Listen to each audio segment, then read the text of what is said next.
This is Audible. Tantor Audio, a division of Recorded Books, presents Take Care of Us by Gianni Holmes. Narrated by John Solo. Families are the compass that guides us. They are the inspiration to reach great heights, and our comfort when we occasionally falter. Brad Henry. Chapter 1. Owen. Come on!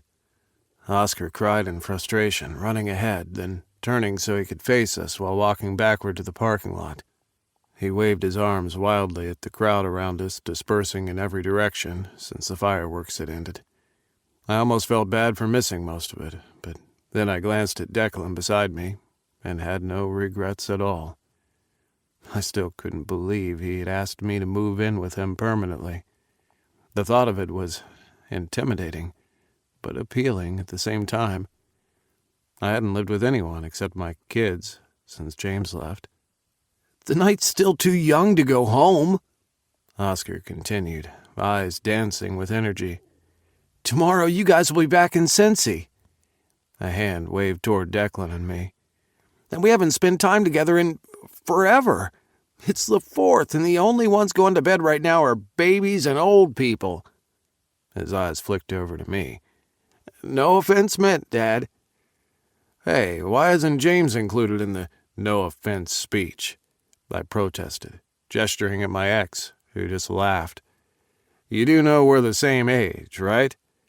"Yeah, but James is cool," Oscar answered, eyes going wide as he gave James a smile that I couldn't fathom. It was almost as if he knew something about James that I didn't, which was likely, given they had had almost 2 years to get to know him. "Just ask Augie. He can tell you how cool James is." "Leave me out of this, Oscar," Augie grumbled, but I could see the color rise in his face. How interesting. I was definitely being left in the dark about something, and now my curiosity was piqued. "As I was saying," Oscar remarked, "it's still too early for bed. Let's go somewhere, like a bar or a club. It's kind of been a stressful last couple of days, and I think we could all let our hair down." Another sly look in my direction. "Of course, Dad—" "Knock it with the old people jokes, Oscar." I scowled at him. Declan snagged me by the waist and pulled me into his side. My scowl melted at the hot look he gave me.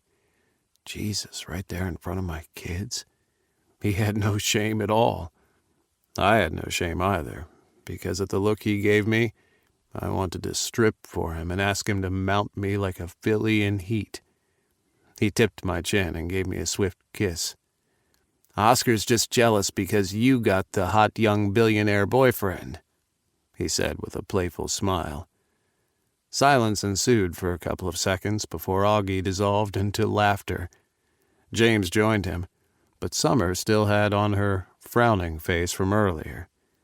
I seriously needed to have another conversation about what was going on with her. I had never seen her so disagreeable before, and she had been giving Declan the cold shoulder all day. "I am not jealous," Oscar denied, stuffing his hands into his pockets. Augie hooked his arms around Oscar's neck and ruffled his twin's hair, still laughing. "You deserved that. Stop referring to their age difference, will you? I thought you wanted to go to a club." Oscar pushed him away and finger-combed his stylish hair back into place. "I do. Maybe James can help us come up with an appropriate place. You know, somewhere not so depraved that Dad and Mr. Billionaire will object to it." Declan and I glanced at each other, and I was pretty sure he was thinking about the depraved things he had done to me last night in our hotel bed, on the chair, in the tub. Oh, God, if only they knew of the things Declan did to my body. But it was our little secret. I had no problems with my kids believing me to be a decrepit man who did not function sexually. Anything that made them sleep better at night. I sure as hell didn't worry about who they were shagging here in Columbus, as long as they were having safe sex. Actually, there's a club that would be perfect, James replied. Lucky Gents. It's not too rowdy, light on the hookup scene, as most people go there for the dancing and drink. Sounds perfect, Oscar said. All agreed? Why not? James said with a shrug. Summer? I held my breath, waiting for her response. James was trying so hard, but Summer remained at such a distance. I hated seeing her so clearly unhappy and maladjusted. Sure, I can hang around for a few, she replied. I guess we're in, then, I answered, glancing at Declan for his confirmation. Right, Declan? I flushed at almost slipping and calling him Daddy. He grinned at me, my slip-up not flying over his head. Sure, the club sounds fun. Plus, I have it on good authority that your dad twerks better than he slow dances. So this, I want to see.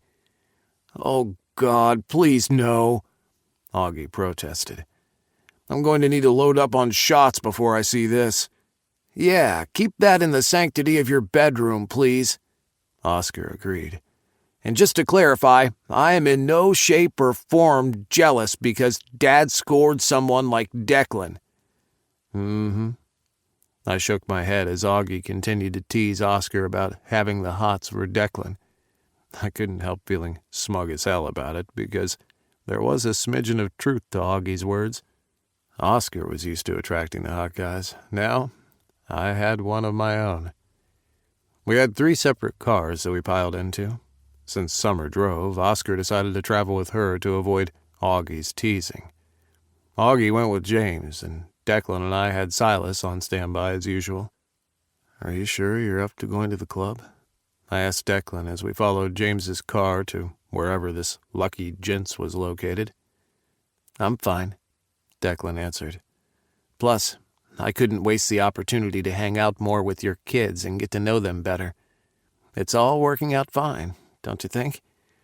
They're a lot more accepting than I'd have thought. I groaned. Except for Summer. I'm sorry about that. He squeezed my thigh nearest to him. Hey, 2 out of 3 ain't bad. I'll just have to work on my charm a little more when it comes to her.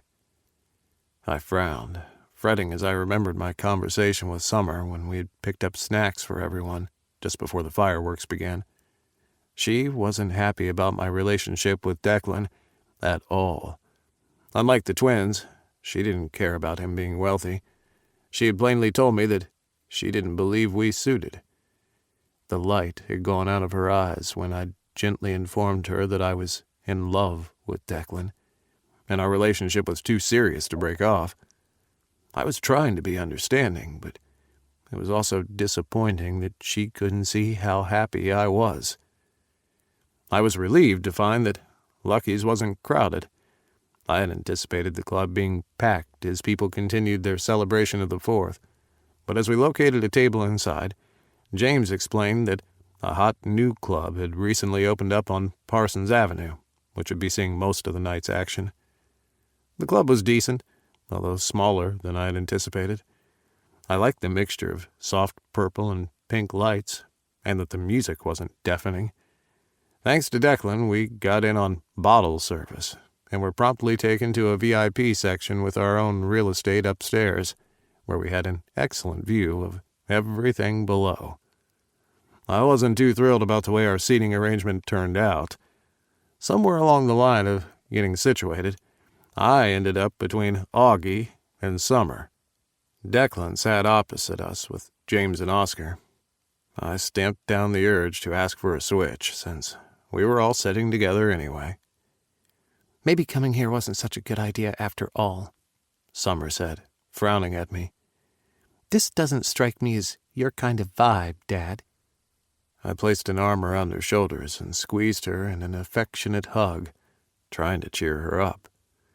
This isn't my first time in a club, Summer, I informed her gently. In fact, after our initial meeting, that's where I ran into Declan again and we became a thing. She made a face. How much of a thing can you guys be? Look at him. I did glance at Declan, who was chuckling at whatever it was Oscar was saying to him. I had expected them to hit it off well, because Oscar was the fun kind of guy. He would make the best out of any situation. I was pleased that, as the more hesitant and suspicious one, even Augie had taken a liking to Declan. "He fits right in," I remarked with a shrug. "If he was Oscar's boyfriend."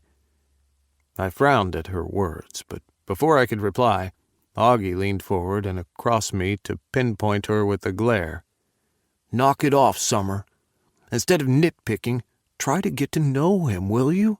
Why are you so angry with everybody lately?" "Hey," I gave Augie a gentle shove back into his space. "She has a right to feel the way she does. Give her the time to adapt, okay?" Summer rose to her feet abruptly. "I should phone Penny and let her know where I am." "Summer." She was gone without responding.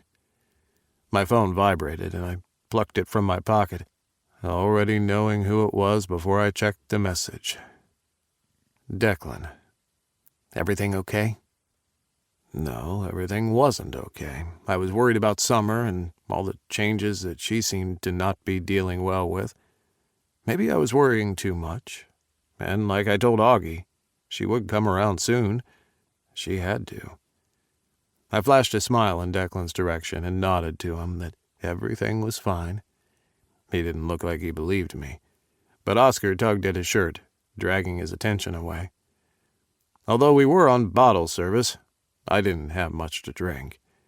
I noticed that neither did Declan. Summer rejoined us, looking chirpier, and even joined in the conversation, which made me relax. We were at the club for close to an hour when Oscar got to his feet. "Who's going below to dance?" To my surprise, Augie unfolded himself from the lounge chair and stood. "I'm game. Need to shake off some of this alcohol in my system." "Dad? Declan?"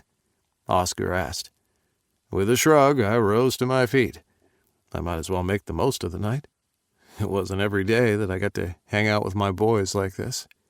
After the scare of Declan's surgery, we definitely could do with some relaxation and fun. "Deck?" I asked when he didn't get to his feet.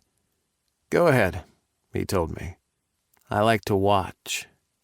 He smirked at me, and heat flamed my cheeks at what he was alluding to. That night still made me hot and bothered when I thought about it. Declan wasn't the only one who enjoyed watching. I liked the way he watched me, too. "If you're not dancing, neither am I," protested, about to sit when Oscar looped his arm through mine. "Come on, old man. Let Augie and I show you how it's done." Declan laughed as I protested being pulled along with Augie and Oscar to the first floor, where all the dancing was taking place. I completely understood why James had brought us here. There was no pressure of coupling on the dance floor. Sure, there were couples who were dancing together, but there were just as many single dancers and groups of people who looked like friends, so I didn't feel odd to be dancing with my sons. "I know you didn't drag me down here just to dance." I scowled at the twins as we picked up on the rhythm with no real semblance of a dance move. "Couldn't you have chosen a more suitable place than the dance floor?" I shouted, emphasizing how impossible it was to speak to each other with all the loud music around us. The music was definitely louder on this floor than where we had been seated. The glass must have blocked out some of the noise. "We just want you to know we approve," Oscar yelled back at me. "Your guy's pretty cool." "And hot," Augie added, prompting a scowl from Oscar. "Seriously, though, Dad, I like him. And it's obvious he's in love with you." "Yeah, plus he'll never hurt for money," Oscar added. "I'm not with him because of his money." "I know, but just saying it doesn't hurt, you know," Oscar replied. "How about we shut up now and let's do that move Dad taught us for our first dance?" "Oh, no," I cried, backing away, but they smashed me in the middle between them both, hands on my shoulders. I was trapped. Chapter 2. Declan. My eyes trailed Owen as he reluctantly followed the twins, who wouldn't let him escape their clutches. I gave him a wink when he threw me a desperate look. I wouldn't miss this for the world. Owen dancing in a nightclub, knowing my eyes were on him, watching him everywhere he went. Like a drunken man seeking out the last drop of whiskey in a glass, I didn't take my eyes off him as they settled in on the dance floor. Instead of dancing to the vibrancy of the music that bounced off the walls, all three men shuffled from side to side while they engaged in an animated conversation. More than once a set of eyes turned to where I was seated, and I had enough imagination to know they were talking about me. The twins were all right. They seemed to like me as far as I could tell. Unlike their sister, whose dagger glare I could feel on me even though I wasn't looking in her direction. "What the hell are they doing?" I cried, laughing when the twins smashed their shoulders into Owen's at the sides, trapping him in the middle. They were trying to coerce him into dancing, which he was hesitant to do at first, before he shrugged and gave in. Watching Owen dance with his sons filled my heart with both joy and ache. I enjoyed seeing him so relaxed and carefree enough to not care about those who were watching them. He didn't dwell on how out of sync they were, especially at first. Damn, seeing them hurt. Why couldn't I have had a relationship like this with Charles? It was way too late to develop this sort of bond that Owen had with his kids. The love between them all was this big magnetic field that sucked up everyone in its path, and I was getting pulled right in there with them. I hoped to forever be sucked into it. This was family. This was what I wanted for Charles and myself. Maybe with everyone coming together, he and I would be better at interacting. Maybe we could learn from them. You love him, don't you? I tore my eyes away from Owen reluctantly to focus my attention on his ex, who had mostly been quiet. I had been prepared not to like James, knowing he had recently tried to get back together with Owen. He'd kissed Owen, which I didn't appreciate at all. But while hanging out with their family, it had come to my attention that James was not just an ex. He was also an integral part of this family. The boys respected him, sought his approval, and Owen supported them, which meant I had to support him. Whether I liked it or not, James wasn't about to disappear overnight. He was the father of Owen's kids, and he would be around. The best thing I could do was to try and get along with the guy. With this in mind, I tried not to think about the kiss, hoping by now he would have gotten the drift that Owen was mine. "He means the world to me," I answered, unashamed of my feelings for Owen. A man didn't cower behind his feelings when he was confident in them, and I had so much confidence in Owen and me. "You know, I had my doubts," he continued, eyes trailing to where Owen and the twins were still dancing together. "I kept telling myself that you must have an ulterior motive. But having you spend the day with us, I see that you genuinely care about him." "So do you," I pointed out, bearing the elephant in the room. "You want him back." At least he had the decency to glance away from Owen and looked uncomfortable. "I'm not going to lie about that," he replied. "He's the father of my kids. We had great years together, and I was a fool to fuck it all up." "But that's all in the past," I added, clarifying things. "Owen's with me now." James held up his hands. "No need to get possessive. He's made it clear what his choice is, and I respect that. You're a lucky guy." I nodded, some of the tension easing from my shoulders. "I am lucky. I don't even think he understands just how significant he is in my life. But I'll make damn sure I show him every day." "You do that. You're young, but you seem mature." Owen might need a bit of a firm hand at times. I frowned at his ex. No offense, but I think we can handle our relationship just fine. I know exactly what he needs, and if there's something he craves, he can communicate that to me.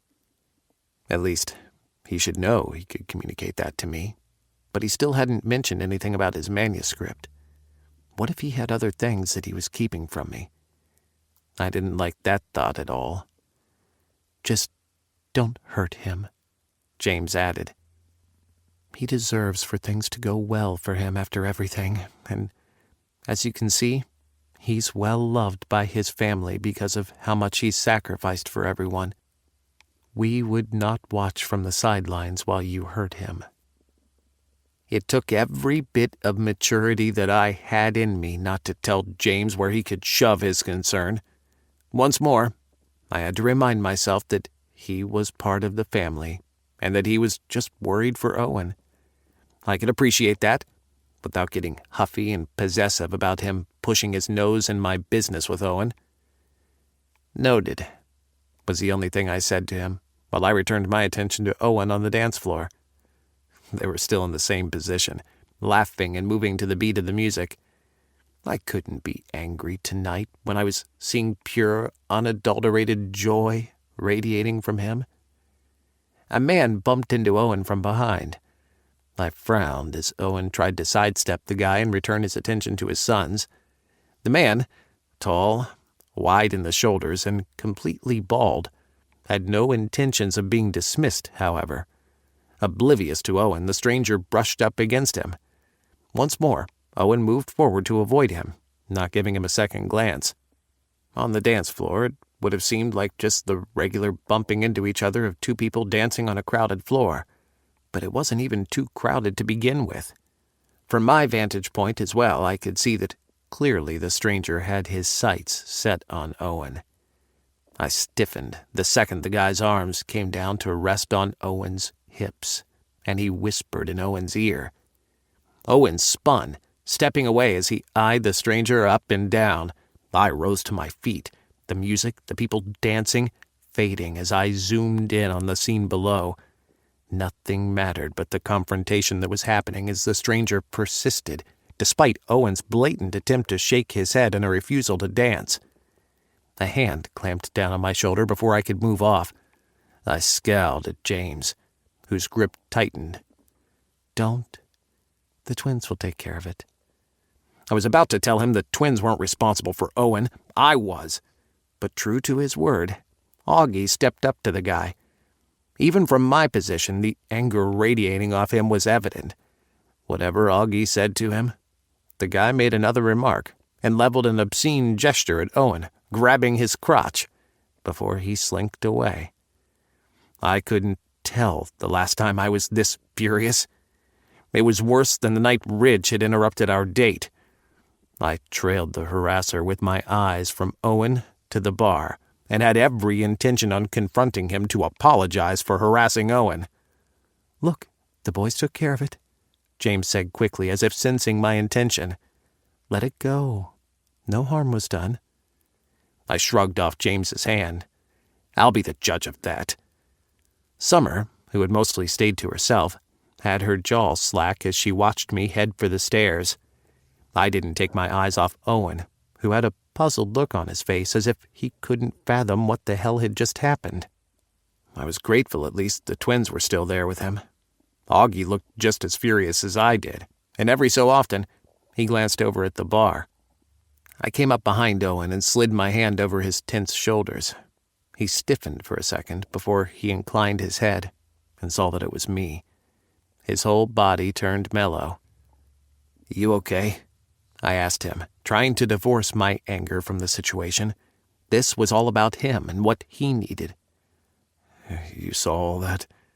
His cheeks were ruddy as if he was embarrassed by the encounter when he had no need to be.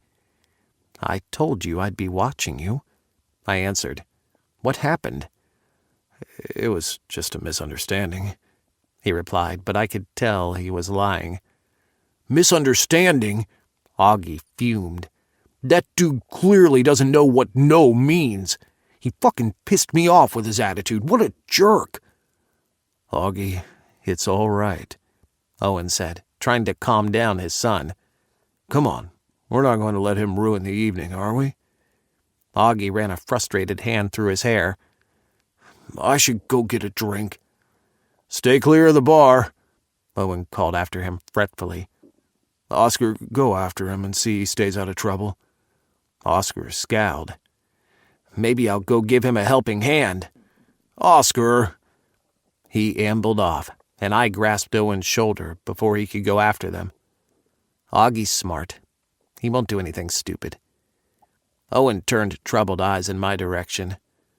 I've never seen him like this before. I don't know what got into him. The same thing that got into me, I said on a growl. I didn't like watching that fucker put his hands on you. Owen's eyes widened as he gave me his full attention and caught wind of how pissed I was. He cupped the side of my face and kissed my cheek. Relax, it's fine. I was fully capable of handling it, even before the twins intervened. Now I need my hands all over you to forget about that asshole mauling you, I said, holding him against me. Dance with me? I do owe you for that dance Ridge interrupted. He smiled at me. Yes, you do. As if waiting on us to find each other, the music changed to a song I was familiar with. Kelly Clarkson's Piece by Piece filled the club, the lyrics so apt for us that I chose to believe this was fate's way of letting us know we belonged together. Know this song? I asked him as we swayed together. We were probably off sync with the music, but I didn't give a shit. Slowly, the creep was being erased from my mind. Owen was in my arms, and I didn't wish to let him go. Not now, not ever. He leaned closer to me, his chin on my shoulder so he could speak directly into my ear. I don't think so. I didn't say anything else as we continued dancing together, definitely out of sync with the music, but completely in sync with each other. The words of the song washed over us, and I hoped Owen was paying attention. Despite the way James had left his heart tattered, I'd put everything back together piece by piece, and I'd never leave him, never betray him the way James had. He made a strangled sound in his throat before his lips pressed to the side of my neck, and I knew he noticed the significance of the song. I love you so damn much, he said in my ear. With a groan, I stepped back, only to cup his face and kiss him. His hands came down on mine, holding me firmly to him as if he never wanted me to let go. I didn't have the words to say, because my mouth was too busy seeking his, but I showed him with every slide of my lips over his that he didn't have to worry. Come hell or high water, I would never let him go. Chapter 3. Owen. Okay, guys, I think I'm about ready to turn into a pumpkin, I said a while later that night, making no attempt to camouflage my yawn this time. I'd been ready to leave the club since half an hour ago, but had tried keeping up with everyone else. The twins had this endless surge of energy, and, as young as he was, Declan was right there along with them. I didn't want the night to be over yet, which was the reason I'd fought the yawns and fatigue. I liked watching Declan hang out with my kids. I enjoyed hearing their mingle of laughter as they debated sports, cars, and even food. I'd been content to chime in only every now and then, which was fine with everyone else. I loathed being the party pooper to call an end to tonight's gathering, and from Oscar's groan, he wasn't ready to quit. Despite that asshole who had tried hitting on me, the night had turned out fairly well. It's barely midnight, Oscar murmured, and I'm not nearly hammered yet. I scowled at him. You shouldn't be getting hammered at all. It impairs your ability to think clearly. That's when people usually make shitty choices." He groaned. "And the fun dad's gone. Yeah, Declan, you should really take your old man home." Dutifully, Declan rose to his feet. He'd been so comfortable where he was that I felt guilty for pulling him away from the conversation. We'd spent so much time together, and maybe being around others closer to his age would be a breath of fresh air. "You should stay," I said, before I could think twice and be selfish about him leaving with me. "You don't have to leave now because I can't keep my eyes open. Finish your bottle with the twins." He glanced from Augie and Oscar to me. "Of course not. If you're ready, I am too. Besides, how would you get to the hotel?" "I can drop Dad off," Summer, who had been quiet for most of the night, announced as she got to her feet. "I should go home anyway. Penny will be up until I get back." "I can't let you go to the hotel alone," Declan protested. "We're out together. What kind of boyfriend would you think I am?" "One who's having fun," I answered, kissing his cheek. "Seriously, Deck, stay. I'll see you back at the hotel." He still seemed uncertain, but I wanted him to stay. It was important for him to get along with Augie and Oscar. With me not around, they might be able to connect on even a deeper level. They might eventually be friends, which would mean the world to me. "I promise I'll let you make it up to me," I told him before I kissed him briefly. "Just stay with the boys, Deck." Although he nodded, he wasn't completely in agreement with my suggestion. "Okay, but I won't be out long. I'll be there shortly." "I won't wait up," I assured him on another yawn. "I'll probably be fast asleep when you get back." By the little smile tugging at the corner of his lips, I knew he wanted to say something kinky, but he refrained because of our audience. "I should get going too," James said, climbing to his feet. "I'm just as tired and should get a move on. I have a client to see tomorrow afternoon." Declan touched my arm. "I'll walk you out." I didn't need him to come with me, but I nodded, giving him something. He already felt ambivalent about letting me go back to our hotel alone. The least I could do was allow him to accompany me to Summer's car. I hugged Oscar and Augie, who promised to keep in touch. Summer and James led the way without talking, while Declan and I brought up the rear. The music had gotten louder as the night deepened, so we didn't bother to attempt a conversation until we were outside. The sudden quiet and calm of the night was a huge difference. My shoulders slumped a little at the energy I was losing fast. I seriously needed a bed soon. As though sensing my fatigue, Declan wrapped an arm around my shoulders, and we bumped into each other as we walked. "Are you sure you'll be okay on your own?" he asked me, slowing down to put more space between us and Summer and James. "I won't even realize you're gone," I answered. "Pretty sure I'll be knocked out as soon as I get to the bed. I may not even make it to the bed before I crash." "Damn, I should have realized you'd be tired and called a halt to the night earlier." I wrapped an arm around his trim waist and squeezed him with the little energy I had left. "You were having fun. I liked that. I really enjoyed tonight, Declan, and the way you hit it off with the twins. That's why I think you should stay a little longer and enjoy the night. Plus, it will give them a chance to grill me about my intentions without you being present. That's the only reason I'm staying, to get this over and done with."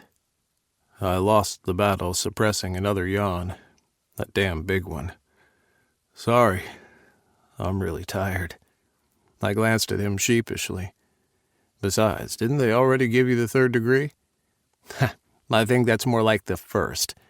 Don't worry, your boys don't scare me.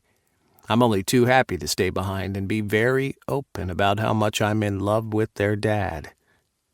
By this time, we had arrived at Summer's car. James had his started, waiting on us to get closer as well. "Well, it was nice meeting you, Declan," he expressed, then nodded at me. "Owen, we'll keep in touch. Thanks again for coming and lending your support. I really appreciate it. And if there's anything at all I can do for you, don't hesitate to call." Declan's arm tightened around my shoulder. I'd never had anyone showing the slightest gesture of possession over me before, but I liked it. That he wanted me enough to not want anyone else to have me was a good kind of feeling. "It was nice meeting you too, James," Declan returned. James drove off with a honk of his horn. He must have addressed Summer while we were lagging behind, because he said nothing else to our daughter. Summer didn't exchange pleasantries with Declan, which I found extremely rude, but I didn't want to make the situation worse by addressing it in the open, so I filed it away. For now, I would have plenty of time on the road to talk to her about her attitude. "Text me when you get to the hotel," Declan told me. "Don't fall asleep without doing it." "Okay, I won't forget." Good boy. I melted under his praise, and I was determined to keep that promise to him, to be his good boy, until I was bad. Then he could make me be good again. He cupped my chin and kissed me, too short and a little bit too sweet. I grasped fistfuls of his shirt front, barely refraining from rocking back against the car and pulling him into me to grind against him. The sound of an engine coming to life burst through my lustful haze. Summer was beginning to show her impatience. "I swear I'm going to wring her neck," I groaned, releasing Declan's lips. "She's being impossible." He gave me another peck on the lips. "It's fine. Don't be too hard on her. She'll come around eventually when she sees that I have no ulterior motive." I didn't bother to inform Declan that I feared her not coming around at all. That would be horrible. I didn't want a wedge to be driven between my daughter and me. Always the perfect gentleman, Declan opened the car door for me, and I got in. He closed the door firmly, then leaned forward, resting his arms on the lowered window. "It was nice to meet you, Summer," he told my stubborn daughter. "I hope to see you again soon." "Yeah, I guess," was her response before she put the car into reverse. "See you around." "Don't forget to text," were Declan's final words as Summer backed out of the parking lot. I fully expected Summer to complain about Declan being too young for me and to come up with a million reasons why I should dump him, but she said nothing. That in itself was a bigger disappointment, because it was impossible for me to know what was going through her mind. I didn't want to be the one to bring up the topic, but I didn't have a choice. "So, what do you think of Declan now that you've had the chance to spend some time with him?" I asked.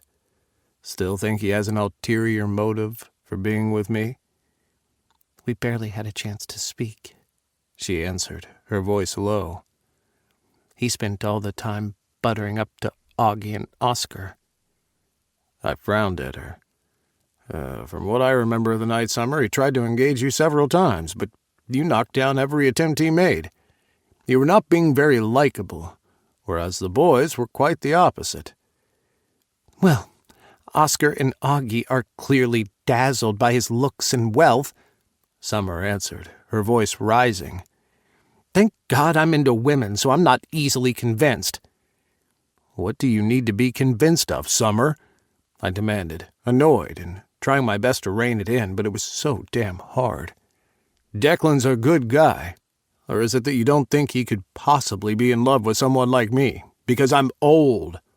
"I did not say that," she argued. "You're an awesome dad." "I'm also an awesome man, Summer," I snapped, not liking the tone of my voice and recalling everything Declan had taught me about remaining calm in stressful situations. I took a deep breath, then another, and still another. "I know you want to see me as just Dad, but that's not all I am. I'm a man, too. I have needs, which I ignored to give you guys the best life I could. If I had to do it over, I wouldn't change it for the world. I don't regret neglecting my needs to ensure my kids were well taken care of, because you are always priority. But the fact is that I have desires I never thought would be fulfilled again. Then Declan came into my life, and he satisfies those needs, Summer. He makes me feel like more than just a dad. He makes me feel like a live, flesh-and-blood man with desires and passion. He makes me believe in my dreams again. Why is that so wrong?" She didn't respond, and I could only hope that she was giving what I had said to her some serious thought.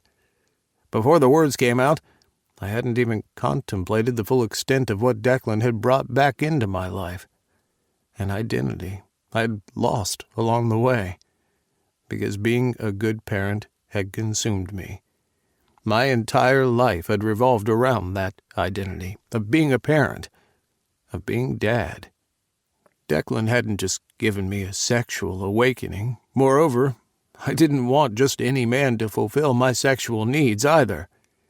I wanted only him. Declan had spoiled me for other men. I had never known such love and care from anyone else, even my own kids. Sure, they loved me, and I was confident about that, but they took me for granted, too. And they had expectations of me. Declan allowed me to just be. For the rest of the drive to the hotel, we didn't speak. When she parked, we sat there for a few seconds, both of us struggling to find the right words to say. "Look, Summer, I know it's hard for you to see me with someone," I said, choosing my words carefully. "You've never seen me with anyone in a romantic light before. Maybe if I had dated openly when you were younger, it would have been easier for you to see me with someone else now. But I didn't want to date anyone then. My priority was ensuring that my kids were okay and had my undivided attention. But now, you're all grown up, and you have your own lives. It is lonely being by myself, Summer. And to have someone like Declan come along and offer not just companionship, but so much more. It's more than I've ever dreamed of, especially after James walked out on us." Summer inhaled deeply, and to my alarm, a sob tore through her throat. "Dad, I'm sorry," she sniffled. "I know I'm being awful about the whole situation. I guess things are just tough right now, with James and Penny." "I know, honey." I reached across the console to hug her. "I know. And you take your time to come to terms with all of it. Don't let us pressure you into anything. But it would sure be good to have your blessing on my relationship. I'll never be truly content if I don't know all my kids respect and are okay with my choice." "You're right," she said on a sniff and pulled away. "I just need some time. You're so right." I smiled, glad to see that she had found some clarity at least. I brushed her hair from her face. "Are you going to be okay?" "Yes, I'll be fine. I love you, Dad." "Love you too, kiddo." I groaned as I unlocked my seatbelt. "Go home and get some rest. Before you start your classes, you come on back to Sensi and we'll spend some time together, okay?" "That sounds great, Dad." "Good night, Summer. Drive safely." "I will. Good night, Dad." I watched her drive away before I entered the hotel, feet dragging from both emotional and physical fatigue.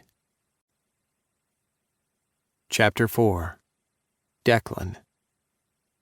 "Shit, I can't believe I got Owen's boys drunk," I groaned, slamming the car door shut behind me. I had just ensured both Augie and Oscar were safely tucked inside James's house after calling a halt to the night. I'd had the vague impression that without the others we would continue with some amount of drinking, but not to the proportions that we had indulged in.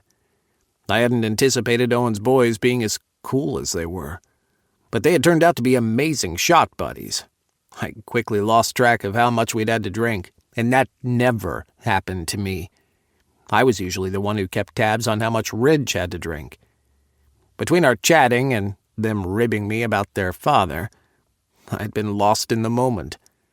There had been questions which I answered patiently, even when they got repetitive, and then there were the tests. Hell, they'd tried to test me, both going to the restroom at the same time while leaving me alone in our booth. No sooner had they gone than a guy our age approached me and tried to hit on me. I hadn't let the twins be any the wiser that I knew they had paid the guy to flirt with me to see how I would respond. All it had taken was 100 slipped under the table for him to spill about the identical twins who had cornered him and asked him if he wanted to make an extra buck. When that ploy hadn't worked, they had outright asked my opinion on guys around the club that they supposedly had interest in. There had been some good-looking men, of course. I was sure as hell not blind to see that, but none held a candle to Owen. "This might sound odd, sir," Silas said with a chuckle as we continued on our way to the hotel. "But it's good to see you less than sober for a change." I righted myself in the back of the car and leaned against the door. I guess it's obvious, huh? "Well, I don't think you could walk a straight line if asked." "I'm not that drunk," I muttered. "Just a little off-kilter." I took in a deep breath at the liquor sloshing in my empty stomach. Not a good sign at all. "Perhaps we should find a coffee shop around here somewhere. I can't let Owen see me like this. What will he think?" "He'll think you had a good time with his kids, sir," Silas replied. "I bet that would make him happy. I doubt he'd be upset because you're a little, tipsy. He knows this isn't something that's likely to happen too often." I groaned, wiping my face with the palm of my hand. "But I'm supposed to show him how responsible I am." "I'd say he already knows that. Being responsible doesn't mean you can't let loose and have fun sometimes. I think you're the only one who expects you to be in control 24/7. I know it works for the dynamic between you two, but you've got to take a breather and relax every now and then. Besides, you did the responsible thing and brought his boy home." I sighed, contemplating the truth behind Silas's words, but at the same time, hesitant. "It's a lot tougher when you're the younger, dominant one in the relationship, Silas," I confessed to him, something I wasn't certain I would even say to Owen. "It's like I have a whole lot more to prove, that although I'm young, I can be all his needs." You want to know what I honestly think?" A dangerous question, but I had started this and I would see it through. "Go ahead. Tell me." "I think you worry more about proving yourself than Owen does," he answered. "You have nothing to prove to anyone. Even I see the proof in what you do for him every day without even thinking about it. I've watched you, and I've watched him. The care, patience, and love you show him are a result of how you feel about him. Nothing will change that. Owen already sees you and everything you are to him. If you have a moment of weakness, he'll just be strong for you." I digested Silas's words. He was always in the background, but sometimes I forgot he was there taking in every little action, hearing every word that we said to each other. There was nobody else I trusted more about this topic than him. "You know, if you ever decide to stop working for me, you could become somebody's therapist," I stated, only for his soft laugh to follow. "I'll keep that in mind." 15 minutes later, Silas and I separated as he came off at his floor. After advising him to take the day to rest tomorrow, and we'd head out to Cincy in the evening, I rode the elevator the next 3 floors up. I entered our suite as quietly as I could, in an attempt not to wake Owen. Closing the door softly behind me, I kicked off my shoes and made for the bathroom, where I brushed my teeth, splashed some water onto my face, and stripped down to my underwear before I padded to our bed. Guided by the soft light I had left on in the bathroom, I skirted the bed to the vacant side and slid in with a groan. My body buzzed pleasantly from the alcohol still in my system, and as much as I had had no intention of waking him, I spooned close to Owen, wrapping an arm around his hip and burying my face in his neck. I was a fool to have spent so much time away from this.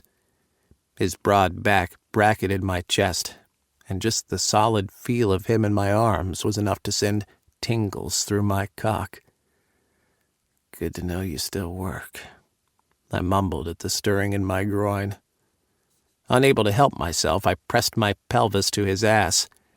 Owen shifted, pulling his knees up toward his chest and shoving his ass directly into my crotch.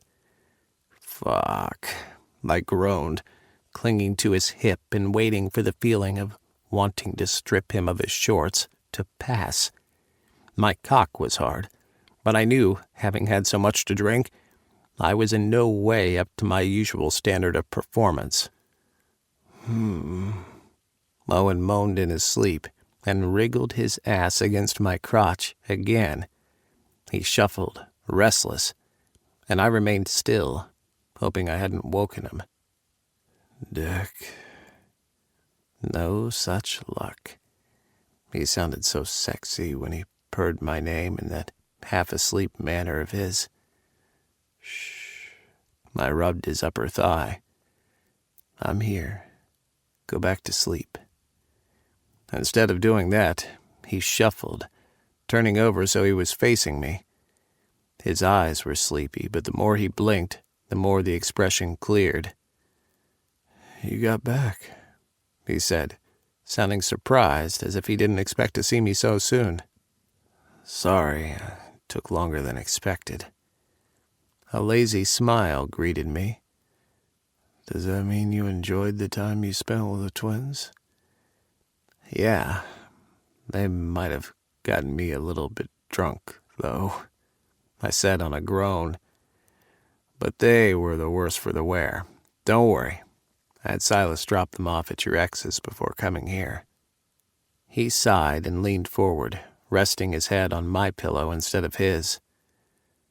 "Thank you for looking out for my kids." I didn't manage to get the words out because he leaned forward and captured my lips with his. One of his hands rested on my shoulder as he sighed into my mouth. I let out a moan and shifted, lying on my back, taking him along with me so he was half lying on my chest. Running a hand down his muscled back, I reached down to secure a handful of his ass. Perfect. I could fall asleep like this. Except Owen might have started that kiss innocently, but the way he was devouring my mouth, he meant to carry it further. I had unleashed a beast that had no intention of stopping any time soon. "Somebody's in the mood," I groaned when he kissed my jaw and down my neck. His breath was harsh, uneven, and hot against my skin. I was surprised at how quickly he became horny when he had been sleeping only a couple of minutes before. He paused and peered up at me with a mischievous smile.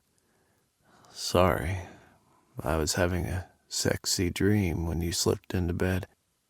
Now I figure the real thing will be even better." I squeezed his ass, nudging him with my cock to show him how hard I was. "Do you mind getting on top?" I asked him. I might be a little out of sorts from drinking with Augie and Oscar. Owen groaned and shifted to the edge of the bed to grasp the lube from the top of the nightstand. He shuffled out of his shorts before rolling back toward me. "Let's not talk about my kids right now," he murmured, straddling my hips. "We've been with them all day. Right now I have a mission to accomplish."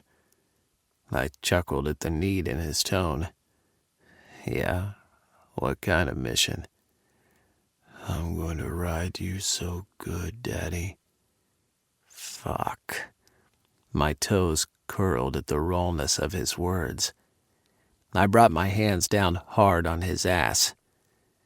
Then get with it, boy. You want my cock, it's yours. Help yourself." He moaned and shifted his hips in an undulatory movement. "Thank you, Daddy." Owen leaned forward and kissed me again, tongue waltzing with mine, our whispered breaths the interlude to our foreplay. I might not have my equilibrium back 100%, but I refused to be the passive partner, even with him all set to ride the fuck out of me. "Tell me about that dream you were having," I moaned as he lowered his head to my neck, kissing me wildly with a trail of wet lips, teeth, and tongue.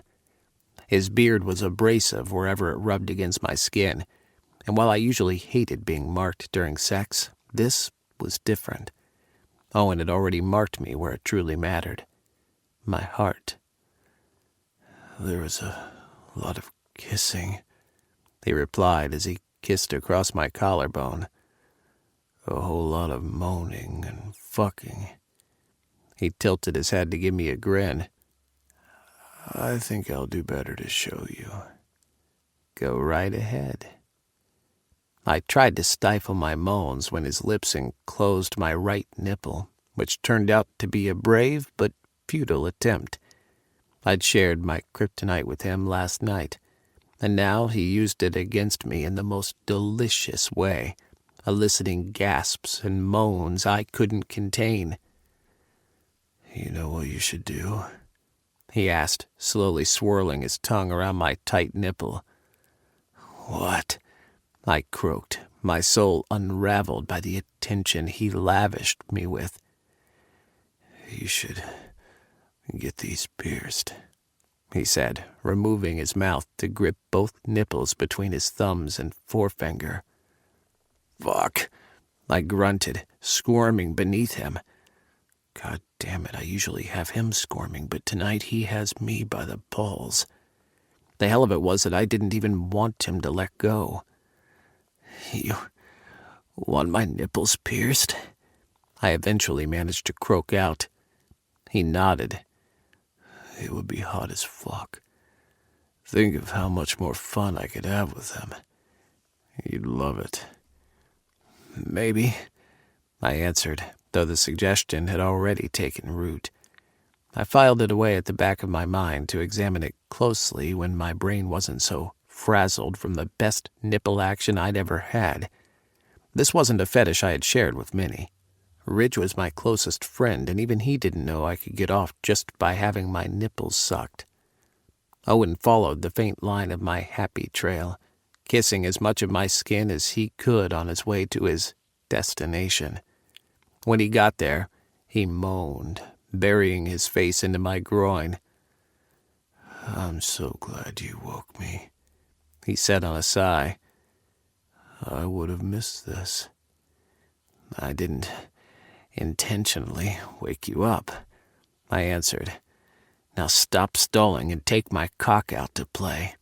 It's ready for your wet hole to smother it." "My mouth or my ass?" he asked, peeling down the waistband of my underwear. My cock sprang out, and I groaned from the relief of being restrained by my boxers. "Does it matter which?" I growled at him. "I'll take both." "Good answer."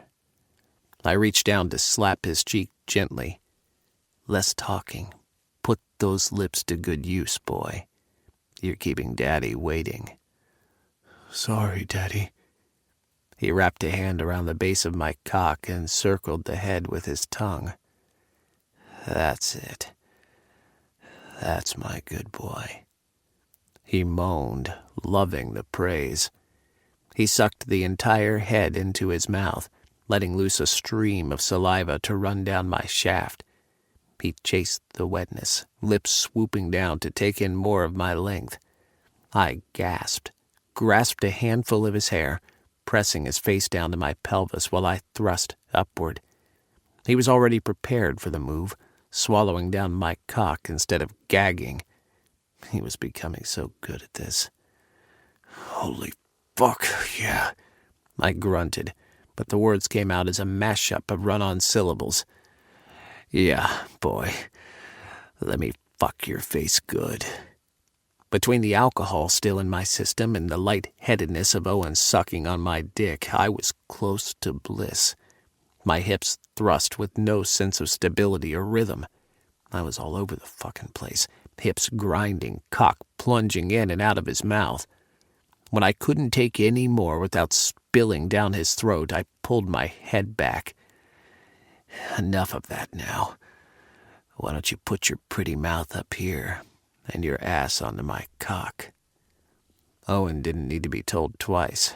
With one last lick, he reached for the lube and squirted some onto my cock, smoothing the slick down my length. He squirted more onto his fingers and reached behind to prep himself.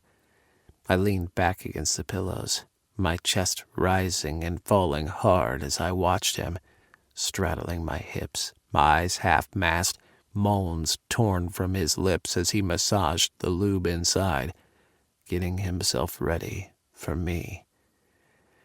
"That's it. I'm ready," he remarked. "Sure. Let me see." He moved closer to my chest as I reached behind him to grab his ass cheeks. Spreading with one hand, I used the other to stick one finger, then two, inside his hole. They slid in easily, so I added another third, and he started rocking on my fingers.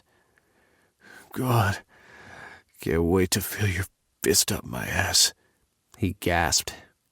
I chuckled, pulling out my fingers and giving his ass one last squeeze. "Not tonight, boy. Now deliver what you promised us." He shuffled back down my body, easing up slightly as he sank down. The first attempt was a bust, my cock sliding right past his taint and up his crack. He reached behind to grasp me by the base and keep me steady while he sat, his hole connecting with my tip. It was fireworks all over again as my cock breached his hole.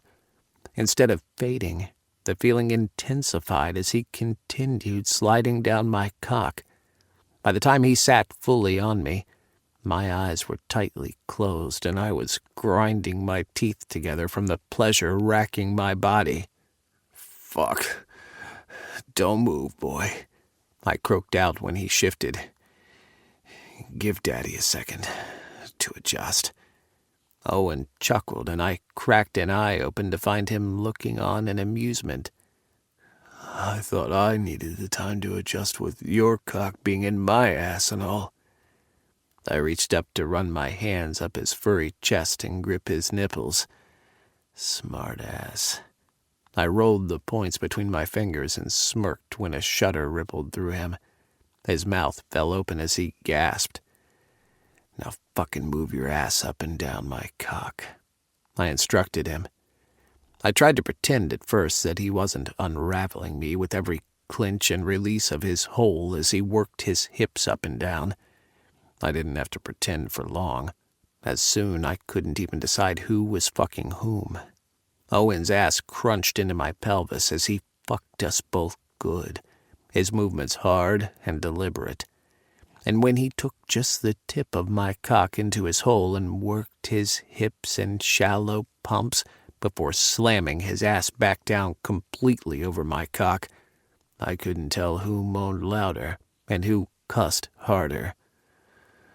"Do you like that, Daddy?" he asked, leaning backward with his hands planted behind him, bracing himself as he continued gliding. His dick flopped up and down with each motion, droplets of pre-cum dotting my skin. "Having your cock all up in my tight ass?" "Yes," I hissed at him, running my hands up his hairy thighs. "Show me how you can ride that cock, boy." "Oh, yes, Daddy. Like this?" He shifted forward, hands pressed into my chest while he moved harder up and down my shaft. I couldn't resist him.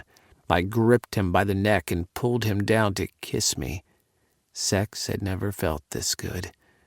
Drunk on him. He was in my blood, the alcohol that could never be flushed out of my system. I canted my hips, shifting him upwards, which was no mean feat given his size. I reached behind him and grabbed his ass cheeks, planting my feet firmly on the bed. I thrust upward hard, and he gasped into my mouth. I couldn't have stopped even if I wanted to. Harder, each thrust became more manic, more needy, craving something more. Fuck. I wanted. Oh, holy fuck, I needed. Fuck. Fuck. I yelled. My shout filled the room, and I squeezed his ass, thrusting upward hard one last time as I filled him with my seed.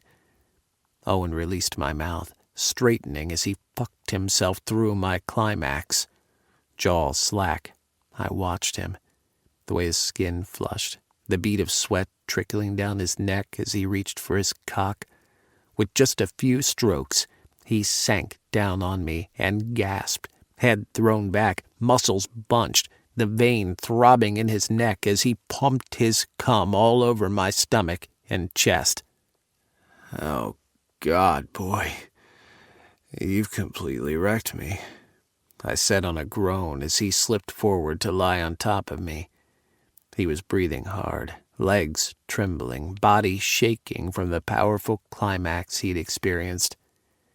I wrapped my arms around his large frame, not minding that he was crushing me into the mattress. If he didn't get off soon, he would suffocate me. But for now, for a few minutes, I could hold on to him and pretend I didn't have to let him go. I would never let him go. Never. Chapter 5. Owen. I tried to cling to the delicious dream that lingered in my memory, but it was already too late. I was rudely awakened by something I couldn't yet fathom. Disoriented and all, I yawned. Turning over, I stretched out a hand, seeking out Declan's warm body. But I encountered nothing but the soft silk sheets we had tangled in after making love some hours earlier. "Deck?" I mumbled, raising my head to seek him out. It was no fun waking up alone. I frowned when I didn't make out his frame. And then I heard it. Someone being sick in the bathroom. I clutched the sheet my hand had encountered, squeezing tight as I fought down the instant alarm that went off in my head. Declan, doubled over in pain. Me standing outside the bathroom while he threw up. Oh, God, not again. "Deck!" I called, springing out of bed, the sheet tangled around my left leg, tripping me up. To save myself from sprawling to the floor, I flailed frantically, finally untangling my leg, but ending up hitting my shin into the nightstand. Shards of pain shot up my leg, and I almost went down. It fucking hurt. Shit, I cursed, ignoring the pain to limp to the bathroom. If he was getting sick again. Damn, we weren't even in Cincy and close to his doctor. The bathroom door was partially opened, and I didn't even consider knocking lest he kicked me out like he had done before. I had no intentions of leaving this time, though. He was stuck with me forever. "Declan?" I dragged in a painful breath at the sight of him, naked, hunched over the toilet, emptying his stomach. I was ready to hightail it back to the room and grab his phone and call Dr. Dover when the stench of alcohol assailed my nostrils, and I realized what ailed him. He wasn't sick then. Thank God. He was just experiencing last night's Oscar/Augie effect. When his next heave came up empty, Declan flushed the toilet and rose to his feet. "Jesus, what's with you and wanting to watch me puke my guts out?" he growled, ignoring the sink for the glass-enclosed shower. He adjusted the faucet before ducking beneath the shower head and into the direct line of spray. "I was worried about you," I admitted, speaking louder so he could hear me above the running water. "I thought He wiped the water from his face to peer at me. "I promise, I'm fine. I've just been reminded why I never get drunk. Your sons did push my limits, though, and if that wasn't enough, someone insatiable decided to use me in the most carnal way afterward." I chuckled, moving to where his toothbrush was and squeezing toothpaste on it for him. "Then what would you have said had I not been half asleep while riding you?" He slid the glass enclosure open when I walked over to the shower, taking the toothbrush from me. "Thanks," he said, then indicated something over his shoulder. I followed his gaze over to where my phone was on the counter. "You left your phone in the bathroom last night? You should get it on the charger, because it wouldn't come on when I tried." I returned my eyes to him guiltily. I think it's broken." "How?" I felt horrible for destroying the expensive phone he had bought me. "I was using the bathroom while texting you when I got home. It fell into the toilet. I told you I was tired." He made a face. "I touched your toilet phone?"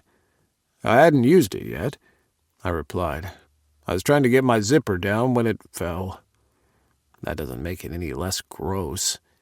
He sighed, eyeing me. "When we return home, I'll buy you a new one."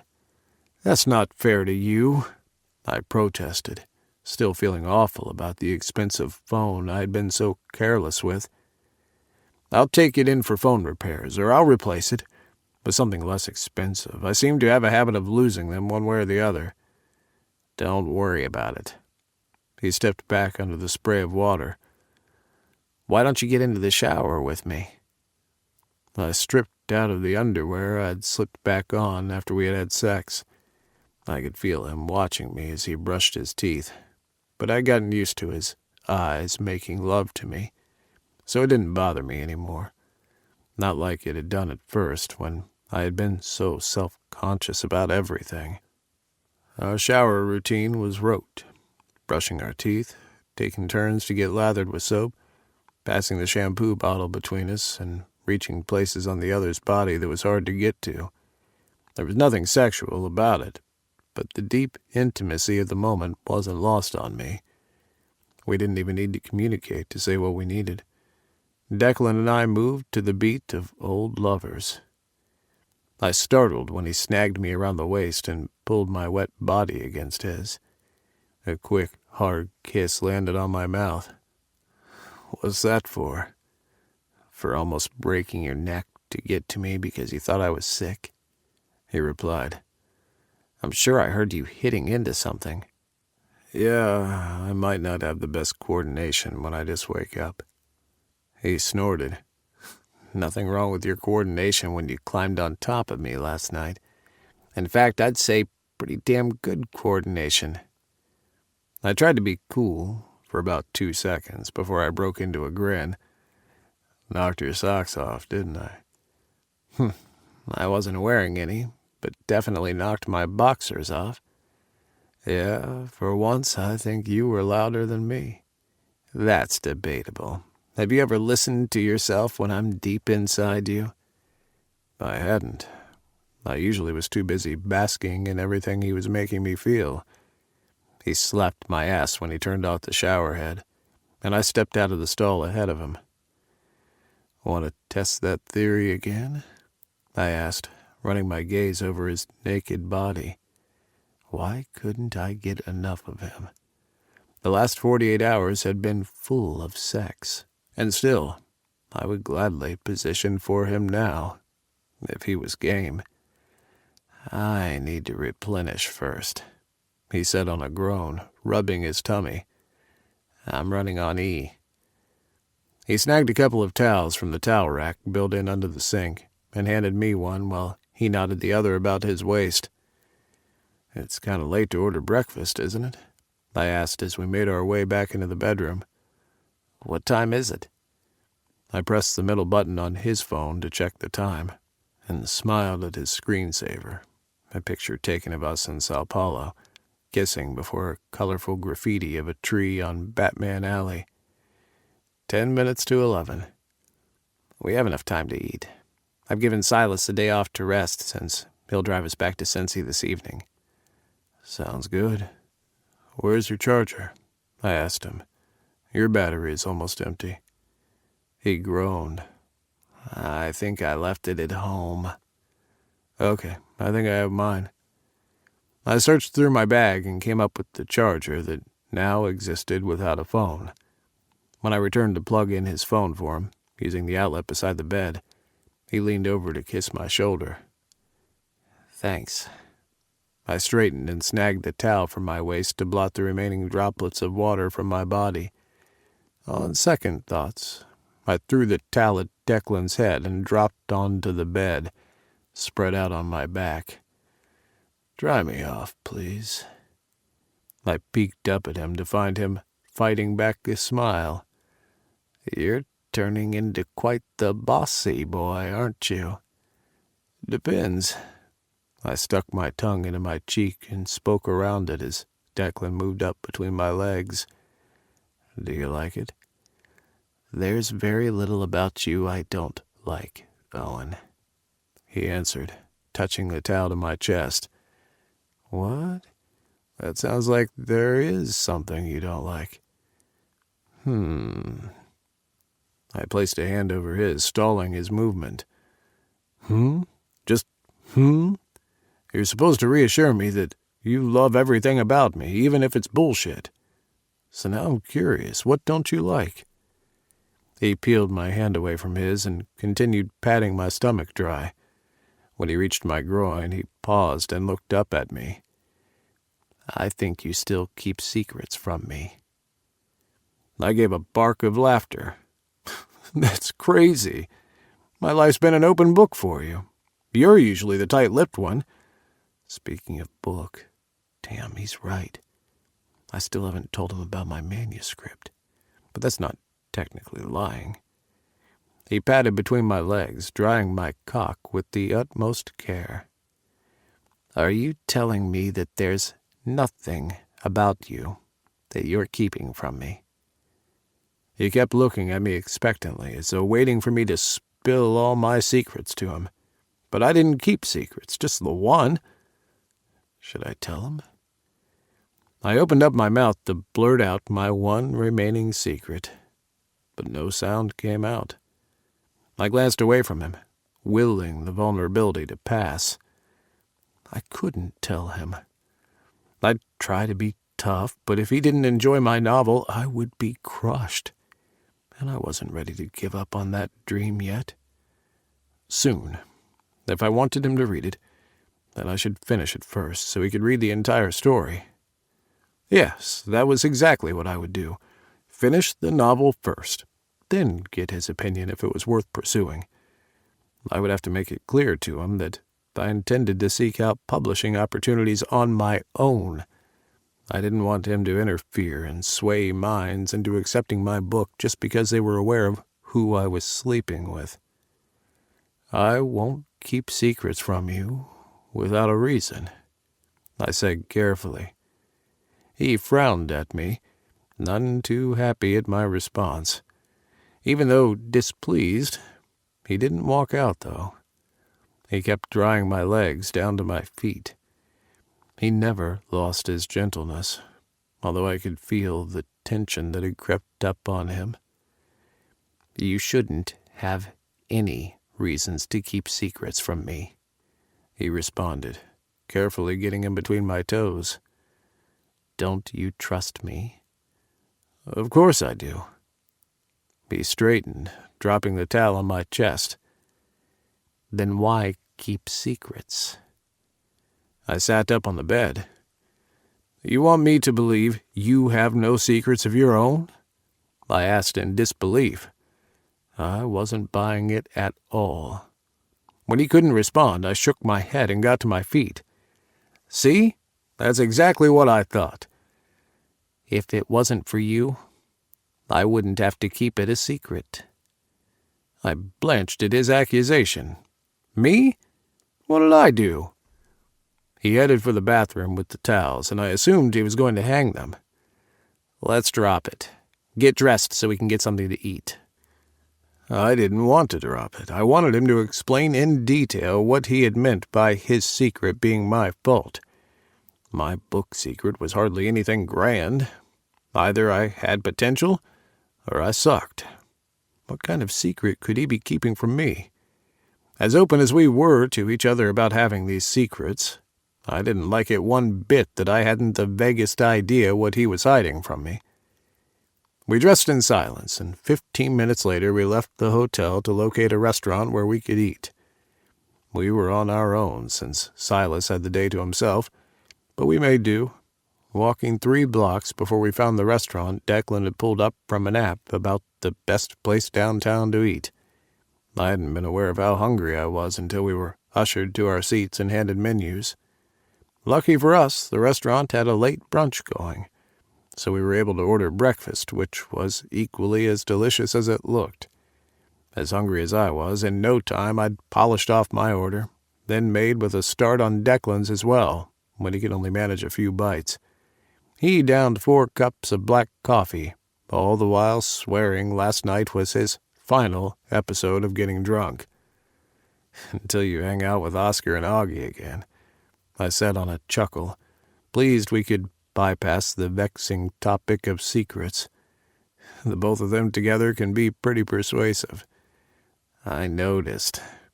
They got you on that dance floor last night despite all your protests. What was that dance you were doing together?" I swallowed the hash browns I'd stolen from his plate before answering. "When the boys had their first dance in middle school, they were afraid they didn't know how to dance, so I decided to teach them a dance move they could do with their friends. Let's say it didn't go so well." Declan laughed. "That's cute. There should be a Father of the Year award. I bet you would win hands down. I've never known another parent so involved in their kids' lives. I went to school with a bunch of trust fund kids whose parents couldn't wait to drop them off at boarding school." "That sounds awful. I can't even think about doing that to my kids. I think I needed them just as much as they needed me." "Well, it wasn't all that bad," he said with a shrug. "At least being away from Charles wasn't that bad. And over time I met Ridge and we became close." I frowned at my plate, wondering if I'd ever hear Ridge's name without feeling that unease in my chest about how close he had been to Declan. "Were you really upset last night with that man on the dance floor?" I asked him, because I needed the reassurance that I wasn't the only one who felt this wave of possession. "If by upset you mean, did I want to knock his teeth down his throat? Then yeah, every single one of them." "You're just as bad as the twins," I grumbled, but it was mostly to cover up the way my heart fluttered and I turned to mush at his words. No wonder he thought me a big softy incapable of standing up for myself. While I did try to avoid confrontations, I knew when enough was enough. "So now you know that you have all 5 of us ready to defend your honor," he said with a humorous smile. 5? "Pretty sure James wouldn't be far behind," he stated. "Guilt's eating him up when it comes to you and the kids. I think if you asked him to give you a kidney, he would go for it." Oh. I had no idea how to respond to that, because Declan was observing me carefully. Sometimes he seemed uncomfortable with the idea of James being in my life, because of the kids. And another time it was almost as if he was overcome with jealousy at the past I shared with James. Yesterday I'd been so nervous at first with everyone being in the same place, but he hadn't once scowled or growled at James. So I took it that since meeting, he'd come to the conclusion that James didn't do it for me anymore. "I wouldn't let him," Declan answered. "Not when mine are still available." I shook my head at him. Jesus, talk about being intense. After your recent scare, I don't exactly want to talk about illness at this point. "What do you want to talk about?" he asked, leaning back into his seat. I shrugged. "I don't know. Definitely not about me taking one of his kidneys. No talking about our secrets either. Those were conversations for another day. How about safe words? He suggested. I glanced around our vicinity and sat forward to be closer to him. You want to talk about safe words? Here? Why not? No time like the present. We need to agree on one before we do all the things you want to explore. That's the rule. You did say you want me to fist you, didn't you? Ahem. I closed my eyes at the waitress who had appeared at our table. Sweet heavens, another one. With all the people who were hearing tidbits about our private sex life, they could start a fan club about us. I didn't dare look at her to see how much she had heard of our conversation.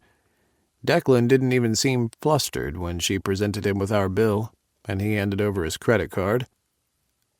Jell-O, I said when the waitress moved on. Huh? That's what my safe word is, I told him. Jell-O. Now can we stop talking about it until we're somewhere private? He grinned at me. There's one more thing. Would you be open to visiting a BDSM club? A BDSM club? I squawked. Yes, of course as just an observer. I'm no longer a member, but Heath would be more than happy to accommodate us, and I can always check on Ridge's progress while we're there. I stared at him, undecided if he was being serious. I'd never thought about that sort of thing before, and I would have never expected it to come up in such a laissez-faire setting. He just said it like it was an everyday thing to drop in at that kind of club. I didn't even have any idea what one looked like. What does Heath have to do with a BDSM club? I asked, frowning. Is that what's supposed to cure Ridge of his addiction? Because I don't think that's the way it works. Heath's a dungeon master, he explained. When Ridge and I went there for the first time, he saw how green we were and took us under his wing. Now I was even more confused than ever about Heath. So you and Heath? He shook his head. No, as much as he was older, Heath wasn't my type. Too dominant. He was quite taken with Ridge, though. They were both taken with each other, and a more perfect match, other than ours, of course, I've never seen. I've never seen Ridge so happy in all his life. And of course he won't tell me what happened between them. Not my story to tell, love. Maybe one day you'll hear about it. Chapter 6. Owen. Spending the day along the Scioto River wasn't exactly how I'd thought to pass our last afternoon in Columbus. After our meal, I had anticipated returning to our hotel room for perhaps another round of sex. I wouldn't have admitted that to Declan for the world when he suggested we go for a walk, and I had agreed. Walking along the Scioto Mile, however, which stretched between Broad Street and Rich Street, I quickly got sucked into the natural beauty of the place. The green space open to the public was a bustle of activities, with its boulevards, bike trails, and pedestrian paths, but at the same time giving us the feeling that we were in our own private oasis. We went from watching the kids enjoying the 15,000-square-foot interactive fountain to me coaxing Declan to get wet alongside me, because, why not? I felt so happy my heart could burst. That might have been the reason for my crazy suggestion, which I would probably regret later, when I wasn't all pumped up with happy juice. But right then, I wanted to get wet in the fountain. And I wanted to get wet with Declan. Not in our usual kinky way, either. Just for fun. Come on, only the kids are getting wet, he protested when I tugged on his hand. Look, all the adults are simply watching from the sidelines. Who gives a damn? Adulting is overrated anyway. I'd bet they want to get wet too, but are afraid to make the first move. Let's start a revolution. I probably sounded ridiculous trying to persuade him to do something totally out of character for him, Hell, out of character for me, too. Once the idea seated, however, I couldn't get it out of my mind. "You're crazy," he said on a laugh. "There's more interesting ways of getting you wet. I'll hold you to that later. But for now, the fountain." When he didn't budge, I pouted. Man, did I put a lot into a full pout while I gave him my best wounded eyes. I was trying to recall what Summer as a child had called "pretty please with the puppy dog eyes," and tried to imitate that look to a T. It usually got me good. "You think a pout's going to work on me?"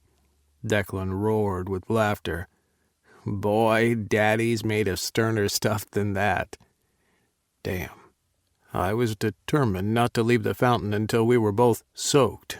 Didn't he realize this was a memory of us that I wanted badly? When I was old, gray and shit, these memories would get me through the years. I crowded closer to him, clutching the front of his shirt and sucking up all the air around him. "Then do it because I ask, and it would mean a lot to me."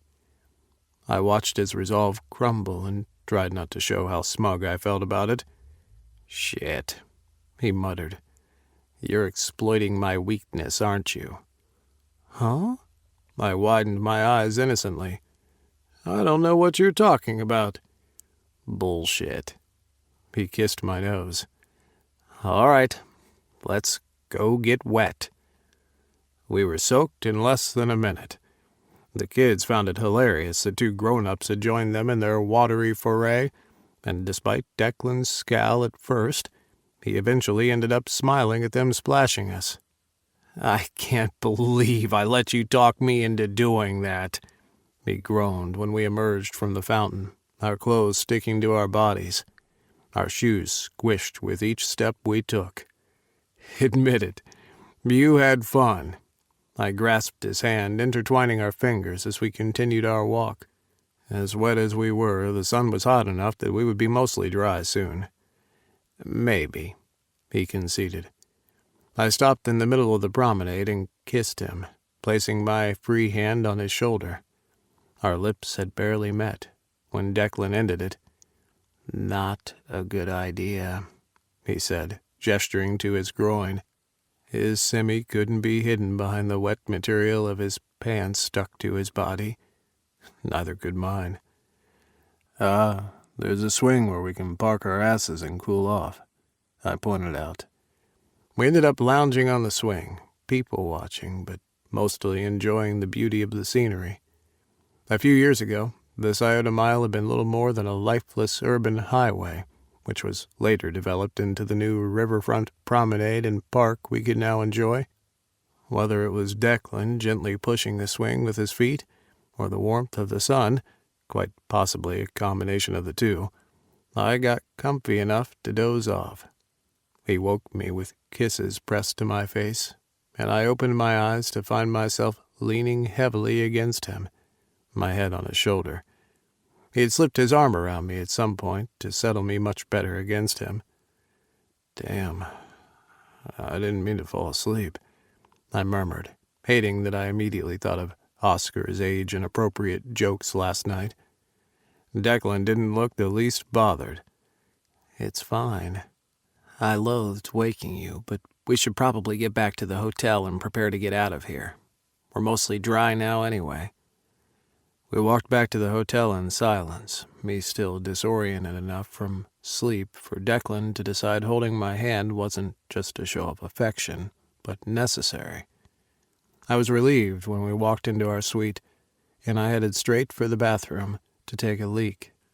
I was stripping out of my still damp clothes when Declan called to me from the bedroom. "Babe, come here a minute, will you?" My heart never ceased to do somersaults when he let loose with one of his endearments. Hauling on the complimentary hotel robe, I entered the bedroom to find him already shrugging into dry clothes. He was frowning at his phone, fingers busy tapping away at the screen. We had left his phone behind while we went out so that it could be charged. "Something wrong?" I asked, observing his frown. Instead of responding, Declan sat on the bed, snagged me around the waist, and pulled me into him. "I love you," he said. Well, it wasn't uncommon for him to tell me this, since he was quite open about his feelings for me. I found the timing to be rather odd. He had all but avoided my question. "Why do I feel like there's a but behind that?" I asked, peering over my shoulder at him. "No buts." Without another word, he handed me his phone, and I frowned at over 20 missed calls he had from Augie and Oscar. They must have exchanged numbers sometime last night, but the number of missed calls didn't escape me. He had a right to be alarmed. "Maybe they were trying to get me but couldn't," I offered. "Only one way to find out." Declan redialed Augie's number and pressed the key to activate the loudspeaker. "Declan, thank God," Augie answered at the beginning of the 4th ring. "We've been calling your phone and Dad's for over 2 hours without response." "Sorry about that," Declan replied. "Your father's phone isn't functioning, and we left mine behind while we went out to eat." "Is Dad there with you?" His hands tightened around me. "Yes, I have you on speaker so he can hear you." "Shit," Augie cursed. "Can you take me off speaker, please? I want to talk to just you." I startled at his request. "What? Augie, what do you have to say to Deck that you can't say to me?" "Dad, it's just... Please, just let me talk to Declan." "What's this about?" I demanded from Declan, since I wasn't getting anything out of Augie. He shrugged. "I swear I have no idea. Let me talk to him. That's the only way we'll find out." I didn't like it one bit, but I nodded my consent. As he deactivated the speaker, I tried to pull away from Declan, but he wouldn't let me go. "Behave," he ordered, squeezing me before talking into the phone.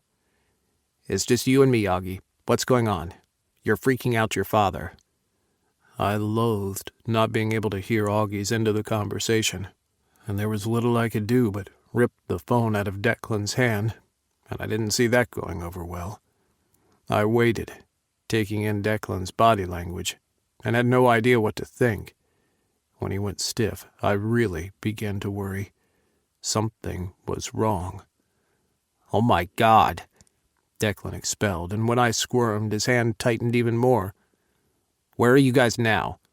"What the hell is going on?" I hissed at him. "I deserve to know." He ignored me to listen to whatever Augie was saying to him before he answered. "I can understand why you'd think that, but we can't be sure. I'm not willing to take that chance. I'll call my driver and we'll get there in 10. This time I couldn't stand it anymore. I tore myself out of Declan's arms, frustrated and angry at both him and Augie. How dare they talk over my head like this? And after Augie had known him for only 24 hours. "Thank you for calling me. I'll break it gently to your dad. See you in 10. Declan barely hung up the phone before I leveled accusing eyes at him. "What the hell was that all about? Why do you want to talk to you and not me? When I said I wanted you to be close to my kids, it wasn't so you could all keep secrets from me." "Owen, come here." He patted his thigh while I remained indignant. "Please, it's important." "Can't you see I'm freaked out?" "I know you are, but let me do this properly. It's already hard enough having to tell you this." Still feeling malicious toward him, I stalked over to the bed, because I figured it was the way I would hear what was wrong sooner. He made me sit on the bed, reversing our position so he stood between my legs. When he kept my face and I raised my eyes and saw the torn look in his eyes, a deep fear took root inside my stomach and dug in. Oh, God, I knew that look. "Declan." His name came out on a groan. "What is it? Is it Oscar?" His grip on my jaw increased in pressure. "No, it's Summer." "Summer?" My heart skipped a beat. "What's wrong with Summer?" "She's missing." Augie, "What?" I exploded, trying to get up, but he pushed me back gently to sit. "What do you mean Summer's missing? If this is some kind of joke the twins orchestrated, Your boys aren't that insensitive, Owen, he answered. You know that. According to Augie, she didn't make it home last night. Her girlfriend didn't realize until this morning and thought Summer was staying at James's as well. My heart sank, a wave of despondency crashing over me, but it didn't stop. They kept beating and beating against me. Summer's really missing? Yes, but we'll find her. I swear we'll find her. I heard Declan's words from far off. I tried to make sense of them, tried to cling to the hope they offered, but their significance slipped by me. Dear God, no. I couldn't breathe. I'd forgotten how to. Icy fingers of dread trailed over my skin and poked its poisonous talons into my heart. Owen. I blinked up at Declan, surprised he was so close because his voice sounded much farther away. The next thing I knew, I was flat on my back on the bed, my heart racing as I stared up at the ceiling, helplessly. Breathe, baby, breathe. Declan's worried face appeared above mine, hand stroking my face. His fingertips felt cold, or maybe it was my skin. That would make sense, since I felt so numb inside. Missing. I repeated the word, which felt strange on my tongue. An image flashed through my mind of a sleepy 3-year-old Summer entering my bedroom the night James had left us. I remembered tucking her back into bed that night, packing my large frame onto her much smaller bed to keep her company until she fell asleep, and all the while hoping I didn't break her bed. We'll find her, Declan kept saying over and over. He lay beside me and pulled me into his arms. I was too pliant to resist. He could have done anything he wanted with me, and I probably wouldn't have noticed. I was still trying to fathom what this missing meant, but I was at a loss to speak, much less to ask questions about what had happened. How could my daughter, who had argued with me last night, then dropped me home, be missing? With a distressed sound, I grabbed at Declan, willing him to anchor me, lest I turn into a basket case. I couldn't freak out more than I already was. I had to get a grip and find Summer. I had to find my daughter. Declan, let me up, I croaked. We need to talk to someone, find out what happened. She can't be missing. He gripped my chin. Regardless of what happens, Owen, we're in this together. We'll find her. But he couldn't make such a promise. Could he? Chapter 7. Declan. I watched Owen like a hawk as we piled into James's house, and hugs of comfort were exchanged all around. It had taken 20 minutes to get there instead of the 10 minutes I had assured Augie of, but Owen had taken the news extremely hard. It was that reason Augie had explained why he called me instead of his father. He wanted me to break the news to Owen that Summer hadn't returned home after she dropped off her father last night. There was no evidence at all that she had slept in her bed. While on the drive over from the hotel, I had filled in Owen on everything I knew, which was very little. Summer's girlfriend Penny stopped by earlier, Augie had explained to me. Summer didn't sleep at their apartment last night. Ringing her phone goes straight to voicemail. Penny's afraid she's missing since she's never done anything like this before. We called the police to look into it and they just showed up. They're talking to Penny now. There was one thing I hadn't mentioned to Owen, though, because I definitely didn't want to downplay what Summer's disappearance meant, but Augie hadn't been convinced Summer was missing. Just to us. She was really acting strange last night, and maybe she did this because she's upset. The way she's been behaving lately, I can't say that it's inconceivable for her. Dad might not want to hear this, but Summer's always been spoiled, and I think she'd pull a stunt like this if she wasn't getting her own way. I can understand why Augie felt that way, but it's something so frightening as going missing. I pushed his interpretation of what happened to the back of my mind. We had to find Summer first and ensure she was all right. Only then could we deal with why she had gone missing. But I wasn't willing to just write off the disappearance as a deliberate attempt by Summer. Seeing how broken Owen was at the news, I knew exactly what I had to do if we were ever going to get back that smile on his face. We had to find his daughter, and fast, before he worked himself up to a heart attack. Earlier, when he'd all but passed out on the bed, he'd freaked me out. "Still no word?" I asked James as Owen and his 2 sons embraced in the living room. A young woman I'd never met before was sitting on the couch. She glanced up at us, her eyes red and puffy. At the blotchiness of her otherwise snowy white complexion, I gathered she had to be Penny, Summer's girlfriend. Beside Penny, there was a cop with a notepad out. He had been sitting, but as soon as we entered the living room, he rose to his feet. While Owen was hugging the life out of his twins, I walked over to the cop and extended a hand in greeting. I knew how these situations often played out, and I wasn't beyond throwing my weight around to get results. "Officer, I'm Declan Moore," I introduced myself, watching for a reaction from him at my name, but I got absolutely nothing. "I'm Officer Pike," the cop replied, shaking my hand. "And your relation to Ms. Long is—" At that time, Owen appeared at my side. He leaned into me, and sensing he needed my support now more than ever, I slid a hand around his waist. I could feel some of the burden of his body shift away. "Officer Pike," Owen stated, having overheard the officer's name.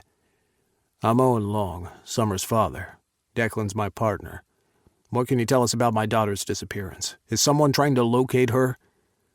The cop glanced down at the notepad he held and frowned. "I'm still gathering all the sides of the story to make sense of what happened to your daughter. Since you were the last person to see her as far as we can tell, do you mind me asking you a few questions?" "No, I don't mind. Anything to find her." "Good. Then why don't you have a seat?" Owen hesitantly sat, and I perched on the arm of the sofa, taking one of his hands in mine. His sons flanked us immediately, Augie's hand resting on Owen's shoulder. James wasn't too far either, although he gave us a little distance.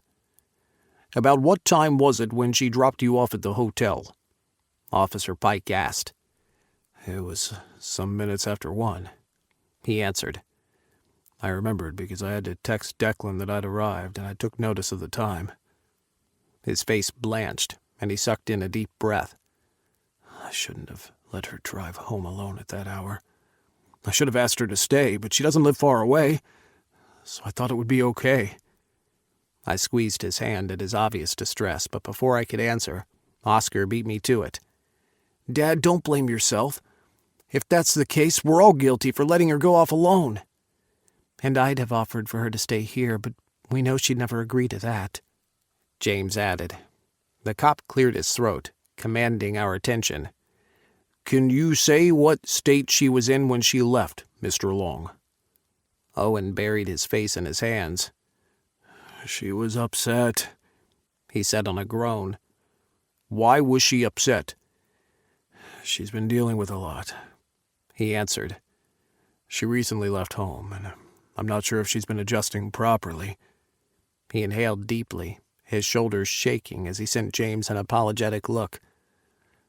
"To top things off, she recently was reunited with James, who'd left us when she was little. She didn't take it well. Then she learned about my relationship with Declan, and that only seemed to make her mood worse. We talked about it on the way to the hotel last night. She said she needed time." Owen trailed off as he glanced around the room with a frown. "She said she needed time," he repeated. "Oh my God, do you think she just upped and left without telling anyone? Was that what she meant when she said she wanted some time to process everything?" The officer closed the little notebook he had with him, and the look on his face said it all. He didn't think Summer was in danger. "That's what it seems like to me, Mr. Long," he said, getting to his feet. "Based on what you've just told me, plus Penelope's admission that their relationship ended a couple of days ago, I'd take a guess that Ms. Long decided to take some time off." "Time off from her family?" Owen asked in dismay. "Why would she do that? We're all very close. We would have helped her through whatever she's going through." He then paused and turned his attention to Penny. Did the officer just say you and Summer broke up? Days ago? But when I called, you said nothing. She said nothing. Tears spilled down Penny's cheeks. I'm sorry. She didn't want to let you guys know yet. She told me she was better, that now the pressure of relationship was gone, she was happier. If I'd known she would do this, I wouldn't have tried to hide it. Well, let's not get ahead of ourselves, I announced, trying to rein in the emotions. As much as this is the most palatable way of thinking of Summer's disappearance because it means she's more than likely okay, we don't know for sure what happened. She's still missing, and we need to find her. Mr. The cop trailed off helplessly as he tried to remember my name. Moore, I answered. Declan Moore. Mr. Moore's right, he said, nodding at me. Even though we have a theory that she left on her own, we can't rule out other possibilities. Other possibilities? Owen asked. Yes, other possibilities, the officer answered. Like an abduction, or what? The voices echoed in the living room asking the same question.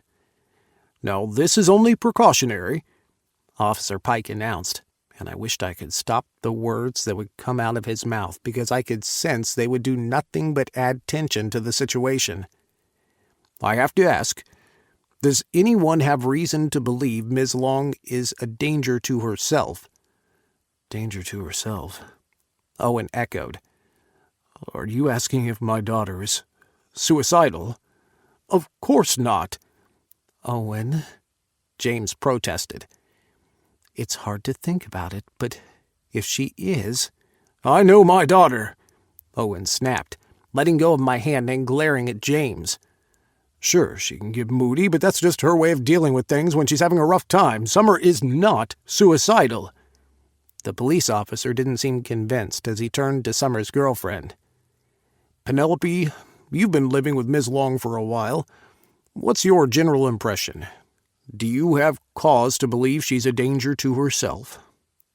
Penny stalled, her face becoming even whiter. Her face was puffy from all the crying, and now the tears kept streaming faster as she sobbed.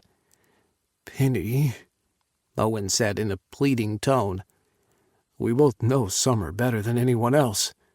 Tell them she would never hurt herself. Penny wrapped her arms around her body. I don't know, she sobbed. I'm sorry, but I don't know if she would. We've had some terrible arguments, and she said stuff, but she always said she didn't mean it when we made up. One minute she would be the Summer I knew from before we moved here, and another, she would be so sad. I'm sorry, but things have been so hard between us lately, and I just couldn't get through to her. She would accuse me of not loving her enough, and that... She sobbed harder, incapable of continuing. No, Owen protested. Come on, you do know. Summer would never do that to us. She wouldn't. He stormed out of the living room, and I yearned to go after him. But I needed to speak to the cop some more. I glanced over at the twins and indicated toward their father. Go to him. They were off the second I said the words, and I breathed easier knowing they would be there to comfort him through the difficult time he would be having, accepting that maybe Summer needed more help than we all thought. Maybe this went a lot deeper than me being too young for Owen. Maybe there were other things at play here, and everything that had happened made her snap. I should get going, Officer Pike remarked. I'll stay in touch. If there's any new development, reach out to us. I'll walk you to the door, officer, I announced, even though it was not my place. James didn't make a fuss. Like Owen, he looked like he was on the edge, too. As I walked the officer out of the living room, I saw him go over to pat Penny's shoulder. Can you say what exactly will happen now, officer? I asked the cop when we were standing outside. We'll go through the standard stuff, of course. Can you give me a rundown of what that is? We'll not be waiting for 48 hours to declare her legally missing, will we? Of course not. he assured me. Contrary to what popular television would have people believe, someone should be reported as soon as possible. He went on to explain that Summer's information would be logged into the National Crime Information Center, missing person file, where it would remain until she was found. Then the record would be removed. A broadcast would be sent to all the law enforcement agencies in the state, and a press release would be issued, including the posting of her information on electronic billboards. And from then on, it's just sitting and waiting for someone to recognize her and contact the police? I asked. On the one hand, I was relieved they would actually be doing something, but on the other, I was frustrated that it only included the routine stuff. No one seemed as if they would be in active pursuit of her, which was a dismay. I couldn't stand aside, twiddling my thumbs, hoping for her to be spotted and recognized. "This is all precautionary," the cop answered. "Speaking quite frankly, Mr. Moore, the circumstances surrounding her disappearance suggest Ms. Long willfully left on her own. We suspect no foul play is involved, and I anticipate her reaching out to someone after she's had some time to settle her thoughts." I nodded, accepting that, from the police end, that was all I would get out of them. I removed my wallet from my pocket and took out a business card, handing it over to the man. "If there's any development, this is how you can reach me," I stated. "Their father is in a fragile state right now, and I'd appreciate breaking any news to him that you may have." There. That didn't sound so ominous when put that way. The last thing I needed, however, was for some cop to use his very routine speech to relay bad news to Owen. "You're that Moore?" the cop asked in surprise, staring at the card. "The financial Moore guru?" I nodded. "Yes, that's me. And you can bet I won't be sitting around waiting for someone to call. I'll use every resource I have to find that girl." He slipped my card in his pocket. "Then good luck. Either way, I hope we find her soon. Have a good afternoon, Mr. Moore." He shook my hand before he got into his squad car and drove away. His car hadn't cleared the driveway as yet when my phone was in hand. Like I had said, there was no way in hell I was going to sit idly by waiting for someone to get in touch about Summer. I would move heaven and earth to bring her home to her family. "Declan, what's up?" Charles asked, answering the phone on the second ring. "What are you getting back from Columbus?" "Change of plans, Charles," I informed him. "Something came up, and I'll need you to be in charge while I handle it. Owen's daughter is missing, and this is what I need you to do for me." Chapter 8. Owen. Missing person notice. The Columbus Division of Police is asking the public to help them locate 19-year-old Summer Marie Long. She was last seen driving a red 2012 Honda Civic from the Hilton Hotel on 401 North High Street to Sheridan Avenue at approximately 1 a.m. She's Caucasian, 5'4", weighs 116 pounds, and has a slender build. She has long blonde hair, blue eyes, and a small butterfly tattoo on her left shoulder. She was wearing a purple top, black jeans, and boots. Anyone with information is asked to contact the Columbus Division of Police.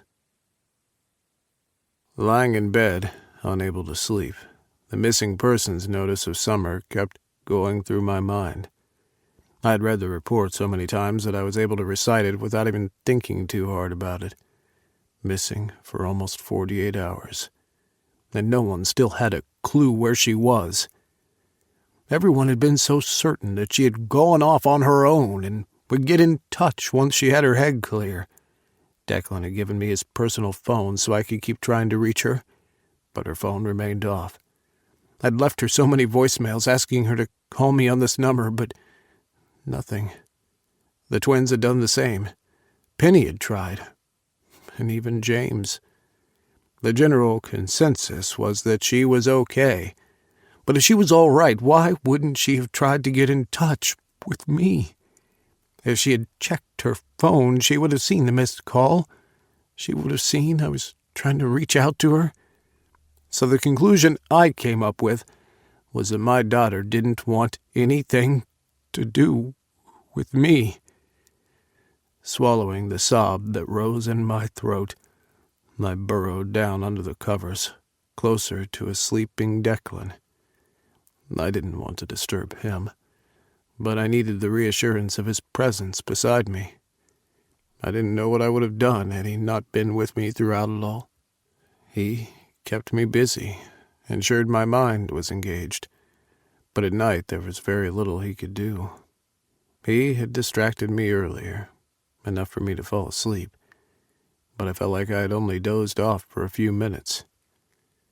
Declan lay on his stomach, his face turned in my direction. One of his arms was around my waist, anchoring me to the bed, as though he was afraid I would slip away where he couldn't keep an eye on me. The pale moonlight, spilling through the curtains, caressed his skin like a lover jealous of my attention. I reached a hand out to chase the light away, claiming what was mine and no one else's. Being this close to Declan was usually comforting. He'd held me while I slept fitfully last night.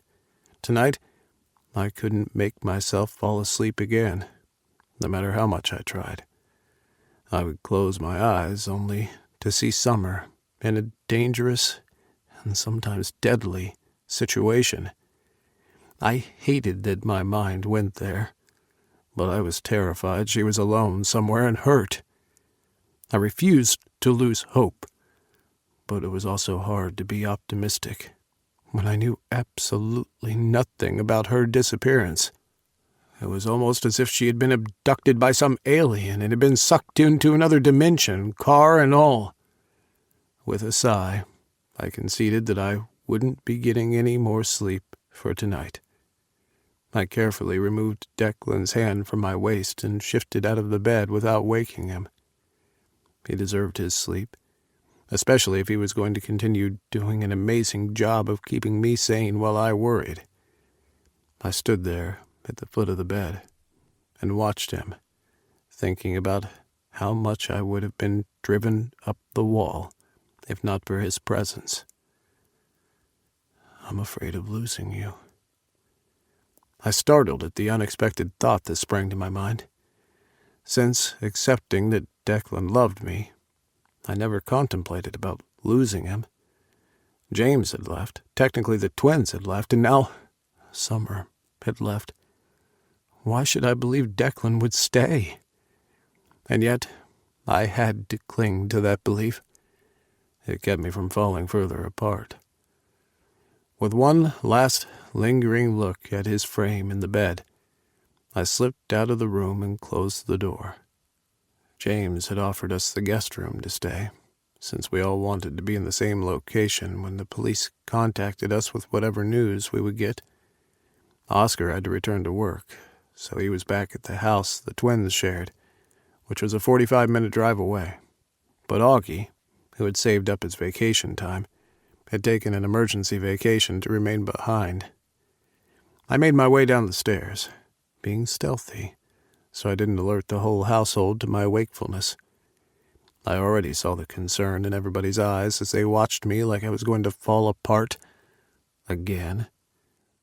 Augie was supposed to be camping out in the living room, but when I peeked inside, I only found the discarded sheets, half lying on the floor, and the rest on the air mattress James had gotten on short notice. A quick sweep of the living room revealed that he wasn't there, so I followed the only light that was on downstairs to the kitchen.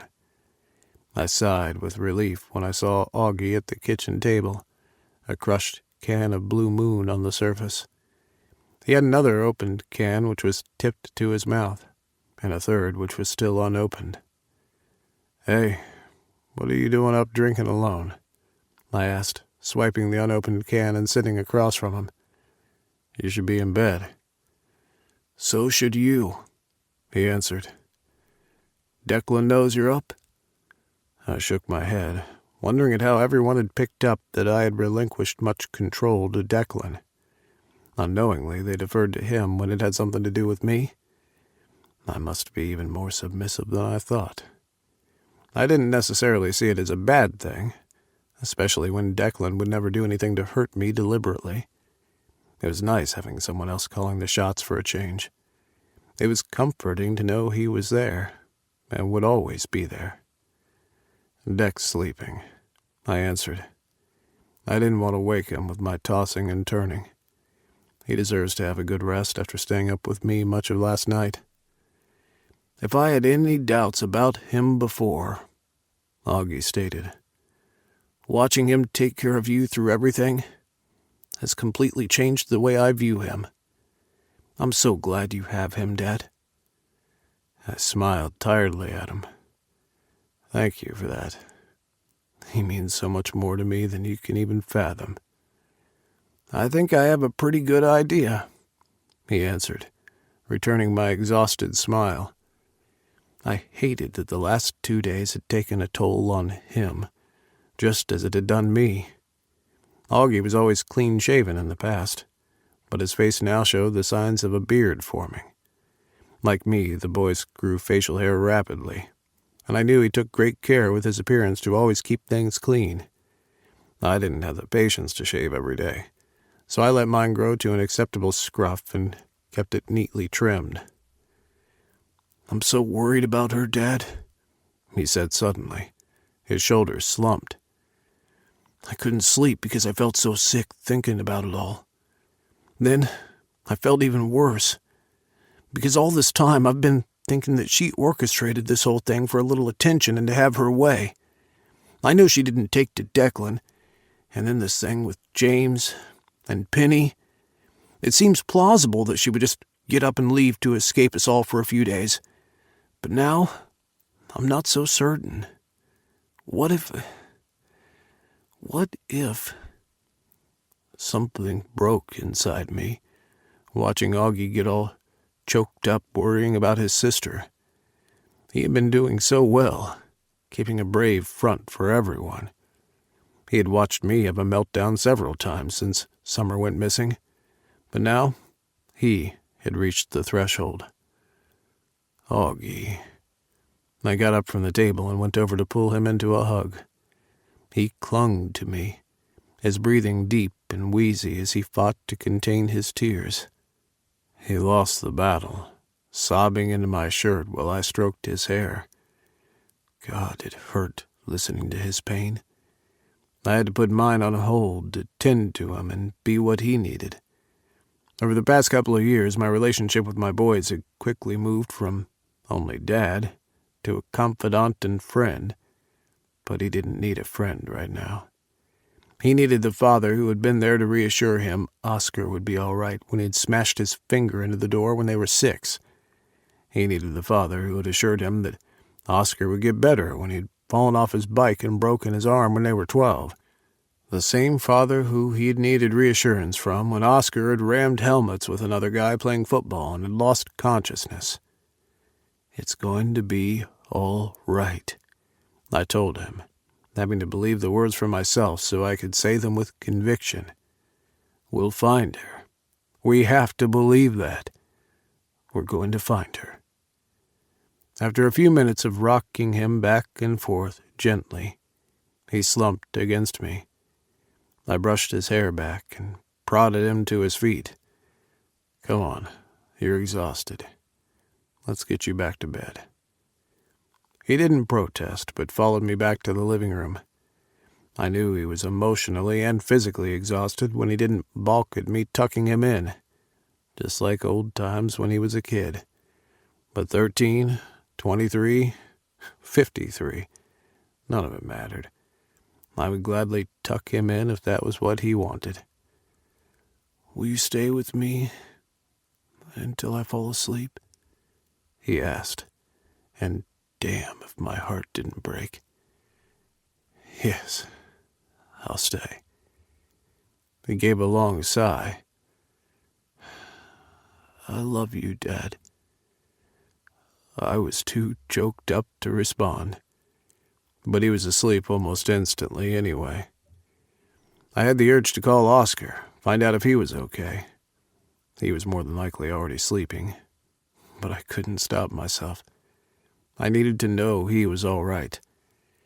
I snagged the wireless phone from the corner table in the room and moved over to the sofa, which I had pushed back earlier for the air mattress to fit into the living room. Before it could drive me crazy, I dialed Oscar's number. We didn't need to talk. I just needed to hear his voice, to know he was all right. "Dad?" He answered the phone just when I thought it would go to voicemail. "Dad?" he said again, in a stronger voice. "Is something wrong? My God, is it Summer? Have they found her?" The fear in his voice was palpable, and I rushed to explain they hadn't found her, which was a good thing given what his tone implied. No, there's still no word. I shouldn't have called. Go back to sleep, Oscar. Sorry for waking you." "It's okay, Dad," he said. "I understand. Is Augie okay? I keep having this weird feeling." They'd always had that bond when the other wasn't exactly happy. At first, when they were younger, I would play it down, not believing them. As time moved on, though, I'd come to the realization that they had a bond not even I would be able to understand. "He's worried about Summer, too," I answered. "But he'll be fine. We'll be fine. And we'll find her, no matter how long it takes." Arms slid around my waist as the couch sank beneath Declan's weight. I didn't even need to look to know he was the one holding me. He kissed the side of my face. "She has to be okay," Oscar confirmed. "Right. Now go back to sleep. Talk to you tomorrow." "All right, Dad. Good night." "Night, Oscar." I hung up the phone and sank back into Declan's chest. He tucked a hand beneath my shirt and caressed my abdomen. The comforting stroke was soothing. Exactly what I needed. "Checking up on your kids?" he murmured in my ear. I couldn't sleep. I found Augie drinking in the kitchen. I think he was hoping to get drunk so he didn't have to think about all this.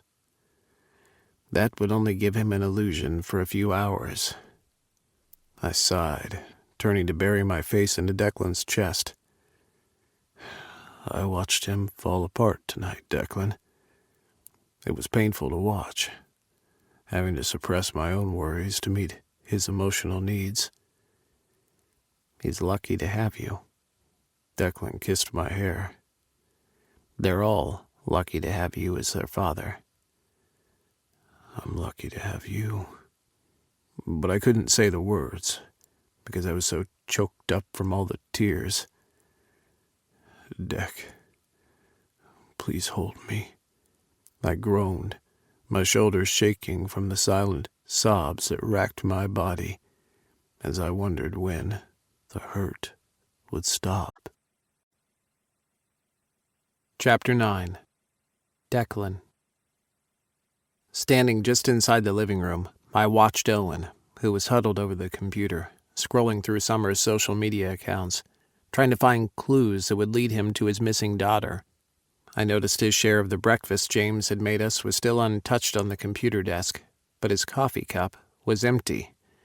Again. I hated seeing him like this, agonizing over Summer's whereabouts, but I didn't expect the situation to change until we had Summer safely back home. As though he sensed me watching, Owen turned his head and smiled when he saw me. It wasn't the smile I was used to. Sure, the Owen I'd come to know was there, trapped inside him, suppressed by the fear and worry he was going through every minute Summer was missing.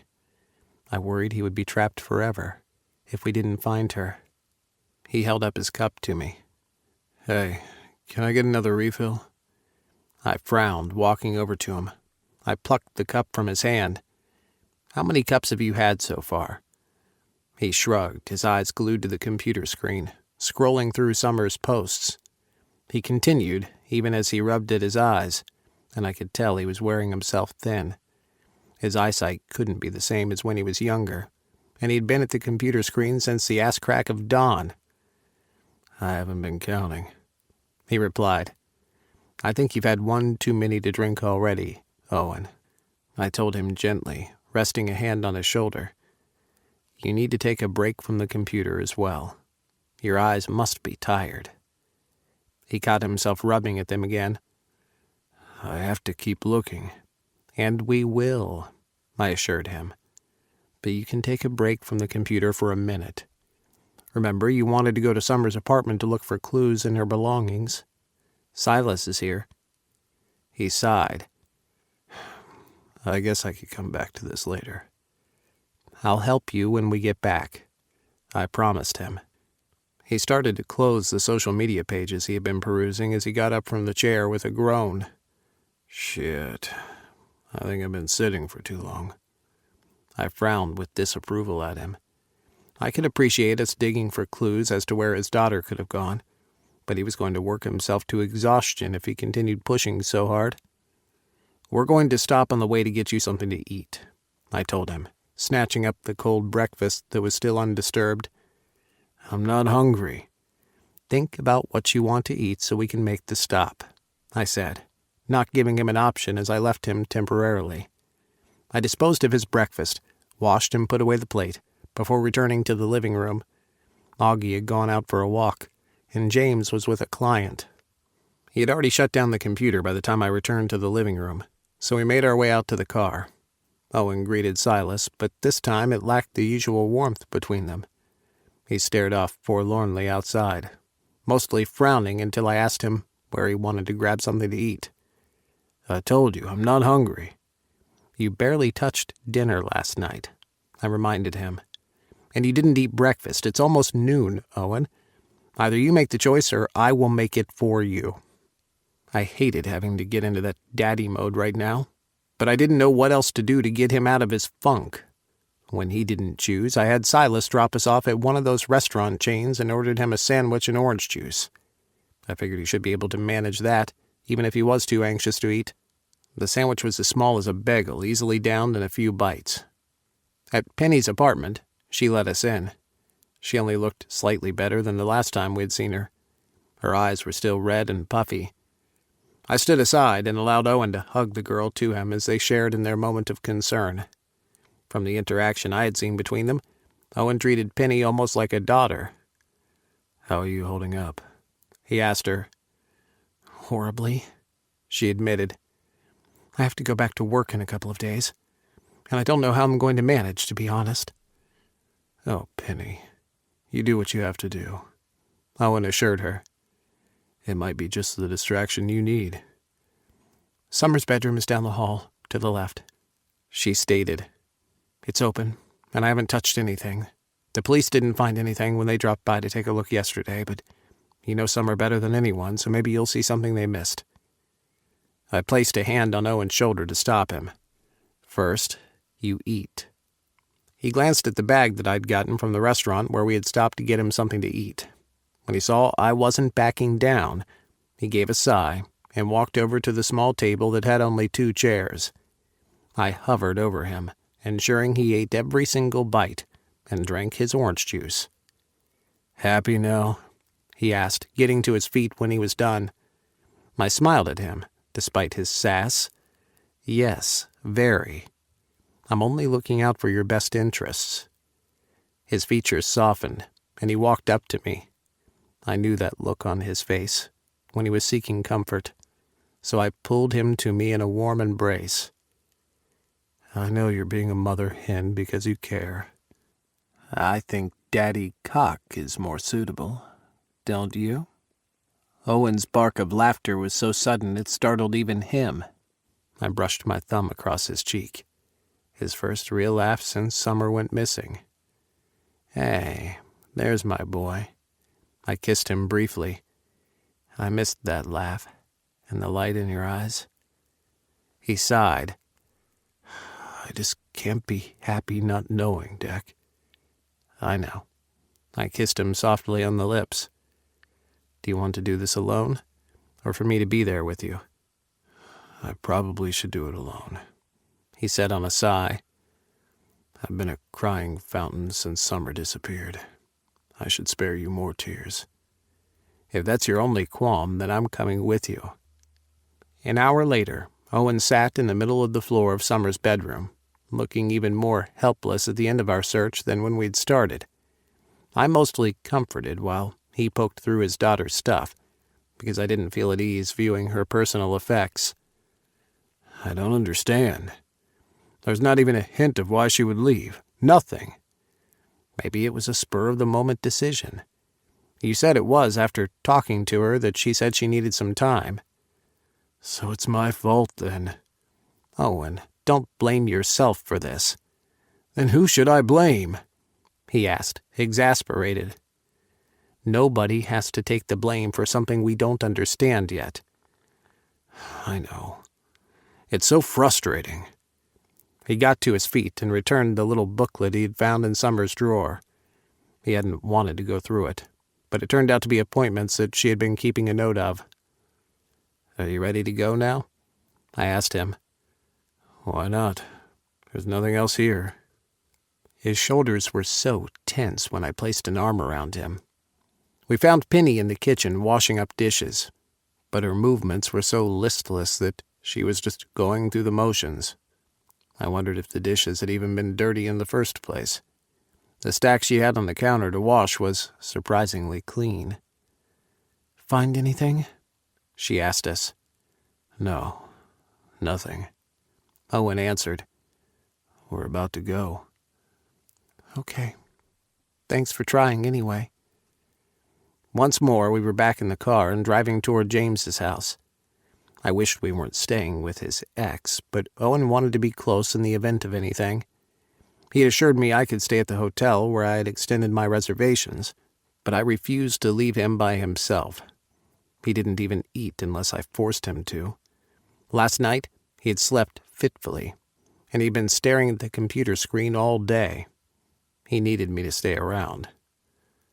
Did you notice they had separate bedrooms? Owen asked me on the drive. I did. There was no way I could allow Owen to have a different bedroom when we moved in together officially.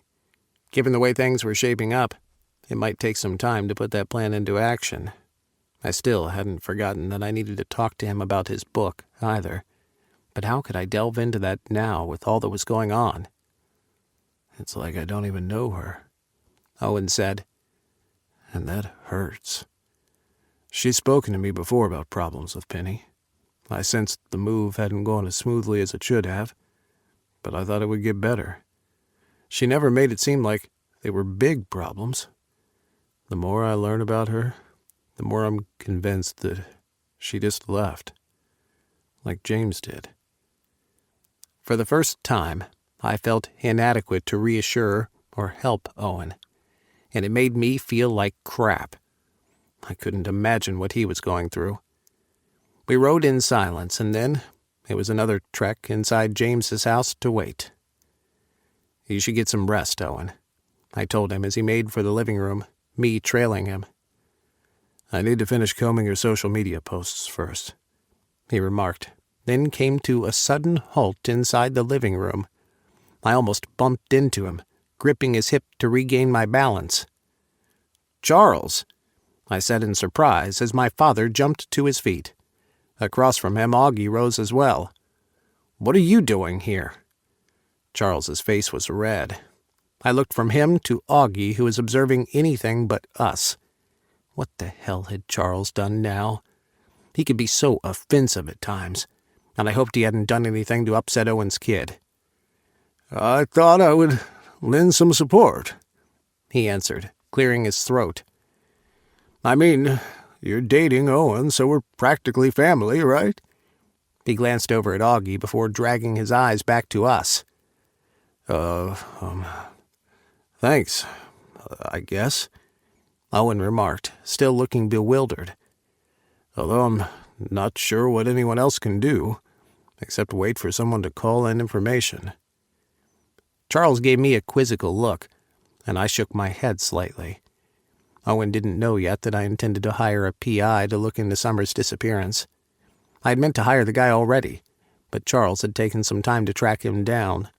When he'd wanted to get out of his third marriage, Charles had used the guy to trace his ex's whereabouts. Even I had been impressed at the dirt the guy had come up with. "Owen, give us a minute, will you?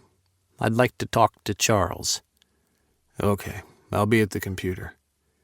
His intent solely on the task before him, he settled at the computer desk. I placed a hand on Charles's arm to lead him away, but he paused and turned to Augie. It was nice meeting you, August. August? I'd never heard anyone mention him by his full name before. He obviously found it distasteful as his face heated uncomfortably and he pushed his hands into his pockets. It was nice meeting you too, Charles. I led Charles from the living room and outside to stand on the porch where we'd have privacy. What are you doing here? I asked him again. I didn't trust what he had said about being there for family. I asked you to oversee things at the office, despite my better judgment, so I could stay on here with Owen. Despite what you want to believe, I really did visit to ensure you were all right, he said. I know you care about this man, and if his daughter is missing, you'll be in the middle of it. Hell, you asked me to find a PI for you. Not so loud, I hissed at him. I don't want Owen to know about this. You're keeping it a secret from him? You don't need me to tell you that's a bad idea. I'm doing what's best for him, I answered. I don't want to get his hopes up that this PI will be able to find Summer. If we find her, we'll all be relieved, but for now, this is just between us. Now where's the damn PI? Chapter 10. Owen. Owen, I'll be back shortly. Oh, uh-huh. I answered distractedly as I logged onto Augie's Facebook account so I could continue my search from earlier. I didn't use social media, so I had no accounts with the popular ones. At one point, I had created a Facebook account to connect with my children, but they informed me back when they were teens that it was uncool to have their father as a friend. It didn't seem particularly useful outside of that, so I had deactivated the account. Luckily, Augie allowed me to access his profile since he was friends with Summer. From his page, I was able to check the posts Summer had made. There were a few that made me pause, but nothing alarming that stood out. Owen. At my name on Declan's lips, I glanced away from the computer and at him. He stood a couple feet away from the chair where I was sitting, frowning at me. I'll be off with Charles for an hour, maybe 2, he stated, now that he had my undivided attention. Promise me you won't spend the entire time on the computer while I'm away. I can't. I need to keep looking. I can't sit around here being idle, Deck. With a sigh, he came over to me and spun the chair so I faced him. With his hands braced on the arms, he crouched over me. My gaze flickered to the couch where Augie sat, pretending that he wasn't hearing us. I'm not telling you to abandon your search, he said calmly. I'd never tell you that, but, baby, you're going to run yourself down at this rate. You have to take care of yourself so we can all focus on Summer. Otherwise, we'll all be busy worrying about you as well. Declan, It's non-negotiable, he said softly. You barely slept a wink last night, and your eyes are already bloodshot. Go up to the guest room and get some sleep. Take a nap before you come back to the search. I bet you'll feel refreshed and more capable. He turned and gestured to Augie. I'm sure Augie doesn't mind continuing the search while you take a nap. Augie rose to his feet. I don't mind at all. Declan nodded and touched my arm. Come on, let's get you up the stairs. I wanted to fight him on this. A nap sounded like such a luxury when I had no idea what had happened to my daughter. Declan wouldn't stand for me saying no, though. I saw it in the set of his jaw. So, with a sigh, I rose to my feet and took the hand he offered me. Good boy, he said when we were out of earshot of Augie. Usually the praise would warm my insides, but I felt too dead. Declan saw me to the guest room and helped me with my shoes. Promise me you'll take a nap, he said when he finally coaxed me to lie down on top of the covers. Okay, promise. I mean it, Owen. No sneaking down the stairs because you know I'm not around. That was exactly what I'd planned. I tried not to let the guilt show, but buried my head into the pillow as if I would do what he suggested. I frowned at him. Shouldn't you be back in Cincy minding the business? You know you don't have to hang around with me, right? He leaned over the bed to kiss me. His lips roved over mine, and I didn't respond at first, but it was hard to resist the lure of pleasure his lips promised. He broke off the kiss, then kissed my nose, which I wrinkled at him, always with the nose kissing. "I'm right where I want to be," he answered. "There's no way I can return to business as usual knowing you need me." His words brooked no argument, so even though I wanted to protest, I didn't bother to waste words. To be fair, I tried to follow his orders and take a nap, but I ended up tossing and turning for 15 minutes before I gave up. I didn't bother to put my shoes back on, but padded downstairs, certain Declan had already left. I still found it strange, but sweet, that Charles had traveled all the way from Cincy because he considered us family. I wasn't certain what to make of that. It didn't seem like the Charles I had come to know much about through Declan. "You can go back to what you were doing," I announced to Augie, who startled at my voice. "My God, Dad, you scared the crap out of me," he cried, spinning around to observe me. "I expected you to be in bed sleeping." I couldn't sleep, I told him. "You've only been off the computer like 15 minutes, he said, squinting at the time on the computer. "Seriously, Dad, Declan was right. You need to get some rest." "I'll rest when we find out where Summer is. Now move over." "Declan's not going to like this," Augie argued as he got up from the chair. "And who's going to tell him?" I asked, going back to the computer. A couple of hours later, I rocked back in the chair, my ass numb, my bladder burning a bit from the urge to use the bathroom, which I'd been ignoring, and my eyes blurry from staring at the computer screen. I had come up empty. Aside from some random posts she had made with sad faces, and one rant about people who believed they could walk back into your life after leaving, there was nothing there that raised an alarm. Defeated, I paused over a recent live video of Penny's that Summer had been tagged in. Ignoring the sounds of Augie and James somewhere about the house, I checked out the video. I'd ignored every effort of theirs to get me to move from the computer. Don't they know I need to keep busy? The video started with Summer walking ahead as though completely unaware she was being caught on camera. Her steps were jaunty, her curls bouncy as she walked along the greens. I couldn't tell where she was in the video or who was behind the camera, but they looked to be at some park or another. 2 teen girls jogged by, minding their own business, but my focus was on my daughter. "I'm so glad you talked me into going for a walk," Summer says, her hands going above her head as she leans into the wind that rustles the leaves of the trees around them. She spins, then stops, her laughter bubbly when she spots the camera. "Penny, you have to stop videoing me all the time." "Don't pay me any mind, honey. You always look so good on camera." Laughing, Summer strikes a pose, brushing her hair over one shoulder before giving her girlfriend a coy smile. "You're only wasting your phone storage. Shut up and look cute." Summer's smile fades into a pout. "Don't be mean." The camera wavers a bit before writing. "I'm not mean. I love you." The camera lowers to the grass as Summer's sandaled feet appear closer. It's as if they forget the camera is on then. "You really think I'm mean? Is that why you've been sad lately?" Summer laughs. "I've not been sad." The live footage ended, leaving me unsatisfied and even more conflicted. The 2 girls had obviously been facing issues in their relationship, which had finally ruined what they had. It was such a pity, too, because they were genuinely in love with each other.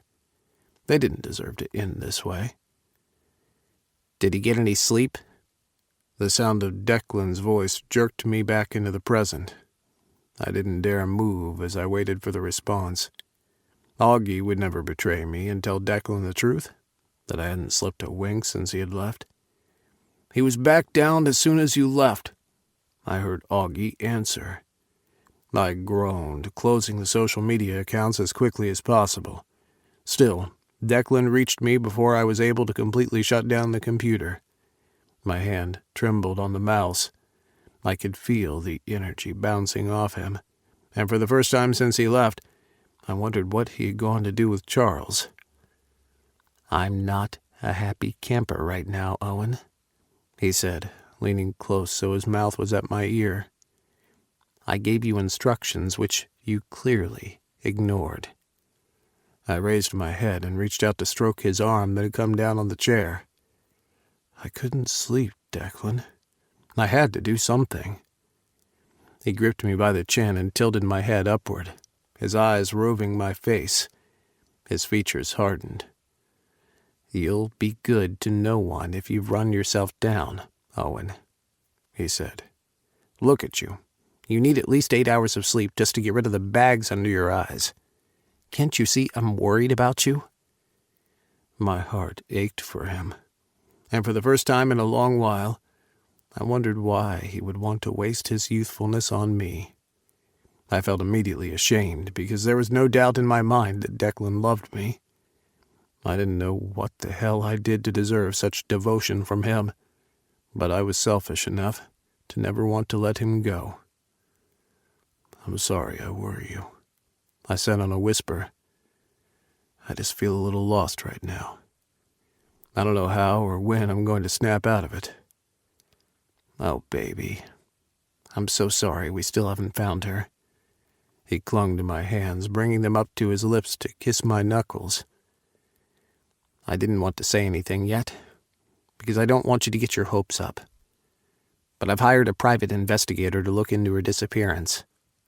I breathed hard through my mouth, and the breath trembled along my lips. "You have?" He nodded. "Yes. I wanted him on the case since the day we found out, but we had a bit of trouble getting to him." "We?" "Yes, Charles and I." My eyes widened. "So he really is here to support us?" "Yes. He's trying to be a better person." With a groan, I rose to my feet and threw my arms around Declan, hugging him. "Thank you so much." His hand slid around my waist to hold me to him. "I told you that I'd be more than willing to help you with your kids, Owen," he said softly, kissing my temple. "I meant every word of it, because your kids mean the world to you. If they're happy, you're happy. And I want you happy, because you mean the world to me. So if you're happy, I'm over the fucking moon."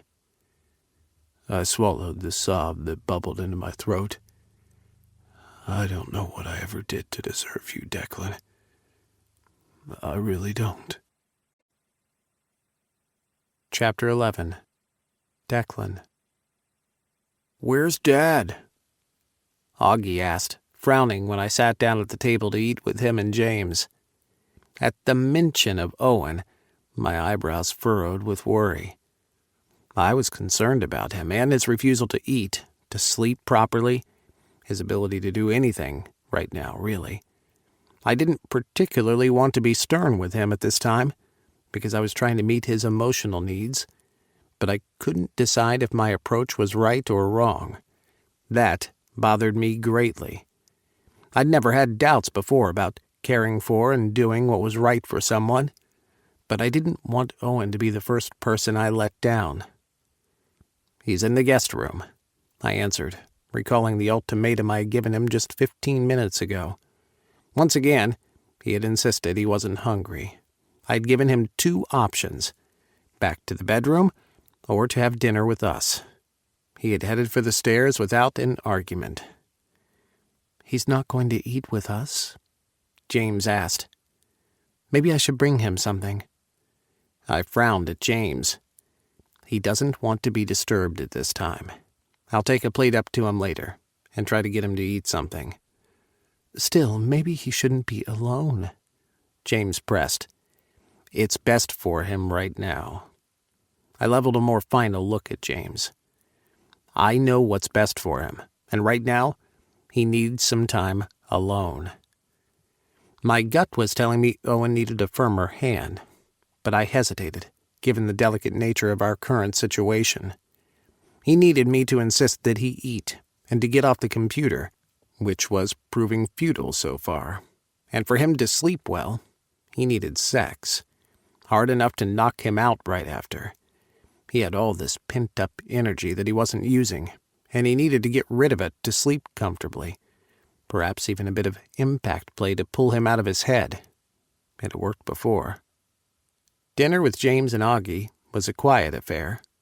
Unlike Owen, I cleared my plate, already determined that I would need my energy for the night. Once we were finished with dinner, I excused myself from the table and asked Augie to make Owen a plate while I made some calls. Owen still kept my personal phone, but I was able to get by using my business one anyway. The small house had very little privacy, so I made my way out on the porch to place the call. I hadn't called him in a long time before I'd given in and made the call last week with regards to Ridge. Now, the phone rang a couple of times before Heath answered. To what do I owe the pleasure this time, Declan? Do you have a few minutes to talk? I asked him, not wanting to interrupt him if he was in the middle of a scene. I have about 10 minutes before I'm needed, he answered. If it's going to need more time, I can put it off. I closed my eyes and rubbed at my temple, relaxing under Heath's soothing tones. The man was usually so smooth. It was damn next to impossible for him to lose his cool, which made him a fine dungeon master, a firm but caring one. He had taken me under his wing when he saw my interest, but it hadn't been long after that he sat me down and explained where I fit into the scene. I wasn't a hardcore dom. I could never be one. But he had seen something in me that made him declare me the perfect candidate to be some boy's daddy. He was right. 10 minutes should be good, I answered. Time's running. What's up? I want to know about Ridge. How's he doing? Has he made any improvements? I would have called earlier, but my partner's dealing with something tough right now. Ridge is coming along, he answered. Stubborn, but when is he ever anything but? He's not refusing to kick the habit, then? Actually, he's been receptive to quitting the drugs. Lucky thing you caught him when you did. He'd just started up again. Do you know why? Heath's sigh was heavy. That he won't talk about. But he didn't need to talk about it. We all knew what his problem was. He'd fucked over Heath, the one man who cared about him more than I did, and that was saying a lot. He hadn't been able to forgive himself for it. You're not acting as his therapist, are you? Heath was a clinical psychologist, but I didn't expect him to look after Ridge himself. He would know the right person to place in care of my friend. No, that wouldn't exactly be professional, would it?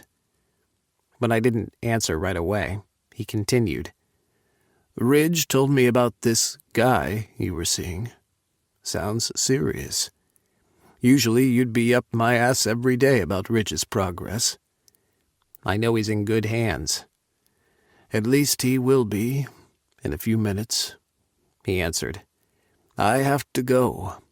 Ridge has a scene right now.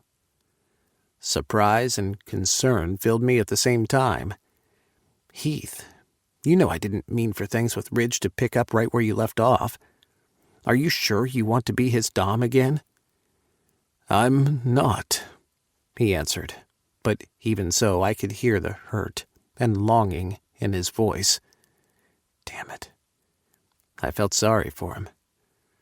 I'll just be overseeing that he gets the care and attention he needs, that he's taken care of in the right way. Fuck, Heath, you don't have to be a masochist and watch that. I know how you feel about Ridge. Watching him with another dom is kind of extreme. Heath's next breath was loud as he blew into the phone. Don't worry. I have zero expectations this time. The last time, I got feelings involved, and it damaged us. This time, I'm simply doing my duty by him, as I would for any other sub who's going a little haywire." Heath's words were supposed to be comforting, but I still believed he was deluding himself. Ridge was his kryptonite, the only one who had been able to break Heath. Knowing how fickle my friend could be, I didn't wish him to lead Heath on again and break his heart. Heath had been devastated when Ridge had left him. "If there's any trouble, I hope you know you can call me, Heath," I reminded him. "We haven't seen each other in a while, but my thoughts about you have not changed. You're good people." "It would be nice to see you again. Ridge might like it too if you came around. How about stopping by one of these nights?" "I'd like that. Well, I'll let you go. I have a lot to do tonight." "Good luck, man. Talk soon." Once Heath hung up, I felt re-energized. Earlier, I had been so frustrated that nothing I tried was helping Owen. But hearing Heath talk so confidently about being there for Ridge reminded me that I had to give my boy the care he needed.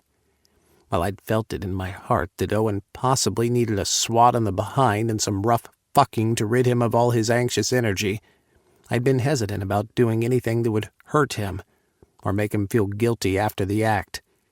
But if I didn't do something, he would wallow in worry and make himself sick. I re-entered the house and stopped at the kitchen to collect the plate I'd asked Augie to make for his father. He'd need to eat a bit of food for him to withstand tonight, but I already figured out how to get him to eat.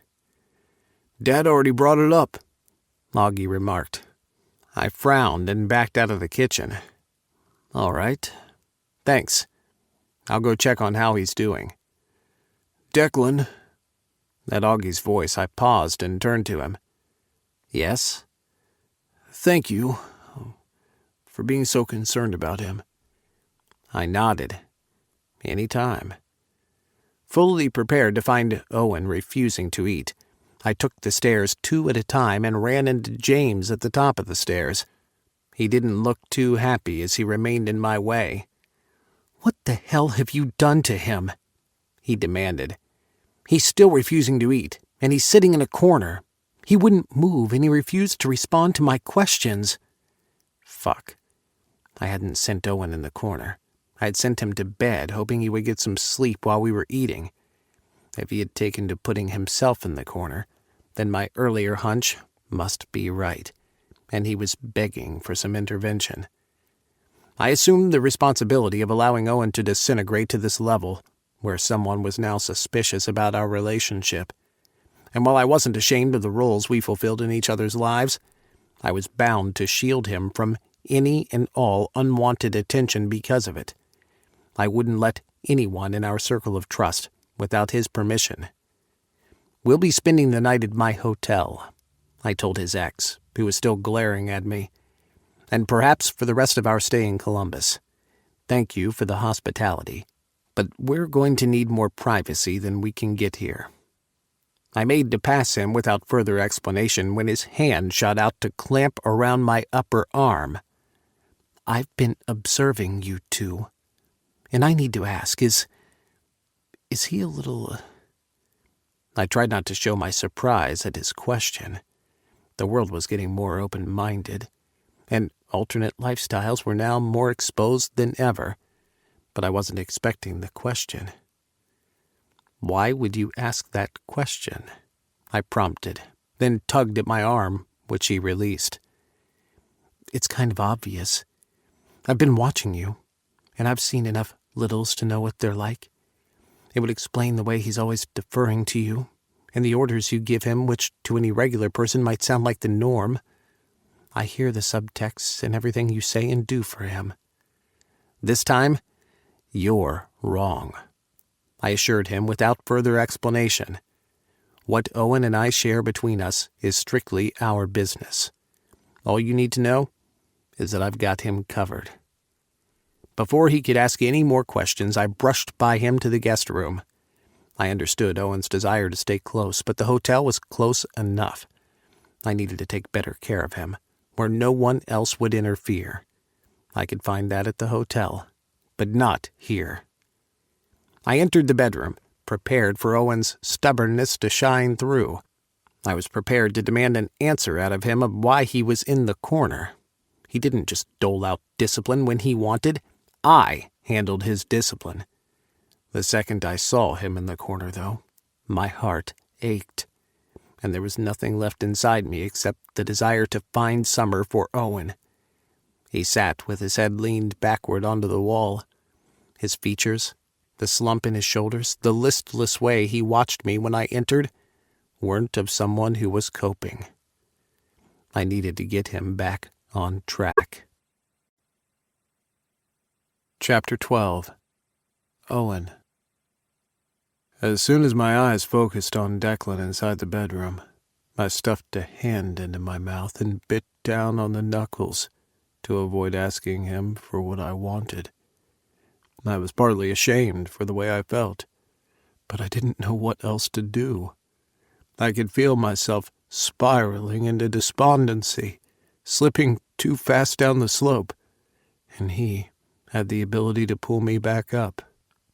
However, I was afraid to ask. I craved the comfort and the peace of mind that usually overcame me when Declan made love to me. This time was different, though, or so I thought. What if he considered me insensitive to want to have sex when my daughter still had not been found? What if he didn't get the point of why I needed him inside me, to feel a part of him? I watched Declan, tense with the uncertainty of what he would do. He had seemed frustrated earlier when I'd refused to eat, and he'd sent me to bed. I hadn't obeyed him, though. Once inside the room, the corner had called to me. I needed the familiarity of corner time. This I could cope with. Summer's disappearance, I couldn't. Without a word, Declan came over to me. Instead of admonishing, he sat on the floor next to me with a grunt, his back against the wall. We were so close I could feel the outline of his thigh against mine. He reached over and rested a hand on my knee, but otherwise, he did nothing. He said nothing. The seconds ticked by into minutes. Slowly, the tension eased from my shoulders. If he hasn't upset at me, does this mean that he understands? I leaned into him, my head resting on his shoulder. He slipped the hand from my knee around my shoulders and pulled me even closer into his body. He felt so good. The familiarity of his touch soothing me, comforting the ache in my heart. When he held me, he made me feel like everything would get better. Declan turned his head and kissed my forehead. I closed my eyes, breathing deep and hard, as he kissed down my nose, and finally teased my lips apart. I opened up for him, his kiss so soft, so sweet, the exit for all the pain and weariness inside me. He cupped my cheek, and with his other hand guided me to move against him until I was straddling his lap, knees on either side of his hips. "Oh, baby boy," he sighed against my lips. "I'm so sorry. Forgive me." I pulled back slightly to stare at him in confusion. "Forgive you? For what?"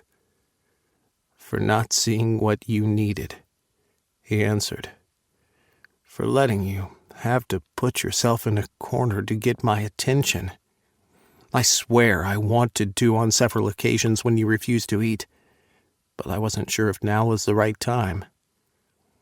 I inched a hand under his shirt to stroke his hard abdomen, lightly brushing against the puckered flesh of his surgical wound. "I shouldn't want this so badly," I said unhappily. "What kind of father wants sex and craves discipline when his daughter is missing?" With a groan, he gripped my chin hard. You listen to me, Owen David Long. You're the best goddamn father I've ever come across. You think so? I fretted, my shoulders slumping. Because I can't help feeling I did a shitty job. And that's why Summer disappeared, and why my own boys felt they couldn't talk to me about James. Baby, we talked about this before. You don't get to question the kind of father you are. You hear me, Owen? And I'll spank you so hard you can't sit for a week if I hear you talking like that again. I'm not going to let you belittle what you've invested of yourself into taking care of your kids. And I'm sure they will be the first to agree with me. Maybe that's what I want, I said on a whisper, refusing to meet his eyes. What? He demanded. I want you to spell it out for me. Tell me how I can make this a little easier for you. I want you to spank me, I answered, heart beating harder. And when my ass is so red I can't take it anymore, I want you to fuck me so hard I'll have no choice but to sleep after. I'm so tired, Declan. But every time I close my eyes, my brain goes off thinking these crazy things about what might or might not happen to her. I'll find her if it's the last thing I do. I swear I'll find her and bring her back home to you. I smiled sadly at him. You can't promise that. But there's something else you can promise. What? Instead of answering, I showed him by kissing him. He understood perfectly well enough to grip my waist and kiss me back. I was only too glad to give over control to him, free falling, because I knew he wouldn't let me hit the ground. He broke the kiss. All right, we have a deal, but first, you eat. You don't have to eat it all, but we need to get something into you. Then, we need to leave and stay at my hotel. James is already curious enough about us, and I don't want him focusing on us at the moment. If and when we're ready to broaden our circle of trust beyond Silas, then we'll do so in our time, not his. I didn't really want to eat.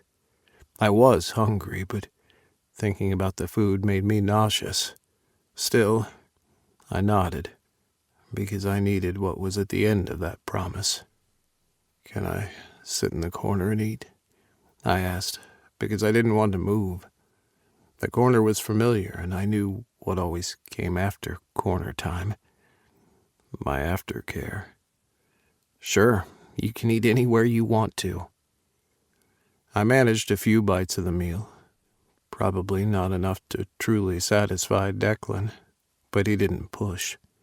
Instead, he brought me to my feet and walked me to the bathroom, where he proceeded to wash all of me. All of me. Freshly scrubbed and tickled pink. I was already feeling better when we descended the stairs. James wouldn't look at me. He seemed a little upset that I hadn't trusted him with the nature of my relationship with Declan. He had asked me if I was a little, not that I knew what that was, and when I hadn't answered him, he'd left. You should return to your apartment as well, Augie, I told my son when he walked us out of the house. You being here won't solve anything. You and Oscar can be there for each other. But James... He trailed off with a sigh, then tried again. I don't want to leave him alone, you know? I nodded. I understand. He's worried about Summer, too. We all are. But he's back on the job. He can't expect you to stay around forever, Augie. I know. I'll stay a couple more days, then I'll go. I nodded and hugged him. Keep in touch, please. Always, Dad. He and Declan exchanged farewells, and then we got in Declan's car. He had driven home, something he rarely did because Silas was resting. He deserved it. He had been escorting Declan and me around through everything. "You want me to drive?" I asked, falling back on what I was used to. "No, you sit and relax." The hotel wasn't far away, and I was surprised when Declan woke me. I was so tired that I'd fallen asleep. He helped me out of the car, carrying all our things because I was usually out of it when I just woke up. We rode the elevator to the suite I'd been sharing with him when we got the news.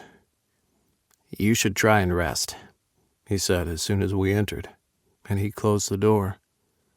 "I wish I could have gotten you up to our room without having to wake you." I smiled tiredly at him.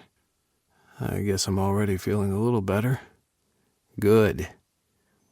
He helped me undress, shirt over my head, shoes and socks off. My jeans went next, and the covers pulled down the bed. I climbed in, but reached for his arm. "Lie with me." He undressed, then snuggled me into his chest. His arms came around me, holding me tight against him, and I fell asleep without difficulty.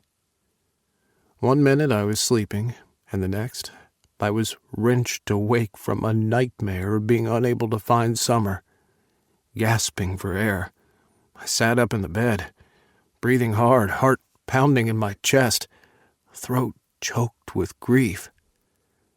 "Owen?" Declan called to me, sitting up beside me. He must have been sleeping as well. "What happened?" "A bad dream," I answered. "Summer, I can't... Deck, please." I wasn't speaking coherently, but he nodded, understanding, and I was relieved. "Come here." I went over to him, accepting his kiss.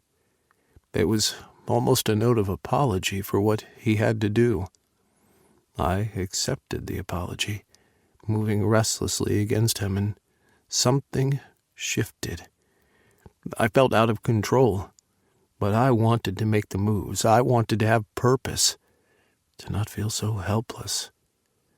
I broke the kiss and stared down at him. "Deck." "Hmm?" You said to tell you what I want." "Yeah?" "I don't want you to spank me." His eyebrows rose. "You don't?" "No, I want to turn you on." He chuckled. "Baby, you already do." "I mean, I want to kiss you all over. Almost like when you had me suck on your nipples. I found comfort in it that night. Is that all right?" He brushed the side of my face. "If that's what you need to make you feel better, then yes. I'm sure I'll enjoy it." "Thank you, Daddy." Having a goal I could accomplish was a relief.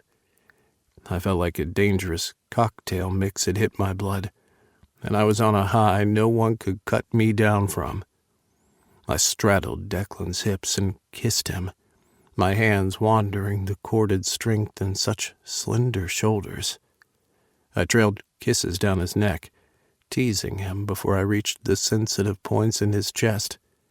He emitted a loud groan when my lips enclosed over his nipples. "Oh, God," he gasped when I flicked my tongue, and I began to feel in control of my emotions, like I could get something done.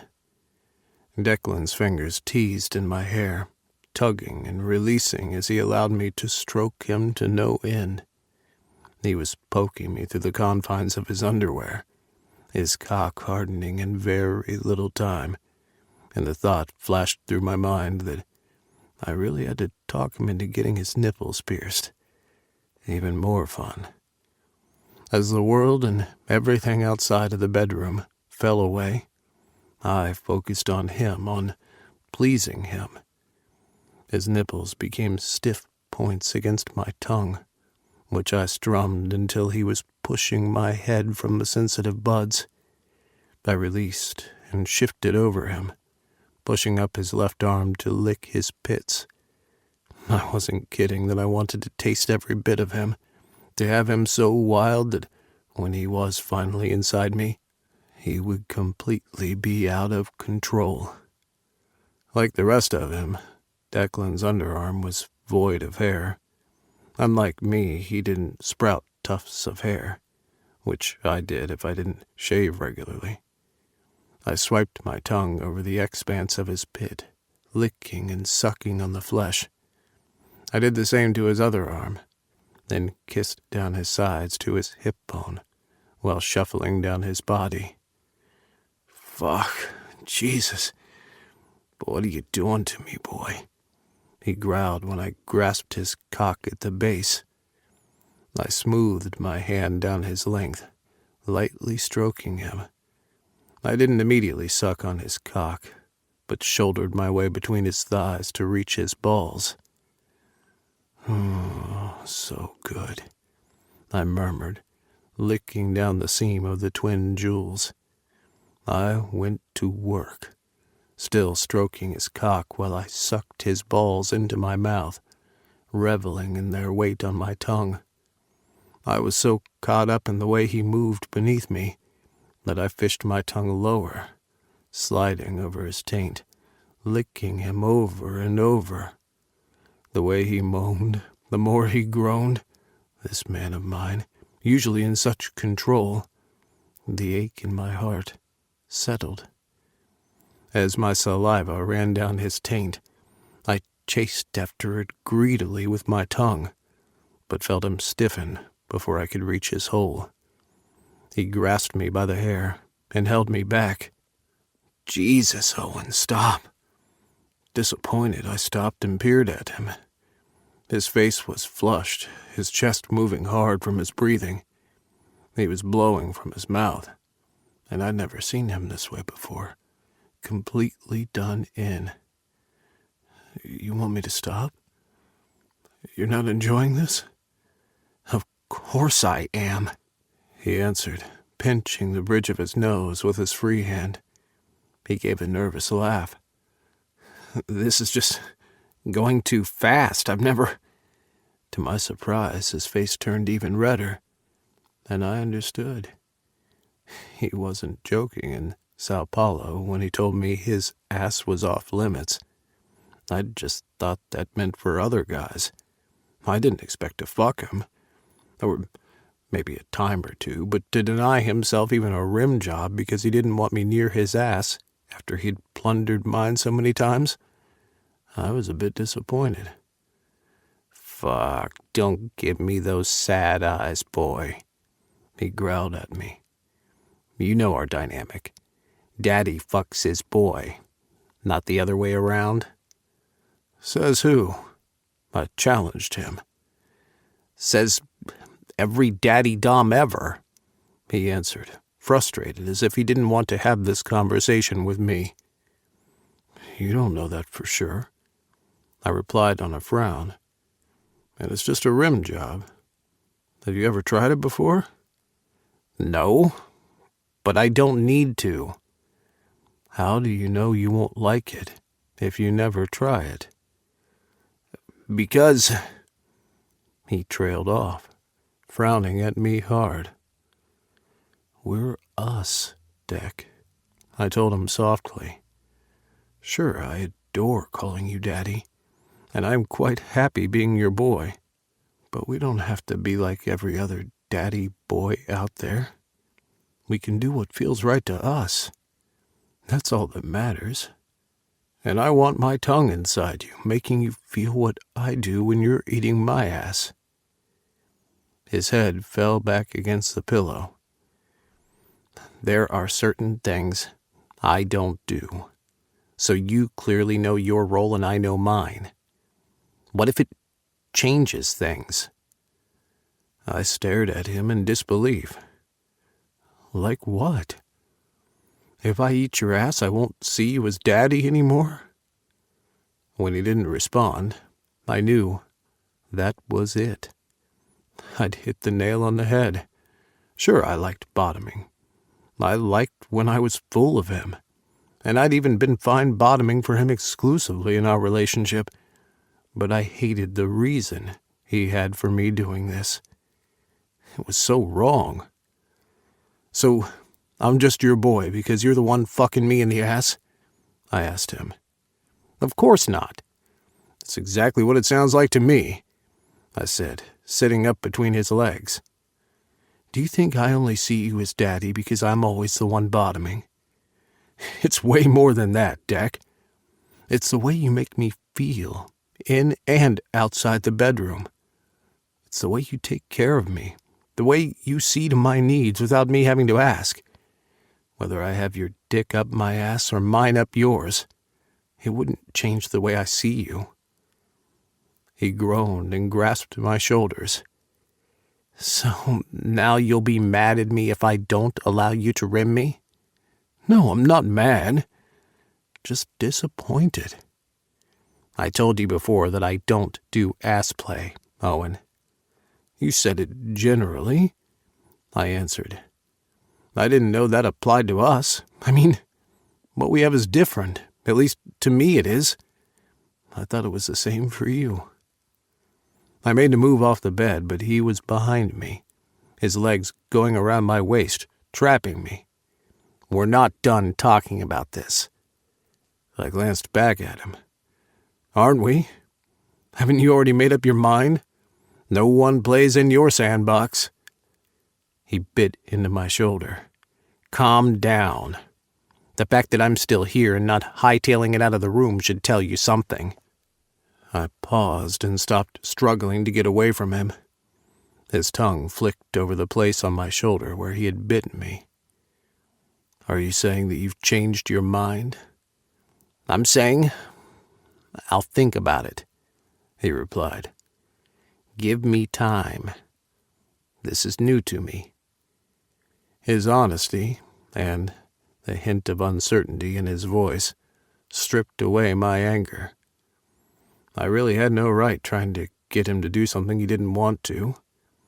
I wasn't even certain why I had gotten all hissy about it either, given my desire for being fucked by the man, and not the other way. It would be nice, though, to know that it might not be something we would engage in all the time, but that the offer wasn't off the table. I might want to get my dick wet sometime, too. I bowed my head. "I'm sorry, Daddy." He kissed my cheek. "It's fine. Come back to bed. Let Daddy take care of you." Declan pulled me back to lie on the bed, and I went along with it. When he kissed me, his teeth sank into my bottom lip, and a thrill ran through me. His hands gripped mine, holding them above my head, leaving me helpless and somewhat restless. I moved against him, tugging at my hands until he lifted his head. "Remember we talked about safe words?" he asked, refusing to let go of my wrists. "Yes," I answered. "Why?" "Because you're fighting me right now," he answered. "And you need to let go or use it. I'm going to tie you to the bed. If you feel it's too much for you, use your safe word." I bit my lip. Not sure if I wanted to be tied up right now. I'd wanted to be the one with the power, not the one being controlled. "Do you understand, boy?" His tone snapped me back into our zone, and I nodded. "Yes, I understand." "Tell me what you understand." "If I'm uncomfortable, I use my safe word." "Which is?" "Jello." He leaned forward and pressed his lips to mine. "Good boy." I watched him as he got my socks, and one by one tied my hands to the bed, with me facing the mattress. When I tugged, I was surprised to find that the ties held. He hadn't given me any leeway to let myself loose. There was no way I was getting free unless he untied me. "You're all wound up so tight," he murmured, placing a kiss between my shoulder blades. I'm going to teach you to let go. That I've got you." "I know," I answered, glancing at him over my shoulder. "I think you've forgotten, but that's fine. I am patient enough to remind you that you can always allow yourself to fall when you can't find your footing, because I'll catch you." Kneeling behind me, Declan lay with his head between my legs, and with his hands on my hips, guided me to lower my cock to his lips. I groaned when he took the tip into his mouth, taking more as he pulled my hips lower. He caressed my ass cheeks, squeezing them as he urged me with his hands to set a rhythm. I pushed forward carefully into his mouth, my head down as I watched him, taking my cock deep into the back of his throat. He aimed to slap at my ass cheeks every so often, until I was blinded by my impending climax. He wouldn't allow it. He pulled at me until I reluctantly eased back my hips for him to release me. He shuffled from beneath my legs, kneeling behind me as he licked up my taint before toying with my hole. His tongue idled over my opening as he took his time, doing to me exactly what I had wanted to do to him earlier. I pushed aside the thought and concentrated on what he was doing to my body. He shifted away to retrieve the lube before settling right back between my legs. He squirted the lube over my hole and started with 2 fingers inside me, pushing deep while I tugged on the socks because, I was trapped by all the feelings of pleasure that was rolling over me. "Let go," he said, kissing my back. "Daddy will always be here for you. You don't have to do this alone. Trust me." With the tortured cry, I let go, my hips moving as I fucked myself on his fingers.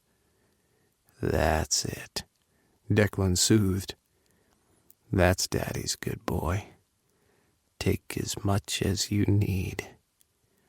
He gave me another finger to work with as he stretched my ass until it burned, but I still wanted more. "Please," I begged him. "Please, Daddy. More." "You want my fist, boy?" he asked. I nodded so hard my vision blurred. "Yes. Oh, yes." "It's going to take some time to work you up to it." "I don't care," I told him. "Do it, please. I need this." He placed 2 kisses on my lower back, just above the swell of my ass. "I know, baby.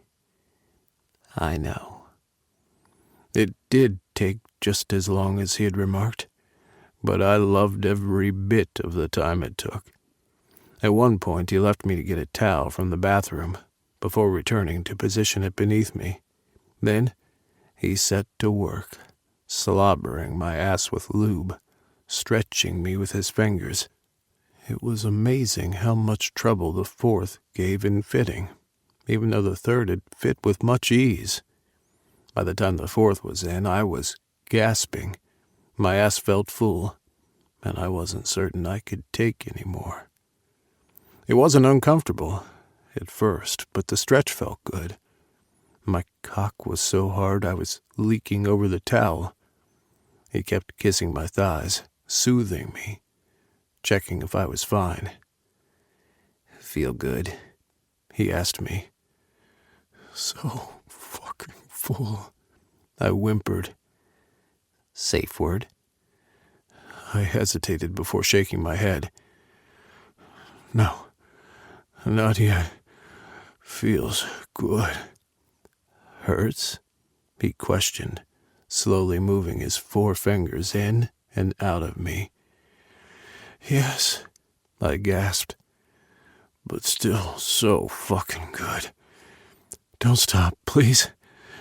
Oh, fuck, Daddy." "Easy there, boy."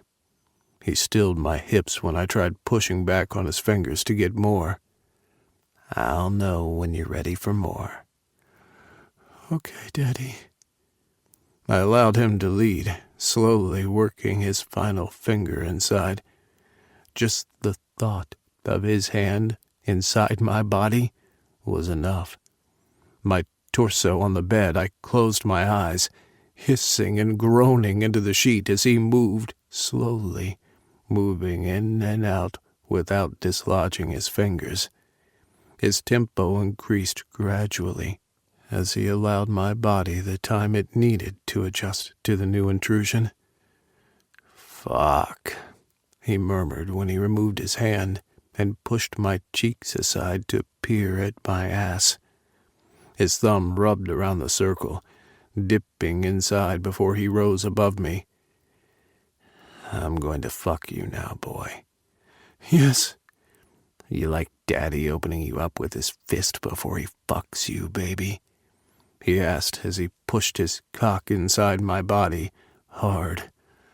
Yes, Daddy, I growled, hands clutching at the socks as he fucked me hard, pelvis punishing against my ass. Smack, smack. He plunged inside me hard and deep, my ass relaxed enough for him to hold nothing back. Oh, fuck, he muttered, pulling out and pushing my cheeks apart. Oh my God, babe. Look at Daddy's pretty hole.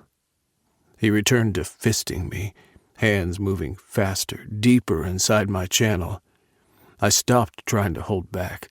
Arching my back, I clutched at the head of the bed, begging him to make me come. With his free hand, he reached beneath me, jerking on my dick.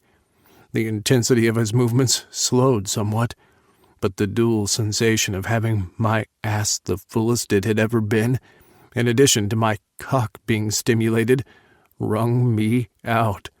I exploded onto the bedsheets, squeezing my eyes shut at the tightness of my ass cinching around his hand. That's it, he murmured, still pumping cock. Get it all out. Daddy's got you.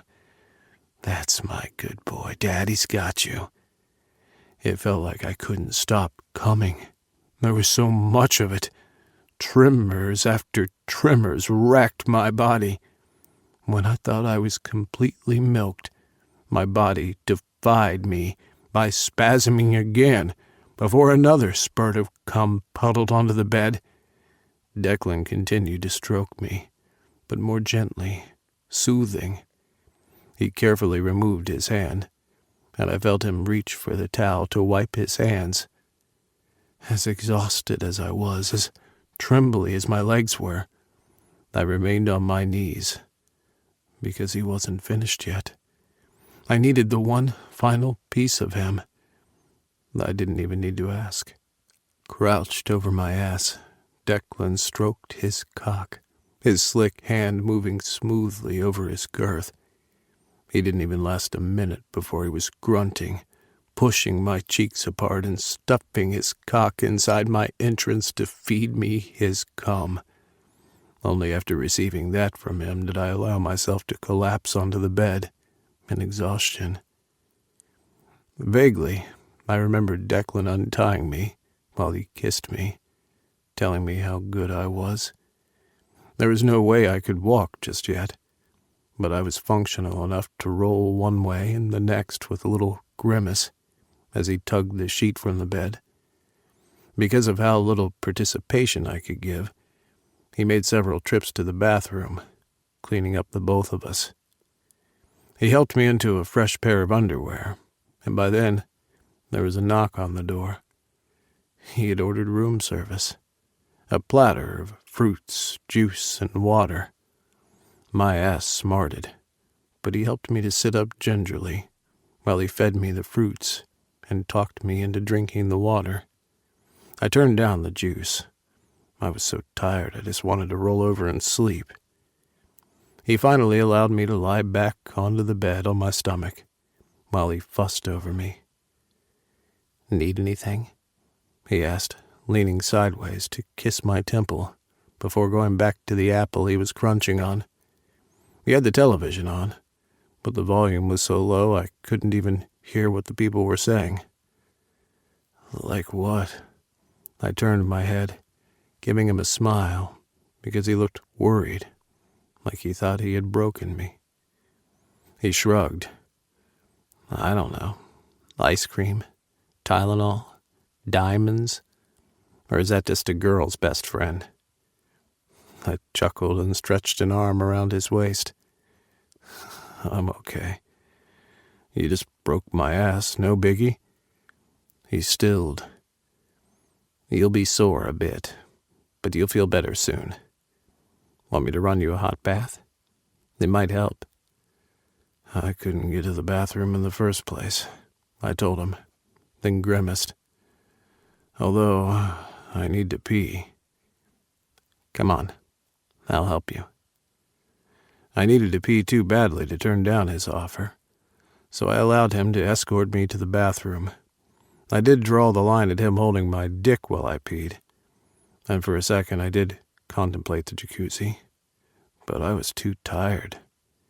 As soon as he brought me back to bed, I snuggled closer to him and yawned. It was worth it, I told him. Thank you for knowing what I needed. He brushed my hair from my forehead. You're welcome.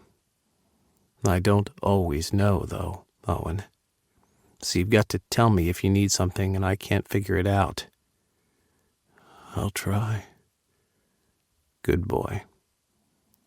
I smiled sleepily at him, and for the first time since summer disappeared, I felt that everything would be all right. We would find her. It might not be tomorrow, or even the day after, but I had to trust she would find her way back to us. Chapter 13. Declan. Long after Owen fell asleep trustingly in my arms, I lay awake, listening to his deep, even breathing. Finally, after our vigorous lovemaking, he was able to settle down into sleep without twisting and turning. Even as he had napped on the short drive to the hotel, he had been groaning in his sleep as though in pain. I was relieved that our plan had worked, and I had worn him out to the point of exhaustion. I didn't anticipate him waking for a few hours, maybe not for the rest of the night. His heavy breathing gave way to light snoring, and still I watched him, unable to sleep. He'd touched on a sore topic tonight that I never thought we'd discuss. Owen had made no qualms about the fact that he enjoyed bottoming for me. Damn, before tonight, the last time we had had sex, he'd begged me to take him over and over while denying him a climax. I never expected him to want to experiment with me. I'd been sexually active for the past 10 years, and I'd never bottomed for anyone before. I wasn't concerned about it hurting, especially for the first time. I was no stranger to pain. The thought of opening myself up for another man in such a manner just always left me feeling uneasy. I had always been in charge of my relationships. I didn't know how to let go and allow someone else to take the lead. Was Owen right? Did I only see him as my boy because he bottomed for me? No, I didn't believe that at all. It was more than in just the bedroom. I saw the vulnerability in him, his big heart, and the innocence that abounded inside him at his age. He didn't just allow me to take care of him in the bedroom either. I took care of him in every aspect of his life. It was more than just the sex. Then why can't you give him what he wants? After 10 years of being in charge, I didn't see myself face down, ass upward, being fucked by anyone. Not even by Owen. I gave it sincere thought, and I couldn't deny the curiosity that was there. I wasn't dead, after all. I remembered the way he mellowed when I had my tongue deep inside his crack, He always looked so blissed out after our lovemaking. Why would I turn him down if he wanted to do that to me as well? The semi-hardness of my cock at my train of thought was a surprise. I buried my face in Owen's neck and kissed him. I'd do anything to make him happy, for sure. And as long as it only happened once in a while, then maybe. The next morning, when I woke up, showered, and had coffee, which I ordered for our room, Owen was still sleeping. Poor thing must have really been tired. He'd woken once in the middle of the night, stumbling to use the bathroom, and the second he crawled back into bed beside me, he'd been fast asleep again. I was checking my work email on my phone when it vibrated in my hand, alerting me to an incoming call. Recognizing the number as belonging to Kieran Walker, the PI Charles had hooked me up with, I tried not to get overly excited. "Hey, Kieran." I answered the call, playing off as nonchalant when I was wound so tight, hoping it was good news. Owen could not survive any bad news about his daughter. "Declan, I think we've got her," Kieran stated, his voice calm. I squeezed my eyes shut. "You have? Where is she?" "She's staying at a run-down motel across town," he answered. "Took a while to find her, because she hasn't once left her room, but I think we have her." "You mean you've not seen her?" I asked in frustration. "Like I said, she's staying low. I spoke to the people across from her, and they confirmed after a little bribery that she's there." But what if they have lied to get the bribe money? Technically, I knew Kieran came highly recommended and would not have contacted me if he wasn't certain he had Summer. But I needed to know for myself. I'd feel crappy to get Owen's hopes up, only for us to discover the person we had was only a look-alike. "Where is she staying?" I asked him. I scribbled down the address he gave me and thanked him before I rang Silas and asked him to get the car ready. Once the calls were made, I debated leaving and hoping to get back before Owen woke up, but I didn't want to chance him awaking to find me gone. I went over to the bed where he was sprawled on the fitted sheets. He had on only his underwear, and in the light of the morning I could make out just how hard I had fucked him last night. He had red marks all over his back and thighs. "Owen." I shook him gently. He was a hard sleeper, so I wasn't surprised when he took forever and a day to wake. He blinked his eyes several times and frowned at me, as though trying to remember who I was. He was so adorable like this that I couldn't contain my smile, my apprehension about facing him after last night disappearing. "Declan," he said my name on a groan, then started to get up. I held his shoulders and pressed him back to the bed, which was so easy to do. If anyone wanted to manipulate this big guy, they could do it when he just woke. He never quite had all his faculties in working order until several minutes had passed. "No, don't get up," I told him. "I just didn't want you to wake up and find me gone. I'll be stepping out for an hour or so." His frown deepened. "You don't want me to come with you?" I shook my head. "No, go back to sleep.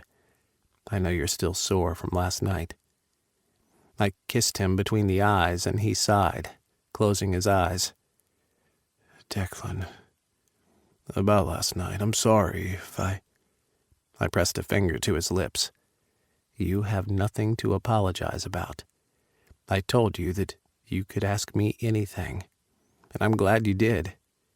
It's a conversation for another time, though.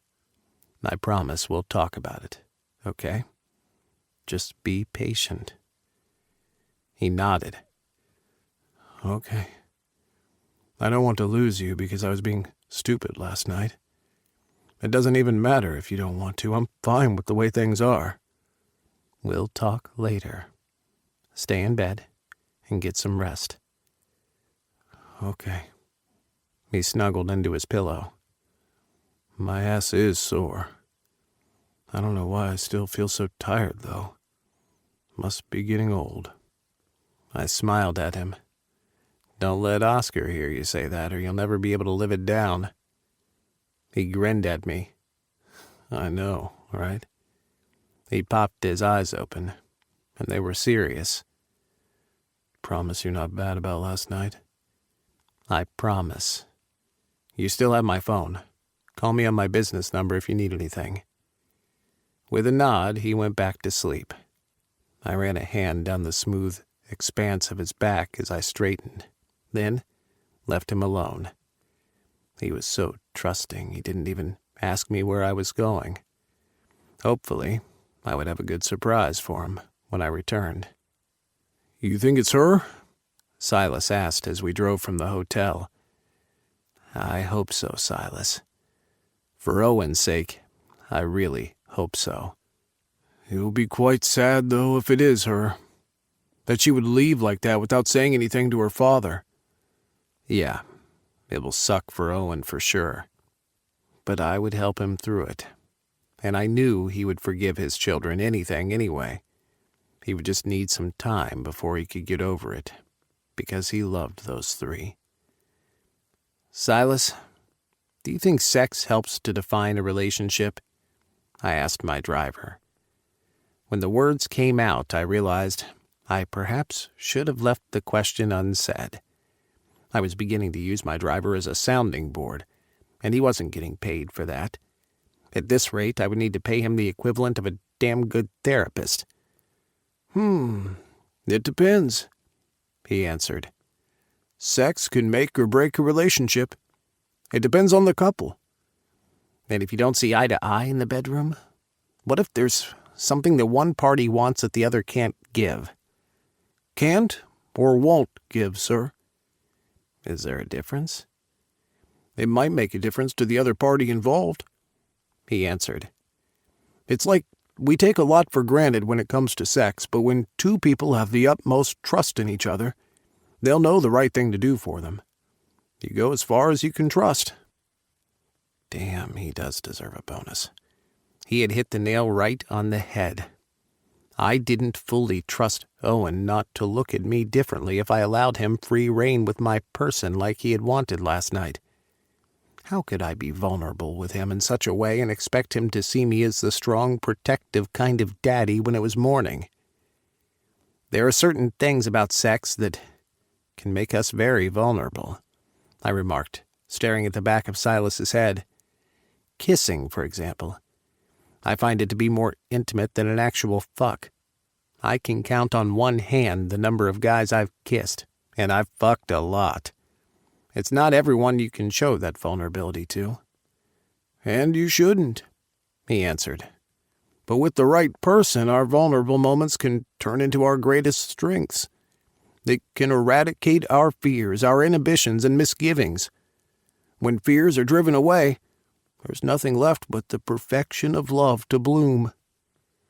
Damn, Silas, you need a vacation, I told him on a chuckle. You're getting too good at this. How does 2 months sound when we get back to Sensi? What would I do with all that time, sir? I'm sure you'll think of something. I insist. In fact, for going beyond the call of duty and for never batting an eye when I called him, especially for how long he had been with me, he deserved a vacation. Somewhere nice. He would like that. We arrived at the long-staying motel where Summer supposedly had a room under a different name. I didn't like the looks of the place at all. There were no security features to the property. I could see peeling paint, and there was even loud music coming from a car parked at the other end of the lot. The security was so lacking that I didn't even have to stop at the main office to request to speak with Summer. Silas simply parked the car out of sight of room 41.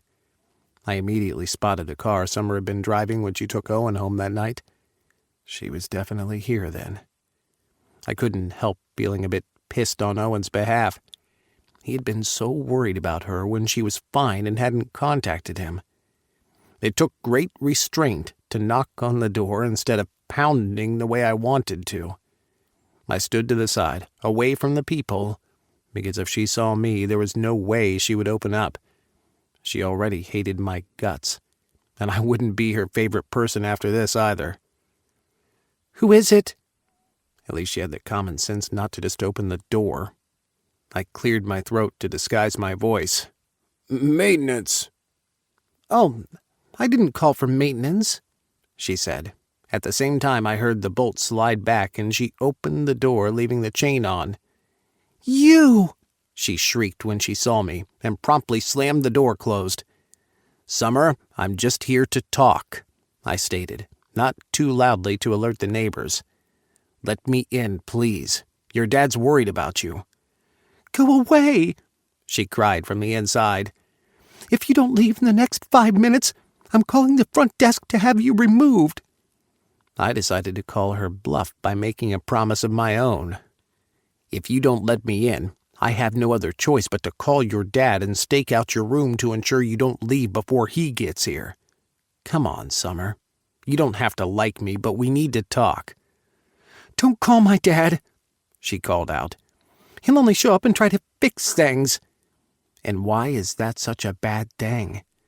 "Because he can't fix this. I just want to be alone for a while." I took my phone out of my pocket. "Okay, then I have no other choice but to call Owen. I hope you rehearse your explanation really good for why you've done this to him." She must have been using the peephole, because at the first button I jammed on my phone, the door flew open again. She'd unhooked the chain, glaring at me as she opened the door. Before she could change her mind, I slipped into the motel room. She glanced around as though suspecting Owen was somewhere outside, before she closed the door and returned the chain to the hook. "What are you doing here?" she demanded again, frustration coming off her in waves. I ignored her question to check out her living situation. It was a cheap motel room, but at least it looked clean. The only furniture included a double bed, which was unmade, 2 bedside tables, a dresser with a TV above it on the wall, and a small white plastic table across from the bed with 2 chairs. A kitchenette with a fridge and a cooktop was a few feet away from the bed, and the bathroom was right off the kitchenette. "I've seen the apartment you share with Penny," I said, returning my eyes to where she stood next to the table, hugging her arms to her body. Hell, she was standing next to everything. That was how small the room was. "Why on earth would you leave it for this?" "I needed my space, okay?" she answered. "You still haven't answered my question." "You seriously think we wouldn't be searching for you?" I asked her. "Owen's worried sick about you. Of course I'm going to have people search for you." She groaned. "Why don't you understand about wanting some time to myself to figure things out?" "Had you said that to anyone, there wouldn't have been a need to have Owen freak out about your disappearance." She rolled her eyes and crossed her arms over her chest. "It's hardly a disappearance. I sent Dad a voicemail that I would be away for a few days while I tried to gather my thoughts. He should understand this. He was the one who suggested I just needed some time to get used to the idea of things. The more I thought about it as I was driving home that night, the more it made sense. I couldn't think around Penny because seeing her just hurt after we broke up." "You sent your father a voicemail?" I asked her in disbelief. "Yes, I did. Do you think I would be so heartless to leave without saying anything to him? I'd never do that to Dad." Now that explained it. "Owen's phone broke," I answered. "He didn't get the message. Why didn't you answer the phone when we tried to call you?" "Because after I sent Dad the message, I turned off all contact with the outside world," she replied with a frown. "I haven't even turned on the television. He didn't get the message?" "No, he didn't. So imagine how freaked out your father has been about the whole thing. We even had the police called. Summer, there are missing person notices of you on electronic billboards." "Oh my God." She at least had the decency to look horrified. "I didn't mean to scare him.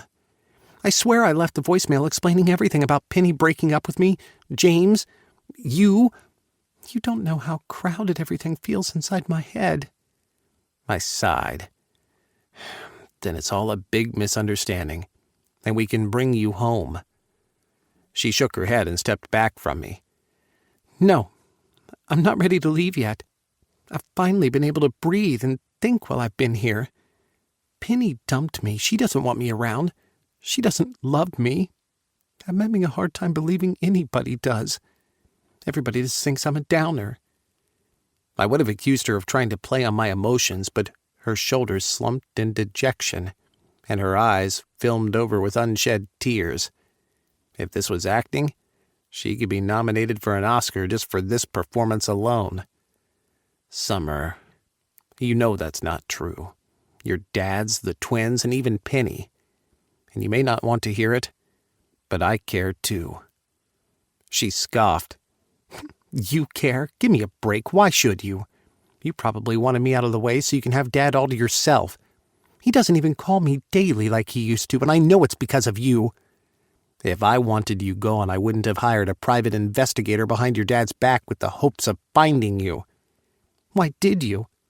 Because I love your dad, I answered. He's been miserable not knowing where you are. You can't make me go back, she said stubbornly, as she sat down at the table. I won't. I'll just disappear again. And I'll find you again. Don't you get it? She yelled at me, then started to sob. I don't fit in. Everybody's okay with James. I'm the only one who has issues. Everyone's okay with you. I'm the only one who doesn't know if you're right for Dad. Everyone thought Penny and I were good together. I'm the one who screwed things up. I screw everything up. Everybody leaves. Now I'm losing Dad too, and it's your fault. Summer. Jesus, the kid was a mess. She really needed help with everything she was going through. She was processing everything differently from everyone else, and I felt at the heart of it were the abandonment issues she still hadn't worked out yet. I approached the table and took the other available seat. Deep down, you know that's not true. You know how your father and brothers feel about you. I've spent only a short time with Penny, and I can see that she's in love with you. She, too, is devastated by you leaving. Then why did she break up with me? She said you had a rough patch, that you argued a lot, and you were having mood swings. You doubting her, always accusing her of wanting to leave you. And she did. I reached over the table to touch her hand. No, she didn't. You pushed her away. My heart broke for her, seeing her crying, so uncertain and vulnerable. Remembering how I had interpreted everything with Charles badly, I felt for her. Listen, Summer. I kind of know what you're going through. She scoffed, but didn't pull her hand away. I seriously doubt that. It's not necessarily the same thing, I admitted. But I, too, lost my mom when I was only 5. She died, so I grew up with very little knowledge of her. The difference between us is that you have a supportive father. My dad couldn't even stand the sight of me. He handed me over to my grandfather to raise. The short of it is that it jaded me for a long time.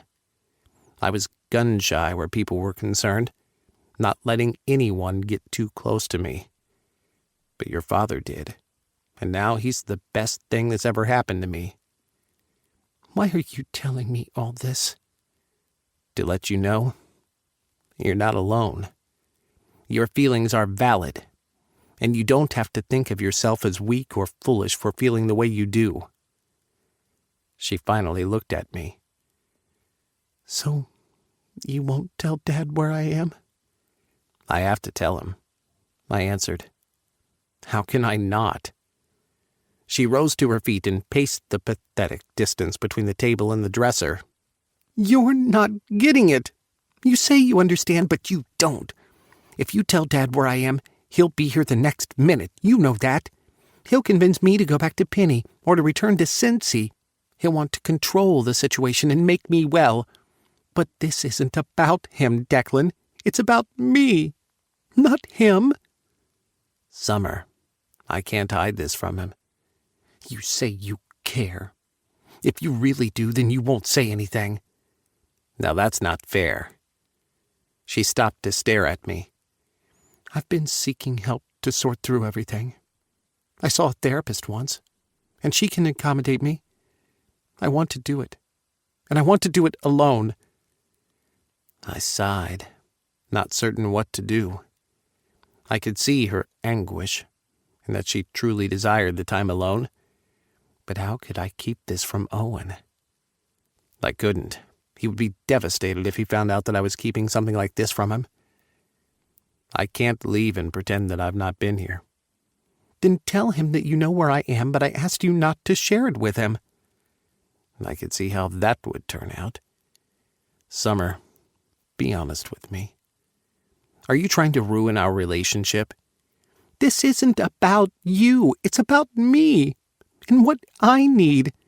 Doesn't anybody care about that?" Okay, don't cry. How about I tell him where you are, but I ensure he stays away? She gave me a blank stare. "You really think Dad's going to know where I am and not show up? If you believe that, then you don't know him as well as you think you do." Shit, she is completely right. Owen was protective of his kids, especially Summer, his last nester to leave the house. He would be here the next second if I told him where she was. And then what? She'd run off again? Maybe out of state the next time? Look, I have to tell your dad I know where you are.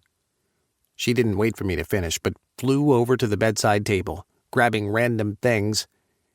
"Then you leave me with no choice but to leave." Is it such a bad idea for your dad to talk to you about everything you're going through? "He doesn't understand how I feel. He thinks I should forgive James. I don't want to forgive James right now. I'm too mad, too pissed off at him for leaving. This is nobody's problem to solve but my own, and I want to work it out on my own." Fine. I walked over to her and grasped her arm to stop her from throwing stuff on the bed. "What do you mean, fine?" she asked. "I mean, I won't disclose your location to him," I answered, hoping I could pull this off and not lose Owen. But if I didn't give in to her need, we would be back to square one once she went away again. At least I could attest to the fact that she was well, at least physically. She had a whole lot of work to do in therapy.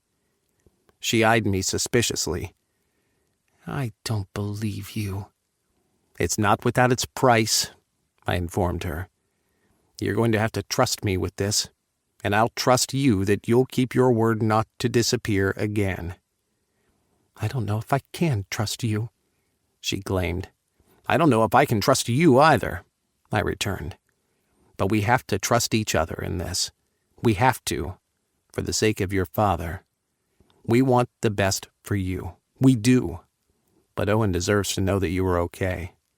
Now, the first thing you are going to do is to call your father and reassure him that you are all right." Chapter 14. Owen. Declan was gone when I came to. I couldn't exactly describe the feeling as waking up, as it felt like I was rousing from a deep coma. At first, I was lethargic, not really wanting to get up out of bed, but staying in bed was no fun with just me there, so I gingerly rose and took care of my needs in the bathroom. My body hummed a pleasant little reminder of Declan's hot, abrasive lovemaking last night. It felt strange walking around the hotel at first, but eventually I didn't feel like I had a ball stuffed up my ass. As I scrubbed myself, I relived every moment of his touch. I had impressions of his fingernails and tight grip on my neck, back, hips, and ass. But when I walked by the mirror and saw them, I wasn't put off at the redness on various points of my body. Instead, a thrill ran through me at his unintentional marking of my person. I patted my face with a towel, taking care to dry my beard, which was a bit overgrown. Since I hadn't planned on staying in Columbus for so long, I hadn't brought my shaver. I stared at my face in the mirror above the vanity, which clearly displayed a shock of gray. I had started going gray in my late 30s, but the strands had always been minimal. It was as though overnight I had sprung a head of silvery strands. They were mostly concentrated at my temples, and I couldn't decide how I felt about them. I never thought about going gray before, but now I wondered if I should dye the silvery strands. Maybe people wouldn't think me too old for Declan if I did that. The idea sounded like a good one, but I was already certain Declan would object, which was just as well. I couldn't see myself visiting a salon every so often to touch up my roots. I'd watched Summer do the same for half a term of her sophomore year when she decided she wanted to be a ginger. I didn't have that kind of effort to waste on something so cosmetic. But you will have all the time in the world if you quit your job. I skipped over that thought because I couldn't think about such a life-changing decision right now. First, to find Summer, ensure that she was fine, and then I could think about resigning. Although I was still worried about Summer, I felt much calmer than like a train wreck waiting to happen. I didn't bother to get dressed, but wearing a robe, ordered room service because I was starving. I polished off the meal with nothing to spare and validated eating so much by reminding myself that I'd eaten very little over the last couple of days. The room attendant returned to clear the breakfast items and went away, leaving me to my thoughts and wondering when Declan would be back. I vaguely remembered him waking me up to let me know he was going out, but I couldn't even figure out how long ago that had been. I could have sworn that I recalled him promising to be gone for only an hour. I was in bed, bored and flipping through the television, when Declan's phone that he'd left behind rang. I swiped it from the bedside table and almost dropped it to the bed when I recognized the unsaved number displayed on the screen. I'd assumed it would be Declan calling me from his business phone. I was wrong. Summer. Tears of relief clouded my vision as I swiped the screen with shaky hands, suddenly wishing Declan was here, so I could lean on him for support. Summer's fair face appeared on the phone screen. She smiled tentatively, but my eyes were busy taking in everything. Her eyes were red as if she had been crying. Her nose was blotchy, too. "Summer, honey," I said, then choked up and started to cry. I couldn't get another word out. I could only stare at her beautiful face and allow my heart to rid itself of the fear I'd been carrying since she had vanished. My tears only set her off, and then seeing her crying only made me cry more. "I'm sorry, Dad," she kept apologizing. "I'm sorry. I'm so sorry." "It's okay, sweetie." I tried to clamp down on my emotions to assure her. "It's okay. Whatever it is, it's okay. Just come home." She sniffed and wiped her face with the sleeve of her shirt. "Oh, Dad, I can't. Not yet. I need more time." "Summer, more time for what?" I asked her, ignoring the lump in my stomach. "Why did you leave? Is it because of Declan and me? Please talk to me." "It's not just that," she replied. "It's everything. My emotions are all over the place right now. I can't seem to get it together, even though I want to. I don't want to be upset that you're seeing Declan. I don't want to be upset that Penny broke up with me because I constantly made things hard for her. But I don't want to be upset anymore about James leaving. But my heart's not listening to my brain, and I'm still so hurt and angry, but I'll get through it. I just need some time." "I'll help you get through it," I told her. "I promise I will. Just come home. Tell me where you are and I'll come get you. We've been so worried. Not sure what happened to you." "I sent you a voicemail when I decided to leave," she said on a sigh. "I didn't think you'd worry because I explained why I was leaving." "I still don't get it. Summer? Why?" "I know, and you probably won't, but I'm the one who has to listen to the voices in my head telling me I don't fit in, that I don't belong.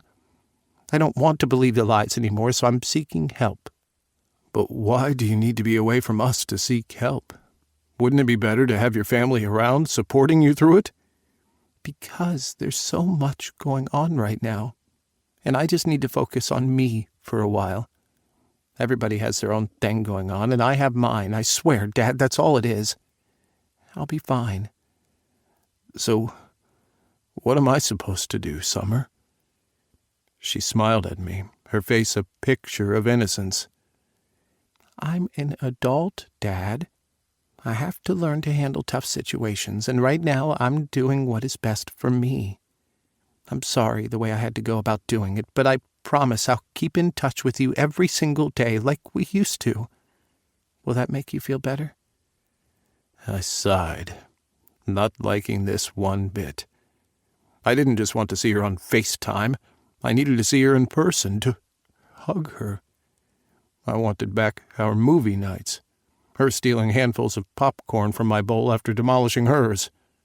However, with the exception of begging and cajoling, I had no idea how to get her to return home. At least let me know where you are, I begged her. She shook her head. I know you mean well, but you'll only be here the first chance you get. It's better this way. As I said, Dad, I'll call you, let you know about my progress. I'm not doing this to be cruel or to make anyone worry. I really am not. I just need to work out some issues, and I'd rather work them out on my own. Can you understand that and not hate me for it? Please? What choice did I have? If I pushed too hard, she might change her mind about calling me every day. At least I would have that to assure me that she was okay. Grudgingly, I nodded. I can never hate you. But don't break your promise to me, Summer. I'll be expecting your call every single day. I don't like you being away from us, not knowing where you are. But you're right. You're an adult. Just keep in touch or I'll worry. I'll still worry, but less. She chuckled, but the sound came out as a sob. I will, Dad. I have to go. I love you, Summer. I love you too, Dad.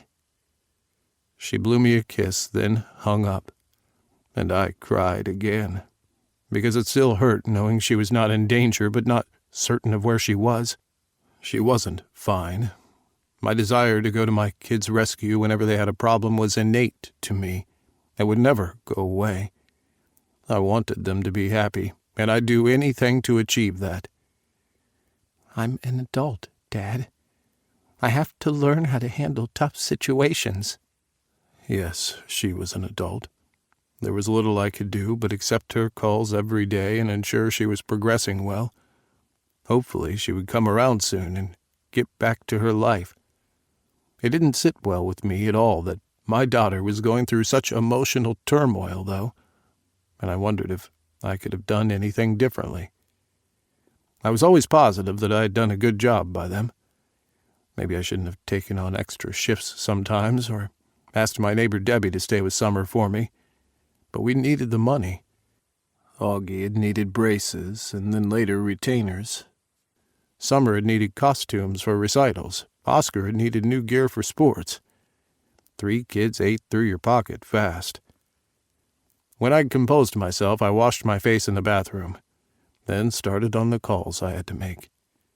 Officer Pike answered his phone after the first call went to voicemail, and I called him back.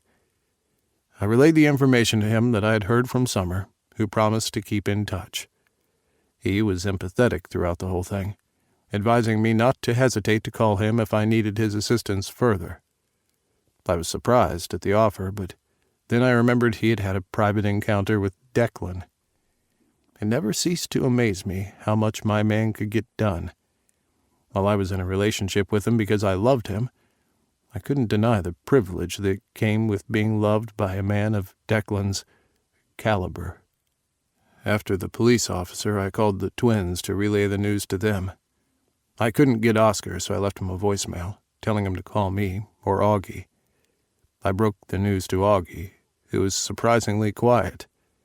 I thought he would be quite upset with Summer for leaving, but he only sighed and agreed to give her space while making himself available to her if she needed him. Then he passed the phone to James, and it became complicated. Where is she? He demanded impatiently. I don't know, I answered. She said she was fine and needed a little time to sort through her feelings. And you believe her? What if she's lying? I couldn't blame him for thinking stuff I already contemplated. She could be. But we can do nothing but trust her. She's not a child. Then why did she run away like one? Irritated, I snapped into the phone before thinking. You mean why did she pull a James stunt? The other end of the line became silent. I closed my eyes tight and cursed myself on the inside for bringing him more pain than necessary. He already beat himself up so much about Summer. My words must have been a slap in the face. I should go, he stated. Keep me updated on her progress if you can. James, don't go. I groaned into the phone. I was out of line.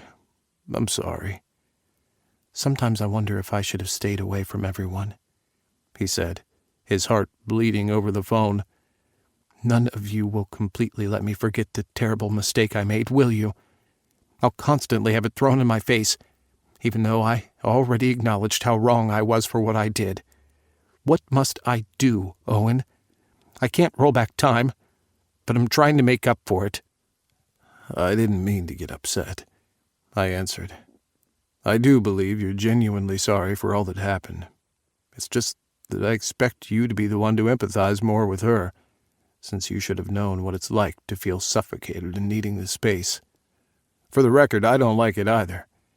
I hate that she's out there somewhere, and I don't know how to get to her.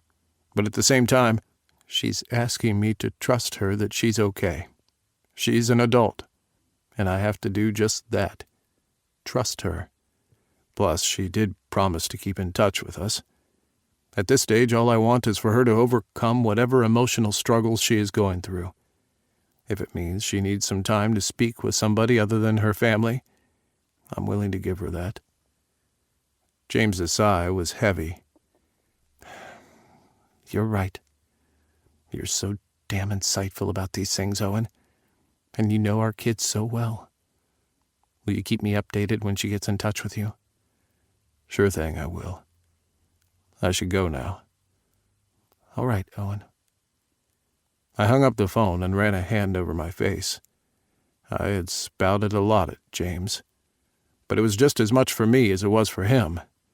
I needed to take my own advice and trust Summer, even when my instincts wanted me to search all over Columbus until I found her.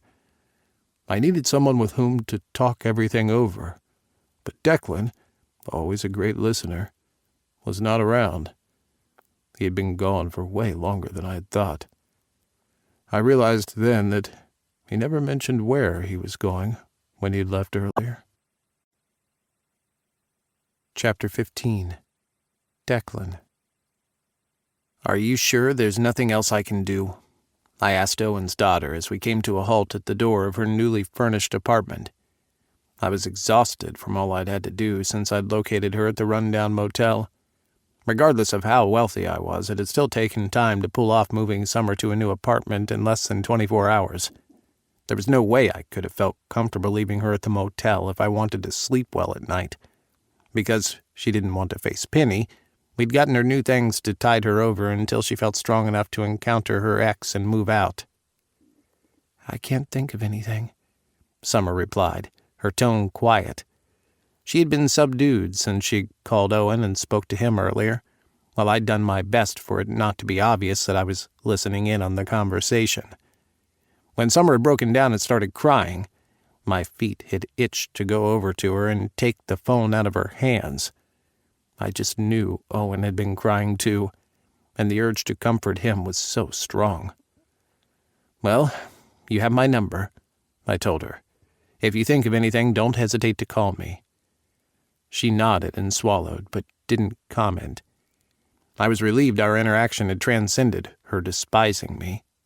If ever I thought I had done the right thing, I was appeased by the grateful look in her eyes. She had tried opposing me finding her a new apartment at first, but then she caved in when it had become one of the several conditions of me not telling Owen exactly where she was. And don't forget to call your father every single day, I stated, hoping she wouldn't prove me wrong. He'll already be worried that he doesn't know your exact location. so give him that at least. I won't forget. Good. Take care, Summer. I do hope everything works out for you in therapy. I turned to go, not waiting for a proper farewell from her, because I had been away from Owen all day, and I was dying to see him. I felt guilty for not explaining to him earlier where I was when I called to inform him I would get to our suite later than I had planned. I still had no idea how I would break the news to him that I knew where Summer was staying, but I couldn't tell him. This was a recipe for disaster, a very foolish idea that could ruin our relationship. God knew I didn't want to lose Owen. But what could I have done? Forced her to reveal her location to Owen? That would not have helped her at all. I was hoping Owen would come to understand why I had made the promises to Summer that I had. For him. Because his kids were his world, and he would want them to be safe and in good health. I was simply trying to do that for Summer. Before I completely turned away, I was surprised to find Summer's arms thrown around me. I stiffened, the urge to push her away strong, because despite being affectionate to Owen and Ridge, I was not necessarily very receptive to others invading my space. Thank you, Declan, she said softly, her arms tightening before she let go and eased back. I feel horrible for the way I've treated you, and yet you did all this for me. Why? I patted her shoulder, not surprised to find affection in my heart for her. I already adored Owen's boys, but Summer had been, difficult. Over the hours we had spent apartment hunting, however, and getting everything ready for her, I'd come to see bits and pieces of her that hadn't shown at all. She was a funny girl, with a dry sense of humor, sharp-witted and sweet when she wasn't busy hating me. But she also had a profound sadness about her, and that was the reason I'd caved in to her demands. She hadn't done this just for attention. She really believed she had to work out her issues in therapy without the interference of her family. A large part of it has to do with your dad, I answered. I care about him so much, and seeing the way he broke down when he didn't know where you were hurt. I promised him I'd look out for you guys, but not only that, I can see the younger version of myself in you at times. Well, thank you. You're welcome, Summer. Have a good evening. Silas was waiting for me as usual. He had to be as tired as I felt, but he didn't even show it. At my approach, he got out of the car and held the door open for me. I smiled at him gratefully because I was exhausted with everything I'd done to ensure Summer was in a safe place. And the worst part wasn't over yet. That would be facing Owen. Not only had I leased Summer the apartment, but I had ensured her fridge was stocked with provisions she would need. I had thought about paying for her to stay at a hotel, but with her relationship having ended, she was heartbroken about living with her ex, and she needed a more stable living condition. I saw no good out of her going back to her apartment, tiptoeing around someone who was also a part of the reason she was hurting. I had no idea how long she would be in therapy either, so an apartment had seemed like the best bet. Even if she ended up returning to Penny, I couldn't count it as a loss, because I was thinking of her best interests. I had wanted to change her therapist as well to someone who I knew to be of excellent repute, but she attested that she had enjoyed her previous session with the woman, so I conceded in letting her continue, given I paid for the sessions. She had spaced out her next appointments because of the cost associated with each visit, but that would only delay her getting the help she needed to deal with her feelings of insecurity and her abandonment issues. "Thanks, Silas," I told the man, squeezing his arm gratefully as I slipped into the back seat of the car. I groaned, leaning into the comfortable seat as I checked the time on my phone. I'd been gone for several hours, and it was almost 8 at night. Poor Owen had to be wondering where I was. But other than calling him once, I'd given my full attention to Summer, ensuring that she had everything she would need while on her own. As Silas drove us back to the hotel, I admitted to myself I had no idea if I had done the right thing or not. At one point, I convinced myself that it was not too late to divulge Summer's location when I got face to face with Owen, but I already knew I couldn't. I'd given Summer my word. There was no way I could have a better relationship with that girl if I broke her trust now. "You think I did the right thing, Silas?" I asked the chauffeur when he pulled up at the front of the hotel. "There can be a thin line between right and wrong at times," he answered without giving a definite answer. "I mean, someone else looking on might say it's wrong not to let Owen know where she is, but your intentions in all this matters. So the question is, why did you agree to keep this a secret?" "Because it seemed to be the last thing she had going for her," I answered tiredly. "It was the one thing that she could control, and I didn't want to take that away from her. I do believe she will work it out on her own. She's a smart girl." "Are you prepared for Owen's reaction?" I groaned. "I think it's going to be bad." Silas turned sideways to be better able to look at me. "That depends, sir." "On what?" For some reason, tonight he seemed to be talking in riddles when I wanted straightforward answers. "On how much you trust each other," he answered. "How much faith you have in each other. I dare say this will test your relationship. Probably far more than anything else has. It's important that you be frank with him about the why of it. Hopefully he'll understand that you'd never do anything to hurt any of his kids and that you went into this with good intentions. Let's hope." For once, when Silas drove away and I entered the hotel, his words didn't offer me much comfort. I rode the elevator, which reached our rooms quicker than I wanted. I stood outside, frowning at the door for about 5 minutes before I finally caved in and decided there was no helping it.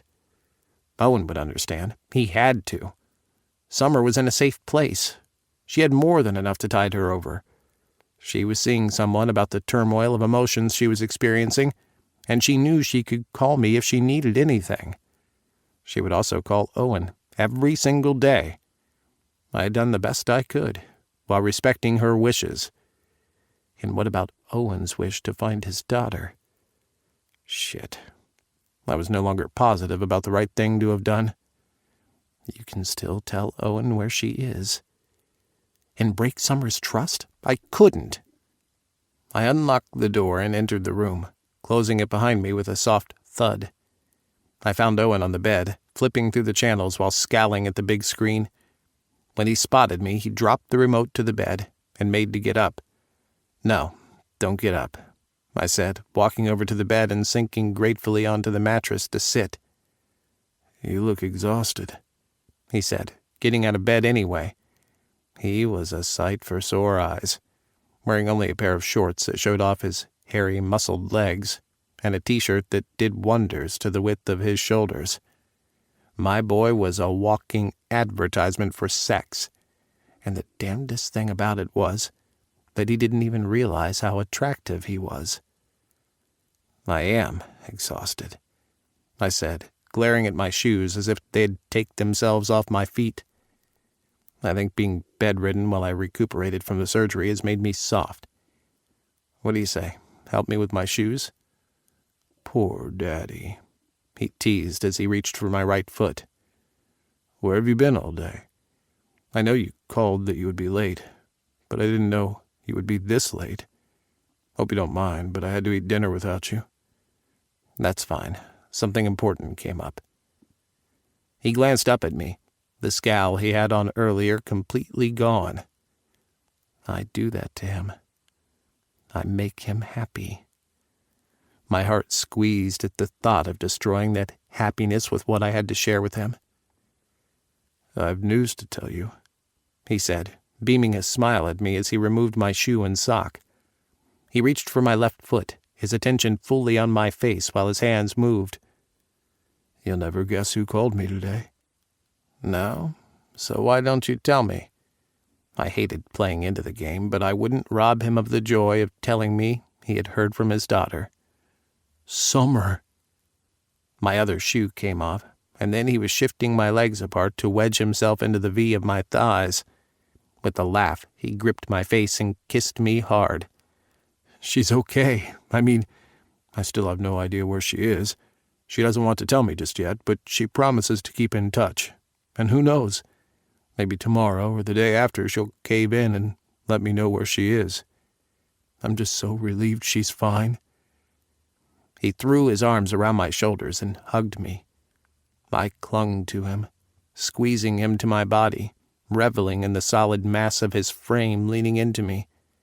I refused to believe this was the last time I would hold him.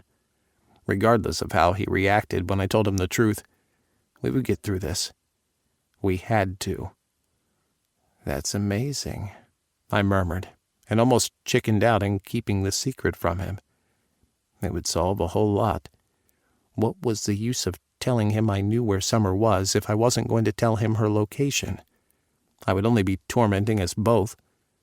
But I didn't want to lie to him. "It is," he murmured. "I wanted to tell you all day, but when you called me earlier, you seemed to be in a rush, so I decided I'd wait until you returned." "Yeah, about that." I ran my hands down his sides to grip his narrow hips and eased him away from me to create space between us, but I didn't let go. "I need to talk to you about where I've been." He scratched at the back of his head. "Do we have to? I don't really care as long as you're back." I frowned at him. "Owen, where do you think I was?" He shrugged. "I don't know. I tried not to think about it." His cheeks bloomed red with guilt. "I admit at first I thought it odd you were gone for so long. I surmised that maybe you were with someone. But then I realized how ridiculous that was. I trust you, and you'd never hurt me." His words were that proverbial knife thrust into my heart. He trusted me never to hurt him, and here I was about to disturb the balance of our relationship. "I'd never intentionally hurt you, Owen," I told him softly. "If I do, it would be because I have no other choice." He frowned at me. "Why do I have the impression there's something you're not saying?" "There is," I responded, and when he tried to step back, I kept hold on to him until he stopped trying to get away. "What is it?" Before I responded, I stared into his anxious face, the way he clenched his jaw in anticipation of what I was about to say. He was trying to control his breathing, perhaps so I didn't realize how bothered he was by this conversation, but his hands were unsteady at his sides, and I hated that I was the cause of his dismay. "Owen, you remember how I told you I'd be there for not just you, but also your kids?" He frowned at me. "What does that have to do with anything?" "Do you remember?" I prodded. "You said they weren't my concern, but I told you that they're a part of you, so they'll always be my concern as well." "Yes, I remember. Declan, Please hear me out. Try not to react until you hear everything." His hands gripped mine at his hips. "You're making me worry, Declan." Chapter 16. Owen. Telling Declan he had me worried was an understatement of how I was feeling. I was clinging to the edge of my sanity, trying not to think the worst, but what the hell was I supposed to believe? He'd been gone all day, and finally he came home exhausted and making chit-chat about not intentionally hurting me? That sounded a lot like what you'd say to someone when you knew you had done something that would hurt them. "I was there when Summer called you," he said. I stared at him blankly because I heard the words, but the meaning wasn't instantly clear. "Remember I told you about the PI I had trying to find her? This morning I received a call from him that he thought he had found her. I didn't want to tell you without being absolutely certain, so I left to check out this girl, and it turned out to be Summer." "Okay." I drew out the word as I tried to understand what he was saying. "You mean you know where Summer is?" He nodded. "She was staying at a motel not too far from here. She mostly kept to herself, so she had no idea about the missing person report that's been floating around." "But that's good news," I said, still bewildered at the somber look on his face. That means we can go get her. I can help her to figure things out." His groan filled the room. Summer obviously knows her dad very well. She told me this would be your reaction. "You found my daughter, Deck," I cried, finally freeing myself from him. "Of course I'm going to bring her back home. If she doesn't want to stay here in Columbus with Penny, she can always return home with us. I'll have to delay moving in with you, but I've got to ensure she's fine." I moved toward the closet where I stored my carry-on so I could change into something a bit more appropriate before we went back out to get Summer. When Declan didn't move, I stopped at the door of the closet and frowned at him.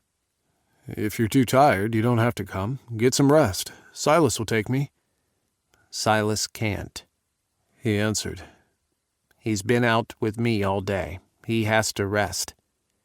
I shrugged. "Then I'll drive myself." "Owen, come back here and talk to me."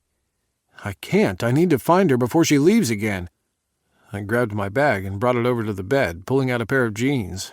Declan got up and walked over to me. He took hold of the jeans. "Owen, let go." "What? No, I need to get dressed." "Owen, you're not going to get her." My head snapped up to stare at him. "What do you mean I'm not going to get her?" "I had a long chat with Summer today," he answered, his voice so soft I strained to hear him. "In fact, we spent all day together. I had to move her out of that motel room and ensure she had somewhere pleasant to stay while she worked out her issues. Her depression, the abandonment issues." My heart lurched in my chest before it thudded a sense of doom.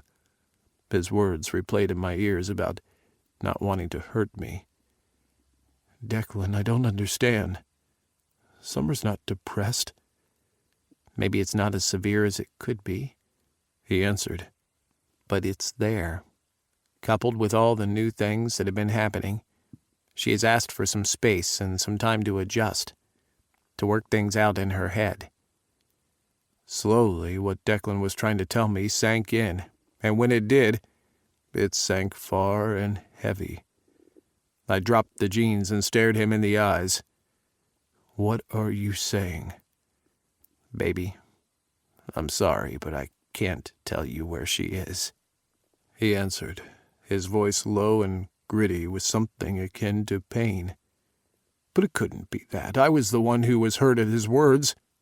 "What do you mean you can't tell me where she is? You have to tell me." "I promised her," he answered, reaching out a hand to me, but I sidestepped him. "Why would you do that? You know I've been worrying about her. Why are you keeping her whereabouts from me?"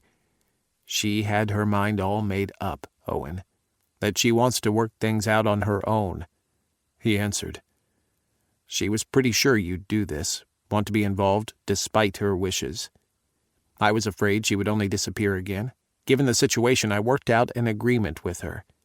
I wouldn't disclose her location, but she has to get in touch with you every day, so you know she's fine. If she breaks her promise, then I can divulge the information." Anger mounted inside me. "You had no right to make such a promise to her," I thundered. "None. Why on earth would you even agree to that? So what are you going to do, keep that information from me? For how long?" "I don't know," he answered.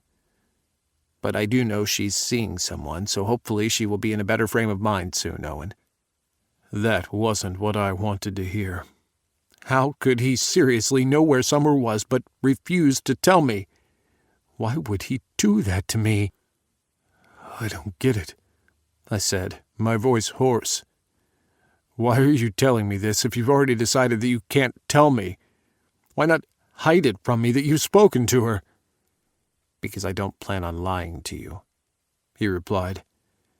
"It was never my intention to go into this and lie about it. When I promised I'd do whatever I could to help out your kids if they needed it, I never thought I'd be caught in the middle of things like this. What do you want me to do, Owen? Violate your daughter's trust and her wish to solve her problems herself? You've always told me that you raised them to be independent thinkers and for them to be able to handle themselves. Summer wants to demonstrate that. I couldn't take that away from her." I inhaled a deep breath. Dick, for the last time, where is Summer?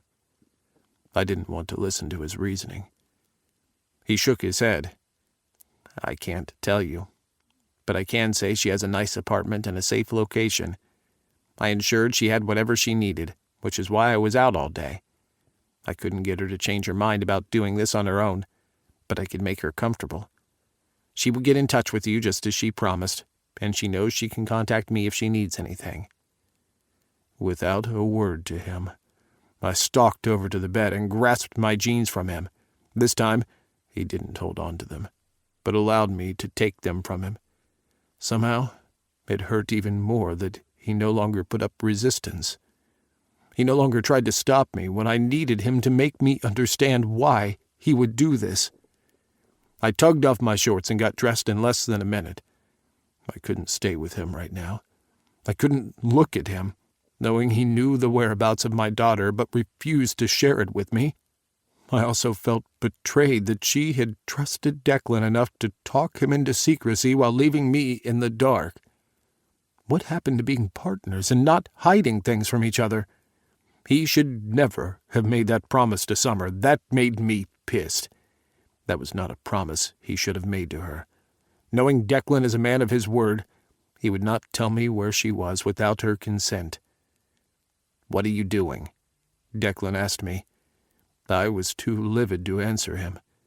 He trailed me over to the bedside table where I took up his phone, my hands shaking as I rang Summer. "Hello, Dad," she answered. "Declan knows where you are?" I demanded over the phone. "Why? Why would you tell him and not me?" "I didn't tell him," she replied. "He found me, and I had no choice then. Why? I should have known he wouldn't live up to his word and not tell you. I just thought he could be trusted since he went through all this trouble today to get me an apartment, food and all. He's even paying for the therapist I want to see." All the nice things she was telling me that Declan had done for her didn't register beyond the fact that Declan knew where she was and wouldn't tell me. "He hasn't told me," I answered. "He refuses to. Tells me that you made a pact about you calling me every day in exchange for keeping your location unknown." "He didn't tell you?" she asked, the surprise giving her tone a squeak. "He refuses to." Wow. I can't believe he's kept his promise. I felt hurt at her assessment of the situation. "Summer, how could you?"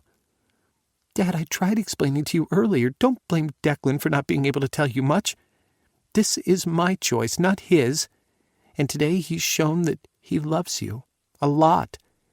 If he's keeping his end of the bargain, it's only because he loves you. There's no reason for you to be mad at him." Except there were reasons. I raised my head and stared at Declan, who was standing in the same spot, listening to my end of the conversation.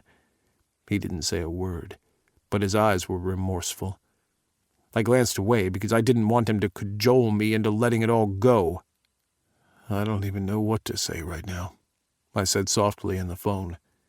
I felt like my heart was being ripped into two by these two people who I cared for so much.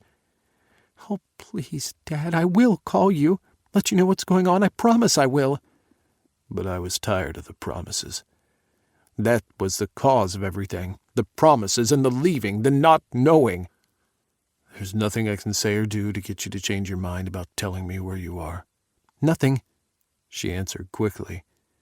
"Remember when I was 12? And sometimes Debbie from next door came over to watch me while you went out on a weekend?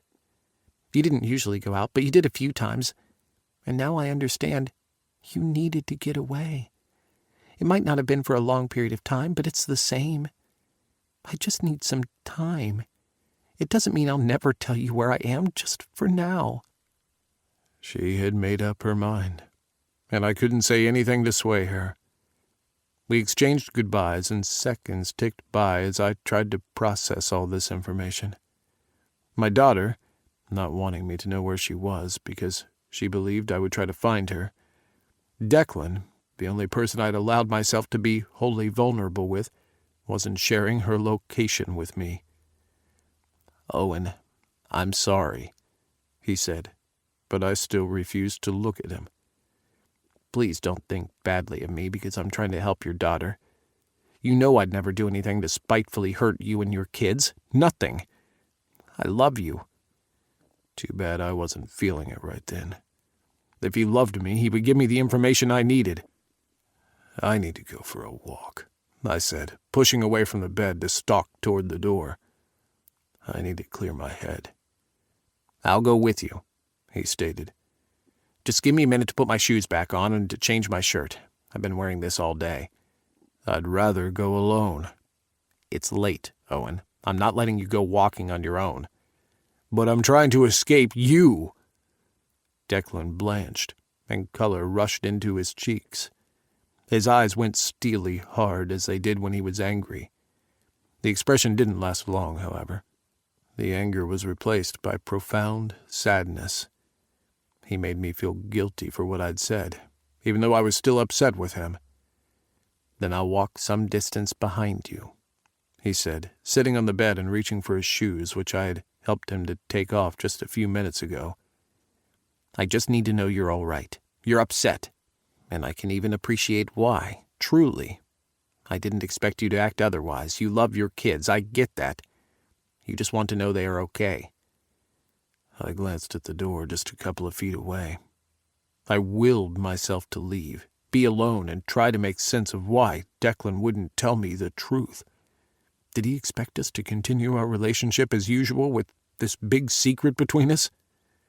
But he told you he knows. That should count for something. But not what mostly counted. Chapter 17. Declan. It took a lot for someone to hurt me. Usually I had to care first, and there were very few people I allowed close enough to hurt me in that regard. But Owen had the potential to gut me, and his reaction to the news that I was aware of Summer's location did just that. I hated keeping the secret from him, but what choice did I have? I had promised Summer. I thought he was coming around when he didn't argue with me going on his walk earlier. After walking with Owen, although with was such a stretch given the distance he'd put between us, we'd returned to our suite where the tension swelled in the air around us. My attempts to get Owen to talk to me were all futile. Being on the other end of the silent treatment sucked, and now I understood why he hated when I did it to him. While I had been in the shower, he had gone to bed, and when I slid in beside him, he'd shuffled over as far as he could go without falling over the end. Not wanting the space between us, I'd wrapped an arm around him just the same and kissed the back of his head, whispering to him once more that I was sorry. He hadn't answered, but remained stiff in my arms until he eventually relaxed as he fell asleep. Waking up to an empty bed in the middle of the night was not what I expected from someone who had fallen asleep in my arms earlier. Had he woken up and moved to the couch? "Owen?" I called softly, and when I heard no response, I climbed out of bed. I checked the bathroom first, which was empty, so I took a leak before I went searching for him. There was no sign of him on the sofa, and the only other place to look was the balcony. If he wasn't there... At the thought of Owen having left while I was sleeping, a cold dread overcame me. He couldn't give up on us so easily after everything we'd been through. He just couldn't. My feet quickly ate up the distance to the balcony. The door was partially open, so I figured he was there, but I didn't feel relieved until I saw him for myself. He stood at the iron rail, just looking out at the panoramic view of the city at night. I stared at him without making my presence known, contemplating how much of this scenario resembled the morning after we had slept apart due to Ridge's untimely presence in my home. He hadn't held on to his anger, and the whole thing had been resolved with relative ease, but it was perhaps too much to hope that this would turn out likewise. "Owen?" His back stiffened at my voice, and he made no attempt to turn and face me. I persisted. "Come back to bed. You need your rest." Seconds ticked by without an answer from him, and then, "It's useless. I can't sleep." And it was my fault, of course. I waited for him to add that part, but he didn't elaborate. Then at least lie with me, I suggested. Let me hold you and whisper how sorry I am in your ears until you believe me. You don't need to apologize. You've done that enough already. His words caught me by surprise. Apologizing was the only thing I knew how to do after my refusal to tell him Summer's location. If he didn't want that, what else was I supposed to do? How long have you been standing out here? I asked, walking over to the lounge chair. I left enough space for him in case he felt like joining me. Wishful thinking. He shrugged. 2 hours? More? I lost track of time. Why didn't you wake me? I would have stayed up with you. His sigh cleared the distance between us. You were tired. It wouldn't have been fair to you.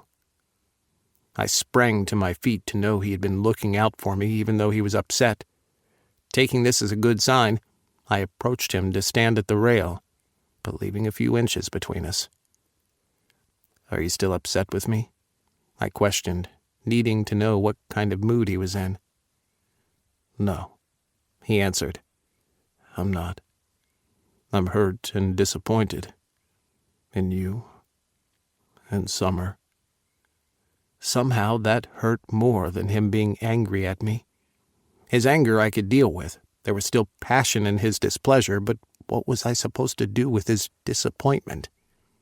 He seemed so lifeless, all the light, the spark in him, snuffed out because of a promise I wanted to keep to his daughter.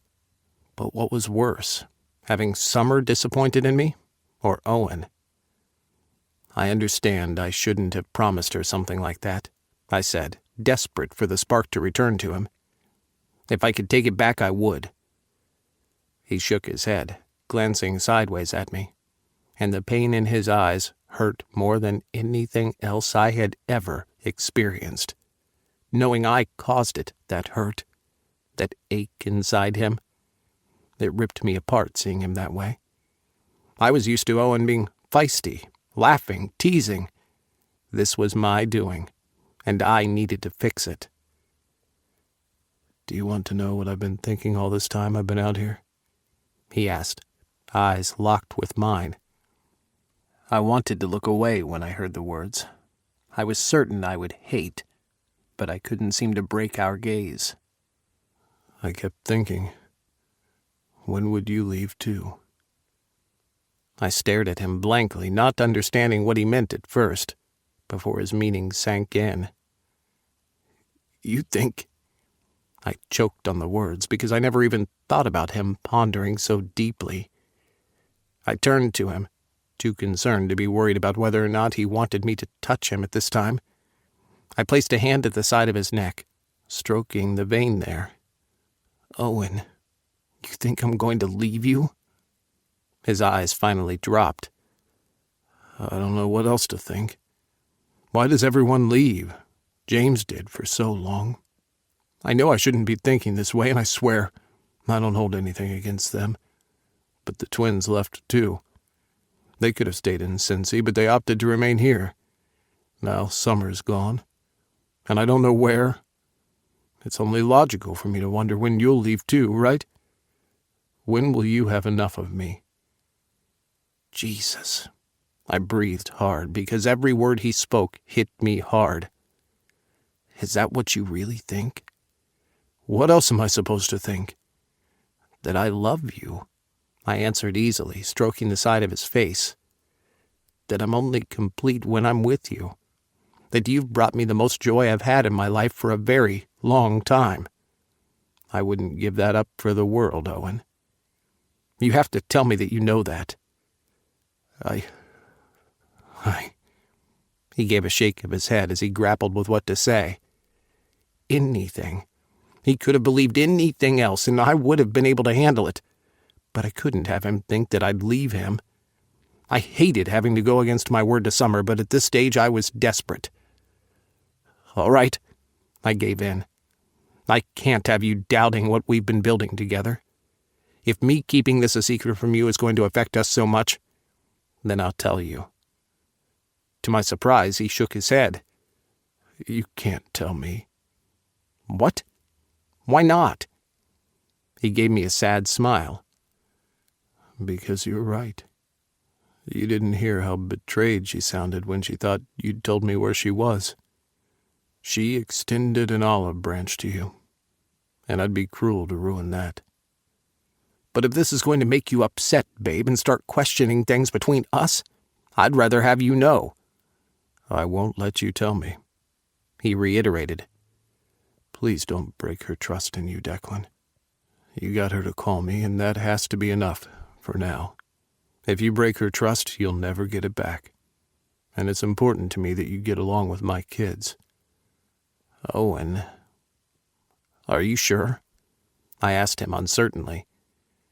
Because I can live with Summer hating me, but I can't live with your indifference. Owen took one step closer, his arms going around my waist. I can never be indifferent to you. Relief washed over me, and I clung to him. Forehead pressed to his, I closed my eyes and basked in the moment of having him forgive me. I swear I'll make it up to you. When I opened my eyes, it was to find him smiling tiredly at me. No need for that. Just promise me she's okay. She is, I answered. I have pictures. Do you want to see? He nodded. Please. Hang on. I kissed his lips hard, and he released me. I made the quick trip inside to grab my phone and returned to the balcony where he waited still by the rail. I held a hand out to him, needing further reassurance that he really had forgiven me. He took the hand proffered to him and allowed me to pull him over to the lounge chair. I didn't have to coax him into my arms. He knew his rightful place, and he took it. I couldn't resist kissing his temple before opening my phone gallery to him. He took the phone, and I held him as he scrolled through the photos I had taken that day. Most of them were of the cozy apartment where she now lived. This looks nice, he said in awe. You were able to get her an apartment in a day? There are perks to dating a billionaire. I teased him with a chuckle that ended on an oof when his elbow connected with my stomach. At my exaggerated groan of pain, he turned to regard me in horror. Oh my God, did I get you in your wound? I'm kidding. You got me nowhere near my wound. It's just nice knowing you don't want to gut me anymore. Don't be sure about that. He smirked at me. There's more than one way to make you pay. Now how about that? Boy gets to put Daddy in the corner for a change. I shifted uncomfortably, and he laughed, the sound I had been wondering if I would ever hear again. Is that what you want to do? I asked him. Punish me? He shook his head. Of course not. I like to be the one on the receiving end of your punishment. Then what do you want from me? You don't want money or expensive things. Then what? He glanced at me slyly. His gaze shifted over my torso. You already know. But I'm willing to wait forever if I have to. There was no mistaking what he was talking about this time. He couldn't have been clearer. He wanted me, all of me. And if he was trusting me enough to know where his daughter was when he didn't, then surely, if there was ever a man who deserved my body without limitations, then it would be him. If he trusted me so explicitly, I should be able to trust him likewise. What if I told you there's no need to wait? Chapter 18. Owen. I stared at Declan in surprise, trying to decide if he was being serious or joking again. The night had been such a topsy-turvy emotional upheaval that I was undecided. The last time we had touched this topic, he had promised to think about it, but I, for one, never thought to bring it up again. I never expected him to agree to it either. Declan bottoming for me would be the sweetest gift he could ever offer me, but I had to be certain he wasn't offering himself up as some sacrificial lamb because he thought it would make me feel better about our disagreement earlier. I had been livid about him keeping Summer's secret from me, but I'd also had the entire night to think on it while he slept. If he betrayed Summer's trust, he would never be able to regain it. That wasn't the kind of relationship I wanted him to have with my kids, and so, even though it still bothered me that Summer preferred me not to know her location, I tried to see things from her perspective. She was at least right about one thing. If I knew where she was, I would have been there instantly. I couldn't help it. So maybe it was just as well I didn't know. The part that had me coming around was accepting the fact that neither of us would have known where she was if he hadn't gotten involved and hired a PI. She would not have known I hadn't received her voicemail. She wouldn't have gotten in touch with me to let me know she was fine. She wouldn't have promised to get in touch with me every day. Declan had done way more than I had given him credit for. The pictures he had shown me of the apartment where Summer was staying revealed the place was even nicer than where she'd been living with Penny. How could I stay mad at him for taking care of my child like a dad? "Are you telling me you won't mind bottoming?" I asked him for clarification. "Let's think of it as my boy taking care of my needs," he answered with a tentative smile. "You think you have what it takes to please your daddy?" "I know I do," I replied with a grin. "But how do I know you're not just agreeing now because you want to make up for earlier?" He curled his fingers into the hair at the back of my neck. "Honestly, I would be lying if I didn't admit that is a part of it. For one, I think for putting up with me after everything, you deserve a reward. And you've been clear you want to tap my ass. So why not allow you to have your heart's content?" Wow. I bit my lower lip, trying not to show my exuberance.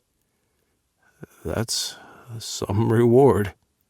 One you won't get every day, so I advise you to take it while the offer is on the table, baby boy."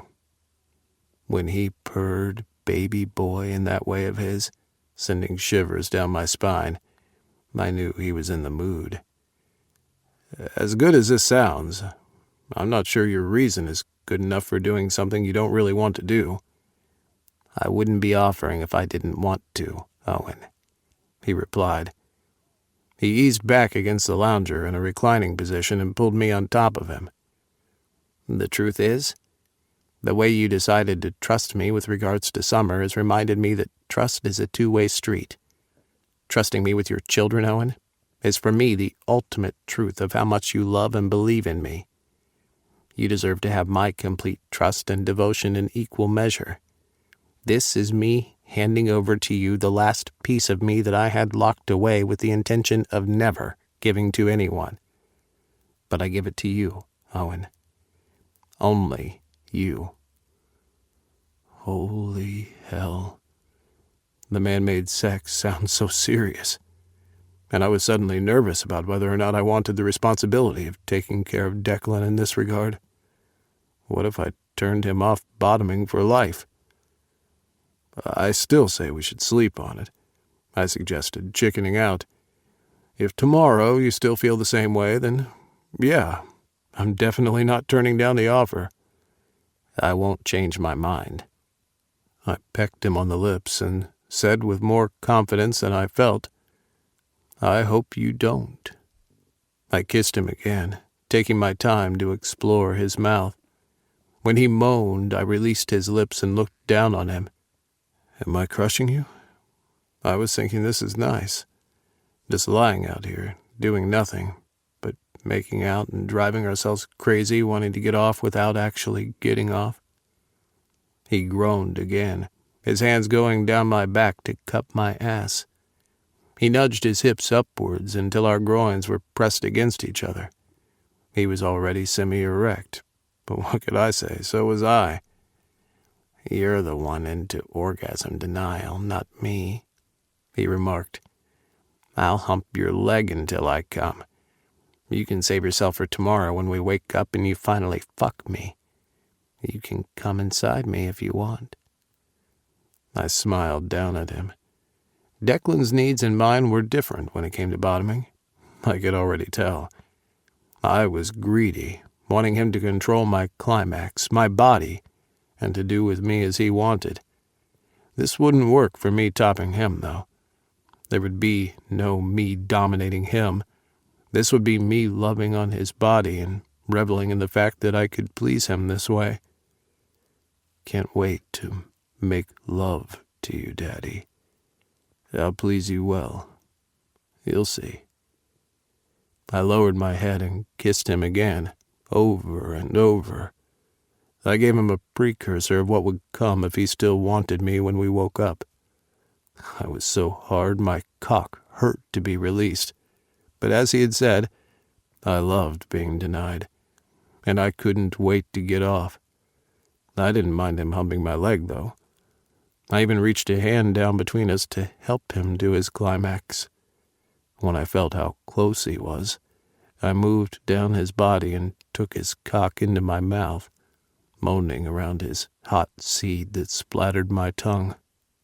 I crawled back up to face him, and we shared a smile before I shuffled to lie half on top of him and on the lounger. He linked our fingers, and from time to time he would kiss my temple. It was so peaceful, lying in his arms, that it was little wonder I dozed off. I woke up to him gently setting me aside, and when I made to get up, he pushed me back down. "No, don't get up. I'll get us a blanket." He returned shortly after with the cover he had pulled from the bed. The maid had come by while he was away to bring us fresh linens. He fixed the cover over my frame before rejoining me. I snuggled into him, one arm around his waist, as I fell into a deep sleep. "Okay, it's morning and I haven't changed my mind. Let's do this." I blinked the sleep away from my eyes and focused on Declan, who was staring back at me. He must have been awake for a while because his expression was clear while I was trying to make sense of what he was talking about. "It's too early," I moaned, snuggling my face into his warm crotch. "I need coffee before I can make sense of what you're talking about." He ran his fingers through my hair. "You making love to me, boy? Do you want to or not?" I popped my head upward to gaze at him owlishly. "You mean now?" "Yes, now. I'm in the mood. Somebody's been rubbing up on me all morning. Now I'm too stiff to function unless you take the edge off. So, are you going to do it?" "I haven't even brushed my teeth yet," I protested. "I'm not going to let your first time be with morning breath. I was thinking of something special." He scowled at me. "Special's for another time, boy. On your knees." He was serious. I'd never been fully awake so fast in my life.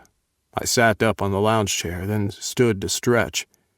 Apparently, I had enjoyed rubbing subconsciously all over him too, because I had morning wood, all stiff and curving upward.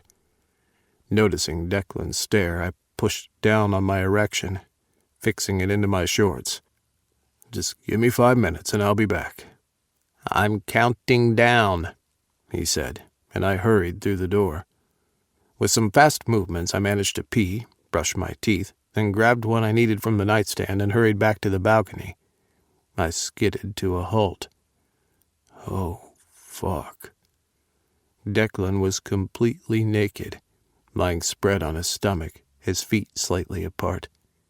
He inclined his head to watch me. "Did no one ever teach you it's impolite to stare?" he scolded. "Now come over here and show Daddy what you want to do to him, boy."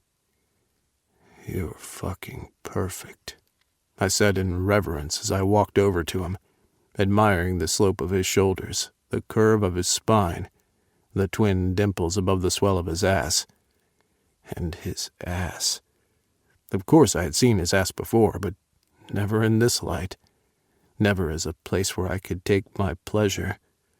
Round and firm, I could bounce quarters off that baby. "Is there anything you don't want me to do?" I asked, coming to sit by his hip. The morning was light out, but not fully yet. The sun had just begun to peek out from the east, draping the sky in splashes of color.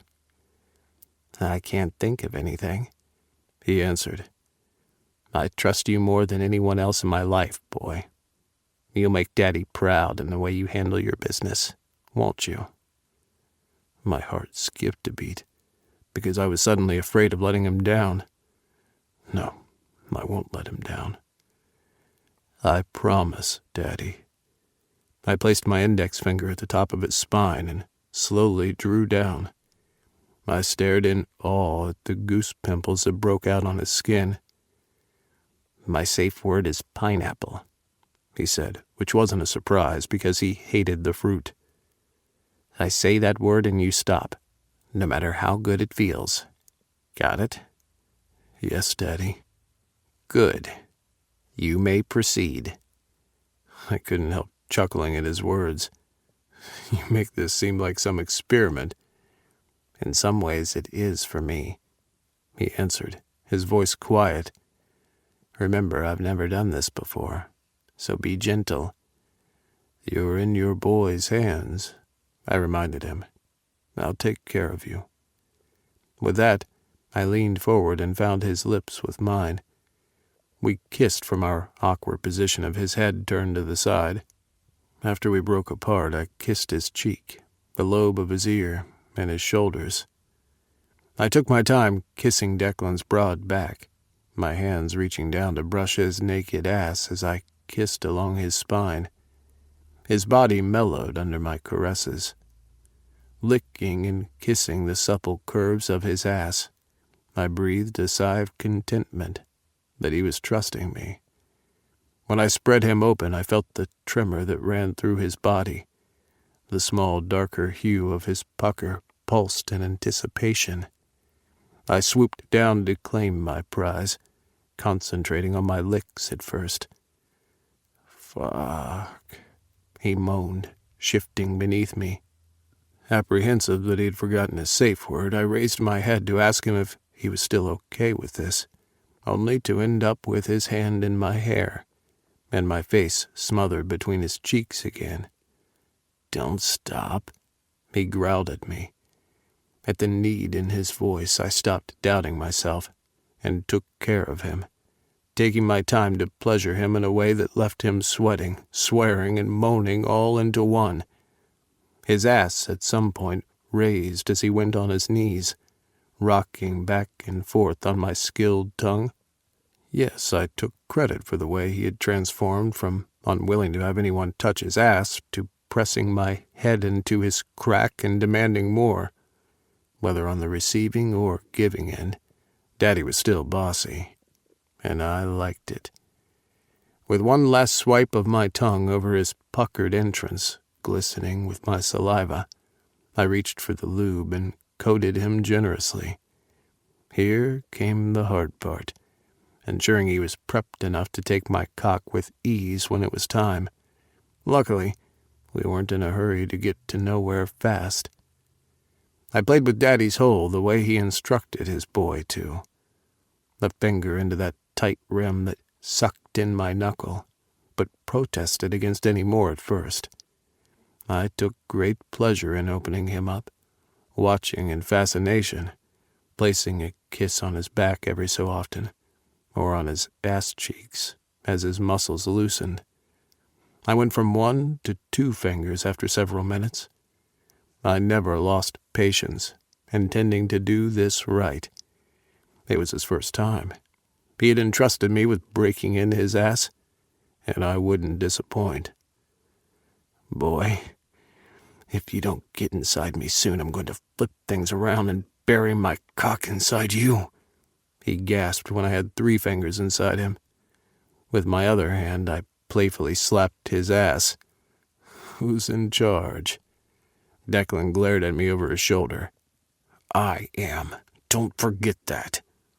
I chuckled at the fierceness of his tone, which didn't match the look of pleasure on his face when I curled my fingers and hit his soft spot.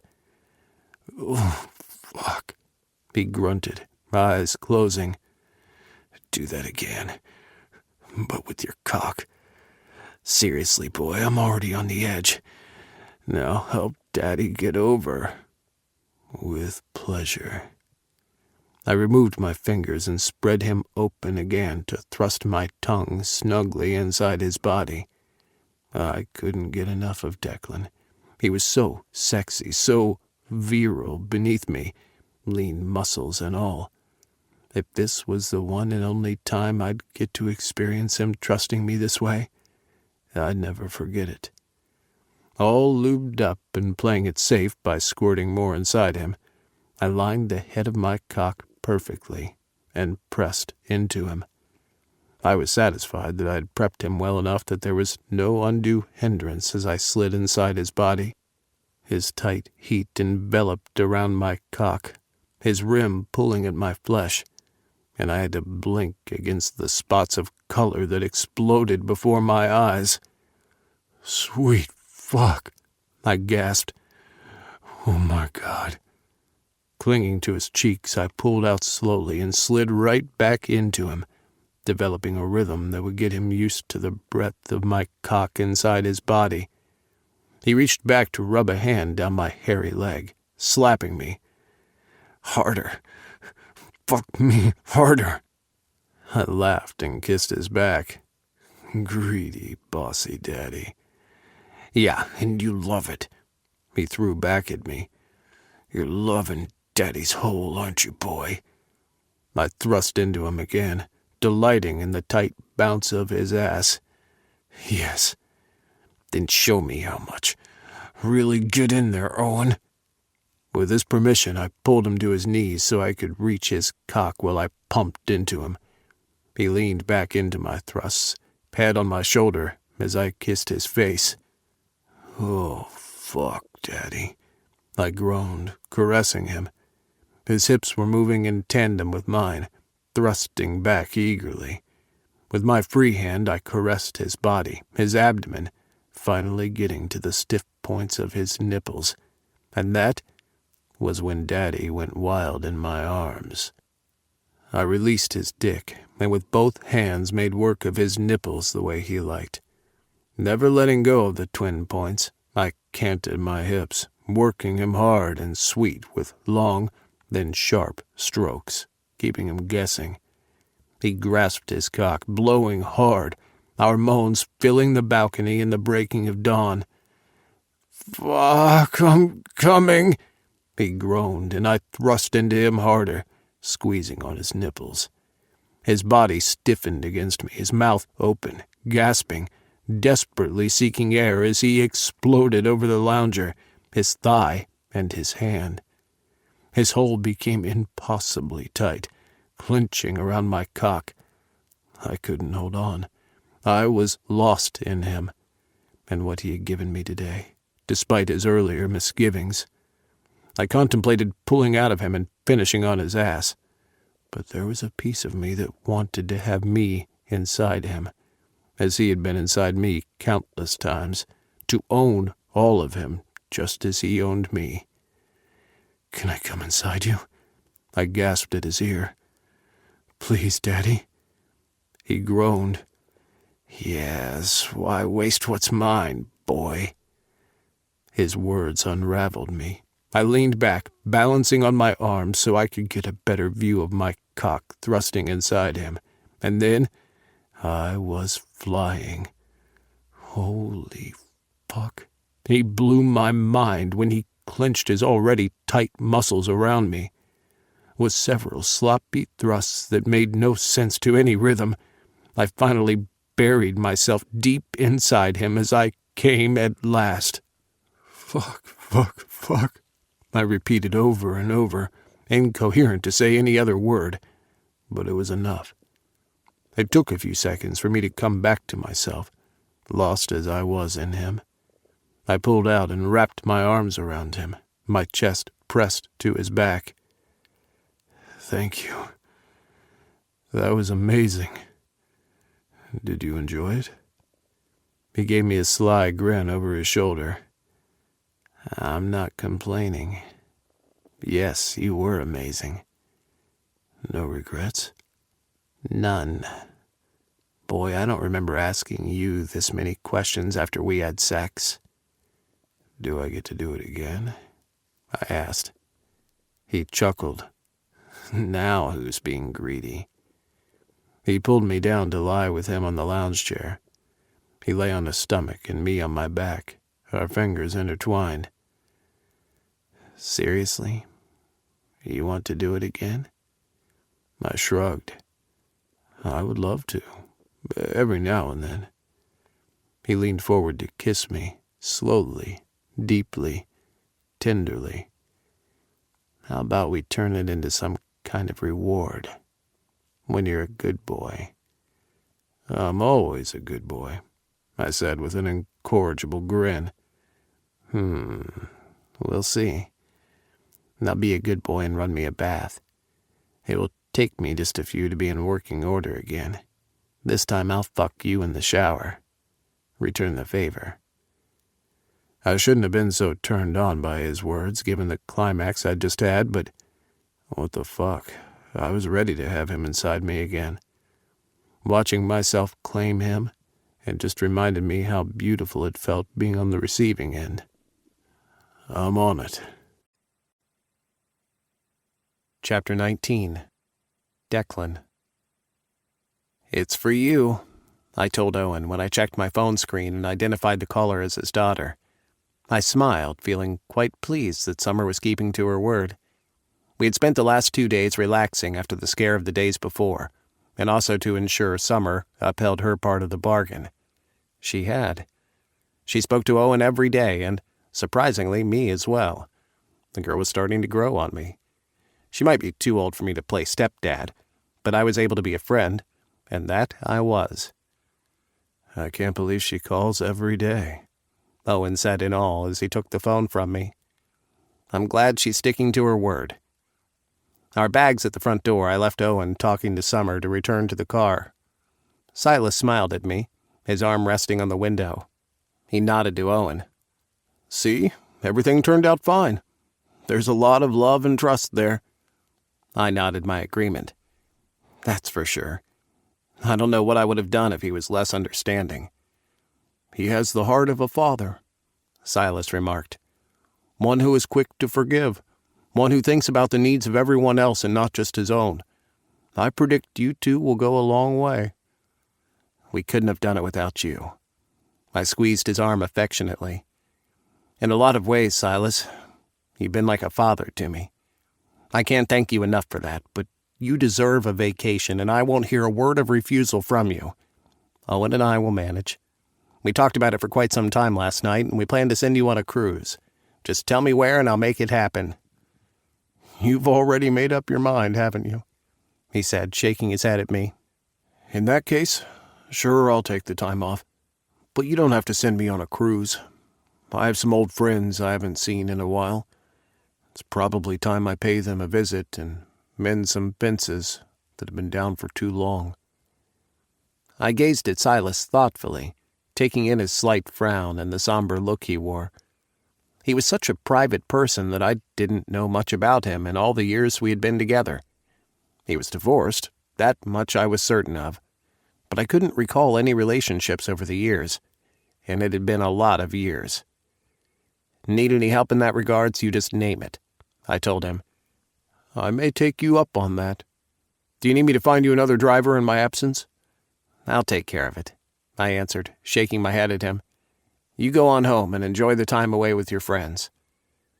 Of all the times Silas had seen me make out with Owen in the back seat like we were two horny high school kids desperate to lose our virginity, he'd never once blinked an eye. His face turned red, however, at my mention of his friends, confirming my suspicions that whoever he was referring to were way more. I'm sure I will. I may be out of town, though. Even better. Change of scenery and all. Good luck. Thanks. He returned his farewell and honked the car horn at Owen, who waved at him. I watched Silas drive away before returning to the porch and to Owen, who had wrapped up his conversation with Summer. That was a quick call, I stated, because they could talk for an hour sometimes when she called. "Everything okay?" He grabbed my shirt front and with a lazy grin pulled me to him. I went along with his sweet version of manhandling me. He teased a lot since I'd allowed him to top me, and I was grateful for the experience, which had somehow brought us even closer. All our barriers seemed to have been lowered, leaving nothing standing in the way of our love for each other. His kiss landed at the corner of my mouth. "Everything is awesome because of you." Another kiss landed directly on my mouth this time. I walked him into the door at his back, and with him leaning heavily against it, I showed him how grateful I was for his understanding and forgiveness.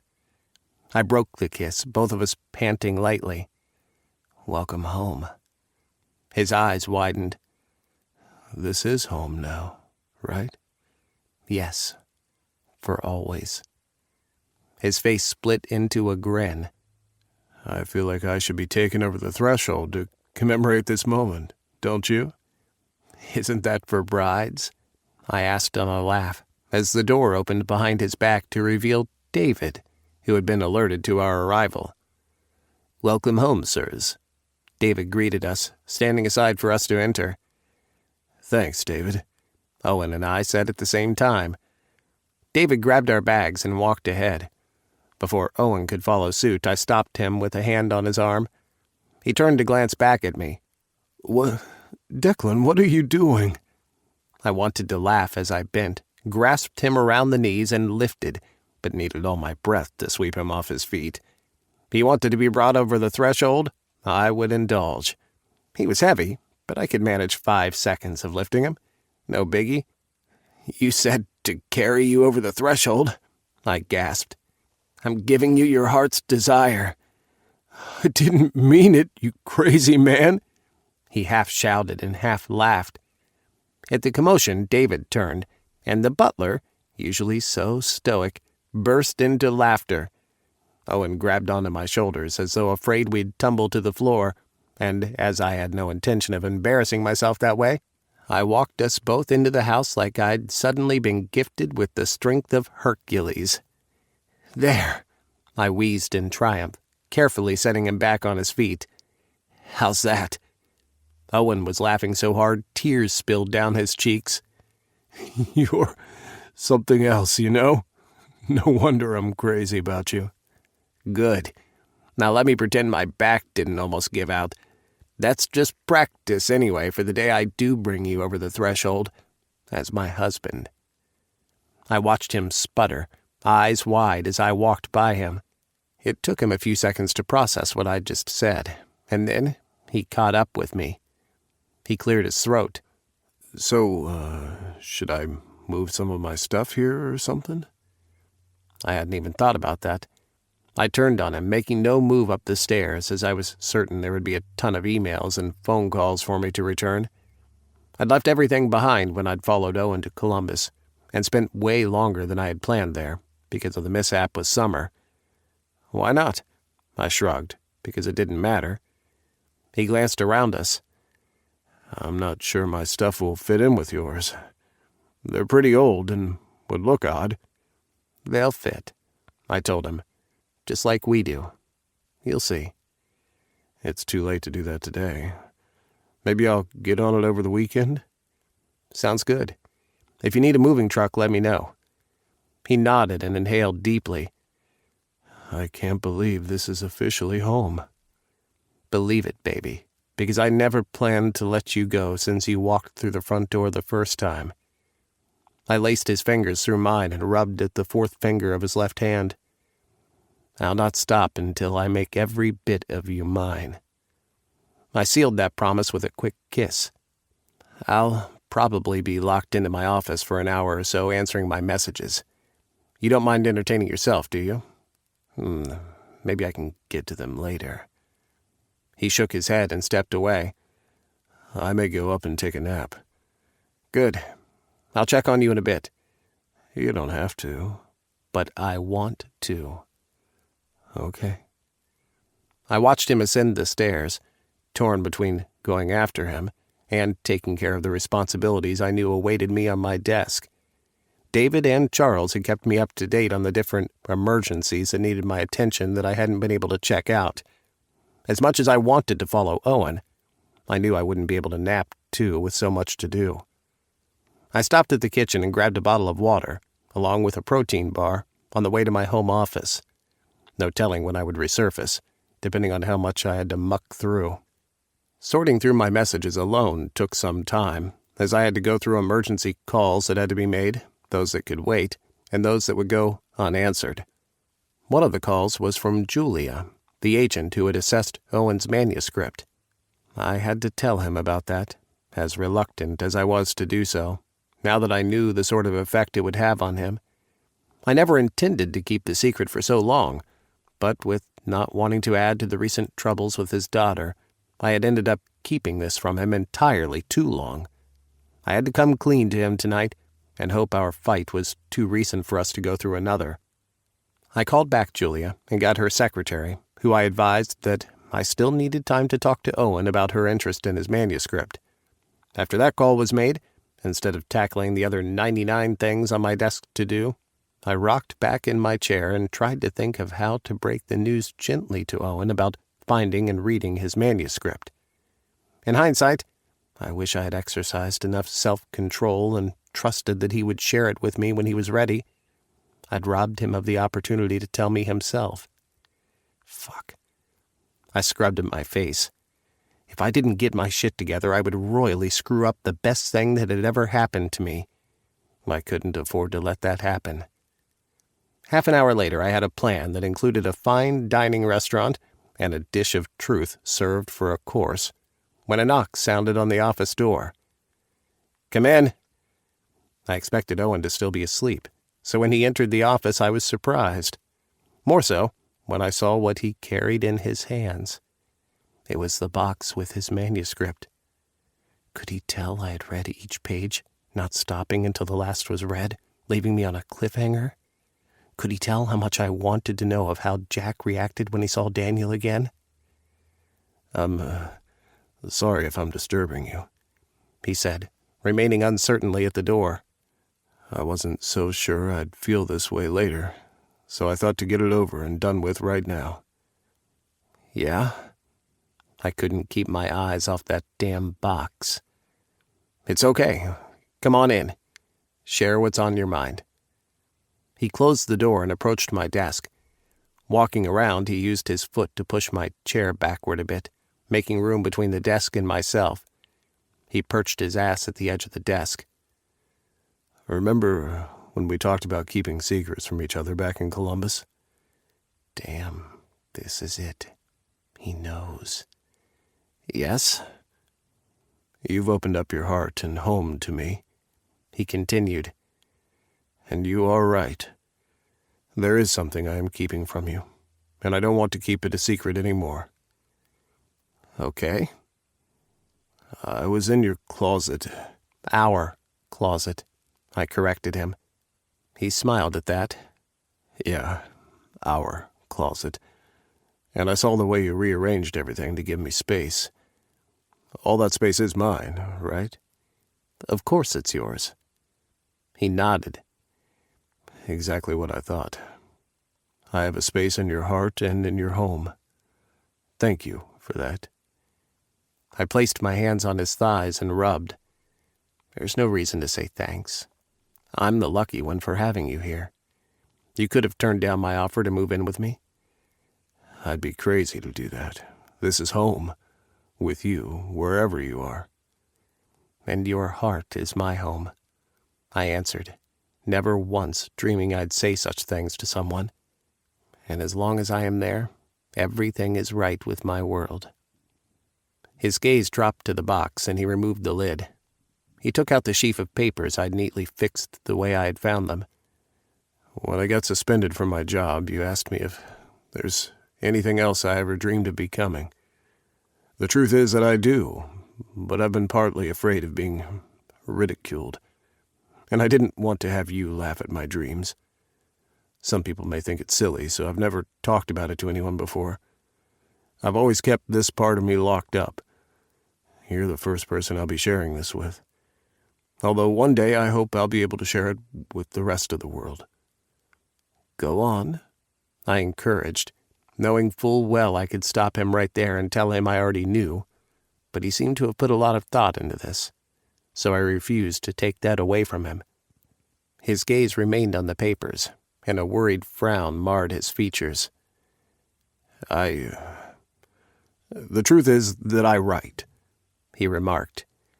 I write totally sappy romantic stories of men falling in love with each other, and this is something I should have finished a long time ago, but I couldn't because then I'd have to face what to do with it. I still don't know what I'm going to do with it, but I'm going to finish it. I tightened my right hand on his knee, pulling my chair closer to him. Owen, look at me. You're not going to laugh, are you? Look at me, and I'll answer your question. He finally raised his tortured, uncertain eyes. He really thought I would ridicule what he did. Why do you think I'll laugh at your work? I didn't just start to read after James left me, he answered. I used to read a lot when I was a kid. I read my first romantic book when I was 13. My mom always had a shelf of romance books with those hot guys on the cover, bare-chested and gorgeous. At first, I was drawn to the books because of the cover, but then I read one, and I was hooked. They were het romances, and I still read them. I loved them.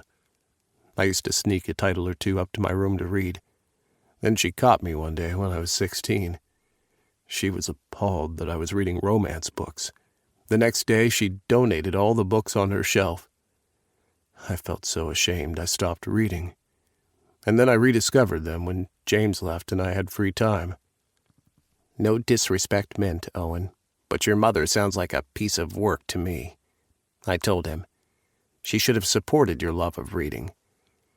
But they were books for women, he murmured. Men aren't expected to be into that sort of thing. Says who? That's the worst case of bullshit I've ever heard. I'd never ridicule your writing. In fact, I found it downright sweet. There's a whole lot of heart in that book you wrote, Owen. I can't wait for you to write the ending. His eyes widened in surprise. What do you mean? I didn't have to say anything to him. I could have pretended this was news to me, but it was time for all the secrets to come out. That's the secret I alluded to in Columbus, I revealed. When I was cleaning out the closet, I accidentally knocked over your box and the paper scattered to the floor. I had no intention of reading it when I saw what it was, but my curiosity got the best of me, and before I knew it, I was reading every single word. Panic entered Owen's eyes, and I heard his sharp intake of breath before he let it out slowly, contained. You read all of it? I'm sorry. I know you're pissed. I probably should have stopped reading after the first few pages, but then I got hooked and couldn't stop. You're really good, baby. He blinked a few times. You read it, and you liked it? I loved it, I answered. You write your guys with such passion and heart. I could see a lot of you in Jack. He deflated, and the worry left his eyes. I know somewhere in here I should be concerned you read it without my permission, but I'm so relieved someone likes it. I can't believe you read and liked it. You're not just saying that to make me feel good, are you? Hell no. If it sucked, I would have said so, then taken you up to the bedroom and fucked the disappointment out of you. He laughed, which made me smile at his obvious delight. You can still fuck all the happiness inside me. He placed the box onto the table on top of everything I had been working on, but I didn't care. He slid off the desk and into my lap, leaning forward to kiss me, but I averted my head. Before I get distracted, there's something else. What? He asked. Tell me fast, because you liking my book is doing crazy things to my insides right now. I'm so keyed up. I need you to get me down. Oh, hell yeah. I wanted to get him down, all right. But first, I had your manuscript assessed by an agent, I told him. Owen stiffened. You did what, Deck? No, why did you do that? I tightened my hold on him, afraid he would spring up any second now and walk out on me for overstepping the boundary. I know I went a bit too far, blame my habit of micromanaging everything, but I wanted to be able to give you good advice, and I'm not much of a reader, as you already know, so I wanted someone professional who could pass on valuable feedback. I can't believe you did that, he remarked, then groaned. Who am I kidding? I can't believe you did that. Don't be mad. I should be. He frowned at me. It's just like my credit card all over again. I wish you hadn't done that, Deck. You had no idea what I planned for that story. Whatever you do, I don't want to know what the agent says when they contact you. She already has, I answered. Wait, what? He shook his head. No, I don't want to know. Whatever she said, that is. Not even if you learn she loves it and wants to talk to you about getting your novel out there when you're through with it? The annoyance he had worn only a second ago turned to wonder. She wants my novel? She really does? I smiled at him. Yes, she does. I told you it was good. And you're not paying her a ton of money for her to say that. I scowled at him. Hey, I know you, Deck. If you thought that would make me happy, you would. So don't go scowling at me. Maybe I would, but I swear not one penny crossed hands. A dreamy smile came over his face. So she really liked it all on her own? I nodded. She did. That's amazing. He had that dreamy look on his face for a few more seconds before he sobered. But still, I can't accept whatever offer she has. What?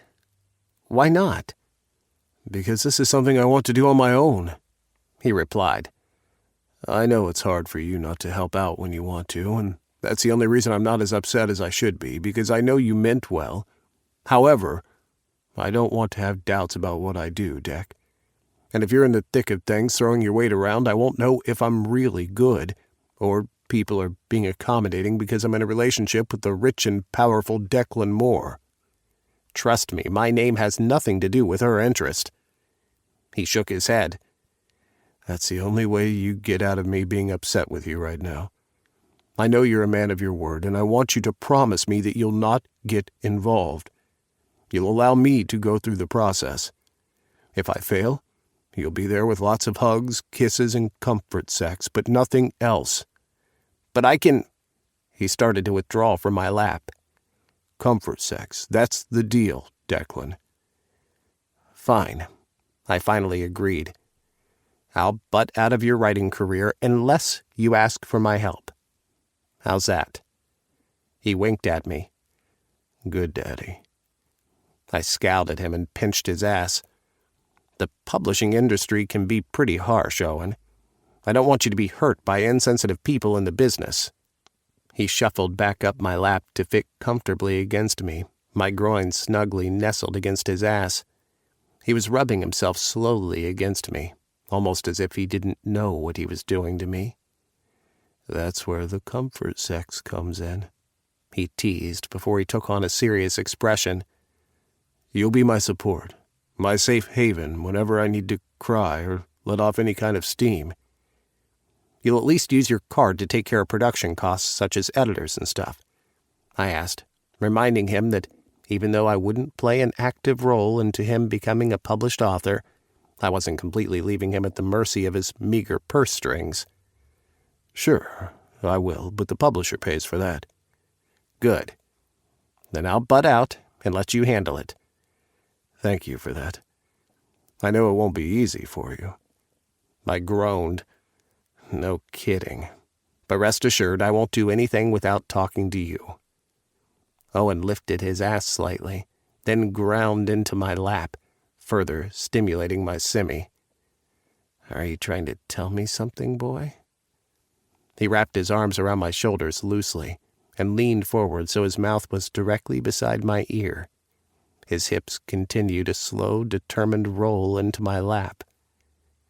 If I knew how to write it down in a mathematical formula for you, I would. But since I'm only good with words, here goes. I want you to fuck me, Daddy. First round, don't make me come. Use me only for your climax. I was only too happy to indulge the paradox that was my boy. So sweet, yet so hot. So calm, and yet so spirited. By the time I bore him down on top of my desk, legs held apart as I fucked him, I prayed to God that the helpers had gone, because there was no quieting his moans. Most of all, I didn't give a damn. He had opted to let it go instead of being furious with me, which he had every right to be. Silas had been right that he had a big enough heart to accommodate the mistakes I made from time to time. And, as a note of apology, I gave him exactly what he wanted, to be used, worked rough by my cock, my jizz deep inside him, while I denied him his own release.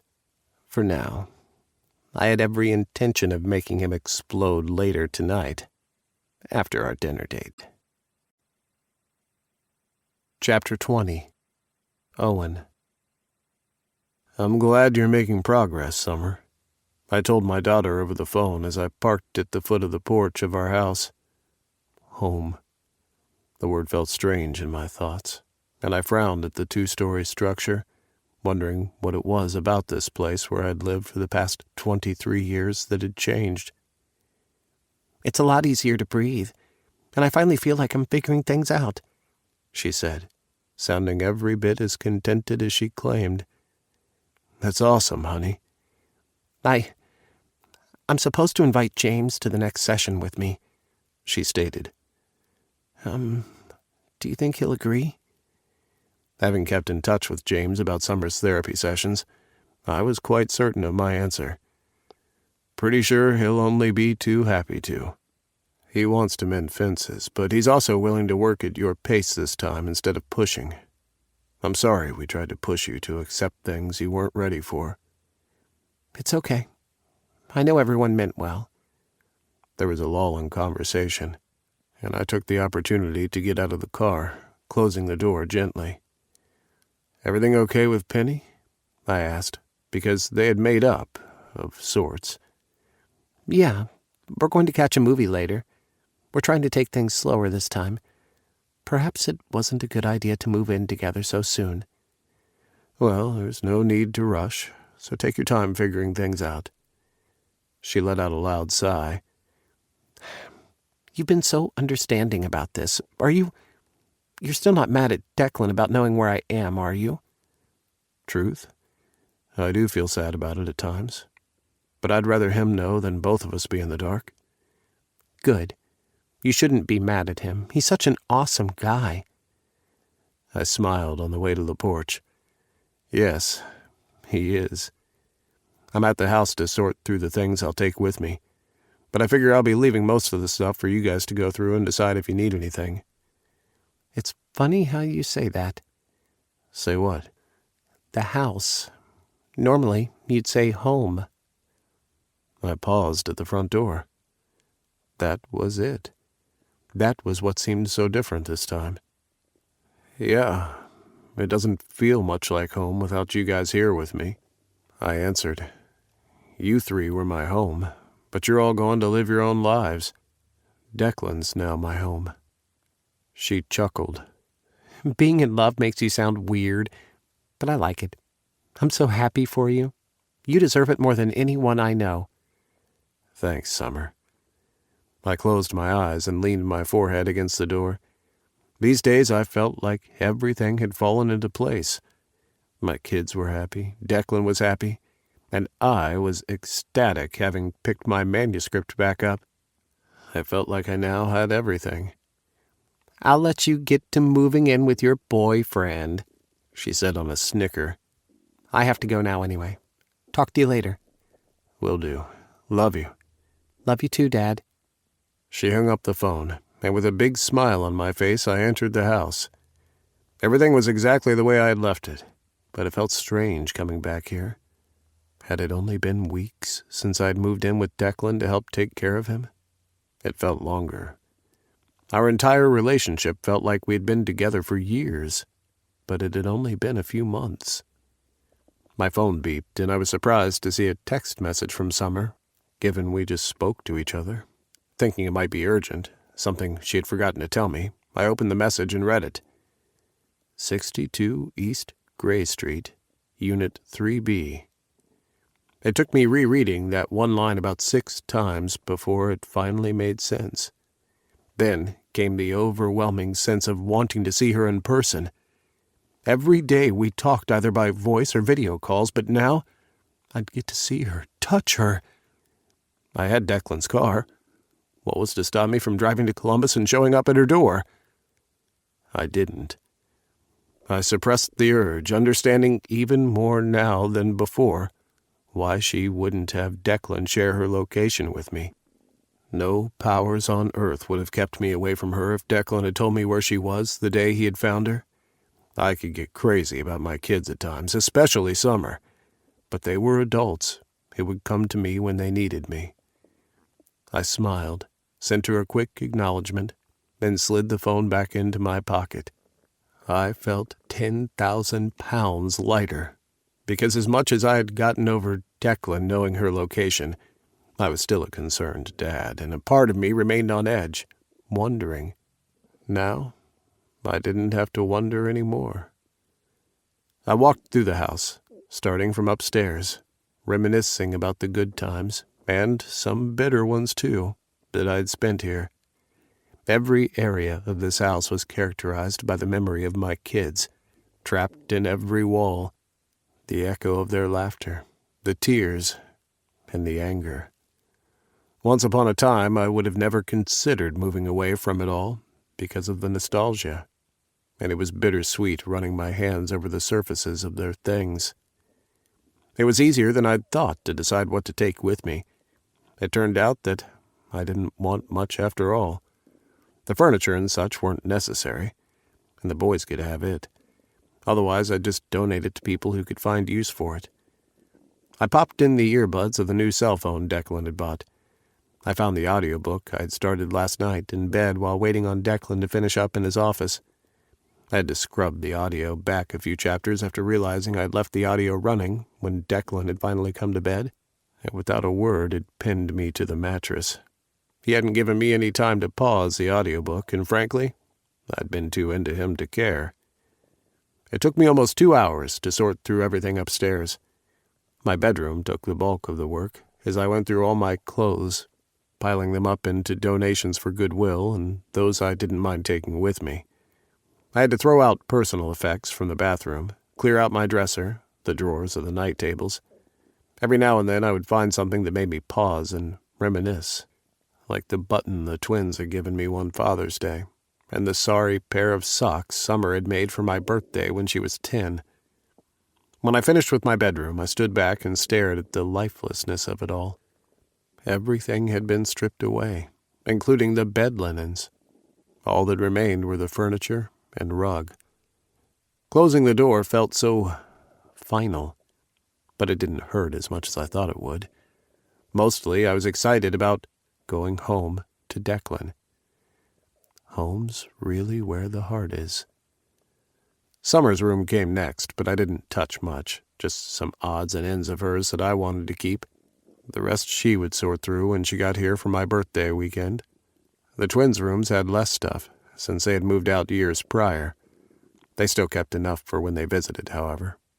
I was claiming their high school framed pictures, putting them away in the box marked Kids' Memories, when an arm came around me from behind. I was so startled I dropped the box, but then I inhaled the familiar scent of Declan. With his other hand, he popped the earbuds out. "I didn't mean to surprise you," he said. "Just how high did you have the volume, anyway? I must have called to you a dozen times." I turned in his arms to find myself pressed up against him. My favorite place to be. I smiled at him sheepishly. "It wasn't too loud." "I'll be the judge of that." He plucked the phone from my pocket and checked the volume. His mouth turned down in disapproval when he saw I had the volume at maximum. "Are you trying to damage your hearing?" I didn't think it was that loud, I murmured and tried to change the subject. What are you doing here? He was dressed in one of his many power suits, since he was supposed to be at the office. I had to say the suits worked well for attracting my interest. Do I need an excuse to see you? He asked. And don't think you can change the subject either. I wasn't trying to change the subject. He raised an eyebrow, and it was impressive how he only got one to obey. You weren't? I flushed. Okay, maybe. Without another word, he cupped the back of my head and pulled me forward. I needed very little persuasion as I curled into his chest and allowed the wreckage that I'd come to expect from his lips. He usually left me completely befuddled. I clung to the lapels of his jacket, gasps and sighs escaping me as he deepened the kiss and made me weak in the knees. You're lucky I find you so damn irresistible, he said, finally breaking the kiss. But not so irresistible that I'll let you get away with harming yourself. A quick peck to my lips. When we get home, I need a 100-word short essay on why listening at full volume is bad for you. I groaned in dismay. I'd been good for so long that he hadn't really needed to discipline me. But You argue and it's another 100 words. I promptly shut up. Fine, if you insist. I sounded petulant, but he only smiled. That's a good boy. He glanced around the bedroom with the twin beds. How's the official move going? Don't you need a moving truck? I shook my head. No, I'm not really taking much. I'll have the kids check out the house and take what they need. Then I'll donate the rest of the furniture and stuff to charity. You do know you can make room for them at our home, right? I know, but none of these things really matter. I have the memories. They're important. There's just one thing I really want to keep. He glanced at me. Which is? Summer's crib. He didn't say anything for a while, just stood there staring at me, and I rushed to explain. It's not that I want to keep it out or anything. It will be disassembled. He frowned at me. Is this your way of telling me you want more kids? My mouth fell open. What? I exploded. Hell no, of course not. I've already raised 3, and it's... I trailed off, now realizing how horrified I sounded at the thought of having more kids when Declan was young. What right did I have to take that away from him? Dec, do you want kids? Maybe I would for him, but I couldn't see myself going through fatherhood again with an infant. No, I don't, he answered, still frowning. I didn't know whether to believe him or not. Are you certain? I mean, you're just 25. You have enough time to change your mind. I'm pretty sure I don't want to have kids, he replied. Unless they're furries. I'd adopt a dog or 2, but that's it. I'm not into changing diapers and stuff like that. No, kids are definitely not in my future. Thank fuck for that. Just so we're clear, I'm not opposed to furries, but I'm certain I don't want more kids in my future. If you expect that, you should be open about it with me. I don't want you to be stuck with a partner who doesn't want kids. You worry too much, he said, walking over to the TV in the boys' room. It's not that I hate kids or anything. When you do have grandkids, as I'm sure will be in your future with your kids, I don't mind having them around. It's just the idea of having our own being around all the time that causes me to shudder. Okay, so furries but no human babies. Yeah, he agreed with a chuckle. Definitely furries.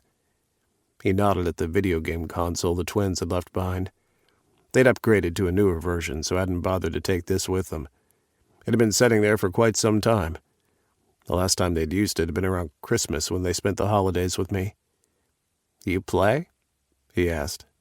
I shrugged. The twins taught me, but can't say I'm any good. I'm quite rusty. He stooped, the material of his pants stretching taut against his ass. An interest made itself known in my own. Unaware of the effect he had on me, he rifled through the boys' video game collections. I doubt they have anything good, I stated, clearing my throat. They took the fun ones with them. Pretty sure we can find something. He continued shuffling for a few seconds before he made a grunt of satisfaction and rose to his feet. Mortal Kombat. What do you say? Want to battle it out? See who's topping who tonight? I narrowed my eyes at him and cocked my head to one side. The thought of topping him again sounded good, but I anticipated he made the offer full well knowing there was no way I could beat him. Are you any good? I've never seen you play before. I used to play a lot back in high school, he answered with a shrug. And then some in college, but you could say I got too busy, so I'm a bit rusty. Do I have any chance of winning? I asked. He laughed, then leered at me, raking me over with a smoldering gaze. Depends. I swallowed hard. On what? He approached me, and when he was within arm's reach, dipped his hand between our bodies to cup my crotch. Depends on how good of a distraction you can be. Want to test the theory out? Chapter 21. Declan. You know, when I said you could distract me, I thought you'd be more subtle about it. I grumbled, trying to keep my attention focused on the screen as Owen sank his ass onto my lap, forcing me to let go of the controller with my left hand. I quickly wrapped my arm around him to grab at the controller, but he nudged my arm away with his elbow, laughing. Finish him! You're cheating, I accused Owen as the computerized voice concluded my character's fatal demise. Die, he crowed in delight, his fingers moving rapidly over the buttons, down, down, forward, square, to deliver the mortal blow that sent blood, guts, and gore spilling. I don't know what stunned me more, Owen's ability to deliver a fatal strike, which meant he knew way more than he'd let on, or him crowing at the bloody mess that erupted on the screen. I'd had no idea he could be this brutal. Damn, he was being ruthless, all right, his ass bouncing in my lap from his excitement on winning. Why do I feel like you hoodwinked me? I asked him, groaning at the simmy I now sported because of him. If he kept bouncing on my lap like that, our game would end prematurely. He leaned back, a hand behind my head, and kissed me too quickly for me to respond. The look on his face radiated such joy that I couldn't even be mad at him for setting me up. I'd walked right into it, being easy with him because I had no idea he knew his way that well around a gaming console. The twins did teach me how to play, he crowed smugly. And I might have snuck in here 1 or 2 times when I was missing them, just because. Augie taught me the fatal moves, but not for all the characters, just enough for me to put up more of a challenge. And you couldn't have explained that before we started? I spent almost half an hour explaining to you how the buttons work. Well, you were being so sweet about it, I didn't want to interrupt your lesson lest I get additional punishment. I gave him a mock glare. Get your ass off my lap, boy. I would have been gentle with you, but now I'll show no mercy. How a grown man, 46 years old, had perfected the wide-eyed, innocent look was beyond me. He aimed it at me now, and if I didn't know better, I'd fall for it again. But Daddy's supposed to let his boy win, he murmured. I cocked an eyebrow at him. Says who? Says the Daddy Boy Handbook, he gasped, managing to look appalled. You mean you haven't read it? He had the look down pat, and my chuckle became a full laugh. Now I no longer felt bad about shucking the work on my desk aside and deciding to join Owen here instead. It was totally worth it just to be beside him, sharing in nonsensical chatter and trying to beat him at video games. I don't hear you complaining about my daddy duties, I said, and when he couldn't think of anything, I added, Exactly. Now move your ass. When he refused to move, I boosted him out of my lap, and he spilled onto the beanbag chair in a heap, laughing. I hid my smile, giving myself a pat on the back for making use of the opportunity that had presented itself to me to get Owen's mind off the move. We hadn't really spoken about it, but in the same way I hadn't wanted to give up my childhood home that held so many memories of my mother, I figured he would find it hard to leave all this behind. He'd watched all his kids grow up within these walls. Then he'd released them into the world. I couldn't completely forget the meltdown he'd had when he'd asked me when I would leave him, too. I needed him to know I would be there until one of us drew our last breath. Even then, my heart would completely belong to him. Aren't you supposed to be at work, by the way? He asked, righting himself as I selected a new character and allowed him to do the same. I spoke to Summer, I answered, thinking of the earlier call between her and me. Since keeping her secret, she'd taken me for a confidant. At first, I thought Owen would have minded, but he just shrugged it off and stated Summer could confide in whomever she wanted to. Oh? She told you she sent me her location? Yeah, she did. He paused to glance at me. Is that why you came here? To prevent me from running off to Columbus? I flushed. I would have tried talking you out of it, but I wouldn't have stopped you. I know you're concerned, and you have every right to be. I am, but I'm confident she's trying to be the best version of herself, and that's all I can ever hope for. I'll always love her, whether it's a week, months, or years before I see her. Your heart's so damn big. You know that? Owen ducked his head shyly, but I didn't miss his frown. It's what we do as parents. Be there for our kids in whatever way they need us, or don't need us. The same for the people we love, really. I ruffled the top of his head and leaned sideways to kiss his temple. Ready to get screwed? Best of 6 rounds? He licked his lips and grinned at me. Oh, yeah.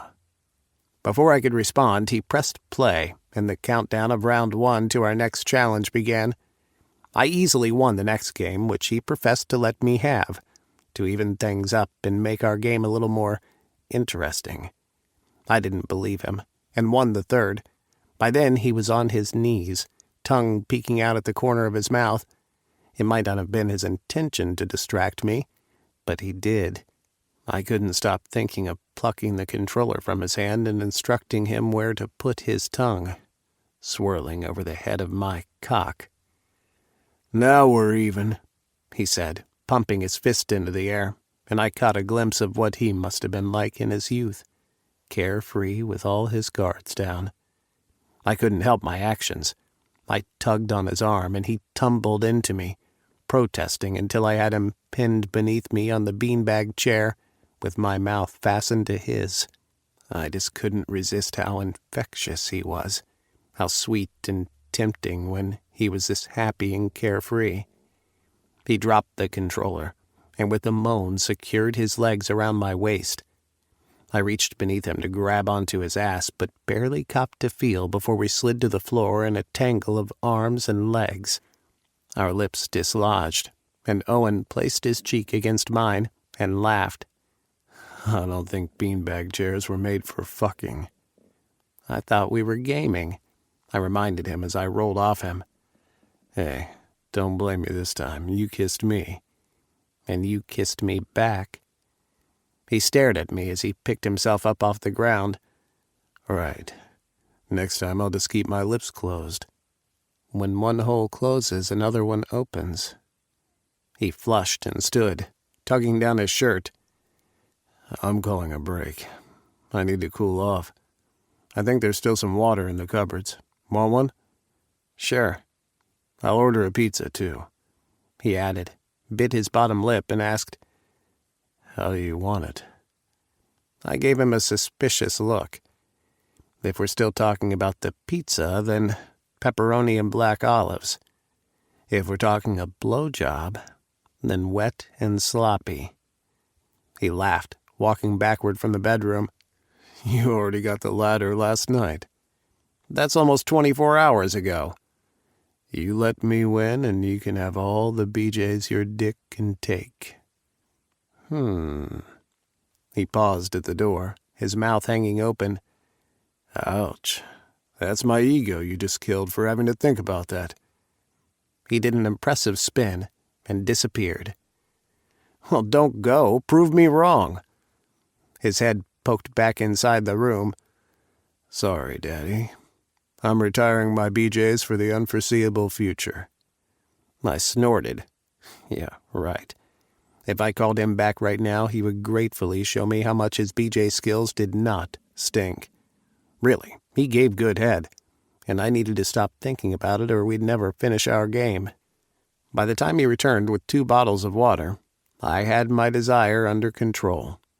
He tossed me a bottle before dragging a chair over to the TV this time, leaving the beanbag chair to me. No monkey business, he stated, taking up his controller. Let's get this show started. The next 2 games were played fair and square. It was hard when both of us were concentrating, but I won both, although barely. I didn't crow at my victory, but played him another round before tossing aside the controller and crooking a finger at him. Are we done? He asked. We're just starting, I answered, checking my watch. Pizza should be here soon, but I'm sure we have enough time. For what? Instead of answering, I rose to my feet and held out a hand to him. He put down his controller, placed his hand in mine, and allowed me to pull him to his feet. He moaned a little and rubbed at his lower back. You okay? I walked him over to one of the twin beds in the room and sat, pulling him between my legs. Yeah, I'm fine. His back was probably hurting from the way he'd leaned forward in his chair, but he wouldn't admit it. He could still get touchy about his age. Instead of forcing it out of him, I dropped my hands behind him and kneaded his lower back. Oh, God, he gasped, placing his hands on my shoulders and closing his eyes. Don't stop. That feels so good. The position was not the best, but I was able to see his face while I continued massaging his back. He relaxed into my touch, and I continued the motions until he was pliant in my arms. Only then did I bury my face into his stomach and kissed him through his shirt. Do you know what you do to me? I asked him on a contented sigh. Let me give you a hint, Owen. I've never skipped work before just for personal fulfillment. Never. His hands tightened on my shoulders. I know. I feel the same. I'm about to move in with you, Declan, after only being together for a couple of months. I glanced up to look at him, my cheek still on his stomach. Are you okay with that? Moving in on such short notice? I don't want to make you uncomfortable, so if you'd rather wait. He frowned down at me. Are you sure that's not second thoughts on your part? I'll never have second thoughts about you, babe. This is as good as it gets for me. And from where I'm sitting, I have it pretty damn good. I could never ask for a better man to spend the rest of my life with. You see my mistakes, my imperfections, and you don't hold them against me. You don't let them change what we have. And that's important to me, Owen. He pushed my shoulders until I was lying on my back. Instead of following to lie on top of me, Owen lay next to me on his side. I turned and reached for his hand. We didn't say anything, just lay there smiling at each other, utter fools in love. I'd never felt more like this is it in my entire life. We went from staring at each other to moving forward, and then we were kissing. It wasn't hot and heavy like our earlier gropes. It was a soft and gentle caress of lips that gradually grew in intensity. We didn't touch each other's bodies, just my lips opening his, commanding obedience which he granted without hesitance. His submission was the foundation of our relationship, because, if he had not submitted, I would not have had the opportunity to be the decisive figure he now craved. I moved from his lips to kiss the side of his face, even as the doorbell rang. I ignored it, kissing his cheek. That's the doorbell, he moaned. Yeah, I hadn't noticed. I think it's the pizza. I groaned, but backed off when he pushed against my shoulder. Okay. Go get it, and come back here post-haste. He rolled off the bed, then patted his pocket. Crap, I'll have to get my wallet out of the car. I shook my head. That's too much trouble. Here. I expected him to argue when I reached for my wallet, giving him the money to pay for the pizza.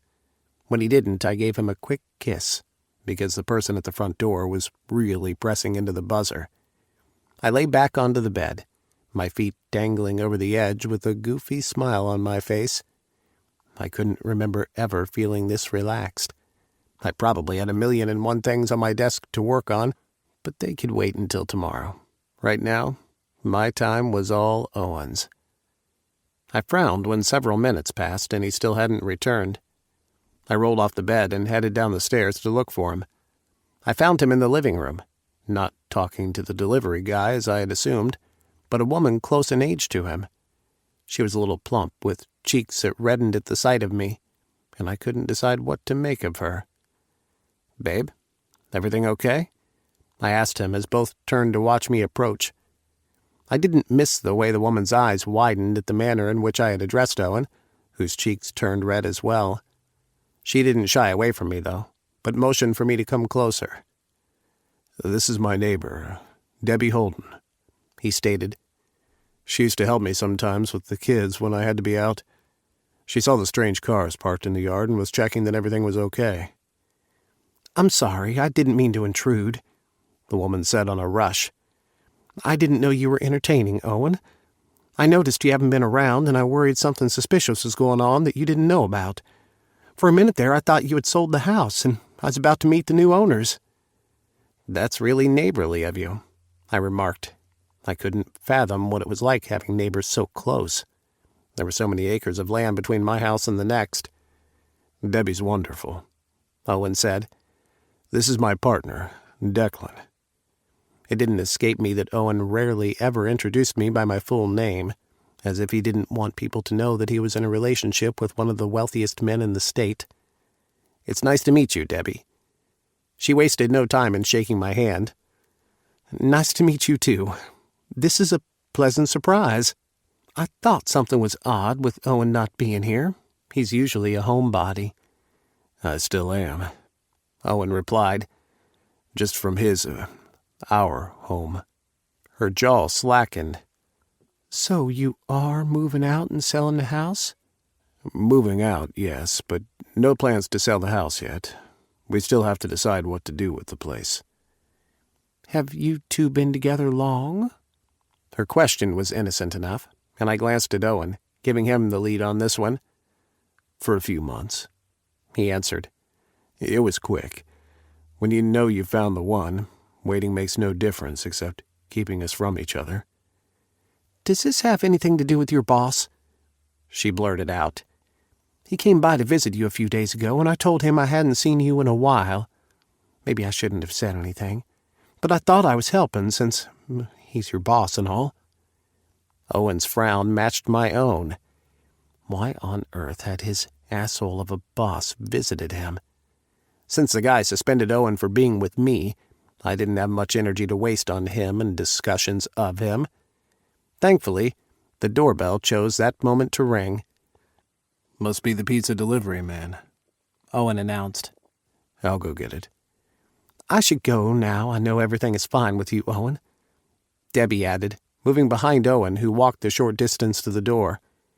"It was nice to meet you, Declan," she said to me. "Take care of our Owen. He's a good man." "Debbie," Owen scolded. "What? You do need someone else to take care of you for a change?" Chapter 22. Owen. Frowning at the last paragraph I just reread, I wasn't satisfied in the least. The feelings I wanted to evoke weren't coming across clearly. For the 5th time, I pressed backspace, erasing all the words I had spent most of the morning typing. I had to get it perfect, though, before I could move on. It was just the way I worked. Otherwise, it would be a thorn in my side, always niggling me until I went back and fixed the error. Although these words weren't really an error. They were just far from the words I had anticipated writing. A knock on the door sounded. but I was so focused on the computer before me that I barely acknowledged it. "Owen, I need you a minute." I glanced up at Declan's voice to find him at the entrance of the half-opened office door. His office, which I had taken up residence in.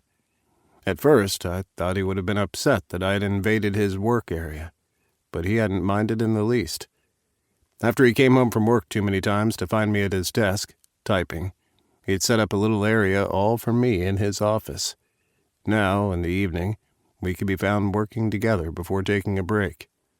Usually I would be the one to have our meals prepared, and I'd remind Declan to pause all the work to join me. But now, it was the opposite. I had already sent out query letters about my novel, including the requested sample chapters, which meant I had to finish up the novel quickly in the event I was asked for the full manuscript. Not that I anticipated being so lucky as to get accepted on the first try. I already knew that I'd probably be rejected dozens of times. But hopefully, one day, I'd get accepted. That was my dream. I launched myself fully into the project, deciding that if I was going to be serious about publishing and quitting my job, then I needed to put in the work. "Right now?" I asked him, frowning, because I loathed getting up from the computer without figuring out the right words to say, and not have Jack coming off as a complete jerk while trying to get his point across. "I'm kind of in the middle of an important scene." He glanced at his watch, then back at me. "The applicants will be here in the next 15 minutes. It's important to me that you show up, as this affects you too. I don't want to choose someone you don't like."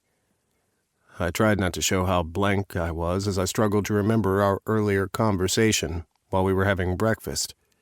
I couldn't for the life of me remember anything about applicants, though.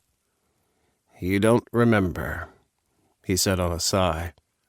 "When you get caught up in your world, you're completely zoned out, aren't you?" I couldn't decide if he was upset or teasing. He was right, though, and I felt guilty about it. Since I'd picked up my manuscript, I'd felt a burst of inspiration, and now I was nearing the end, I found it difficult to be pulled away. "I'm sorry if I've been a little distracted of late," I remarked, and rose to my feet to approach him. "It's just that I'm so close, and I'm excited about getting it done and having your opinion." "You mean I shouldn't feel offended you prefer your book boyfriends to your actual boyfriend?" My eyes widened. I thought he was joking, but I didn't want to take it for granted either. "Declan, is that how you feel?" "I'm just joking," he replied on a chuckle. "Can you give me an hour of your time? The applicants for Silas's position will be here shortly." It was my time to frown at him. "I don't know why you insist in looking for another chauffeur just for a few months. Silas will be back before you know it, and in the meantime I can drive us anywhere that we need to go." "Considering how I like to keep your hands busy in the back seat, we need someone else," he stated. "Besides, I have a feeling Silas might not be back." "What? We're losing Silas?" "It's just a hunch." "I hope not. That sucks." "If it's going to make him happy, then I'll wish him all the best." I narrowed an eye at him. "Why do I have a feeling you know something you're not telling me?" "I promise. It's all just a hunch." He cupped the back of my neck and smoothed his fingers down the skin. "So, is that a yes? Can you help me choose our chauffeur?" "Sure," I answered. "I'll join you in 15. "Good." A quick peck on the lips. "I have the breakfast room set up." Declan returned downstairs while I went back to my book, adamant to get the last 2 paragraphs written. I had every intention of joining Declan at the interviews. Given his comment about me preferring my book boyfriends, even if he was joking, I didn't want to disappoint him. It was just my luck to have a light bulb moment when I sat at the computer. Stepping away for a few minutes and returning to the manuscript seemed to be what I needed to identify the problem. I ended up deleting more than just the last 2 paragraphs. I deleted the entire chapter and started again. In hindsight, I should have left the new chapter to later, but I wanted to get a head start. The next thing I knew, I had the chapter all done, staring at the words, "The End," and feeling a wave of accomplishment wash over me. It turned out that I also caught the time on the computer, and startled. Oh no. I had done exactly what Declan had accused me of. I had become so caught up in my world that I hadn't remembered to join him for the interviews. I saved my files, backing up to the cloud before I put the computer to sleep, because I didn't have the time to close out all the open browsers and documents I'd been using. I pushed away from the desk, an apology ready on my lips as I hurried to find Declan. When I entered the breakfast room, guilt eating me up, I came up short seeing an applicant with Declan. They were both standing and shaking hands as if they were either just about to start or wrap things up. The young man with him laughed, and I didn't know if my ears were deceiving me, but I could have sworn I heard a flirtatious note in there somewhere. Tall and slenderly built like Declan, the guy was probably in his late 20s. He had dark hair and a ponytail that spilled over the collar of his shirt, which probably should have looked hippie on him, but instead turned out to add more charm to his already enigmatic face. He was good-looking, damn attractive, and when he released Declan's hand, he said something and reached for Declan's shoulder. It had been a long while since I'd got jealous over Declan, but there was no mistaking the overwhelming emotion that came over me. I was green with envy for this attractive man who had youth on his side. Just for a second, I wondered why Declan wouldn't favor him to me. What chance did I have when put next to someone like this? I wasn't certain if Declan's sidestep was deliberate, but he managed to elude the man's touch, which was a bit satisfying to watch, considering he had no idea yet that I was inside the room with them. Spurred into action, and not willing to watch any more of this nonsense unfold, I stepped forward. "Hey, babe." I never called Declan babe. That was an endearment that he used, but I felt it was appropriate in this case. In the corner of my eye, I saw the other man observing me, unable to conceal his look of surprise. Declan turned, his expression not betraying how he was feeling. I couldn't tell if he was pissed at me for showing up late, then giving him a pretentious, "Hey, babe." I completed the trip toward him and gave him my best apologetic look. "Sorry, I got a little carried away again," I said. Then I slid my hand in the back of his hair and kissed him hard, right there in front of the guy who was definitely not about to become our driver. Declan's lips registered surprise at first, but then his arm slid around my waist and down to cup my ass. Perfect. When I moaned into his mouth, it wasn't pretentious at all. The applicant cleared his throat, and I slowly ended the kiss, giving him a nip on his bottom lip that promised lots of naughty moments later. I'd have to make this up to him somehow. Declan's eyes danced with humor as he pulled me into his side, one hand still gripping my butt possessively. Whether he realized the significance of that hold or not, to me, it meant everything that smoothed my ruffled feathers of jealousy. He always knew so well what I needed. "This is my partner who I mentioned earlier," Declan said, as if it wasn't evident by the show we had just put on. "You'd be driving for us both." "Babe?" My face flushed because he emphasized the word, clearly letting me know he was well aware of why I had used the endearment. "This is Miguel, one of the guys who applied to the position. He comes highly recommended." I smiled in the direction of Miguel and extended a hand. "Nice to meet you, Miguel. I'm sorry I wasn't here sooner to make your acquaintance." He looked uncomfortable as he shook my hand. "Nice to meet you, too. It would be a pleasure to drive for you, too." His gaze lingered on Declan a little bit too long for my taste, and with me there at that.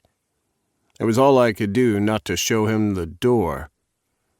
"Well, that's it, Miguel." Declan nodded to the man. You'll hear from me soon once I've gone over everyone's profile again and made a decision. Let me walk you out." "I'll do it," I volunteered. "It's the least I can do after missing everything." Declan shrugged. "Okay." He was reaching for a folder on the table when I walked out the applicant. The short trek to the front door was done in awkward silence. I held the door open for Miguel, and he turned to me. "I'm sorry you didn't get to join us," he stated with a smile. Now he was eyeing me the way he had Declan. "If you do want to do this again, so you can both get to know me a little better, I'm not opposed to the idea. 3 can be a bit of fun." I had no doubt that 3 could be fun, for the right people, but that didn't include Declan and me. I'd never let anyone else get close enough to Declan to know how he reacted when he had his nipples sucked, or how soft his lips were on every inch of skin they trailed. His past passion was his own, but his present and future were mine. I wouldn't count on that," I answered. "But, thanks for trying. Good luck with the job hunting." I closed the door, even though his mouth opened to respond. As far as I was concerned, that conversation was done, and good riddance. The last thing I needed was help that tried to come between Declan and me. Silas had been perfect, and I hoped Declan was wrong about him not returning to his post. He was no longer in the breakfast room, but I found him sitting on the long couch in the living room, a folder on his lap. He glanced up at me as he shuffled the paper on top to the bottom. "What do you think?" he asked. "You missed all the other guys. There was a woman, too, but Miguel has quite the experience for someone so young." I scowled at him.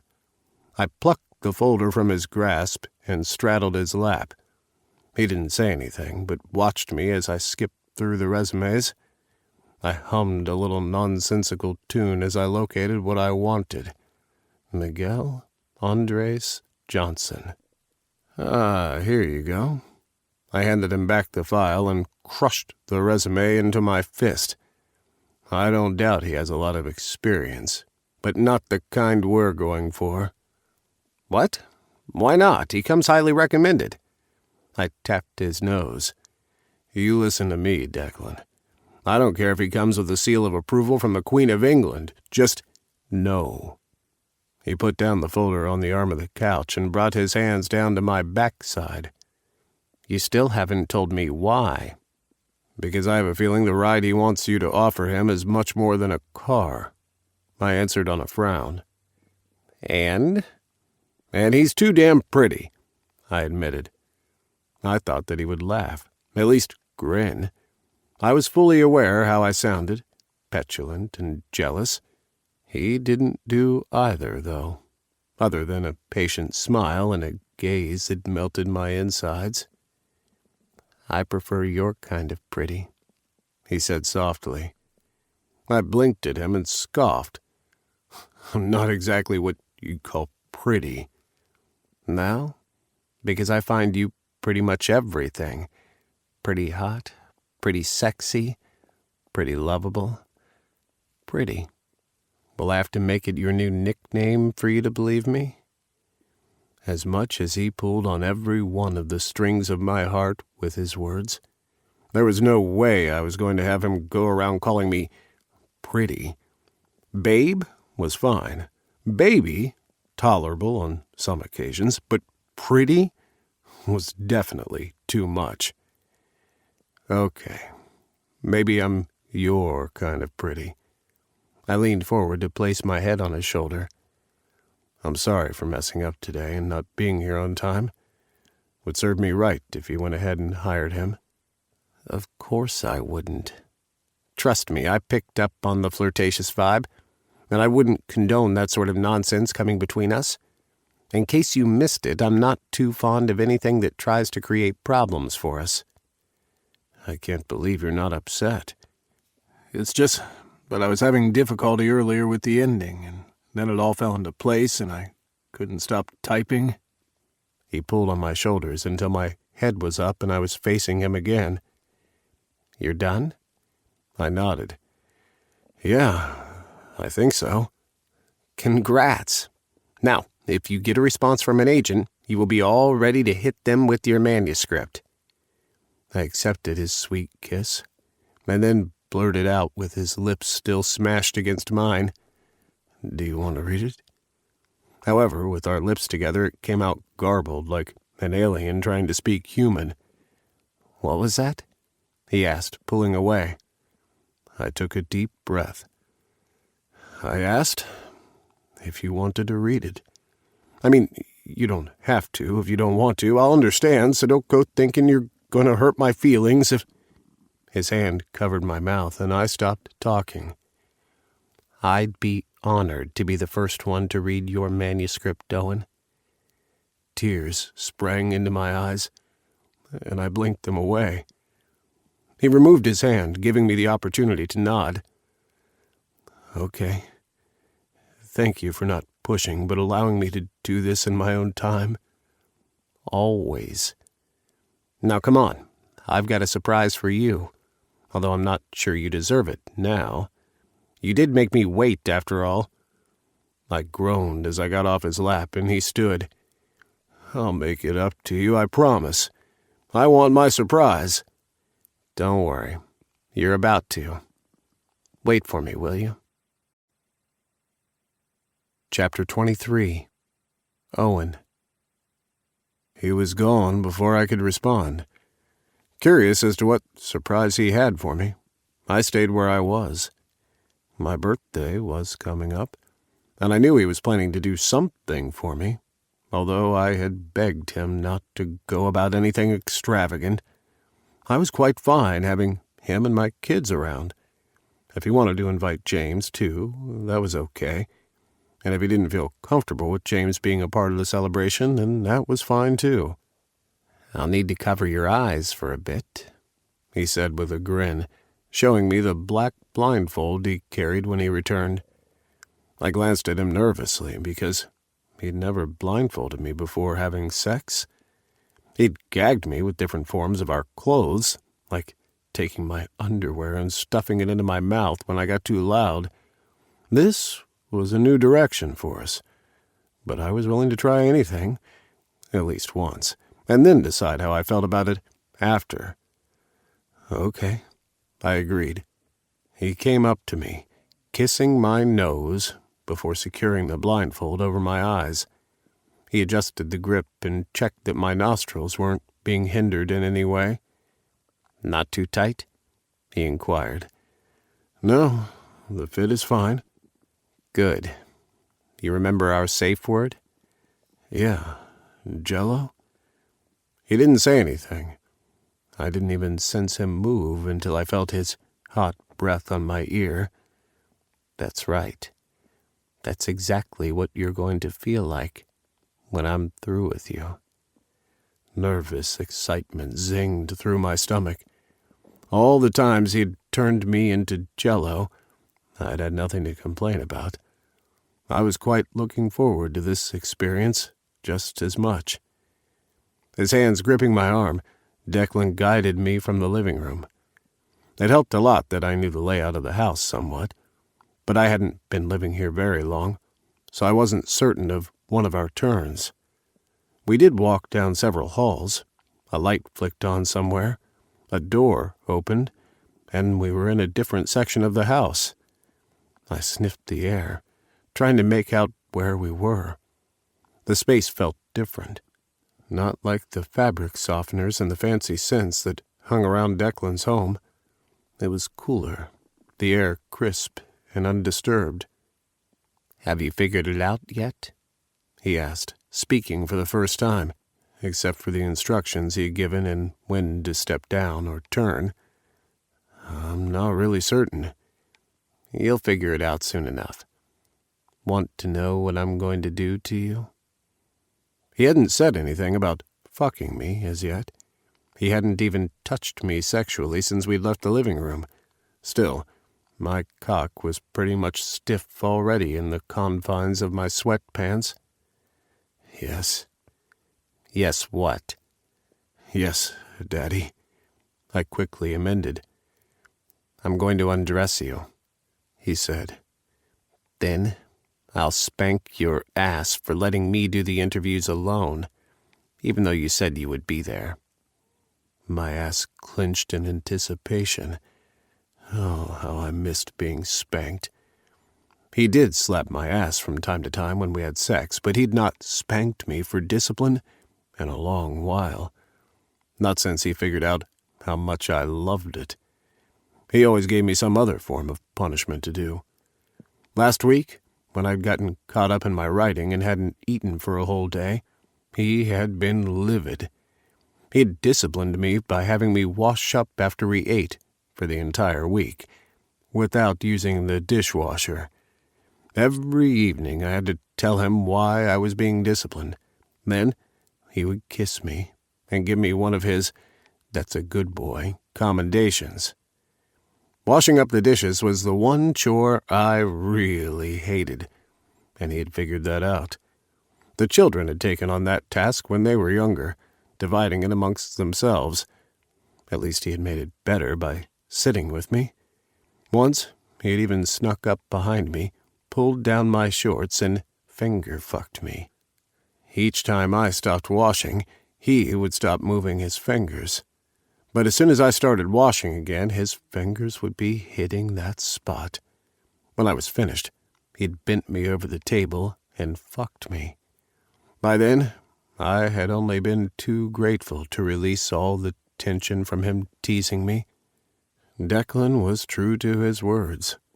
He didn't completely undress me. He pulled down my sweatpants and underwear all the way down to my ankles.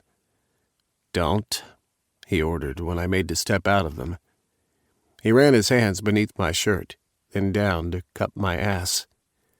"Pretty," he said, squeezing hard. "A nice shade of red is going to look quite pretty on your ass, don't you think?" "Yes, Daddy." He had me shuffle forward until I came upon something large and imposing. I swallowed my curiosity to ask him what it was, but I soon found out for myself. He took both my arms and positioned me how he wanted me, draped over the hood of a car. We were in the garage then, and he meant to fuck me right there over the hood. I let out a moan, and he chuckled. "Now you know where you are?" "Yes, Daddy." And with my eyes covered, I felt more sensations than ever before. The coolness of the metal of the car that penetrated through the material of my t-shirt, the tight grip of his hands on my ass cheeks, his blunt nails digging into the flesh. 20? He said it more like a question, and this was one of the reasons I loved him. He'd never hurt me, and even in knowing how much I enjoyed being spanked, he still wanted to confirm with me that this was what I wanted. "Yes, please, Daddy," I moaned, rubbing my crotch a little over the front of the car. "I deserve it." "What are you being disciplined for?" he asked. This sure as hell didn't feel like discipline, but pleasure. I quickly got my head from my dick. "For not keeping my promise to you," I answered. "I'm sorry." The first few slaps were nothing besides warm-up, but after the 7th, things started to get quite intense. He spanked harder and harder, alternating between cupping his hands and giving me his bare palm. The latter hurt worse than the former, and left my ass stinging. I might have emitted a few groans and gasps, but deep inside, I loved the way he owned every bit of my ass, especially when he stroked and rubbed. What I liked best, though, was the rhythm he now found, a sharp slap and grab. When he squeezed my burning ass cheeks, it was a mixture of pleasure and hurt. "Almost there, boy," he said, his breathing shallow. Just 3 more. Can you take it?" "Yes, Daddy," I said on a moan, my legs already turned to the jello he had promised earlier. If I wasn't well and truly draped over the hood of the car, I would have been a puddle on the floor of the garage. The next spank was followed by a grab and spread. My cheeks went in opposite directions, and he hissed, "Fuck, that's a pretty pink hole, all eager and ready for Daddy's cock." He tapped a finger at my hole. "We fuck so much, yet you're always so tight. You want me to ruin you again with my fist?" Fuck. I couldn't explain why I craved it, but even after experiencing it for the first time, I still wanted it again. He had been so sweet and gentle the first time. "Yes, Daddy," I said softly. "I want it so much." "But not so soon again," he said. "Let's give your body some time. I don't want to hurt you." "It's not hurting me if I want it," I said, passion making me say foolish things. He spanked me, and I jumped. "It takes a lot for you to take my fist, boy. Will you trust Daddy to tell you when you're ready again?" "I trust you," I told him, because that was what it all boiled down to. He didn't get to 20. With the groan, he spread my ass cheeks again, and I gasped, working hard not to dig my nails into his car when his tongue swiped over my hole. He had to be kneeling between my legs. I tried to spread mine wider, but the damn clothes still around my ankles restricted me. It was maddeningly hot not to be able to move them apart for him. Fuck. He rubbed the pads of 2 fingers over my hole in circles, driving me crazy. "Daddy," I huffed. "Please, I want." "Tell me, what do you want?" "I want your cock inside me," I begged shamelessly. I had none where he was concerned. Once I had given him my heart, everything that was me was also him. I felt something wet hit my puckered hole, followed by his fingers spreading the warm liquid around my rim, then inside.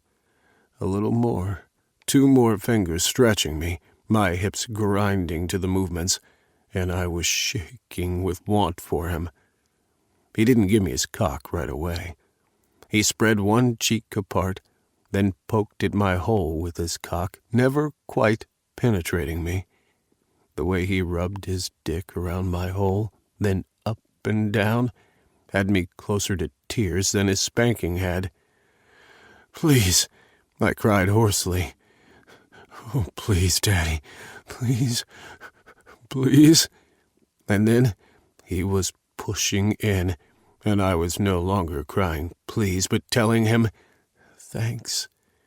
I babbled a whole lot of things that did not make sense, about me not deserving his cock because I had been bad, but I was so grateful he had decided to reward me anyway. I played into the scene, and he loved it. He gripped my hips, and the sounds of his pelvis slapping into my ass was music to my ears. I couldn't see him, but I heard every whispered, tortured breath of his. I felt the nip of his teeth wherever he bit me, the drip of his sweat on my skin when he tugged up my shirt to kiss my spine.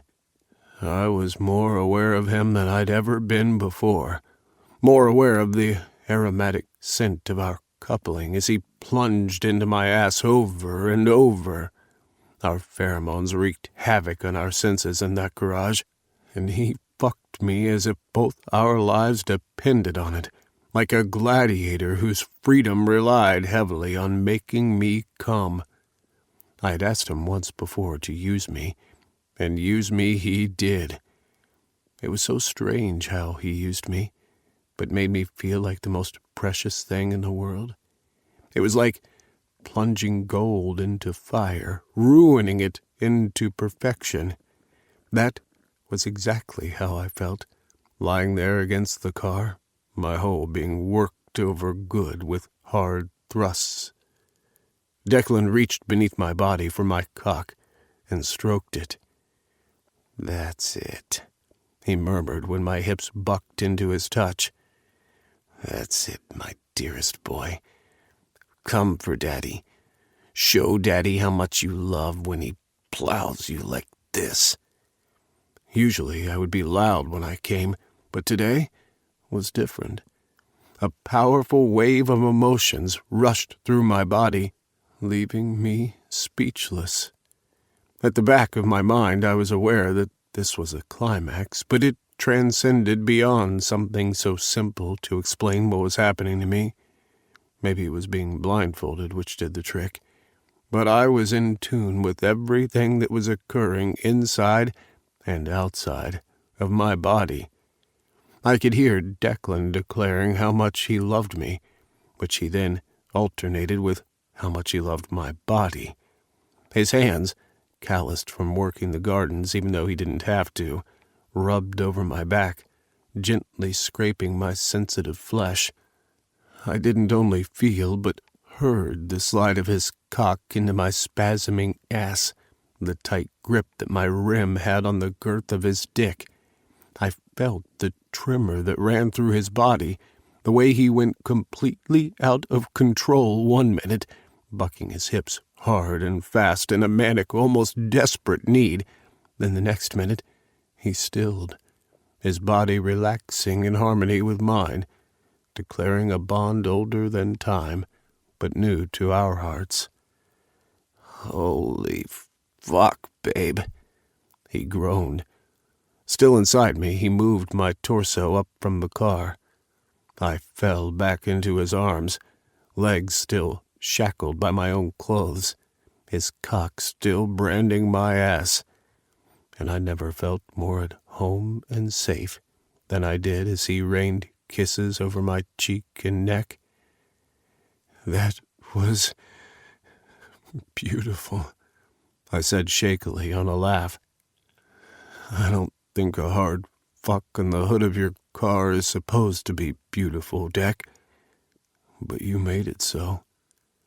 He chuckled, squeezing me in his arms. "Not my car. Yours." "Huh? What?" I couldn't resist anymore. I yanked off the blindfold and was promptly robbed of speech. The brand new Bentley still had a shiny red and blue ribbon on top of the car. I had just jizzed on a car worth more than the value of everything I owned combined.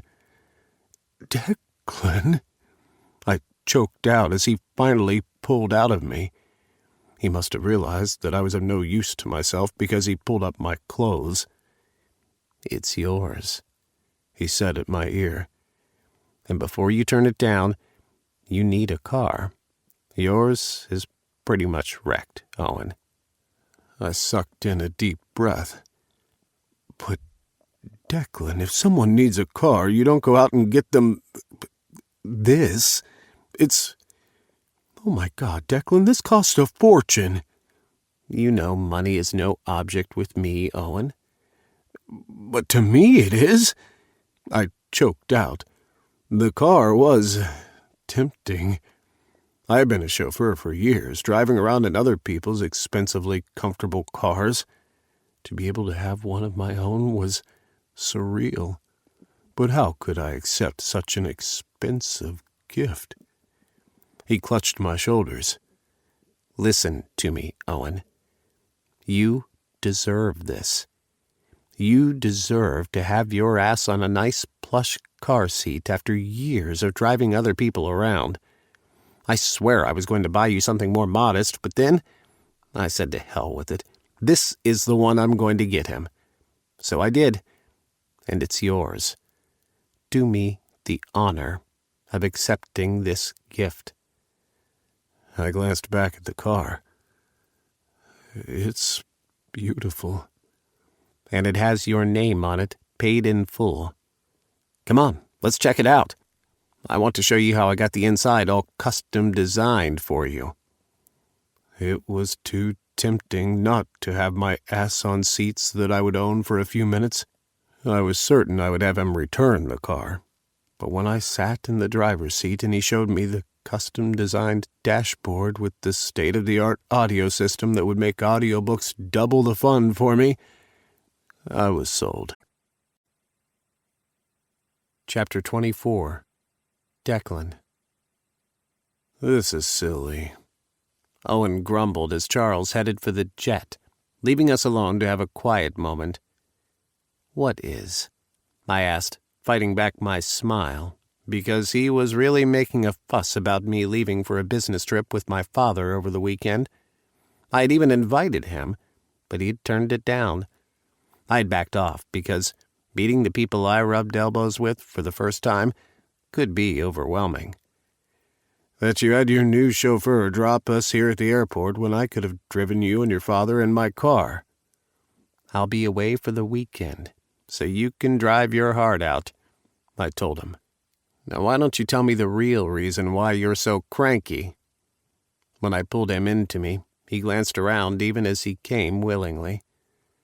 What reason is that? That you're going to miss me, I answered with a lazy smile. Come on, admit it. He sighed. I will miss you, but you'll be back in 2 days. He groaned. 2 days of sleeping alone in our bed. I snorted. You won't even know I'm gone. You'll get caught up in the new book you've started.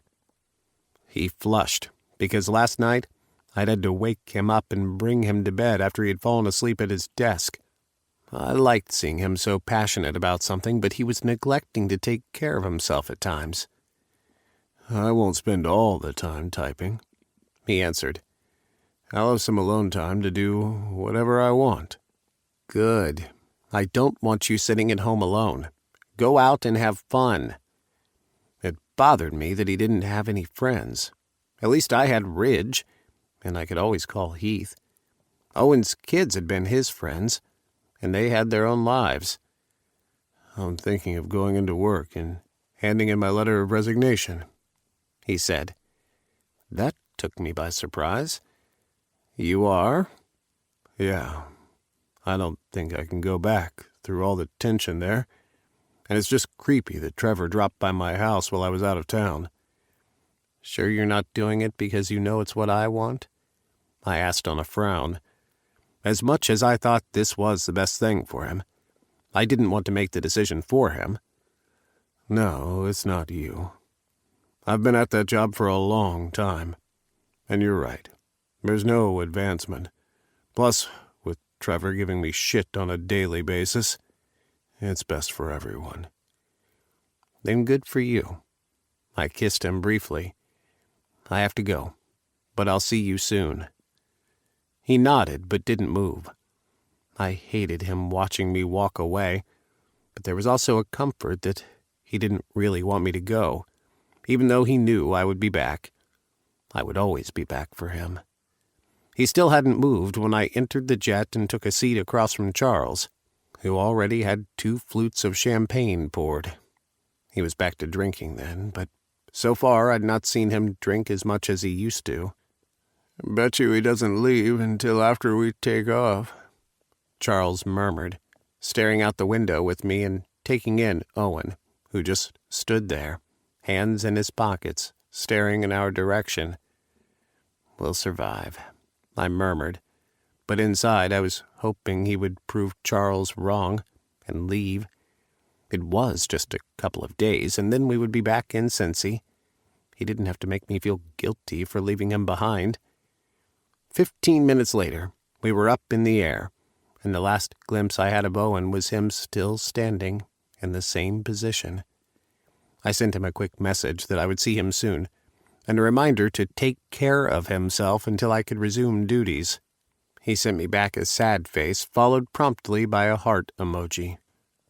To be honest, I didn't think it would work, I glanced over at Charles. You didn't think what would work? The relationship between you and Owen, he answered, and when I glared at him, he shrugged. Come on, it was kind of far-fetched. I didn't say anything about it because it really wasn't my place. But I thought you were just experimenting with someone older. There was another older guy you were with once, but it didn't last long. Now what does that have to do with my current relationship? Now don't get all huffy. I was just making an observation. Charles replied. That day I first met him in your office as your boyfriend, I was confused as hell. You're one of the most eligible bachelors in the state, hell, in the country, and you chose him? My shoulders stiffened. Our relationship has developed a lot over the past weeks, Charles. I actually think we can be more than business associates. I've been starting to see you as a friend. Don't ruin it with your baseless assumptions about Owen and me. But that's just it. I think I get it. I've never seen you this contented. Yes, that's the right word. I've never seen you this contented and at peace before. He does that for you. So why would I even object? When you're together, I can feel how much you love him and how much he loves you. I had that with your mother. The anger drained from me when I heard the pain in his words. Sometimes I was so caught up in losing a mother that I forgot he had lost a wife, too. I'd convinced myself over the years that my pain was greater than his. But why did it have to be? Grief wasn't a competition. You know, I don't think I ever fully appreciated what Mom's death did to you, I said now to his bowed head. I've always thought about how growing up without a mother affected me. Having Owen in my life, I can now appreciate how her absence completely ripped you apart. I don't know what I'd do if I lost Owen. Just the thought of it makes me feel like I'm drowning. His hand came down on my shoulder, and he squeezed. The damnedest thing about it is that one day it will hurt, and we know it will hurt, but we can't help loving them just the same, and pray to God we'll be able to survive the worst of it. I curled my hands into fists, trying not to succumb to the panic the thought of losing Owen brought on. Fuck, I hate thinking about stuff like this. Life. If you'd known Mom was going to die as young as she did, would you still have pursued her? He chuckled, the sound starting off as humorous before ending on a sob.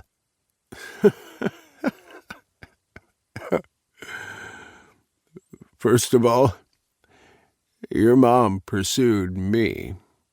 She was so feisty and bossy. I couldn't help falling in love with her. I want to say that I would have avoided her had I known, but I don't believe that. I'd have loved her just the same, but I'd have made the days count more. I would have spent less time on business, more time with her, making sure she knew that I loved her. She knew, I said. She died knowing how much we both loved her. I was close to tears, and he wasn't far from it either. But we were both able to rein in our emotions, taking a few minutes to let the moment pass naturally, rather than to force another topic to cover the fact that we were both hurting. For the first time, we shared in our mutual grief of a woman who had been taken away from us way too soon. And in that moment of grief, I found a comfort I never knew was possible. You should propose to him. Charles surprised me by saying, "You think?" Unless you don't want to get married. I leaned back in the seat and reached for the flute of champagne. I do want to get married. I've been thinking about it a lot lately, but I'm not sure if Owen will be into it right now. Doesn't it seem a little too soon to you? Charles laughed. The man moved into your house, Declan. I think you're both past the point of a little too soon, don't you think? Well, that's true. But I'd like to talk to his kids first. Get their blessing, you know? I think they won't mind. They know I love their dad, but I'd especially like the blessing of his daughter. She's been hearing everything secondhand, and she should feel better that I've talked to her about it. Charles shuffled beside me. If they're anything like the one I met, then I'd say you shouldn't have anything to worry about. You mean Augie? I forgot you met him. What was your impression? Yes, August. Fine young man. I frowned at Charles because he sounded strange there for a minute. What is it? Did something happen when you two were together? His face paled. Like what? Like he said anything about Owen and me? He is comfortable with our relationship, isn't he? Charles rose to his feet. Oh, yeah. He seems fine with it. He bumped past me. I need to take a leak. Bring up the Baca file, will you? We can run through it once before we land. My eyes followed Charles as he made his way to the bathroom. He was acting strange at the mention of Augie, that I really began to believe the young man might not be as comfortable at the idea of his father and me as he had let on. But why wouldn't Charles mention it to me if that was the case? I wanted to dig some more and make Charles spill the truth, but today we'd bridged even more of the gap between us, and I didn't want to make a fuss, especially over something that could possibly be nothing more than my imagination. Everything had seemed fine when Charles had met Augie. There had been no hostility from either side. In fact, they had looked to be conversing when Owen and I had arrived at his ex's house. Deciding I was worrying about nothing, I shrugged it off and brought up the file Charles had requested. I already knew the contents like the back of my hand, though, so instead, I removed my laptop and opened the file Owen had sent me of his book. Soon I became enthralled in the love story of two men who were too different for an HEA to be in their future. That made the story even more intriguing, because I knew there was a satisfying one at the end. I had asked Owen about it when he had sent it to me. After all, I didn't really care for a tragic ending. He'd looked at me as if I should have known better, then went on to explain to me that one of the key ingredients to a romance novel is the satisfying HEA that readers would expect. What was truly impressive was knowing Owen had never done any formal training. He had just picked up on things after being such a romance lover. He exposed parts of himself in the book that were difficult to read, but made me understand even more than he probably would have wanted me to. His main character bore a striking resemblance to himself, a tough exterior, but all soft and warm, with the heart of gold. It didn't escape me that his character wasn't just gay either. The main lead was bisexual, like Owen, and had lost his spouse, but instead of through abandonment, it had been through death. Regardless, the loneliness, fear, anger, and distrust in loving again were all there. In some ways, it was like reading about the tentative steps we had made at first, because he had been so distrustful of the connection between us. Owen hadn't mentioned the book again since he had emailed me his manuscript to read, but I knew he was waiting for me to give my assessment. I would have finished already if I hadn't decided to start over from the prologue. The truth was that I loved everything about his story, the imperfection of the characters, but especially the love between both men. I could only hope that an HEA was written in the stars for Owen and me, in the same way he had written one for the characters in his manuscript. Chapter 25. Owen. While Declan was away, I did exactly what he told me not to do. But I was counting on David not to say anything about the long hours I spent in his office, working away at my computer. I'd pounded the keys so hard yesterday that I now had 2 dysfunctional buttons, which made typing frustrating. I wished I had some kind of recording device when my fingers began to hurt from the repetitive activity, but I didn't. So I made do with what I had at my disposal. I got lost in my writing, because it was the only way I could forget that my manuscript was with a publishing house, and it would be 6 weeks to 3 months of torture before I got the rejection email. I anticipated that would happen, because everybody got the brush off on their first attempt, right? Even knowing the rate at which new authors were rejected, I still had a smidgen of hope, which worried me. I shouldn't be banking so much on the publisher accepting my story right off the bat. I'd gone for the biggest publisher out there, which also accepted LGBTQIA+ content. Harbor Press had a good reputation, and to be accepted by them would mean scoring big. The only problem was that they didn't accept simultaneous queries, so I couldn't query any other publisher until I heard from them. I had to wait up to 3 months, which was maddeningly frustrating. But what to do? I started a new book, this one less angsty than the previous. One could say that Declan had made me a little mushy, and the guys I was currently writing kept me suitably entertained. I was having fun with my work, if not anything else, and that mattered to me. I felt like I was doing something I always wanted to, and that made up my mind for me about whether or not I wanted to quit. Last night, when Declan had called me before going to bed, he had explained that he would be home a day late. Something or other about the business he and his father had gone about was not exactly going the way they had planned. I no longer pretended to understand anything about their financial ventures, so I just accepted that he would be home late, without question. We'd fucked over the phone, me jacking off really hard at the filthy things he'd whispered in my ear that he wanted me to do to him. He'd instructed me to fuck myself with the dildo and recount exactly how I felt. It had been so hot. It was almost like the night he had sat across from me and watched me while I pleasured myself, however he instructed me. I shook my head to clear the play-by-play feature running through my mind of last night.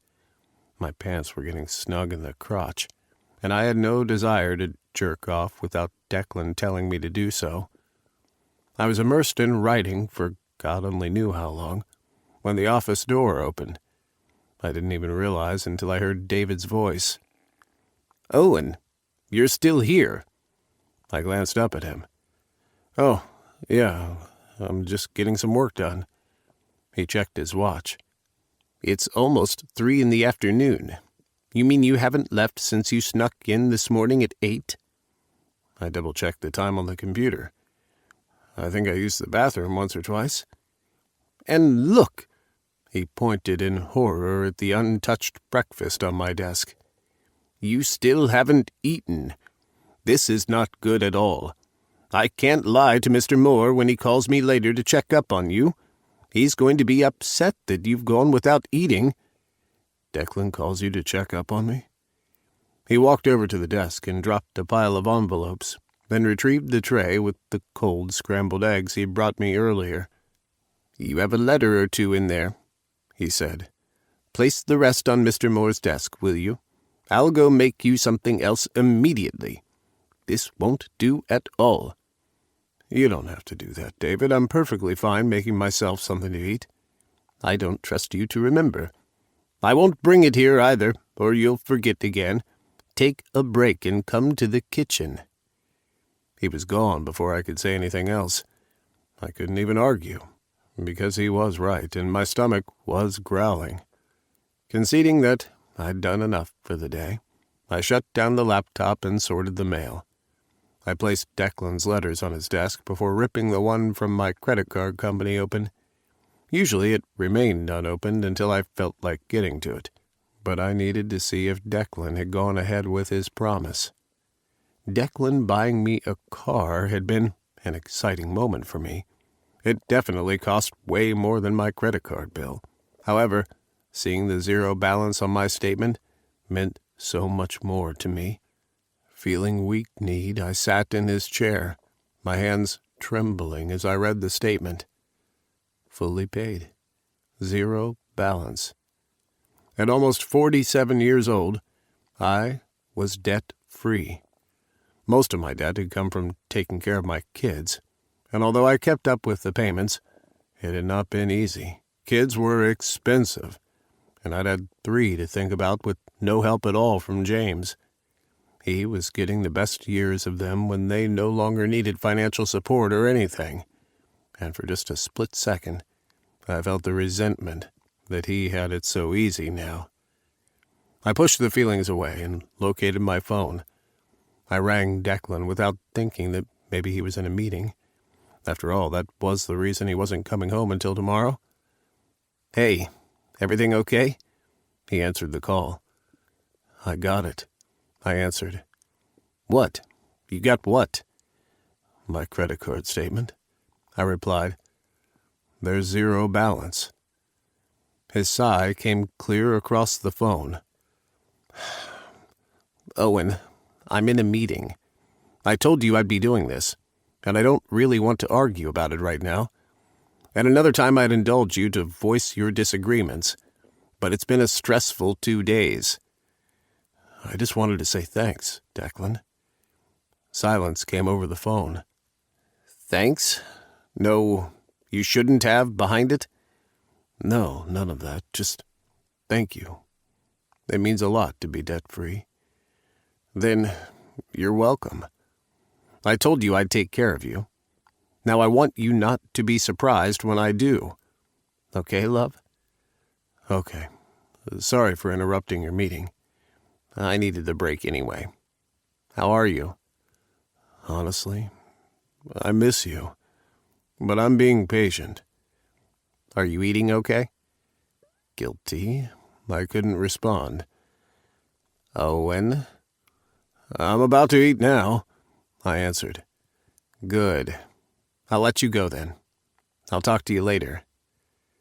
After hanging up, I made my way to the kitchen, despite the lure of the computer. David had prepared me a plate to eat, and he hovered over me until I finished everything. I sheepishly told him thanks for looking out for me before I went upstairs and washed up. There was one task I'd wanted to complete for the day, and I wasn't going to put it off anymore. 45 minutes later, I was parked at the car depot where I worked. I was supposed to return in a couple of days, but the closer the time got, the more my mind was made up that I couldn't return to work there. Maybe I wouldn't have if my relationship with Trevor hadn't soured. This place hadn't exactly been easy, but it had been home over the years, and it had helped me and my children to stay afloat. A resignation letter in hand, I realized my mistake when I saw my co-workers who were about, gawking at my new car. I groaned, because my eagerness to take it out for a spin had clouded my better judgment. I should have driven my old car, but it had been giving me so much trouble of late that I hadn't even considered it. To make matters worse, Trevor was also with the guys. Shit. I just knew what would go through his mind once I handed in my resignation letter. His face was rather stiff when he turned to watch me walk toward them. "Damn, Long, did you hit the lottery or something?" Gray asked, moving closer to my car to inspect it. "This is one sweet ride. You gotta hook me up." Trevor snorted. "I doubt his way is up your alley." He folded his arms across his chest. "What can I do for you, Owen? Your suspension is not up yet." Instead of backing down at the contempt in his tone and the way my coworkers were eyeing us with unease, I squared my shoulders. "Can I speak to you in private?" He shrugged. "Fine. Let's go to my office." "Hey, can I go for a spin until you're ready?" Gray asked. I laughed and shook my head. "Not this time. I see the way you drive, Gray, and I don't think my car could survive you." "Long," Trevor snapped. "quit wasting my time. You want to talk, follow me. Otherwise, you can take your shiny toy and get out of here." Gray and Lance stared in surprise at Trevor's open hostility. I barely held on to my anger as I stiffly followed him. "What's up his ass?" I heard Lance whisper behind our backs. Trevor, who had marched on ahead, couldn't have heard. But I had the same question. What the fuck was lodged so far up his ass that it hadn't come down in the time I'd been away? "Maybe jealous he can't afford a car like that," Gray said on a laugh. Ignoring their comments, I curled my hands into fists at my sides as I walked down the hall and turned to enter Trevor's office. The son of a bitch slammed the door in my face, leaving me to turn the knob to enter. He sat at his cluttered desk, looking bored as if he hadn't been serving me shit since the moment he saw me. "Why are you here, Long?" he asked. I could have shucked the envelope at him and walked out, but I didn't. I had to know. "What the hell is your problem with me?" I demanded. "I've worked here for over 10 years, and we've always gotten along. Now suddenly you treat me like a piece of gum stuck under your shoe?" "I don't know what you're talking about. Now what do you want?" "Don't give me that bullshit." I stalked over to his desk. "It started when I got together with Declan. Why the hell does that bother you so much? Are you so homophobic that you'd treat me differently because I'm with someone of the same sex? That's discrimination, and that's against the law to demonstrate it in the workplace." "Don't be obtuse. I'm not homophobic." "Then what is your problem?" He rose to his feet. "You want to know what my problem is, Long? It's you. Plain and simple. You. For years you've been walking around here acting like something you're not." I blinked in surprise at him as he came around the desk to stand before me. "What are you talking about? I've never once pretended to be something I'm not." "Then why the fuck have you been masquerading as a straight man all these years when you know you're gay?" "I'm not gay. I'm bi." "Same difference. If I had known—" He trailed off, chest heaving, eyes narrowed as though in pain. Our eyes met and held, and mine widened in understanding. Holy fuck. How had I missed this? My face flushed, and I stepped back away from him. "Trevor, I didn't know. Why didn't you say something?" "Would it have mattered?" he snapped.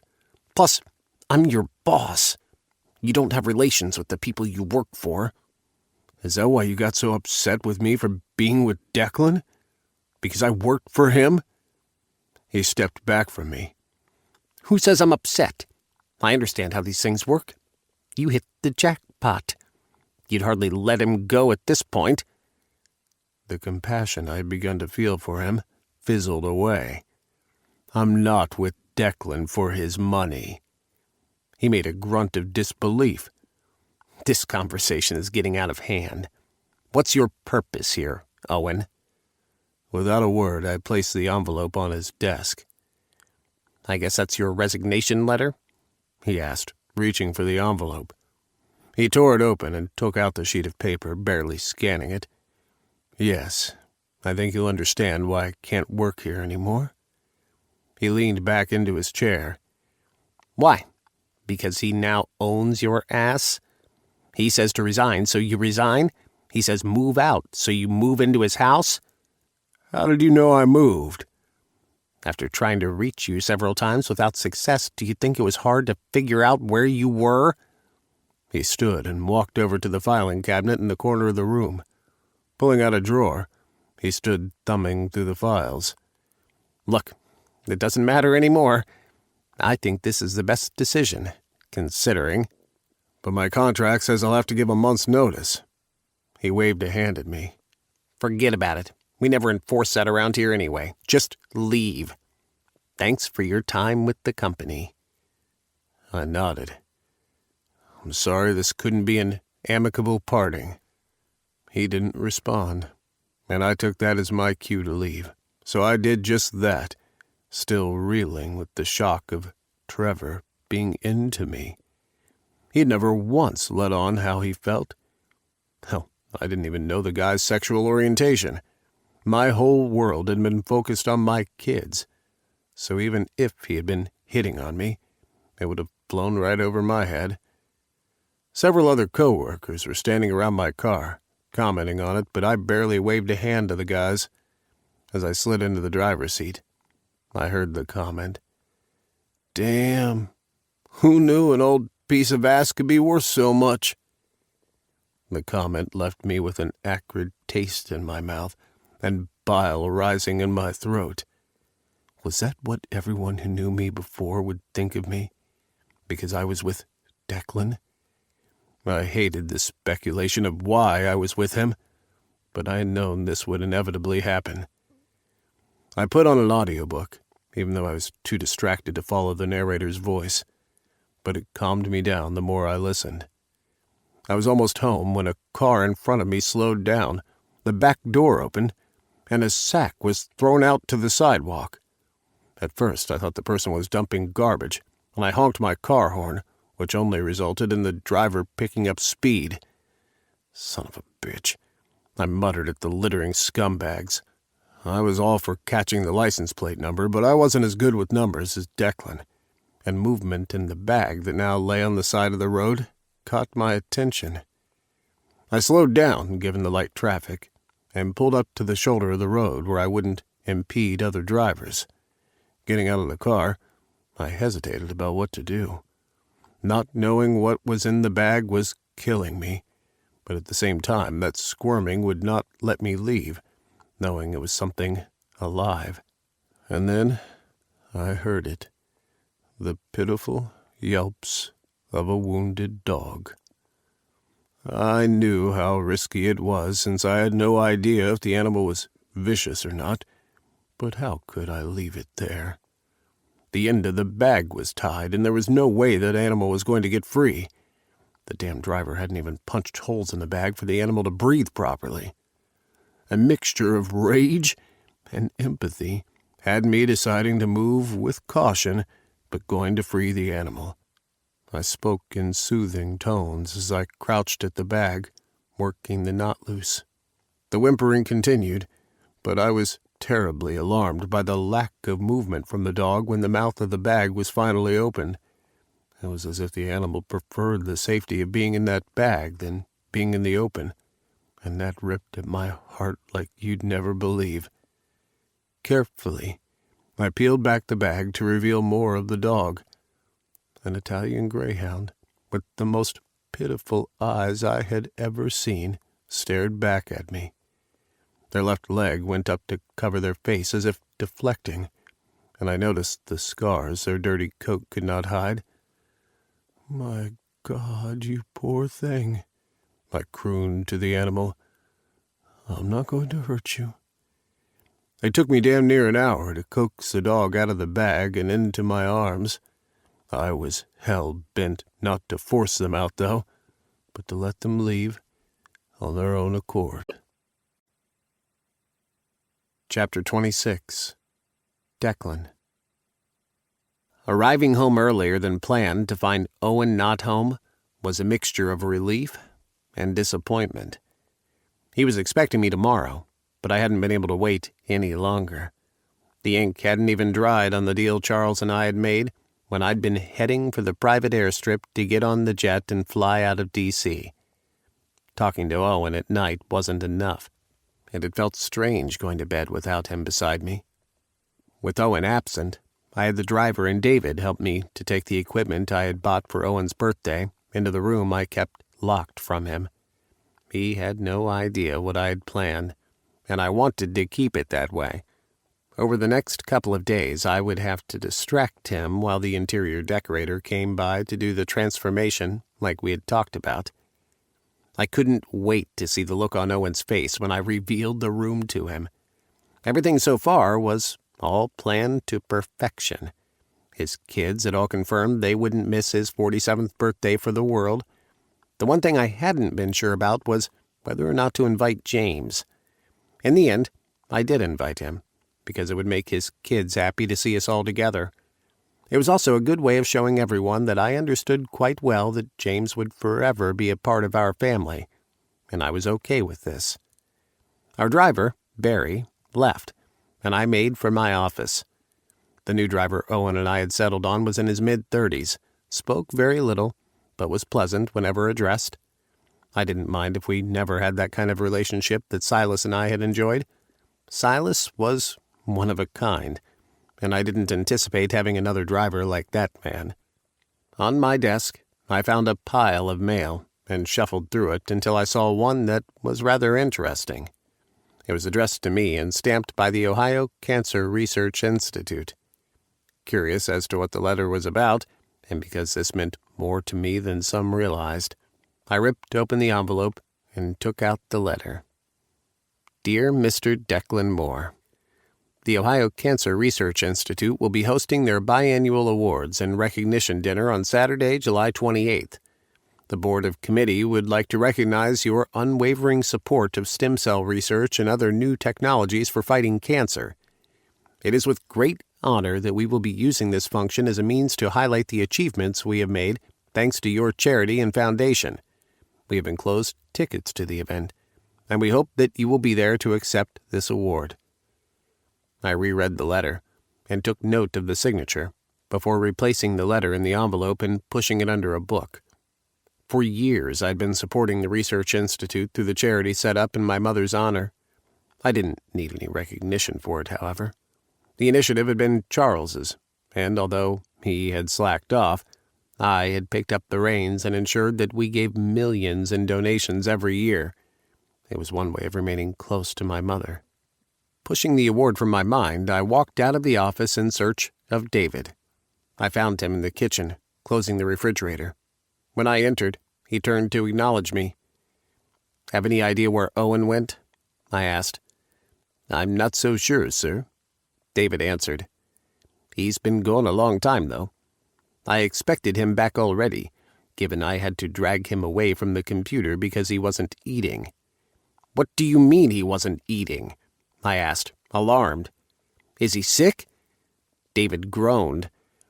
I wasn't supposed to let that slip. I've only been able to get him to eat because he thinks you called me to check up on him. I frowned. He's been holed up in my office again, writing himself weary to the bone. I'm afraid you've unleashed a passion that's been locked up inside him for a rather long time. He responded. I'm pretty sure it's nothing to worry about, and that as soon as he's let some steam off, he will slow down a little. Maybe I should have thought of something else for a birthday gift. This will only encourage him. But he'll be so excited, sir. Yes, he would. And even though I thought it, I knew I would do anything to support Owen's dreams rather than put him down. This was his moment to shine, and I would help him get all the way to the top, if he would let me. He had turned down my offer to get him published, but I could do other related stuff to still be involved in his work. If he was hell-bent spending the rest of his years writing, then I would see to it that he had the right environment for his comfort. I just had to trust him that he wouldn't get lost in his work and forget all about me. I'd like your opinion on something, David, I told him, fishing into my pocket for the flat black velvet box. Rather than to risk Owen finding out about the proposal beforehand, I had used my time in D.C. to visit a jeweler and gotten a ring I thought suitable for an engagement. Charles had helped me to choose, and that had been another bonding experience for us. It turned out the old man did have some useful opinions on rings and what suited Owen. I'd had no idea he had studied my soon-to-be fiancé so intently, but he had quickly assured me that he would give the same treatment to any man I was serious about. I couldn't have called him out on it because I'd never been this serious about anyone before. David gasped when I popped open the box. Why, sir, I never thought you felt this way about me. What will Owen think? He'll never believe it. I laughed at his teasing tone as he took the box to inspect the ring, a simple mill-grained ring in white gold. 7 small diamonds shone from the channel setting in the band. "This is breathtaking," the butler remarked. "He will simply love it." I guess the big question isn't if he will love it, but if he will say yes to wearing it. David gave me a wide-eyed look as he handed me back the box. Is there any other response but yes? I hope not. He'd break my heart if he said no. But maybe it's too soon. Your heart will tell you if it's too soon. He frowned, creases forming in the center of his forehead. He opened his mouth to add something, then closed it. What is it? Nothing, sir. No, it's something, I persisted. You were going to say something just now. You do think it's too soon. Oh, no, not that, sir. I was simply going to ask to permit me to help in the planning of the wedding. I eyed my butler as if I was seeing him for the first time. The color in his cheeks was higher than usual. You want to help plan my wedding? He shrugged. It was stupid of me to suggest. I know you probably have some well-known wedding planner in mind already. It's just that it's something I've always wanted to continue doing. I planned my sister's wedding, and it was stunning. I've always regretted not finishing my training in events planning. He was right that I had already picked out the wedding planner who had helped me to plan Charles's last wedding. I was leaving nothing to chance, yet there was so much hope in his eyes that I thought I at least owed him to show us what he was capable of. Okay, I agreed. If Owen says yes, then you can show us what you've got planned, and we'll tell you if it's up our alley. His eyes brimmed with tears. Oh, my God, I'm going to plan your wedding. I chuckled at his enthusiasm. If Owen says yes. If Owen says yes to what? At Owen's voice, I quickly pocketed the jewelry box and turned to face him. My smile of greeting fell away when I saw how tired he looked. He had dirt on his clothes, and he was holding a dog in a blanket like a baby. Owen, what the hell happened? I asked, marching toward him, but the Italian greyhound in his arms squirmed and started to howl a pitiful sound. Owen stepped back from me. Don't come closer. He's still skittish of other people. It took me an hour to get him out of the bag and another hour to get him into the car with me. We spent all afternoon at the vet. I shook my head, trying to make sense of what he was saying. You picked up a stray? This time I kept my voice low as Owen rubbed the dog's head. He turned sad eyes toward me. He's not a stray. Some cruel piece of shit just threw him out on the sidewalk in a bag. The poor thing seemed to be used to that sort of treatment. He shows signs of terrible neglect. His front left paw is useless. He had a fracture that never healed properly, and the vet says he'll never use that leg again. That's horrible, David cried. The poor thing was probably cast aside because he can no longer perform in races. It's such a widespread problem here that I wish something more could be done for them. Owen nodded sadly. That's what the vet says. So many are discarded or sent to the pound when deemed unfit for racing. I'm glad I was there to rescue this little one. It makes me so angry that someone can treat them like this. I wish I had gotten the license plate number of that car. There are shelters around Cincy that try to rescue greyhounds, I said, unable to tear my eyes away from the dog in Owen's arms. The mutt was trembling. It was a wonder he had allowed Owen to get close to him, but then my man could be rather patient and loving. The IG could not have encountered a better person. I don't want to take him to a shelter, Owen said, eyes imploring. I don't think I could give him up after all we've been through today. It was so sad seeing the way he reacted to the vet at first. Can we keep him? Please? Owen, No, listen. You don't have to do a thing for him. He rushed to add. I'll be 100% responsible for him. I'll ensure he gets walked every day, and the vet believes he's properly trained. He's had all his shots, and all he needs is a little love and a home. He doesn't deserve to be cast aside simply because he's no longer in his prime." His eyes bored into mine. "You of all people understand that, don't you, Deck?" Of course I understood. Owen saw himself in that dog, and there was no way in hell he would be happy without knowing firsthand his new pet was okay. I could appreciate him not wanting to give up on the animal.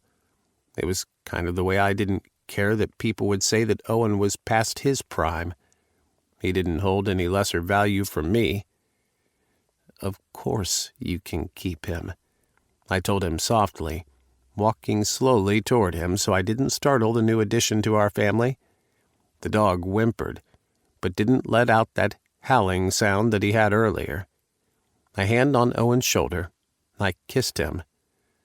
"We'll take care of him. All right?" He bit into his bottom lip, worried. "You won't change your mind later if he makes a mess or chews on your couch or something?" That wasn't something I was looking forward to, but if it did happen, it wouldn't cause me to throw the dog out. "I won't change my mind."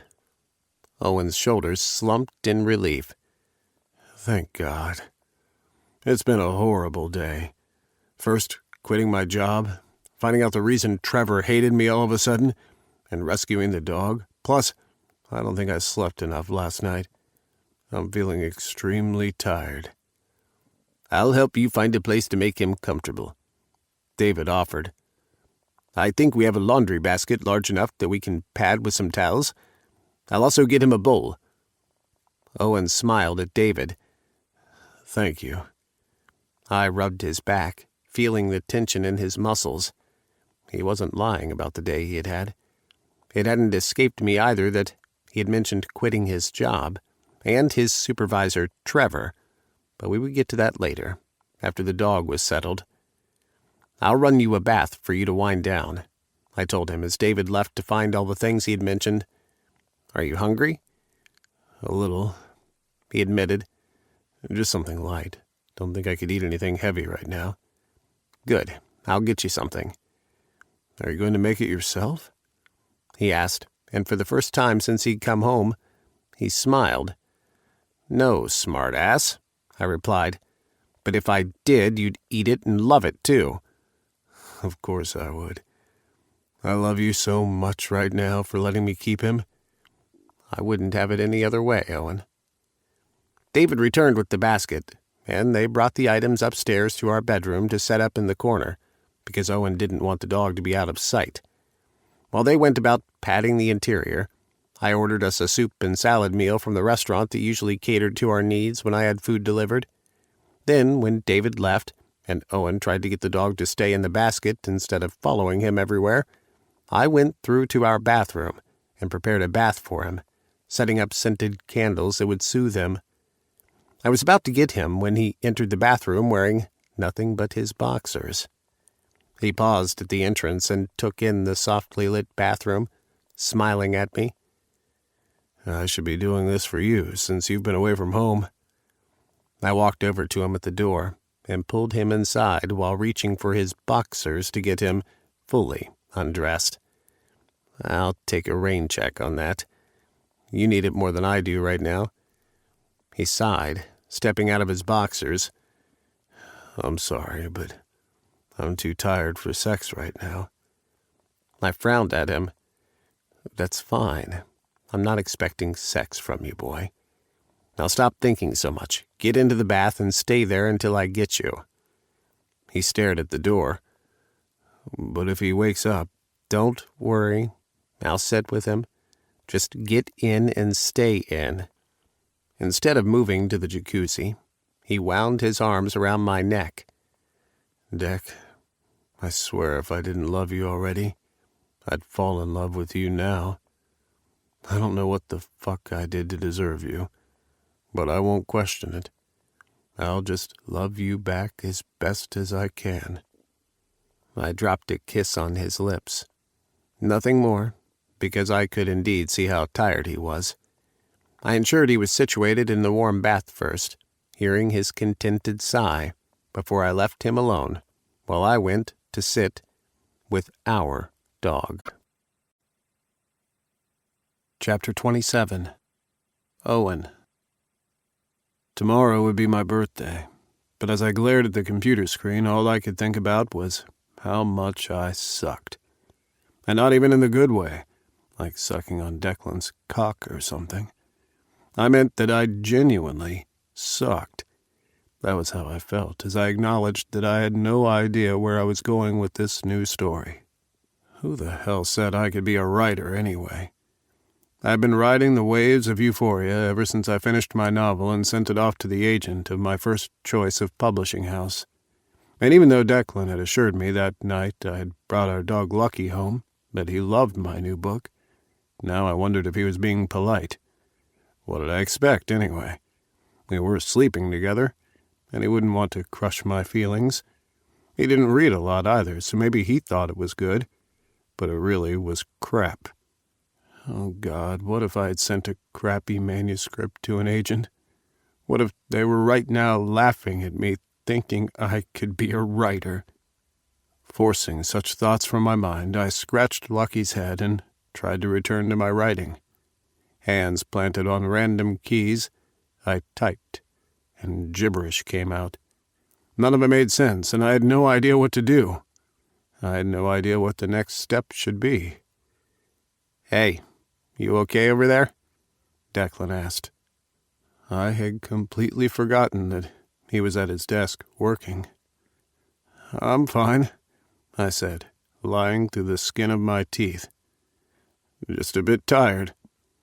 "You've been at it all day," he replied. "Why don't you give it a break? You don't want to get burned out." Burned out? On my second book? Maybe I didn't have it in me at all.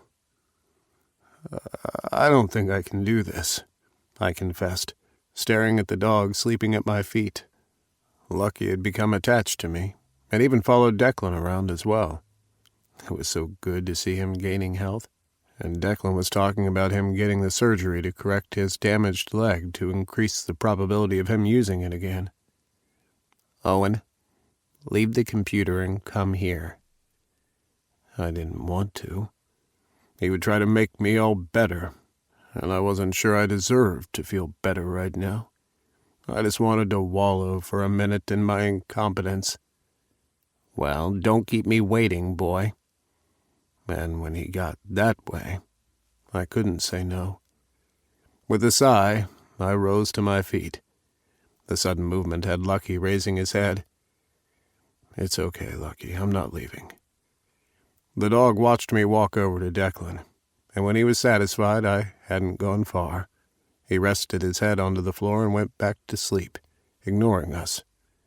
I walked around Declan's desk and stood beside him. He pushed back his chair and motioned for me to sit on its desk. "Now, why don't you tell me the truth? What's wrong? You must have sighed a dozen times in the last half an hour." "I don't think I'm good at this," I answered. "At this what?" "Writing," I answered. "What if I'm just deluding myself, Declan, and I really suck? What if nobody likes the stuff I write? What if they think—" "What if they think your book is awesome like I do?" he interrupted. "What then? Oh, and I told you that it's good. You had an agent already express interest in getting her hands on this book. If my opinion doesn't count for much, then at least consider hers." "But she knows you. What if she's being polite?" "And what if she's not?" he countered easily. "Owen, do you enjoy writing?" I nodded. "Of course I do." "Then that's the reason you should continue, not the 1,000 what-ifs that your mind can come up with." "And if nobody reads my work?" He took both my hands. "You already have a fan. I'll read anything you write." He kissed my hands and rose to his feet. "I think you need a distraction. Tomorrow is your birthday. I need you in the best mood possible for your big day." I let out a contented sigh. "What kind of distraction?" "I'll tell you in just a minute. I'll have to make a call first. Why don't you go up to the bathroom and take a shower? I'll lay out something for you to wear." I was too curious to press the issue, so I got off his desk. "Okay. Will you be joining me?" "Soon. Go."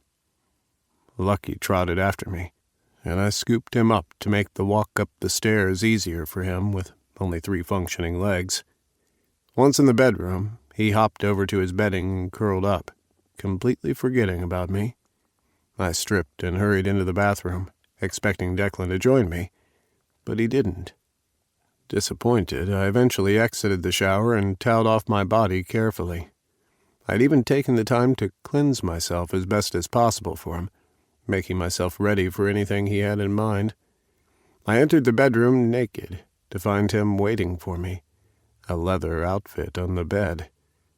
This was about to get kinky. "I called Heath," he stated. "When you agreed to us going to a dungeon to satisfy your curiosity, I hope you meant it, and it wasn't a joke." I stared at him, numb. Sure, I had meant it at the time, but I didn't really think we would go. Not that I didn't want to. Hell, yes, I wanted to, if just to eliminate that curiosity from my mind. "Did you mean it?" he asked. Will I have to do anything?" I asked, because from the little that I knew, I wasn't certain I would be able to get involved in the scenes. "No. We'll be there to hang out with a friend of mine and for you to observe," he answered. "Heath runs a very safe and consensual club. He's very particular about who gets in, and once you're banned, it's for life. No one dares to cross him." Sounds intense. "It can be." He sat on the bed, observing me. "I know you've been curious. I love that about you. If you'd like to go, we'll do so tonight." Tomorrow I would be 47. I had never experienced anything of the sort before. I nodded. "Sure, let's go." "Good. But sit here for a minute." He patted the bed beside him. "I need to explain the rules to you before we go. Heath's my very trusted friend, and I do not want to unleash you unprepared in a dungeon. Things will be very different. Some things you might never have fathomed. Mostly we'll be watching the stage where the exhibitionists usually are." I went over to the bed to sit beside him, because I didn't want to be the newbie at the club either. It was way more information than expected as he explained the reason for the leather outfit he had placed on the bed for me, to what I would do once I was at the club, which was really nothing, and how to keep my emotions in check, not disturbing a scene, and so on. It was a lot to remember. "Basically, follow my lead," he ended. "And it's important to remember, regardless of what you see happening, everything at the dungeon is consensual and negotiated before play happens." "Okay." He cupped the side of my face.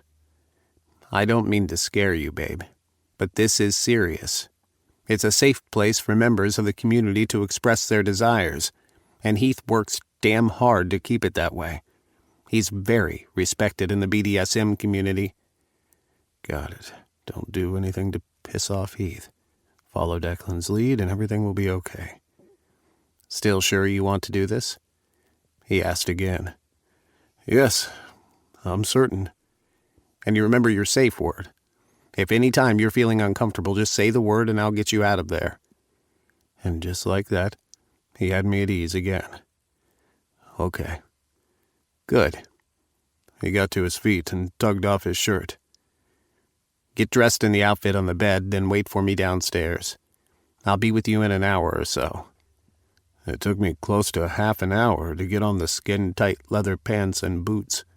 At least he had gotten me a matching leather vest that covered much of my hairy chest. He loved my fuzz, but not everyone would feel the same. I brought the dog outside to do his business, since he would be left alone, before we returned to the house. I didn't have any worry of Lucky remaining at home by himself. He was a quiet animal who slept a lot. The vet had said he was still recuperating, and until then, he would be a bit sluggish. His bowls were filled with water and food, although he shouldn't be hungry before we returned. I settled in the living room and brought out my phone, which I would have to leave in the car. According to Declan, phones were prohibited in the dungeon to maintain the privacy of the members. I opened the group chat I had with my kids and initiated conversation with them until Declan was ready. They responded immediately, wanting to know what the plan was for my birthday. They still refused to confirm whether or not they were coming to Cincy, but they couldn't fool me for a minute. I knew Declan had a party planned. I'd even told him that I didn't want a fancy do, just him and my kids, and my heart would be content. Augie had just left the group chat with a vague excuse that he had to go when I felt Declan's presence enter the living room. I glanced up with a smile, which fell from my lips. Oh, fuck. Declan grinned at me, and I couldn't help staring at him in his leather gear, and I thought my pants were skin tight. His seemed painted on him, accentuating his lean muscles. His leather pants had a flap at the front that did very little to hide the flaccid bulge beneath. When aroused, he would be a sight to behold behind that flap. His chest was bare except for the chest harness held together with a silver ring in the center. 2 tight leather strips were around his biceps, and to complete his outfit, he had on black gloves and a hat that resembled the shape of a police hat. "I take it that I pass," he stated. "Can we just stay home and have fun instead?" I asked breathlessly. With a chuckle, Declan walked over to me and gripped my chin.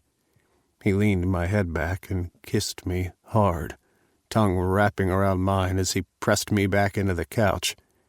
I opened up for him, ready to give him whatever he wanted. He pulled back. "Heath's expecting us. I got these outfits when I was in D.C., hoping we'd get to use them, so we're going to show off a little tonight. We don't have to stay long. Just give me a chance to check on how he's been treating Ridge. Are you ready to go?" I nodded and bit my tongue, because if I spoke, I would be asking him to cancel our outing. But I really wanted to see what all the fuss was about when it came to dungeons. Declan had been there and done that. Light BDSM was okay with him, but I already knew he wasn't into the heavy stuff, which was okay with me. I just wanted to know. Chapter 28. Declan. As I parked the car in front of the gray building, I noticed that there were quite a number of vehicles already parked. I hadn't been to the club in a while, but from the class of cars I was seeing, Heath's clientele had caught the interest of some very wealthy people living in Cincy. Although, Heath did travel around, visiting various BDSM clubs in different cities to teach safe practices and host shows. I glanced over at Owen and couldn't tell if he had stopped breathing. He looked like it. He was peering out the window, taking in his surroundings. I'd tried to keep things light on the drive to the club, but when I had announced 5 minutes ago that we were approaching the club, he had gone silent and tense. "I think Lucky will truly be okay on his own?" he asked, turning his head to me as I removed the key from the ignition. "He usually sleeps well at night," I reminded him. "His bowls are full if he needs anything. I think he'll still be fast asleep when we get home.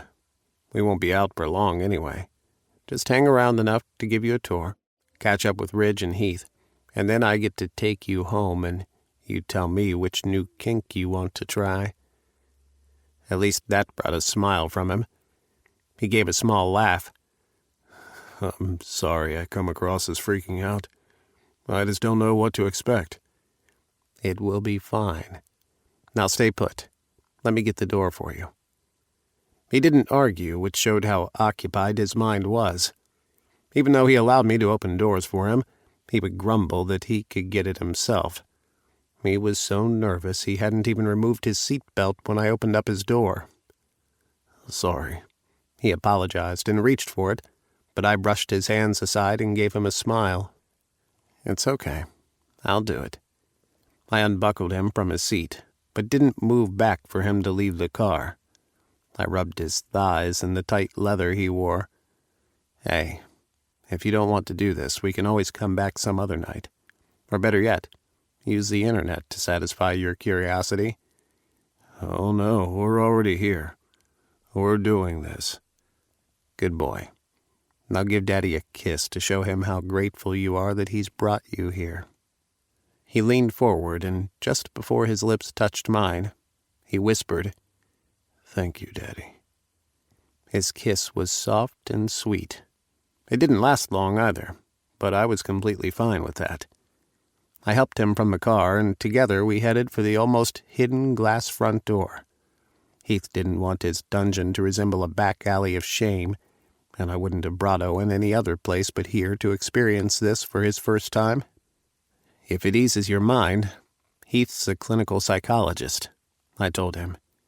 "He knows what he's doing, and once you enter through these doors, he has your best interests at heart. You will see dungeon monitors moving silently around to ensure everything stays the way Heath wants it. Safe for everyone involved."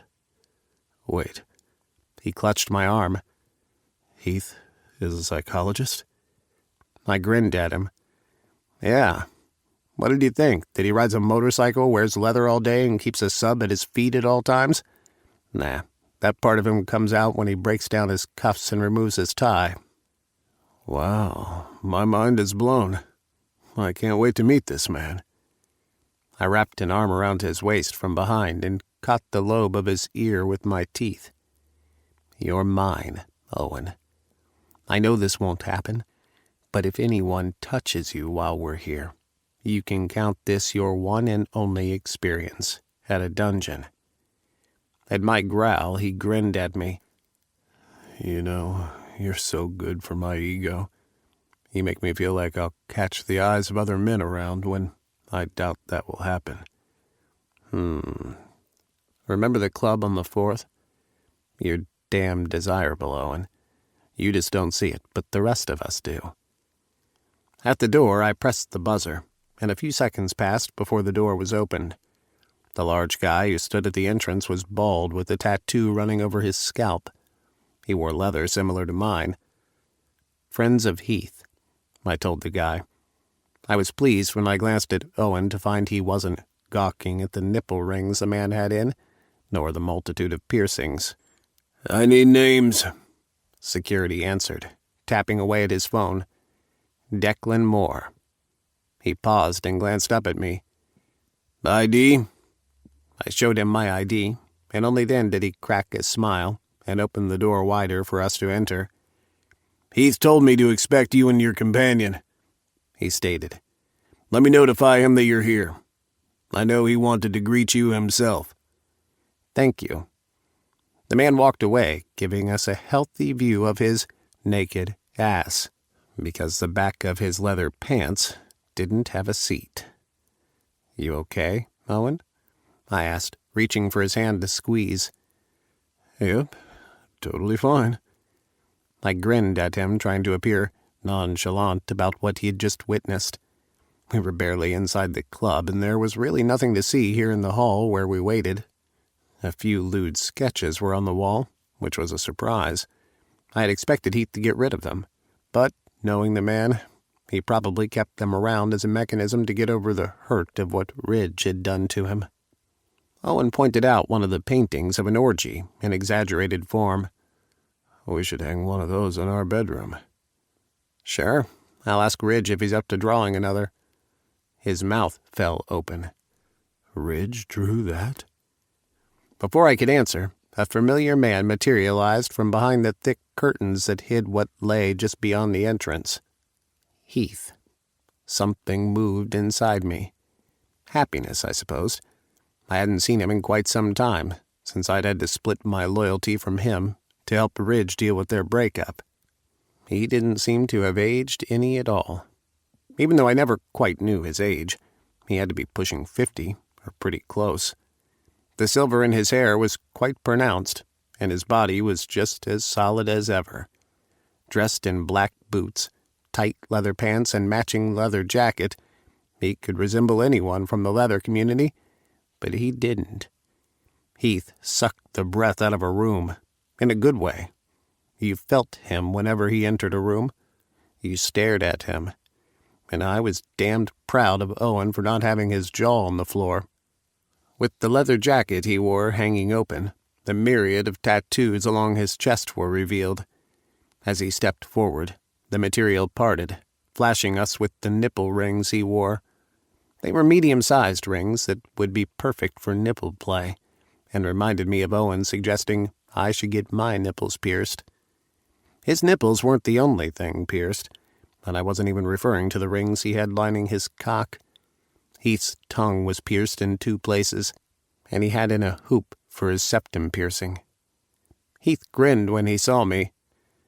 "Well, God damn it, if you're not a sight for sore eyes. My little pup has grown into a man." I snorted at his antics as I met him halfway, and we embraced. This man had given me a solid foundation and molded me into the daddy I was for Owen today. He clapped me heartily on the back, almost dislodging my spine, the strength of the brute. It was what Ridge had liked about him at first.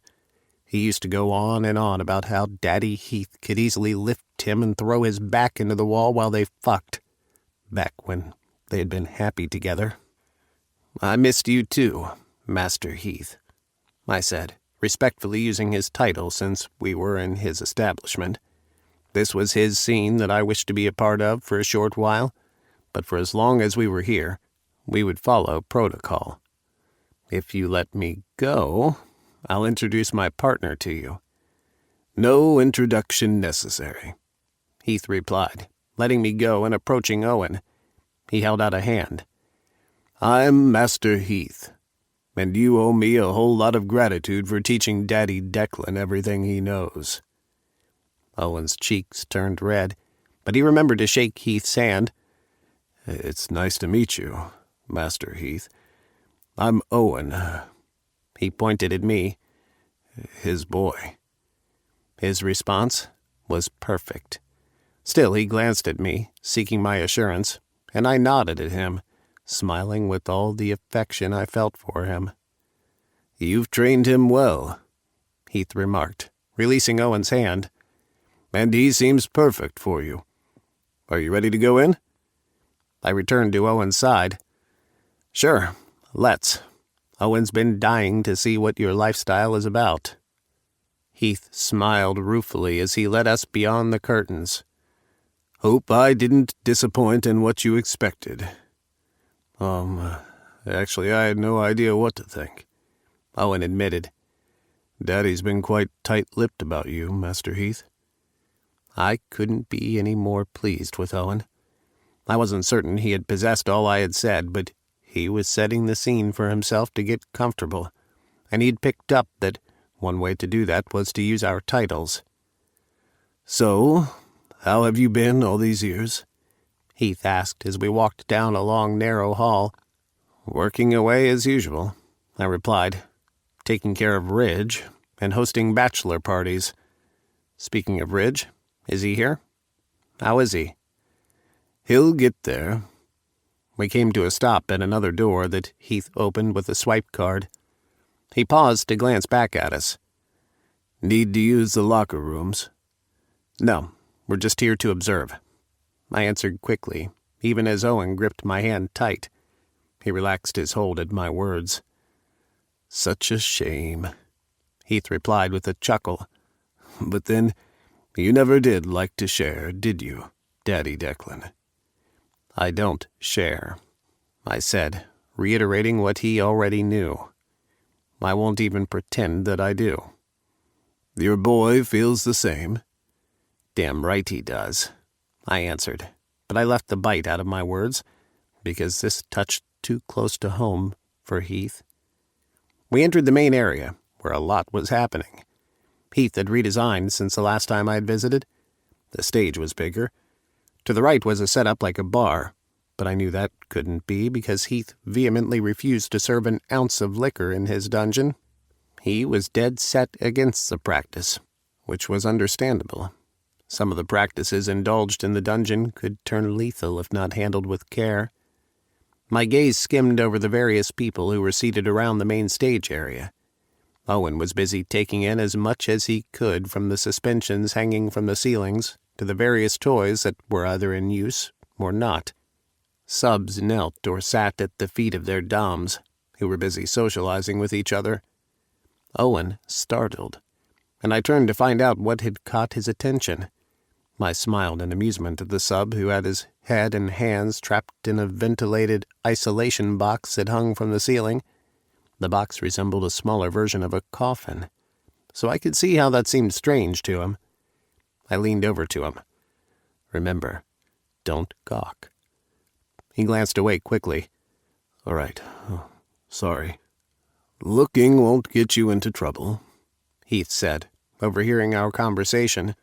"We have quite a number of exhibitionists here who don't mind you looking and enjoying at their expense. It's one of the reasons I made this stage. We get to watch the doms and their subs at play." "Apart from this main hall," I added to explain to Owen, "if you follow those thick curtains around, they lead to different rooms for various activities. There are special rooms for penetrative play, right, Heath?" "That's right. Can I get you two something to drink?" I stared at him in surprise. "You serve liquor now?" He frowned. "No, not liquor. You know my stance when it comes to that. However, we do provide energy drinks, bottles of water, and fruit juices so everyone can replenish regularly." "Just water will be fine," I answered. At the same time I checked with Owen, who nodded. "Great." Heath pointed to a scattering of seats closer to the front of the room. "Have a seat, and I'll be back." Chapter 29. Owen. As Declan and I made our way over to the section Heath had pointed out, I could feel curious eyes on us. If Declan was right, Heath ran a tight operation, so it made sense a couple of strange faces would garner so much attention. I tried not to gawk or react in any way that made me stand out more as a newbie on the scene, but I was certain I didn't always hide my shock. Like finding that man standing with his head in a box that lowered from the ceiling by chains, or seeing the other man staring back at me from a cage on the floor that didn't look big enough to fit me. He couldn't stretch out comfortably there, but he didn't seem to have a problem with it. In fact, he looked rather content just being there. The dungeon did have a dark and depraved feeling to it. The lights were low, guaranteeing intimacy, even when knowing dozens of eyes were on you. When Declan sat, I paused, not sure what to do. Did he want me at his feet, like I saw happening with other subs who were sitting? He took the decision out of my hands by patting the seat next to me. "Come curl up next to Daddy." I hoped my relief didn't show when I curled up into Declan's side like he suggested. Now this I preferred to being at his feet. I had no problem with the subs sitting by their dom's feet looking happy about it, but that wasn't the kind of relationship Declan and I had. A man wearing boots with painful-looking studs walked by us, tugging on a leash. My eyes widened at the sight of his sub, completely naked except for a harness with a long horse-like tail. His face was disguised by the matching horse hood over his head. His legs were encased in boots with fur, and his hands covered in hooves. Declan kissed the side of my face. "Ever heard of pony play?" I shook my head. "No, Daddy." "You're in for such a treat tonight, boy. Daddy can't wait to show you all the depraved things you get to choose from later." I swallowed hard, and my dick swelled in the tight confines of the leather. "I can't wait, Daddy." While he stroked my warm skin, I continued my observation of the room, really taking note of the things I would like to be done to me, if not later, then sometime in the future. I was fascinated by the young man bound in a rope suspended from the ceiling. Not something I'd be into for fear that I'd pass out even before all the knots were fastened, but it was none the less intriguing. Now the guy sitting on a chair having his ass eaten looked right up my alley. The chair was specially designed, with a cutout. His legs were spread, and the other man servicing him was lying on the floor on his back, his face beneath the chair. I tugged on Declan's arm. "Can we have one of those?" I whispered so no one else could hear. He chuckled, the eyes he trained on me full of patience. "We can have anything your heart desires, baby boy. Maybe I should have gotten you a pen and paper to jot it all down," he teased. Before I could respond, Heath returned with our drinks, but didn't stay, stating there was a scene he needed to check on before he could settle in with us. He disappeared, leaving Declan and me to sip our water and continue our observation of the room. Apparently, the guy pretending to be a pony wasn't the only furry around. One section of the room was set up like a kennel, with plates and dog cages. One guy lay on his back contentedly while his master scratched him all over. "Want to check out the other rooms?" Declan asked me after a while. "There are some that are open to everyone's viewing, and others are restricted." I nodded. "Okay." He stood and helped me to my feet. Again, the eyes were on us. I shrugged off the feeling of being watched and focused on enjoying the night and broadening my knowledge. As he led me past a huge man who tipped his bottle of water toward me, Declan shifted me in front of him. I wasn't surprised at the possessive hold of his hand on my ass from then on. I didn't mind either. He was definitely a catch from tonight's picking, and he was my catch. I felt damn lucky and stupidly in love. Never in a million years would I have agreed to do this before I met him, but here I was opening my mind and seeing the myriad of possibilities to enhance our sex life, which was amazing. But there was always room to try new things, and I was down for trying stuff at least once. At least some things. We left the main sitting and displaying area to move through another curtain. This corridor was darker, and goosebumps washed over my skin when I heard the moans, groans, whispering, screams, and whimpers. I must have startled, because Declan stopped to eye me. "Remember, you just have to say when you're ready to go, and we're out of here." "Okay, Daddy." I loved the way he always checked up on me, ensuring I was okay with every little thing. He took nothing for granted. That showed me how much he cared. It was these little things over time that had convinced me that this young man saw me as the love of his life. We didn't really stop for long at any of the rooms. The first had more than one couple engaged in swapping partners. We barely spent a couple of seconds there. As hot as it looked, seeing all the naked flesh, it didn't really whet my appetite, mostly because I couldn't ever see myself sharing Declan with anyone else. The second room had a Do Not Disturb sign, so we went by it. The third seemed more fun, but another poly play with a naked sub lying on a round table that spun. We entered the room for a few minutes, silently observing the scene without disrupting them. The sub was brought right around the circle of people who did all kinds of things to him, from spanking to having him suck on their condom-clad cocks. With just a silent raise of his eyebrows, Declan communicated that he was ready to move on. So we did.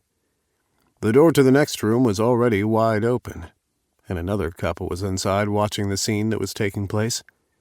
I smiled that I noticed Heath with the couple. He waved us over, and I still tried not to stare too hard at him. Age had never looked so good on a person, in my opinion.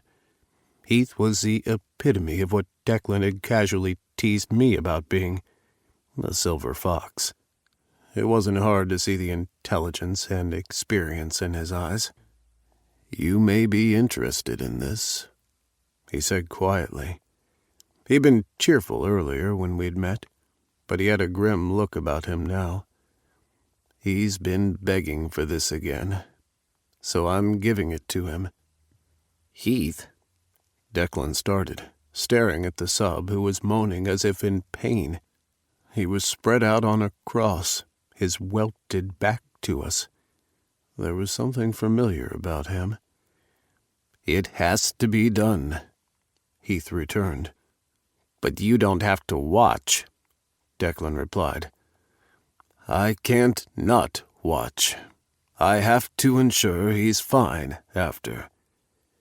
It was their conversation that had me figuring it all out. Ridge. The young man bound to the cross was Ridge. I wasn't sure how I felt about watching someone I knew. I had been aware that he would probably be about, but I didn't expect him to be involved in a scene. I reached out to touch Declan to ask that we move on, but my hand froze mid-air as the dom who was punishing Ridge came into view. Dressed like I'd never seen him before, in leather, just like the rest of us, I almost passed out to recognize Augie. No, that can't be. I tried to reason, even as I watched the Augie look-alike take a flogger to Ridge's back. Augie's in Columbus. He should be traveling to Cincy tomorrow with his brother for my party. "Fuck," Declan muttered beside me when he recognized Augie. "What is he doing here?" I made to move forward. It was more of a self-conscious movement, but Declan's hand clamped on my arm to stall me. "I know you're shaken up, but you can't interrupt the scene," he said in a hushed tone that was so low I doubted anyone else could hear. "He needs to cater to the needs of his sub." No. I still found it rather difficult to believe the man who flogged Ridge with such precise and practiced strokes was my son. This was a side of Augie I had never seen before. Fuck, a side of him I wished I hadn't seen. If he'd come out and told me what he liked, I would have been able to cope with it. But seeing him in action was so personal. I could never unsee it. He was so controlled, so masterful. I couldn't tear my eyes away. I should have probably left once I identified him, but I was rooted to the spot, watching one of my babies demonstrate how much he had grown, how much he wasn't a little boy. I couldn't decide whether I was proud or appalled. Declan came up behind me, his body as rigid as mine. He spoke into my ear. "Do you want to go?" The word yes stuck in my throat. I should go. My son was whipping Ridge into shape. Over and over, the flogger lashed Ridge's flesh, never in the same place, one behind the other. Ridge's muffled grunts turned to pants and cries of pain. I should really go. I shook my head. "No," I answered hoarsely. The other couple who were in the room with us moved on. Heath let out a frustrated sound, and I turned my attention away from Augie and Ridge to the man who was watching his lover being flogged by someone else. Why isn't he doing it himself? As much as he tried to hide it, he flinched each time Augie struck Ridge. He was breathing harder, deeper, but not in an aroused manner either. He seemed upset. "Fuck, Ridge, say the safe word already," Heath growled beneath his breath. "Fucking say it." Augie approached Ridge, his hands going into the man's hair to stroke him. His lips were close to Ridge's head as they spoke earnestly. Augie was so deep into the scene that he hadn't once turned toward us. His whole focus was on Ridge, and each reaction he got out of the sub's body. "He's not going to code red," Declan said, his voice so sad that I wrapped an arm around his waist. The comfort wasn't for him alone. Something felt different in the room all of a sudden. I was uneasy.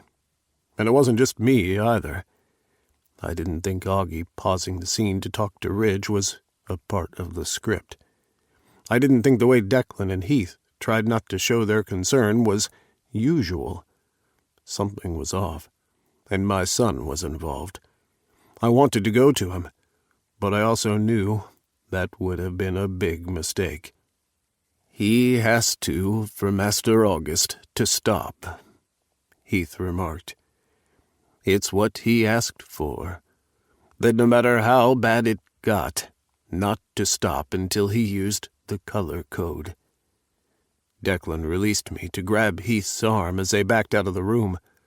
I wandered after them, but remained in the doorway so I could still see in the room where Augie continued to reason with the bound man.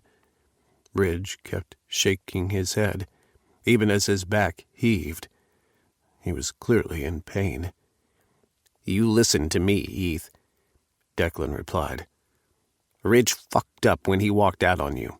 He's been beating himself up about it all these years. Don't you get it? Don't you see what's happening? He's letting himself be punished for it. He doesn't think he deserves your forgiveness. I'm telling you, he won't stop until August has him just a few inches away from death, and I'm not about to let the kid go that far." "Kid?" Heath asked on a frown. "I've mentored Master August since his college days." I paled. "Since college?" "Why do I get the feeling something else is going on here?" Heath demanded. "He's my son," I stammered. "August is my son." Heath blinked at me, just as surprised as I had been when I spotted Augie for the first time. "You're the father who's having a birthday tomorrow. He told me that was the reason he was in town, but decided to drop in a day early to check out the club." Before he could say anything else, a figure materialized before us. "Augie?" I said his name softly. He didn't acknowledge me, but thrust the flogger in his hand toward Heath. "What's wrong?" Heath demanded, eyes going back inside the room. I tore my eyes away from Augie, inside as well, to find Ridge, sobbing. His lithe body jerked against the restraints at his hands and ankles. "I called Code Red," Augie replied, sounding strange and distant. "I can't do it. What he wants. His body's had enough, but he's still not satisfied. It would be abuse to continue. I'm sorry, but I can't, Master Heath. I've let you down." "Augie, you've not—" Augie walked off, and I moved to follow after him to make sure he's fine, but Heath grabbed me by the arm. "No," he nodded at Declan. "I don't like the mood he's in. You go to him, Declan. He knows to go to the aftercare rooms, and I'm counting on you to make sure he's okay, that he knows he did not let me down. Tell him I'm proud of him, and I'm sorry for letting him do what I was too much of a coward to do. I'll stay with Ridge." "I need to go to him," I insisted, pulling away from Heath. "He's my son." "You know why his father can't be the one to go to him right now," Heath told Declan as he inched inside the room. He turned to me. "Do you trust your daddy, Owen?" Confused, I glanced from him to the serious expression on Declan's face. "Yes, but—" "There's no but about it," Heath replied, his voice so stern it made my spine straight. "It's either you trust him or you don't. Which is it?" "I trust him with my life," I said without missing a heartbeat. "But will you trust him with your kids?" Heath asked. "You're a sub. You're too new to this to understand, but what he needs right now is comfort and reassurance from another Dom who understands. Someone on his level. Daddy Declan can give him that. Let him. Chapter 30. Owen. Declan was gone for a long time, and I worried. I still didn't understand what was happening with Augie, but both Heath and Declan were concerned enough for me to worry. It was hard to go against my instincts to seek out my son and comfort him, but Declan was far more knowledgeable than me in these affairs. I decided to trust the man I loved with another kid of mine. Declan gave me a swift kiss before he took after Augie, but only after asking Heath to assign a monitor to me. I didn't bother to advise him that I didn't need a monitor. Now was definitely not the time to argue about such mundane details, when my son was somewhere in this club, hurting. And why? Because he believed he had failed the sub? I caught a brief sight of Heath going to a still sobbing Ridge before the same man who had led us into the club led me away. I loathed going with the stranger, but I had no other option, so I didn't kick up a fuss. He brought me back to a quiet room that looked like an office with a small refrigerator. "You want something to drink?" he asked. "It might be a long wait. No one can rightly say how long these things usually last." I wanted to ask him what these things were he spoke of, but I didn't want him to explain it to me. I shook my head and prepared for as long as it would take Declan and Augie to resurface. The monitor was right. It took forever. An entire hour passed with me alternating between sitting, standing, and pacing the small office area. In the end, I accepted a drink, because my mouth got dry. I conjured up all sorts of things that could be happening between Declan and Augie. What if they were wrong, and Declan couldn't snap Augie out of whatever mood he had been in? "Your first time at a dungeon?"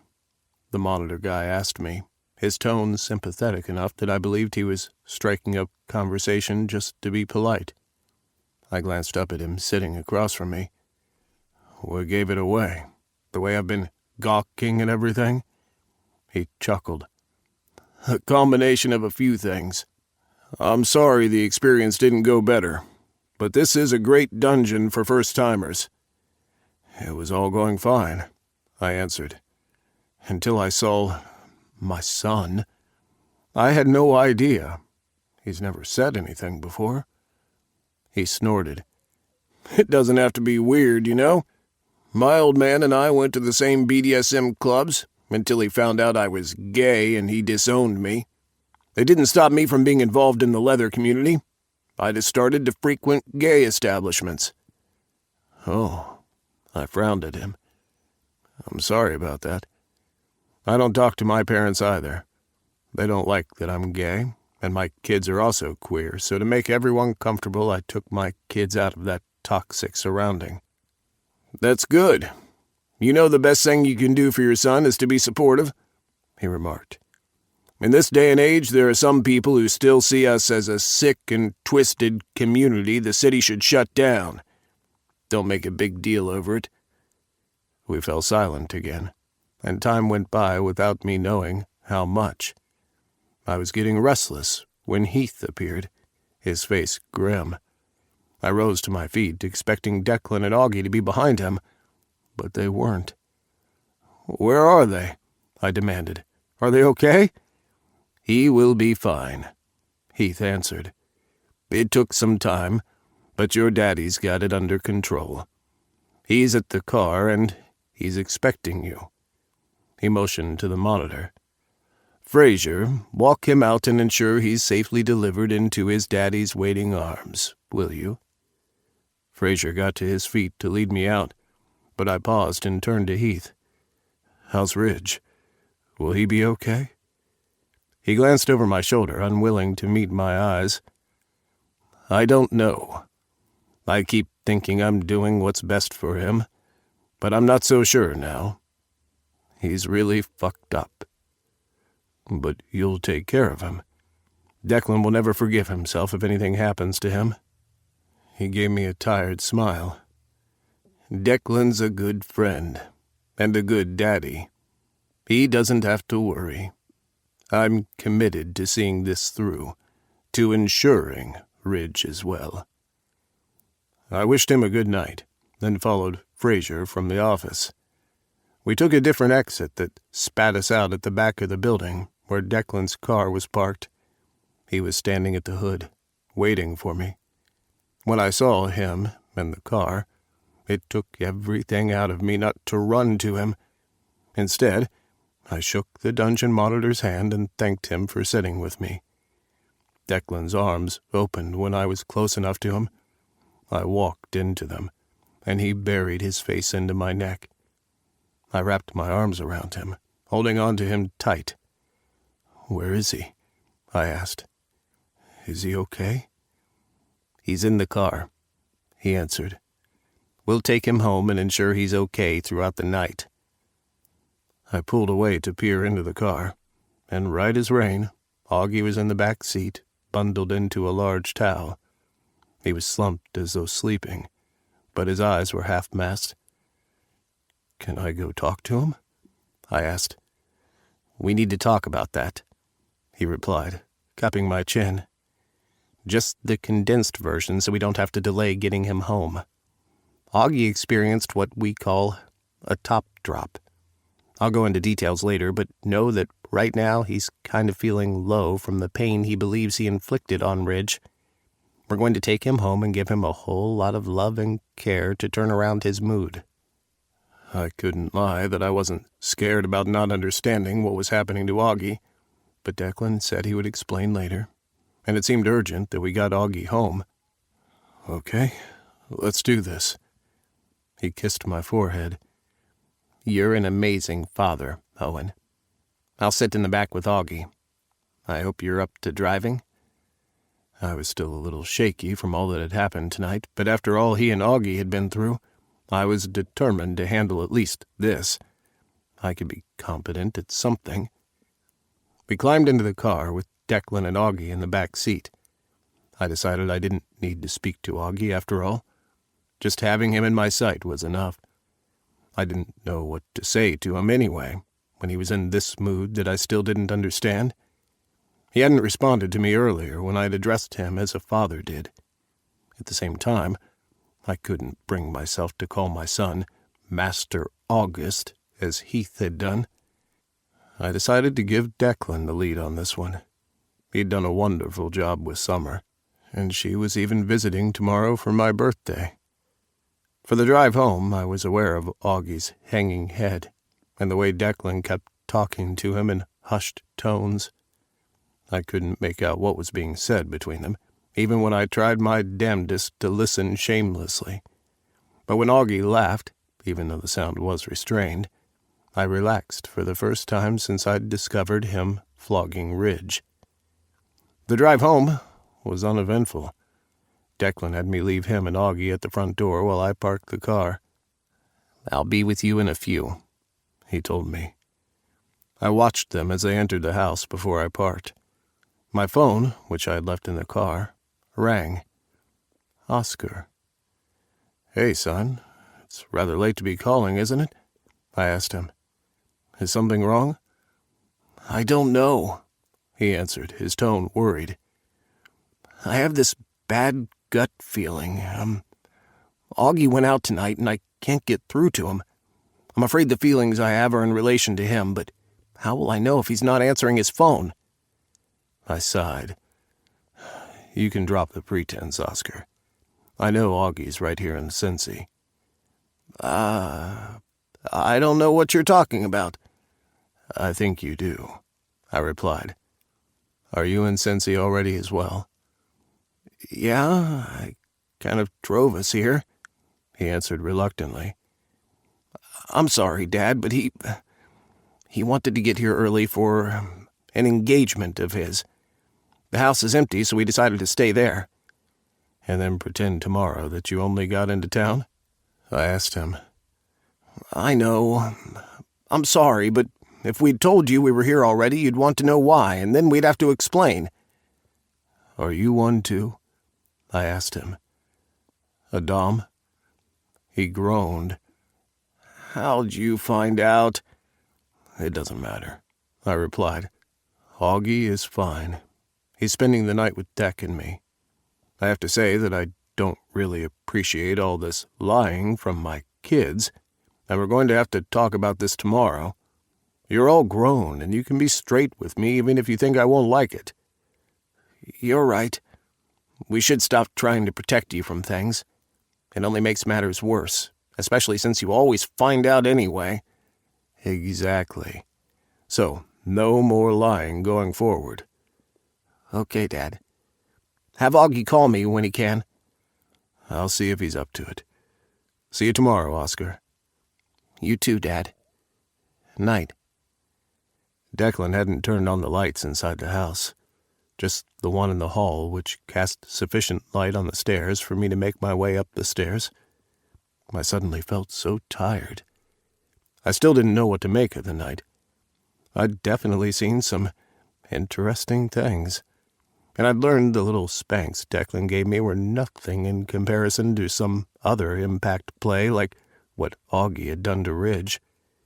I couldn't imagine being lashed so many times and not bowing out at the pain.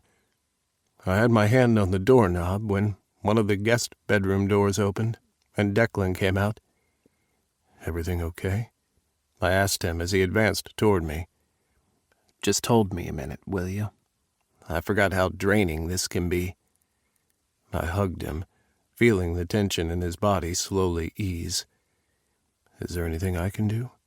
I asked him. "Do you need to take some time off and tend to him?" "Just tell me what to do, and I'll get it done." He eased back and cupped my face.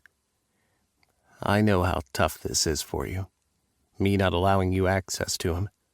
But we've made progress, and the last thing I want is for him to get back into that black mood I had to pull him out of. It's best right now if I take care of him." I nodded. "Okay, I trust you." I did. His lips pressed to mine, and he kissed me, backing me into the door. I clung to his shoulders and allowed myself to get lost in him and this newfound trust I had in him. It was infinite. "I find the way you trust me so incredibly sexy," he said with a grin. "Now get undressed, check on Lucky, and get into bed. Try to get some sleep." I frowned at him. "You won't be coming to bed?" "I need to stay up with Augie," he answered. "I'm going to get him something to eat. Then I'll see what he's in the mood for. If I can get him to do stuff, take his mind off what just happened, he will be better sooner." I nodded. "Okay, I'll try to wait up." "Don't. There's no telling when I'll get to bed." I squeezed his hand and watched him head for the stairs. Loving him so much, I had the strangest urge to cry. Him being there for my kids had crumpled the last of my walls. I had no reason to keep the already half-crumbled wall erect. He had proven himself time and time again. He was here to stay. He was here for the long haul. It was with calm that I accepted it. Warmth spread throughout my being, reminding me I didn't have to do this alone. I had Declan now. I might have done it alone for over 15 years, and he could have easily decided my kids were adults and so were none of his concern. Instead, he had done his best to get to know them, to befriend them, and to take care of them when I was unable. And it felt damn good to know that I didn't need to have all the answers. Chapter 31. Declan. My eyes popped open at someone shaking me. Frowning irritably, my vision slowly cleared, and the image of Augie, his hands on my shoulders, surfaced to my brain. I immediately straightened, groaning from the ache in my neck, since I had unintentionally fallen asleep in the chair. I had meant only to sit with him for a few minutes while he was sleeping to ensure that he was really out for the night. I must have fallen asleep shortly after as well. "Sorry for waking you," he said, dropping his hands and sitting on the bed. "I didn't want to, but you looked so uncomfortable in the chair. Pretty sure you'd be better snuggling next to Dad. He thinks I wasn't aware, but he must have checked on us half a dozen times." I chuckled hoarsely as I rose to my feet and stretched the kinks out of my body. He's been worried about you. He doesn't understand, but he was willing to give us the space for you to come around. He rubbed a hand over the back of his neck. "Yeah, he's an awesome dad like that. How am I going to explain all of this to him?" I placed a hand on his shoulder and squeezed. "Don't worry about it. I'll talk to him. Your dad's pretty open-minded, more than most, and I'm sure he'll understand. Or did it escape you that he was at the dungeon, too?" "That was a surprise," Augie admitted, then frowned. "Does that mean you're his dom?" Think of it as a lighter side of a dom-sub relationship," I answered. "I care for him." He nodded. "I know. I think it's wonderful you came into all our lives. Summer told me what you did for her, and I never got to say thanks for being there for our sis. And now, what you've done for me tonight, man, Dad sure is lucky to have you. We all are." I smiled at him. "I'm just glad you're okay." I glanced at the door longingly. I had barely spoken to Owen since I'd gone after Augie to help him with his dom drop. His had been a bit more severe, and he had taken a while to snap out of it, which was the reason I decided to stay with him. As someone who had experienced dom drop often when in training with Heath, I could appreciate how he felt and help him get over the dark, depressing mood that could follow the spike of adrenaline rush a dom felt during a scene. Given the way his scene with Ridge had ended abruptly, he'd had less of a time to let his emotions ebb back to normalcy. That significant drop could be detrimental to the mental health of a dom. "You know you have nothing to be ashamed of, right?" I said to him. "Ridge is a very special case. And personally, I'm glad you were able to read into the situation and put a stop to it before it got out of hand. That's the marking of a good dom right there." "Right. I'm not a failure." "No, you're not," I agreed. "Everyone tries to make these rules and tells you what's supposed to happen, but when you and your sub are in that scene, it all boils down to trust between you two. You could not trust your sub to be honest with you about when he had had enough, so you did the right thing. And even if you did make a mistake, which you didn't, it's important to know that we're all human. We'll make mistakes. With experience, we'll make less of them. God knows I've made quite a few with your father. But he's still here, and I'm still learning. And because he loves me and he knows I love him, when I make shitty decisions, he understands it's not with the intention of hurting him.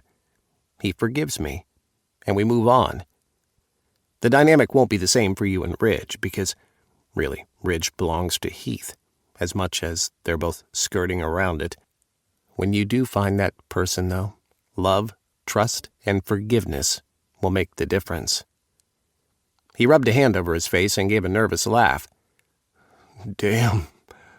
This is heavy for a 2 a.m. conversation, isn't it?" I couldn't help laughing. Possibly. The bedroom door cracked a bit, and I could see Owen peeking in. Augie noticed as well, but I left the decision up to him. "You can come in, Dad." The door widened, and Owen tentatively entered the room. "I didn't mean to intrude. I heard sounds and just wanted to check everything is okay." "I'm okay now, Dad," Augie replied, his cheeks blooming with color. I stifled my chuckle because I couldn't imagine what it would be like to bump into Charles at a gay dungeon. I don't suppose that would happen, since Charles was straight anyway. "Really?" Owen asked. "You're not just saying that for me not to worry because I've been worrying all night? Declan handled it. Owen sighed, but his smile was reassuring. Thank God. I'm going back to bed, then. Wait, Augie cried. take Declan with you. He's done enough tonight, and he snores. I need to get some decent sleep. I snorted as I walked away from the bed toward Owen. I can tell when I'm no longer wanted. Sleep well, Augie. Yeah, you too, he replied, slipping back under the covers. Sleep, I mean. I laughed at the waggling of his eyebrows. Good. He was definitely feeling better. I wrapped an arm around Owen's waist and pulled him from the room, closing the door behind us. He's really feeling better? He asked as we entered our bedroom. Yes, I wouldn't have left him otherwise. With his features going all soft, Owen walked over to me and placed his hands on my chest. I really lucked out with you, didn't I? I pecked him on the lips. I could say the same thing about you. Help me out of this leather, will you? I feel like it may never come off. He laughed. But, Daddy, you look so hot in it. Yeah? Hell yeah. It would be a shame to let it all go to waste. I stopped tugging at my harness and quirked an eyebrow at him. Are you saying what I think you are? That I've wanted you to fuck me since you came down the stairs earlier in that leather? He got down on his knees before me and reached for the flap at the front of the leather pants. He ripped it apart and moaned at the sight of my simmy. Oh, shit, had I known you were going commando beneath this leather. What would you have done? I asked. His answer was to lick the head of my cock, circling his tongue just beneath the soft glands. With the friction of his lips, he claimed all of me, 1 inch at a time. By the time he had me fully into his mouth, my legs were tense from the effort it took out of me not to thrust. The feeling of my cock at the back of his throat, especially when he swallowed around me, was way too good. I'm going to fuck your face, I whispered to him. The look in his eyes challenged me to do it. I slid my fingers into his hair and gripped gently as I pulled back, then worked my cock back between his lips. Slowly I fucked him, hissing each time I retreated, and he let his tongue come out to play. I thrust deeper, quicker, but mindful not to gag him.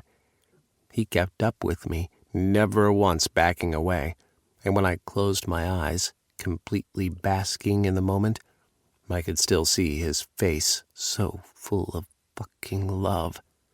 A shiver ran through my body, and my hips bucked in desperation. He ran his hands up my chest until he found my nipples, brushing them into painful points. Oh, fuck, baby, I moaned, gasping.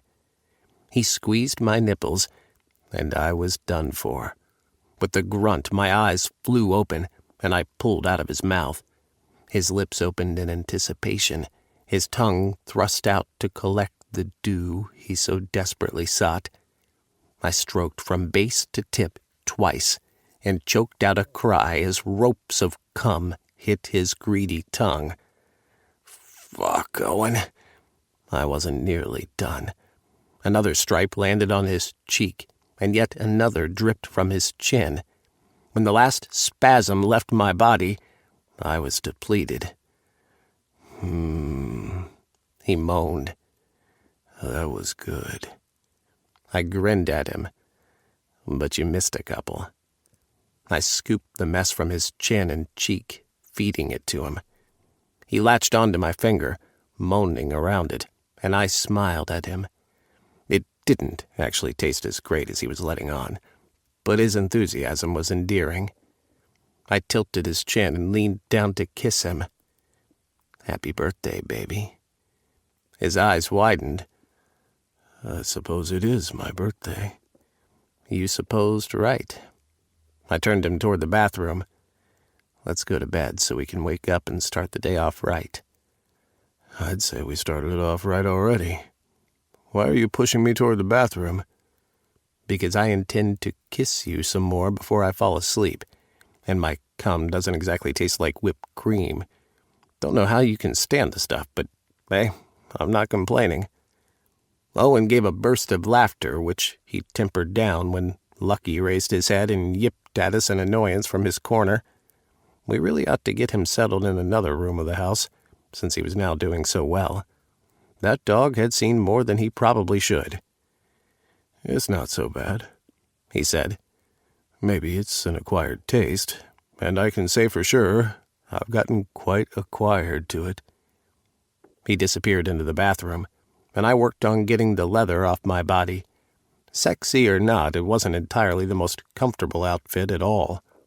I would have ditched it sooner if I hadn't been too worried about Augie to think about it. Owen was leaving the bathroom when I stepped in.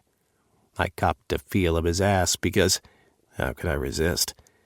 I took care to brush my teeth, then joined him in bed. He was practically lying on my side. "Hey, didn't you claim that other side?" I asked him. He shuffled over a bit. "But you always pull me over to your side anyway." "True." He turned to face me, and I pulled the covers over us, leaning forward to kiss him. I wasn't kidding about kissing him several times before we both fell asleep. It had been a trying night, and kissing him wound me down in a pleasant way. When our lips parted, he smiled at me. "You've been very patient with Augie tonight," I remarked. "I know it wasn't easy for you." "Does this mean you'll finally tell me what happened?" "There's a lot that goes on when a dom and a sub initiate a scene," I answered, stroking his leg that was thrown over mine. "One of the reasons I asked you not to interrupt any scene you found at the dungeon is because it takes a lot to get into a scene. Everyone reacts differently, and some are able to get in and out of a scene quickly. Others need time to wind down, and interrupting can be jarring for both parties involved." "Okay, I understand that." "Remember what you felt the first time I spanked your ass, even though you enjoyed it? You fought it at first." "Yeah, I felt odd that I liked it. Like I wasn't supposed to enjoy it." A sub or dom drop can be like that, but multiply the feeling by, let's say, 10. For Augie, he had a dom drop, which is usually being moody, aloof, a sense of depression. It can get quite bad, Owen, like really bad. I would always have a dom drop after an intense scene. He peered up at me. "Is that why you abandoned hardcore BDSM?" "A part of the reason. It's really not in me to be a masochist. Not that there's anything wrong, but we all have to find out where we fit. And I've decided where I do." "Which is?" I squeezed his thigh. "I fit as your daddy, boy." He sighed and snuggled closer to me. "Yes, you do." At his confirmation, I kissed the top of his head. "Good. Now sleep. We have only a few hours before the rest of your kids descend on us, and we have things to do before they get here." He planted a kiss at the side of my neck. "Deck?" Another kiss on my neck. "Thank you." "No thanks are required, Owen." "No, seriously. Thank you for not only taking care of me, but my kids as well. Thanks for taking care of us." "You can count on me to be there for you all." He tilted his head back, and our eyes held. He was serious, and he brought a finger up to brush my bottom lip. "We'll be there for you too," he said softly. "I swear we will." I was touched at his words. All my life, I'd felt mostly alone, and now I had a family of my own. I nipped at his finger on my lip. "Go to sleep, birthday boy." He sighed and closed his eyes, his body relaxing against me. "Okay, Daddy." Can't wait to spend the day with you and my kids. Chapter 32. Owen. Hey, Deck, what are we doing here? I asked the man beside me when Barry pulled into the parking lot of a tattoo parlor. This morning was great, and I was still riding the wave of spending the morning having breakfast with Deck, Augie, and Oscar. The 3 men in my life had made my birthday special so far, showering me with more gifts than I thought necessary. Summer had called to wish me a happy birthday as well, but she was still in transit from Columbus. She had informed me that she was traveling alone, and reassured me she and Penny were fine. "It's a tattoo parlor," Declan answered as he opened the car door and got out. I didn't wait for him to get the door for me, but got out on my own, which earned me a proper scowl. "I know, but what are we doing here?" I repeated nervously. "You'll see. Come on." I reluctantly caught up with him, and together we entered the tattoo shop. There was a woman at the front desk with a chin-length bob and her neck covered in colorful tattoos. She popped the gum she was blowing when she saw us, and smiled. "Hi, welcome to Tat Central," she greeted. "What are we having done today?" "Hi, I called to set up an appointment at 11 with Pierce," Declan answered. "The name's Declan Moore." She opened a book on the desk and blew another bubble. Yeah, here it is. You're not related to the fancy Moors of Cincy, are you?" "No," Declan lied. She laughed. "Right. What would he be doing here? Anyway, Pierce is down the hall, 2 doors down on your right. The guys have all their own private booths where they work." "Nice. Thank you." "And maybe you can check out some tats to go with that nipple piercing you're going for." I gaped at Declan. "You're getting what?" "Thanks. I'll think about it," Declan answered the woman, before moving down the hall just as he had been instructed. I hurried to catch up with him. "Declan, you're piercing your nipples?"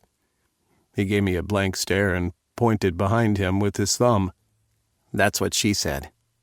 "Oh my God, Declan!"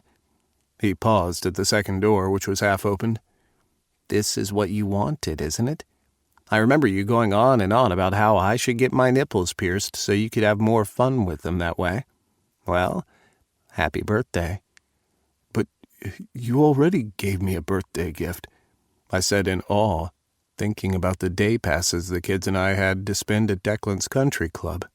I hadn't even known he belonged because we'd never been before. He never mentioned it either, but apparently his father was more of the regular member who kept up Declan's membership there.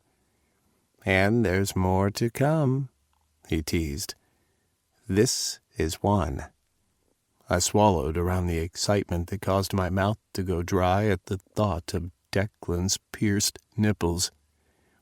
"You're not doing this for me, are you?" I asked him. "Hell, I'll be on the receiving end of the pleasure when your lips are teasing those bars." The door opened and a presence filled the doorway. We both glanced up into the amused eyes of a man in his late 20s. He was slender, with stylish black hair sporting blonde highlights. I kept thinking he couldn't be the nipple piercer since I could only see one piercing displayed on him, the right corner of his bottom lip. "As interesting as this conversation's getting," the guy said with a grin, "I have another appointment soon, so we need to get this show on the road." He leveled his eyes on Declan. "You're Moore, right?" They shook hands. "Yes, this is my partner, Owen." He shook my hand and looked me up and down.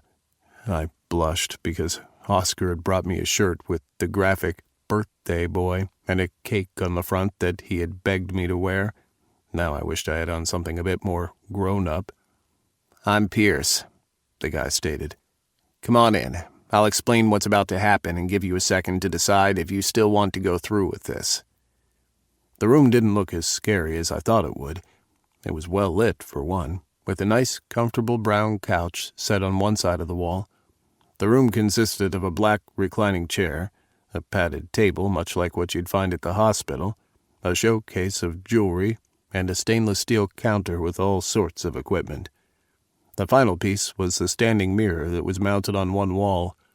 It reminded me of the mirror Declan and I had in our bedroom, which we used when we wanted to see everything as we fucked. On the phone, you said you wanted nipple piercings, Pierce stated. Just one or both?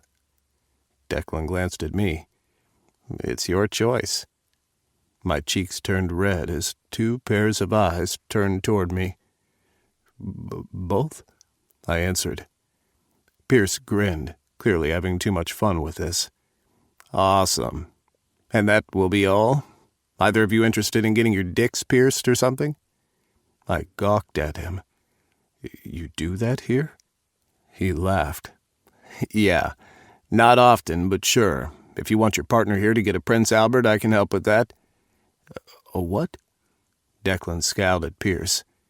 Let's stick with the nipples for now. One pain at a time. I'm not even sure I'll get through both. I'll hold your hand, I volunteered. Pierce guffawed. Well, that's sweet. Let's talk about the healing process before I have you pick out the jewelry of your choice. Pierce went through the boring stuff, but I paid attention, especially to the healing time and the aftercare. It seemed awfully long to have such a small wound heal, to the point that I started to question why bother. But Declan was adamant about giving us this birthday present. You choose, Declan told me when Pierce brought us over to the showcase with jewelry. I groaned. Why did it have to be my birthday? I don't know what to choose. Let me help you out there a little, Pierce replied, then started asking questions such as preferred stone and color, before going to the lengths of explaining why Declan should start with a simple barbell 14-gauge. At 6 months, you can come back and get the gauges tightened, but right now, we want to give you a little room on either side to accommodate the healing process. We ended up going with a 14-gauge diamond nipple barbell ring, which was a bit expensive in my view, but I wasn't about to argue the price. In the little time we'd been at the tattoo parlor, the idea of seeing Declan's nipples with those gauges had taken root. My kinky heart couldn't wait for the wounds to heal so I could pay them attention. How long will it take? I asked as Declan lay on his back, and Pierce started prepping each nipple. As sensitive as Declan was to his nipples being touched, they peaked, and Pierce replaced the hold of his fingers with a scissor-looking instrument before marking the area on both sides with a marker. Less than half a minute on each, Pierce replied. I would never admit it to Declan, but when Pierce turned with the needle in hand, I averted my head. I couldn't watch. Nerves upended in my belly, making my knees weak. That's it. First one's done, Pierce announced. I glanced at Declan's chest. Holy shit. He hadn't even grunted in pain. The diamond studs on either end glittered. Holy shit was right. I'd have to keep my hands, my mouth, off him for a while, but when those bad boys were healed, they were so mine. Even knowing Declan took to the pain well, I couldn't convince myself to look while the other was being pierced either. I waited until Pierce made the second announcement that he was done, and then I took a deep breath. What do you think? Declan asked me as Pierce cleaned the wound and checked his work. How soon before I'll be able to play with them? I asked Pierce, and the two men laughed. We don't want to irritate the wound too much, Pierce replied. Give it some time when he comes to get those bells tightened. Then we'll see if you're ready for nipple play again. Declan sat up and rubbed his hand over his chest, around the area, but not touching it. He rose to his feet and walked over to the mirror to check out his piercings. Not bad, he said with a grin at Pierce. And the pain wasn't so bad either. Maybe I'll think about that Prince Albert for another time. I think you'll like that. Will someone explain to me what a Prince Albert is? I asked, my curiosity well and truly hooked. I think seeing it works best. Chuckling, Pierce walked over to the coffee table in one corner of the room. He found a magazine, flipped a few pages, then handed it to me without a word. I stared at the dick in front of my face with the pierced tip. It looked painful, yet so hot. My eyes raised to Declan. Amused, he snatched the magazine from my hand and handed it back to Pierce. "We need to get out of here before you give Owen any more ideas." But imagine the attention I could pay to a little detail like that, I murmured. "Anyone ever tell you just how comically sweet you guys are?" Pierce asked as he led us out of the room to the front desk. "It's refreshing to see. The next piercing is on me." Declan settled his bill, and we accepted a business card from Pierce before we left. Once we got into the car, I leaned sideways and kissed him so hard he tried to pull me onto his lap. I evaded him and released his lips. "Thanks for doing that. I can't wait for them to heal." "I'm looking forward to it," he said. Our next stop was the country club. Charles and Augie were waiting for us in the lobby, chatting. I couldn't remember ever seeing Charles smile, but he was at Augie, and I was relieved they were getting along. I so wanted our families to blend well with as little fuss as possible. As soon as they saw us, I watched Charles shut down a little. He became all serious and businesslike. "Hey, where's Oscar?" I asked. Just then he rounded a corner and came into view, Summer at his side. My day picked up immensely at seeing the bounce in my daughter's step. I hadn't seen her smiling so genuinely and being so openly relaxed since she went off to Cincy. Dad! She flew into my arms, and I hugged her to me, forgetting the members who were eyeing us. I didn't care. It was so good to have my little girl back. "I'm so glad you made it." I nearly squeezed the life out of her until she laughed and squirmed away. "Dad, I can't breathe." I loosened my grip and brushed at her curls. "How are you?" "I'm doing great," she answered. "Happy birthday. How's it been?" "So far, amazing," I answered, releasing her and staring at all the faces that made this day the best of my life. "Now that you're all here, I feel truly happy." "Good. I won't feel so guilty about having to leave you here then." I glanced at Declan. "What? You're leaving?" He came over to me with a couple of strides and took my hands. "This is for you and your kids. You don't get to see them often enough. The facilities at this club are amazing, and Charles will ensure you're all well taken care of while you're here." I nodded, because it wasn't as if I didn't already suspect he was planning something for later. I squeezed his hands and let go. "All right. I'll be the most spoiled that I can be while I'm here." He grinned. "Good. Take care till later." He turned to Charles. "You'll be able to stay, right?" Charles glanced at Augie before returning his attention to Declan. "Don't worry. I won't let you down." Chapter 33. Declan. "Are you going?" I glanced up at Charles as I packed the bucket of ice to dip the champagne in and carry out back to the poolside where everyone else was waiting. At least, everyone except the man of the hour, who would be here any minute now, shepherded by his sons. "Going where?" I asked, utterly confused as to what Charles was asking me. "To the award ceremony," he answered, and when I continued to stare blankly at him, "I know you got an invitation to the Cancer Researchers Appreciation Ceremony. I also received one, and when you didn't RSVP, the director of the board called me to find out whether or not you were coming." I looked away from him and returned to my task. "I don't want to talk about it." "Come on, Declan, this is an honor. You can't decide not to go." "I guess this means you're going," I stated. "I have to. I go to every event. For your mother." "Then good for you. But I'm not going." Satisfied that there was enough ice in the bucket, I reached for the champagne, but Charles snatched it. "Please, Declan. You have to go. If not for you, do it for your mother. She would have been so proud of you and all you've contributed to cancer research. But that's the thing, Charles. I didn't do it for recognition. I just did it because it needed to be done. All the more reason you deserve this. I sighed.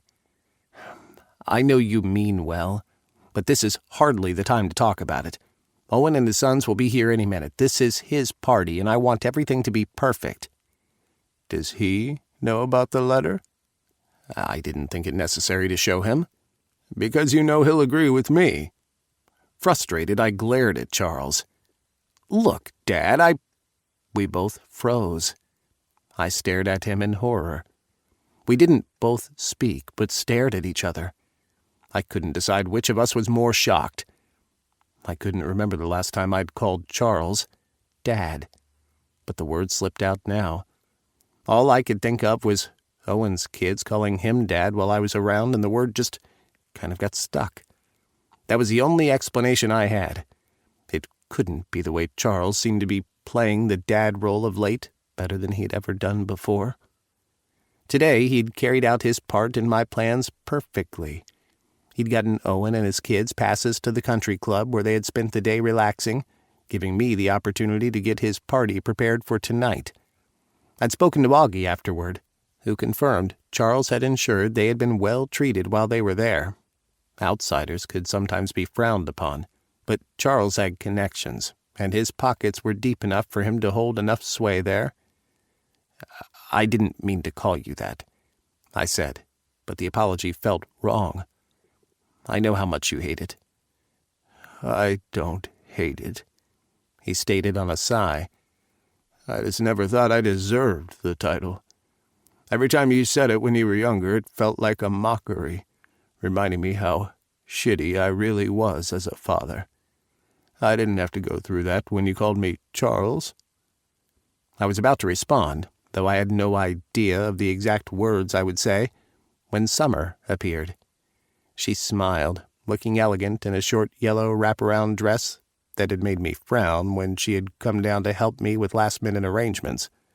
She had taken one look at my disapproval before laughingly patting my cheek and teasing me that I was already acting like her dad.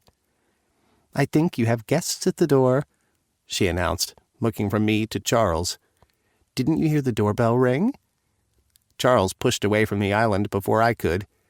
"I'll go get it."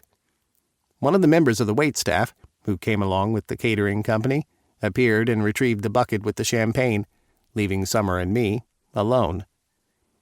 "Everything okay with your father?" she asked. "Things looked quite intense between you."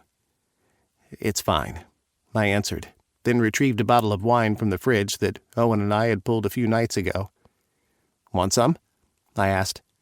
"Nah, I'm a lightweight. I'll wait till Dad gets here." I poured myself half a glass and drank a little before turning to her. I had to get this out before my courage fled. "Summer, what would you say if I asked your dad to marry me?" When she didn't react, I rushed to explain. "I know you always say that you're the last to know things, and this time I want you to be the first person in on this." Her face burst into a grin. "I'd say, thank fuck. If Dad didn't snatch you up, I would. He deserves all this that you provided for him, but more importantly, he deserves someone who cares about him the way you do." I let out a breath I had been holding on a whoosh. Good. Because I planned to propose to him tonight. Now to pull the twins to one side so I can get their blessings beforehand. She let out a squeal and hugged me. "I'm so excited. Now I have 3 dads. How about that?" That was how Charles found us when he returned to the kitchen with Silas in tow. The chauffeur looked damn good, his eyes more vibrant than I'd ever seen them. "Silas, you made it." I released Summer to embrace the man who had become more than an employee of mine. He was a dear friend. "I wouldn't miss Owen's birthday for the world," he answered, patting me heartily on the back. "How have you been?" I asked, stepping back to take him in. He looked like a new man. Not physically, but he seemed more relaxed.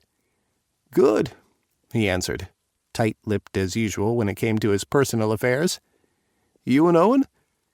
I glanced at Charles and Summer, who were watching us. Good. He chuckled. Touché. Summer and Silas were catching up when my phone message alert went off. I quickly removed the device from my pocket to check. Okay, everyone, that's Augie. They're pulling up right now.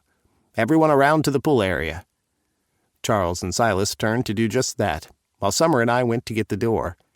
It had been Oscar's idea to keep Owen at his former home with them, rather than have him here to make setting up the party more difficult. Owen probably had a good idea that I was planning something for him, but hopefully he would be surprised when he saw how special I had made everything, from catering to decorating and inviting the people he cared about to share in the moment with us. At the last minute, James had decided not to come, but he had sent a personal greeting for Owen. Nervous? Summer asked when we were at the door. It's that obvious. It was the damn proposal that did it. One minute I had no doubt Owen would say yes, and then another, I wasn't so sure.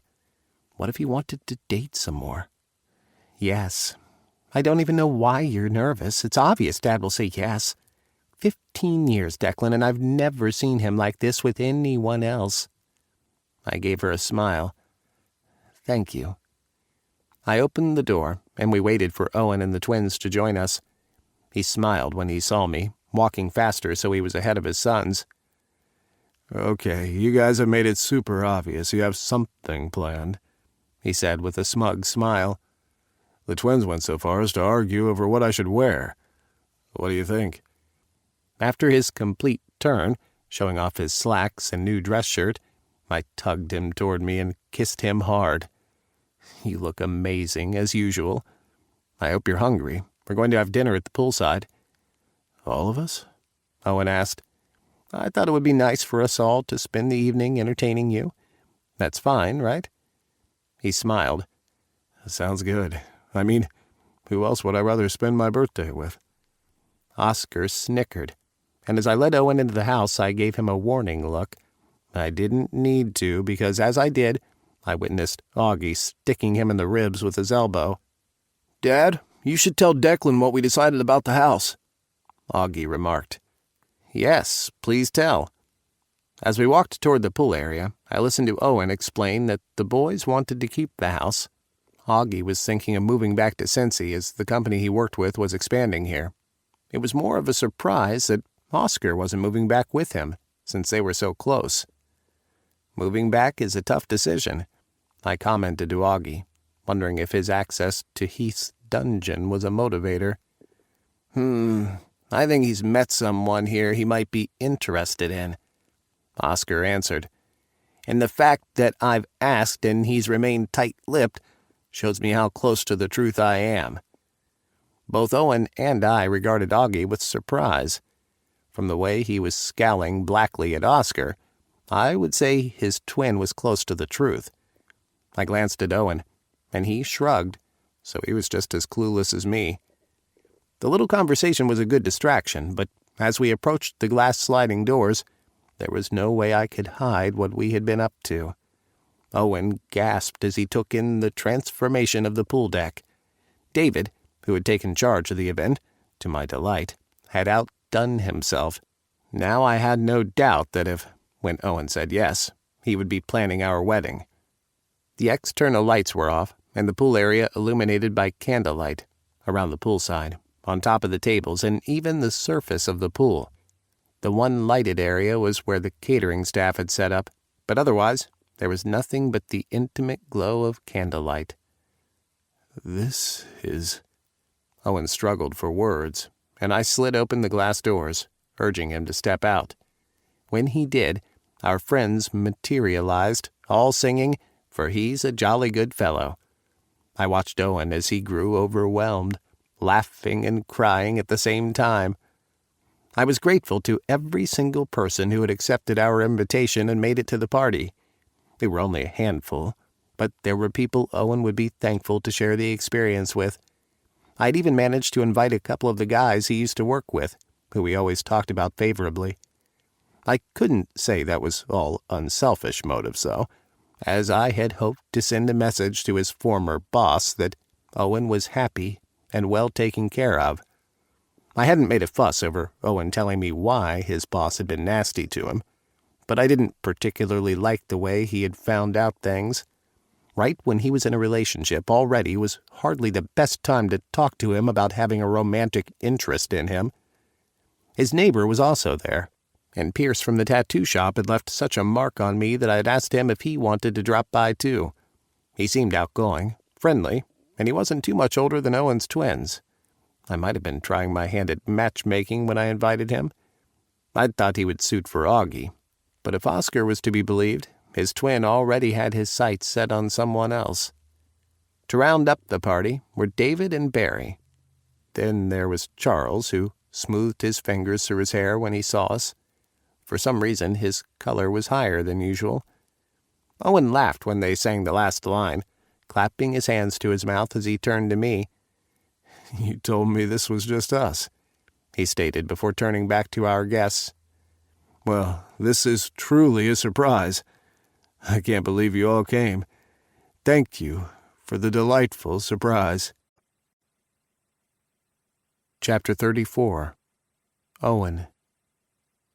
It took a while for me to process that all my friends and family were together in one place to help me celebrate my birthday.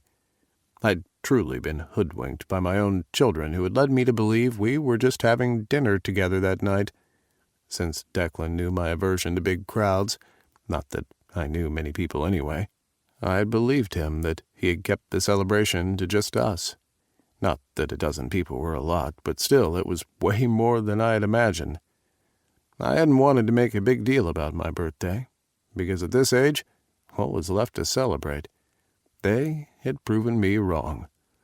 My children and Declan's thoughtfulness for the entire day left me feeling grateful to have a family like them. They had planned out the day perfectly.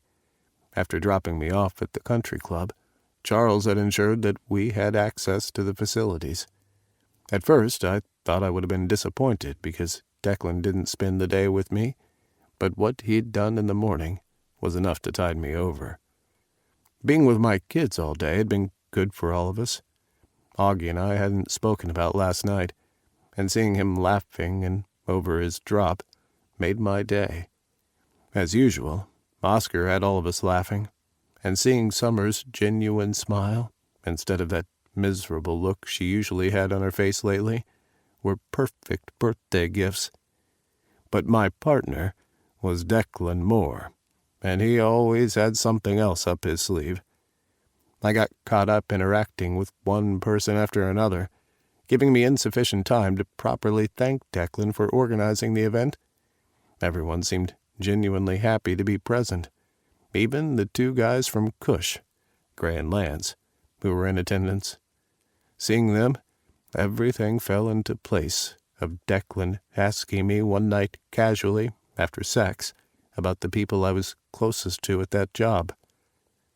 "Nice party," Silas stated, coming up to me when I found myself unexpectedly alone for the first time since we walked out onto the pool deck. "I can't take any credit for it," I replied, aware that my grin was possibly a little bit too wide, but unable to help it. I gave in to the urge and hugged him. "I'm so glad you're here. We've missed having you around." "Missed me so much you already hired my replacement?" Horrified, my eyes wandered over the pool area, seeking out Barry. "We could never replace you. He's just here until you get back." I returned my attention to him. "Although Declan doesn't think you'll be returning. You wouldn't have any idea why he thinks that way, would you?" He tugged at the top button of his shirt. "That's what he says?" "Yeah. I really studied him, and the way he hesitated in correcting me. He's right, isn't he?" "I've been with Declan for the longest while," he answered, staring across the pool. "I've watched him grow from a boy into a man. Now, we both have a different path to take. His is with you." "And yours?" I asked him.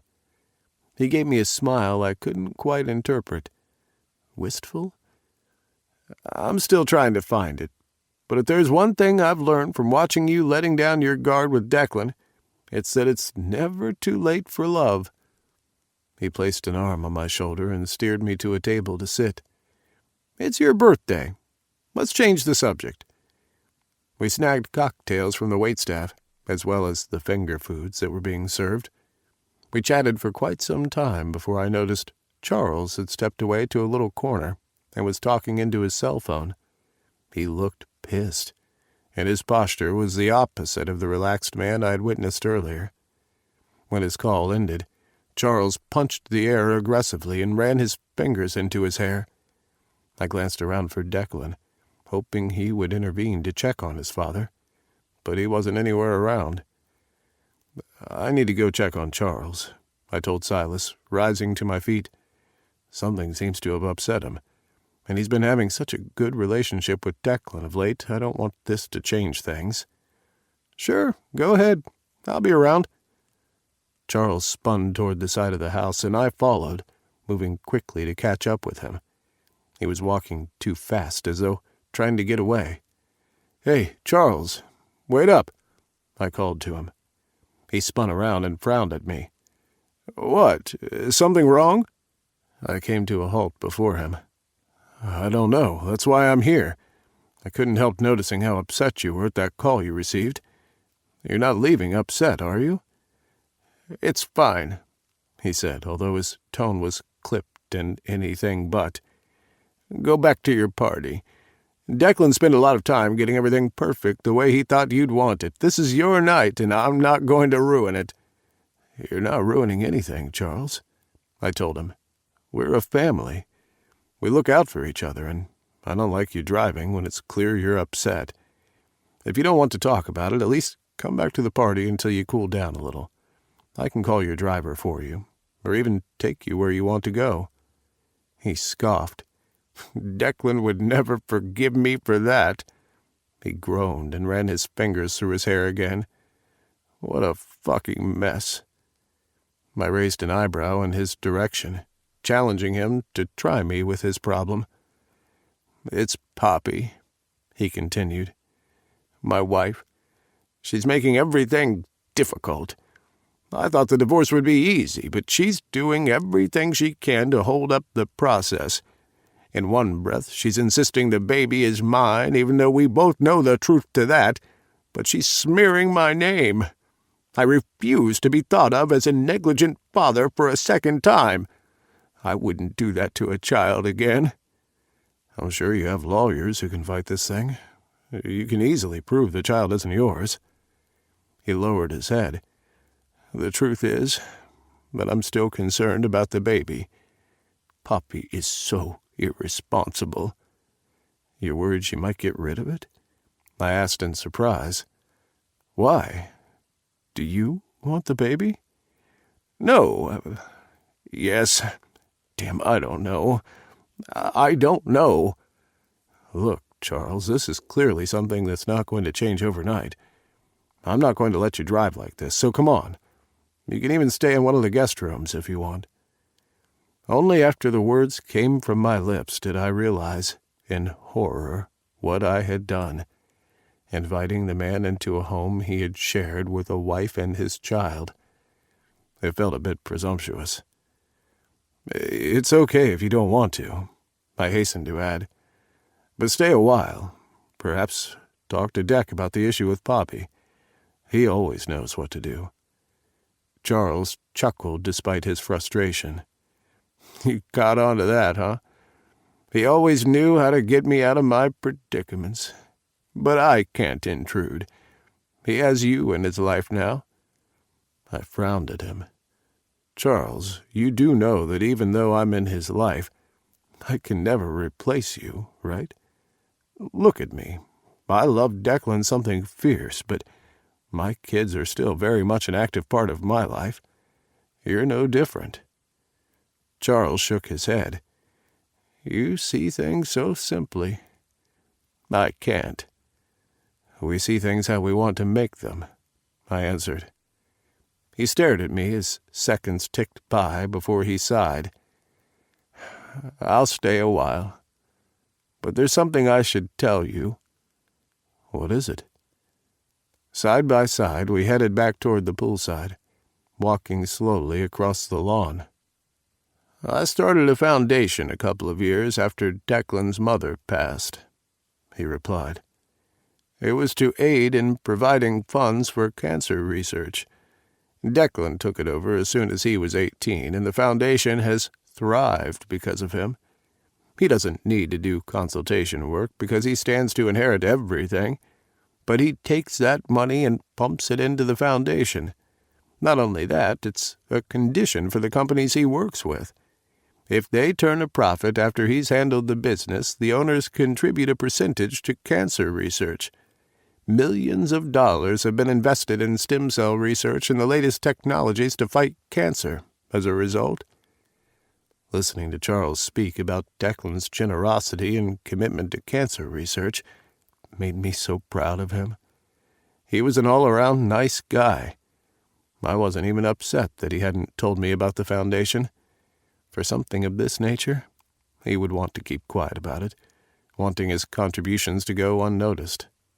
"The Cancer Research Society of Ohio would like to present him with an award for the role he's played in helping them," Charles continued. "He's their biggest donor, Owen, and he's being recognized for it. The problem is that he doesn't plan to show up." I groaned. That's so like him. Charles stopped me with a hand on my arm. "You have to get him to change his mind." I stared at where his hand was, unrelenting. "I don't know, Charles. This is Declan we're talking about. Did you know that he sent the kids of the maids to college? I wouldn't have known about it if one didn't mention it to me. Declan doesn't like accolades for charity work." "I understand, and that's admirable, but this is different," he remarked. "This is something that can help him feel closer to his mother. One of the reasons I had such a tough time dealing with his mother's death was because I felt helpless. I felt that everything was futile, even when I contributed to the foundation, but what Declan has continued has changed lives. They will have survivors who have benefited from the research and treatments talking about their experiences. He needs this for further closure." Did I think Declan would change his mind about going to the appreciation ceremony? I strongly doubted it. But I also could appreciate Charles's reasoning. Additionally, Declan's closeness to the society would only keep his mother's spirit alive. "I'll try to talk to him," I answered. "But I can't guarantee what his response will be." "When is it?" "Tomorrow night." "What? But that hardly gives me any time to bring up the subject." "Oh, and if there's anyone who can get Declan to change his mind, it's you. He listens to you." The earnest way he was looking at me made my stomach queasy. He obviously thought Declan would change his mind if I asked him to reconsider. He had more faith in me than I even had in this regard. I didn't want to coerce Declan into doing anything he was dead set against. As much as I would love him to go, I'd have to support him if he preferred not to be recognized for his charity work. "Charles, Dad!" Summer cried, appearing before us and taking my other arm. "Where have you been? Declan's been waiting." She tugged, but Charles didn't exactly let me go, which left me in limbo. "You'll talk to him?" he asked, refusing to relent. "I'll try," I told him, "but I can't guarantee what he'll do." He looked as if he was about to argue, but then he released my hand and nodded. "I guess that will have to do." Summer tugged me across the pool deck. "What was that about?" "Something I need to talk to Deck about later," I answered. "Nothing to worry about. Now, why have you been hunting me down?" "Because it's time to cut the cake," she answered. I glanced up to find everyone on either side of a table that had been wheeled out onto the deck. In the center of the table was a 4-layered cake that was shaped out into a mountain with a road running from the bottom to the top.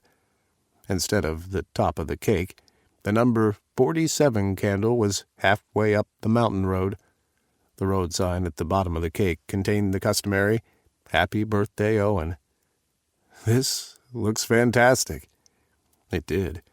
It was almost sinful to think about cutting it. The cake looked more like a display that should only be admired, but a knife was passed to me to stick in the bottom tier. "I couldn't decide from your kids, so they'll all do the honors with you," Declan told me with a smile. As I returned his smile, I couldn't stop thinking about what Charles had informed me. He really should go and collect that award. He would know his mother's death had not been in vain. He had turned her death into a positive impact for other cancer victims. "Actually, Declan," Augie said, pulling me out of my thoughts, "we talked about it, and we've decided it's your turn." I was touched at my kid's gesture, and from the look of astonishment he wore, Declan hadn't anticipated it either. "Are you sure?" "Yeah, dude," Oscar replied. "It's our way of telling you we're cool with you and our dad." "You already told me that," Declan replied. I frowned from my kids to Declan. "What? When did you talk about this?" Declan moved closer to me and took my arm. "Later. Let's get into this cake." There was something he wasn't telling me, but with our guests watching our interaction, I nodded and decided we could talk about it later. Declan placed his hand on top of mine, and only he knew of the tremor that speared through me as he came closer behind me. He held me intimately to him with his left hand on my hip. What followed next was a countdown before the slightest pressure of his hand on mine sent the knife slicing through the layer of the cake. The kids would not let up until we exchanged the first bite of cake, and I couldn't help thinking how wedding-like this was, as Declan slipped a small slice into my mouth. I shamelessly sucked his fingers into my mouth, to the delight of those watching us. These people were our safe zone. We could be ourselves around them, and I hadn't gotten the chance to really be with him tonight. He'd been too busy ensuring everything went according to his plan. We had barely swallowed the cake when Oscar handed us 2 glasses filled with champagne. "I'd like to make a toast to our dad," he said, and I swallowed my groan, hoping he didn't start goofing off. "My brother, sister, and I are all unique individuals. Blame our dad for that. He taught us to be nothing but ourselves since we were kids, even if that meant he had to rush from my soccer practice to Augie's academic competition and then summer's rehearsal. By the way, he did all that in a day. But what we all have in common is a father who has always been there for us. Now that we're grown, we look back and wonder how he did it all, alone. So, on behalf of Augie, Summer, and myself, we wish you a happy birthday, Dad." I blinked away the tears that had sprung into my eyes the second he started talking. "Thank you. I'm so glad you can make it." "We'd not be anywhere else but here for your birthday, Dad," Augie added. "I do believe Oscar forgot to say the word, so I will. Cheers, everyone." We all tipped our glasses before I drank from my glass. Declan was unbelievably quiet. I glanced at him to find him watching me rather than drinking from his glass. "Something wrong?" I asked, about to place the rest of the champagne onto the table. "Nope, nothing," he answered, but proceeded to tug at his shirt, his face getting unexpectedly red. "Dad, are you going to finish that champagne?" Summer asked. I glanced at the glass I still held. "I'm already giddy from all the excitement. I think I can do without all this drinking." "Seriously, Dad, you should finish that," Augie seconded. "Why are we acting so weird?" I asked them, turning to Declan. "You too. Why are you so flushed?" Declan swore beneath his breath and took the wineglass from me. "The weight is killing me." I watched, bewildered, as he fished into the glass with his index finger. Even when he brought out the ring, I was still confused, until he handed the glass to Summer and went down on one knee. I forgot how to breathe. He had made comments before about tying the knot, but I was not expecting this. Not now. Not so soon. I always thought if we decided to make our relationship legal, we'd talk about it together.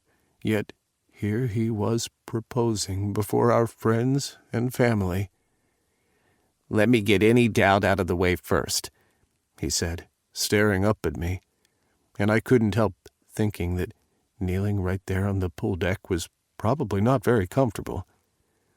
"I know the first thing that's popping up in your mind right now is that we've not been together long enough. But is enough really about time? Shouldn't it be about loving you enough, and you loving me back the same? Because I love you more than enough, Owen, and I plan to spend the rest of my life with you. I'd like to make it official, and not with a long, drawn-out engagement either. I'd like to officially bind us together with vows, because I know we'll honor them. Will you marry me, Owen?" Maybe if he had just asked me to marry him, I would have said yes, and that would be that. After that perfect little speech, though, about me being enough for him, I did the damnedest thing and cried. They were not quiet little sniffles either that could be looked on as just a bit of emotion. I was completely blinded by the embarrassing tears that would become an essential part in the retelling of our proposal story, of how I lost my shit. I was at a loss for words, and Declan became alarmed. I tried to tell him that I was fine, really, just surprised and needed a moment to breathe, but no sounds came. He eventually took me by the shoulders and steered me in the direction of the house while the kids tried to distract our guests. In the living room, Declan sat on the couch, and I still held on to him, placing my head on his shoulder while I tried to regain my composure. Damn it, Owen, after this he may just change his mind about marrying you. "I'm sorry," I said on a deep breath. Then, when he stiffened, realized he probably thought I was turning down his proposal. I rushed to add, "About the crying, I don't know where it came from. I'm sorry about that. Not the proposal." I leaned back so I could see his face. "Maybe I should have done this later in private," he said, sounding so uncertain. "No, that was perfect. Except you still haven't given me an answer yet, so you kind of had me by the balls here, Owen." "Of course, yes," I told him. Was there any doubt what the answer would be? The day I moved in here was the day I sealed my fate with you, Declan. You're right, our love is enough, and nothing else matters." "Thank God." He took hold of my face and pulled me closer so he could kiss me. I clung to him, mindful not to press too near to his chest and irritate his newly pierced nipples. Remembering our trip this morning, I kissed him harder, thanking him for everything. "He said yes," I heard Oscar shout in the distance, and my lips curved against Declan's as he chuckled. "Good grief, I'm going to be stepdad to Oscar." I laughed while extending my left hand to his. "Too late for you to change your mind. Plus, the other two will make up for Oscar's peculiar ways." Taking my hand in his, Declan slid the gorgeous band onto my ring finger, gently pushing the metal over my knuckle. It fit perfectly. I couldn't stop staring. "It's so beautiful," I breathed in awe, then glanced up at him. "Did you mean it? No long engagement? Because I'm down for that. Just a small affair, like... Why are you grinning like that?" "You didn't just say yes because I proposed to you in front of our family and friends," he answered. "You're already talking about our wedding. So I know you really want this too." "Of course I want this, Deck. I want the whole experience with you." "Good. Because you're about to become Owen Moore." Chapter 35. Declan. "Are you sure you wouldn't rather stay with us?" I asked as Owen's kids piled into Augie's car. "Maybe some other time," Oscar replied for them. "I'm sure Dad's night is just about to turn interesting. We don't want to be around when all that goes down." "Damn, Oscar, do you always have to say what's on your mind?" Owen asked on a scowl. The younger twin shrugged. "I just tell it like it is, because you two are too polite to tell us to beat it, so I'll do it for you." He turned to Augie. "Get the car started, Augie. We'll be here for another day before we head off to Columbus, so we'll see you again before we leave." "Good. Have a safe journey." All our other guests had already left, and Owen curled into my side as we watched Augie back out of the driveway. I wrapped an arm about his shoulders, and together we watched until the taillights disappeared. "You okay?" I asked him. "Never been better. Thank you for tonight. It was wonderful." I caught him checking out the ring on his left hand again. He did it every so often when he thought I wasn't looking, like he still found it unbelievable that we were engaged to be married. The sooner I got him to the altar, the better. I couldn't wait to be able to refer to him as my husband. "You're welcome," I told him, then led him back inside the house. "Are you sleepy?" "Not particularly. Why? Have something in mind?" I pretended to contemplate. "I can't think of a single thing." "Well, I've been wondering if sex will still be the same now that we're engaged," he said teasingly. "You know, will you still fuck me, or will it all be soft and sweet from now on? Is this where the romance ends and the dry spell begins?" I snorted at that. "In a few minutes, when I take you to our bed and arrange you the way I want you, I'll ask for your assessment after. Husband or not, Daddy will fuck you like he knows you crave it, boy. And you know what?" "What?" "You'll love it. You'll beg for more." He let out a groan. "Are we going to the bedroom now to make me beg? Because I've gotten really good at begging." I chuckled at his eagerness. "Not quite. There's one last thing I have for you." He stopped walking. "Declan, you've already given me so much." "It's your birthday. I'm allowed to pamper you. It's the one day you can't complain." He groaned, but followed me down the hall and past my office. I brought us to a halt at the door I had closed off from him since I had this idea. Holding his hand, I turned to him. "I know you said I shouldn't interfere with your writing, that you want to do it on your own. I admit it's hard not to step in, so I turned my attention otherwise and hope you'll find this to be my own little way of letting you know I fully support you and your dreams." He laughed uneasily. "I've been wondering why this door is locked. You don't have an agent tied down to a chair inside, do you?" I grinned at him. "See for yourself." I produced the key from my pocket and unlocked the door. I opened up and stepped aside, feeling extremely proud of the room that I had turned into a writer's den for Owen. "Oh my God," he exclaimed, striding further into the room. He came to a stop and took in everything in the room. I didn't have the slightest idea what to do when I came up with the idea, so I joined one of those writers' support groups on social media, except this group wasn't for writers, but their spouses. I had received a lot of suggestions from them about how to arrange Owen's space to maximize comfort and productivity. "I can't believe you did this," Owen murmured. "All this is for me?" "I already have an office," I told him, "though I may be forced to move in here if you never resurface from this space." He glanced at me. "Oh, I'll resurface. I need my daily dose of Daddy to get through the day." He moved even closer to the long desk laid out as the central feature of the room. Not one, but 3 LED monitors ensured he didn't have to move back and forth between files and open web pages. He had the best voice-to-text recognition software known to man, with the microphone system I had been assured could be surpassed by none. I had outfitted him with a complete set of Apple products: MacBook, iPad, iPod, headphones, watch, and even another iPhone just for business.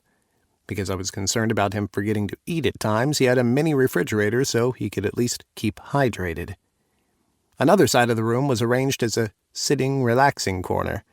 A long sofa bed where he could lounge if he wanted to take breaks in between writing. He didn't have to trudge up the stairs just to take a nap. He would cross the room and have his own mini-suite. And if that wasn't enough, Lucky even had his own little nook, so he could be within reach of his favorite person. "You like it?" I asked him. I had spent a lot of time organizing this room for him, and it meant the most to me from today's affairs, next to our engagement. He would spend much of his time in this room, and I had taken that into consideration when I lovingly chose every piece of furniture and appliance for him.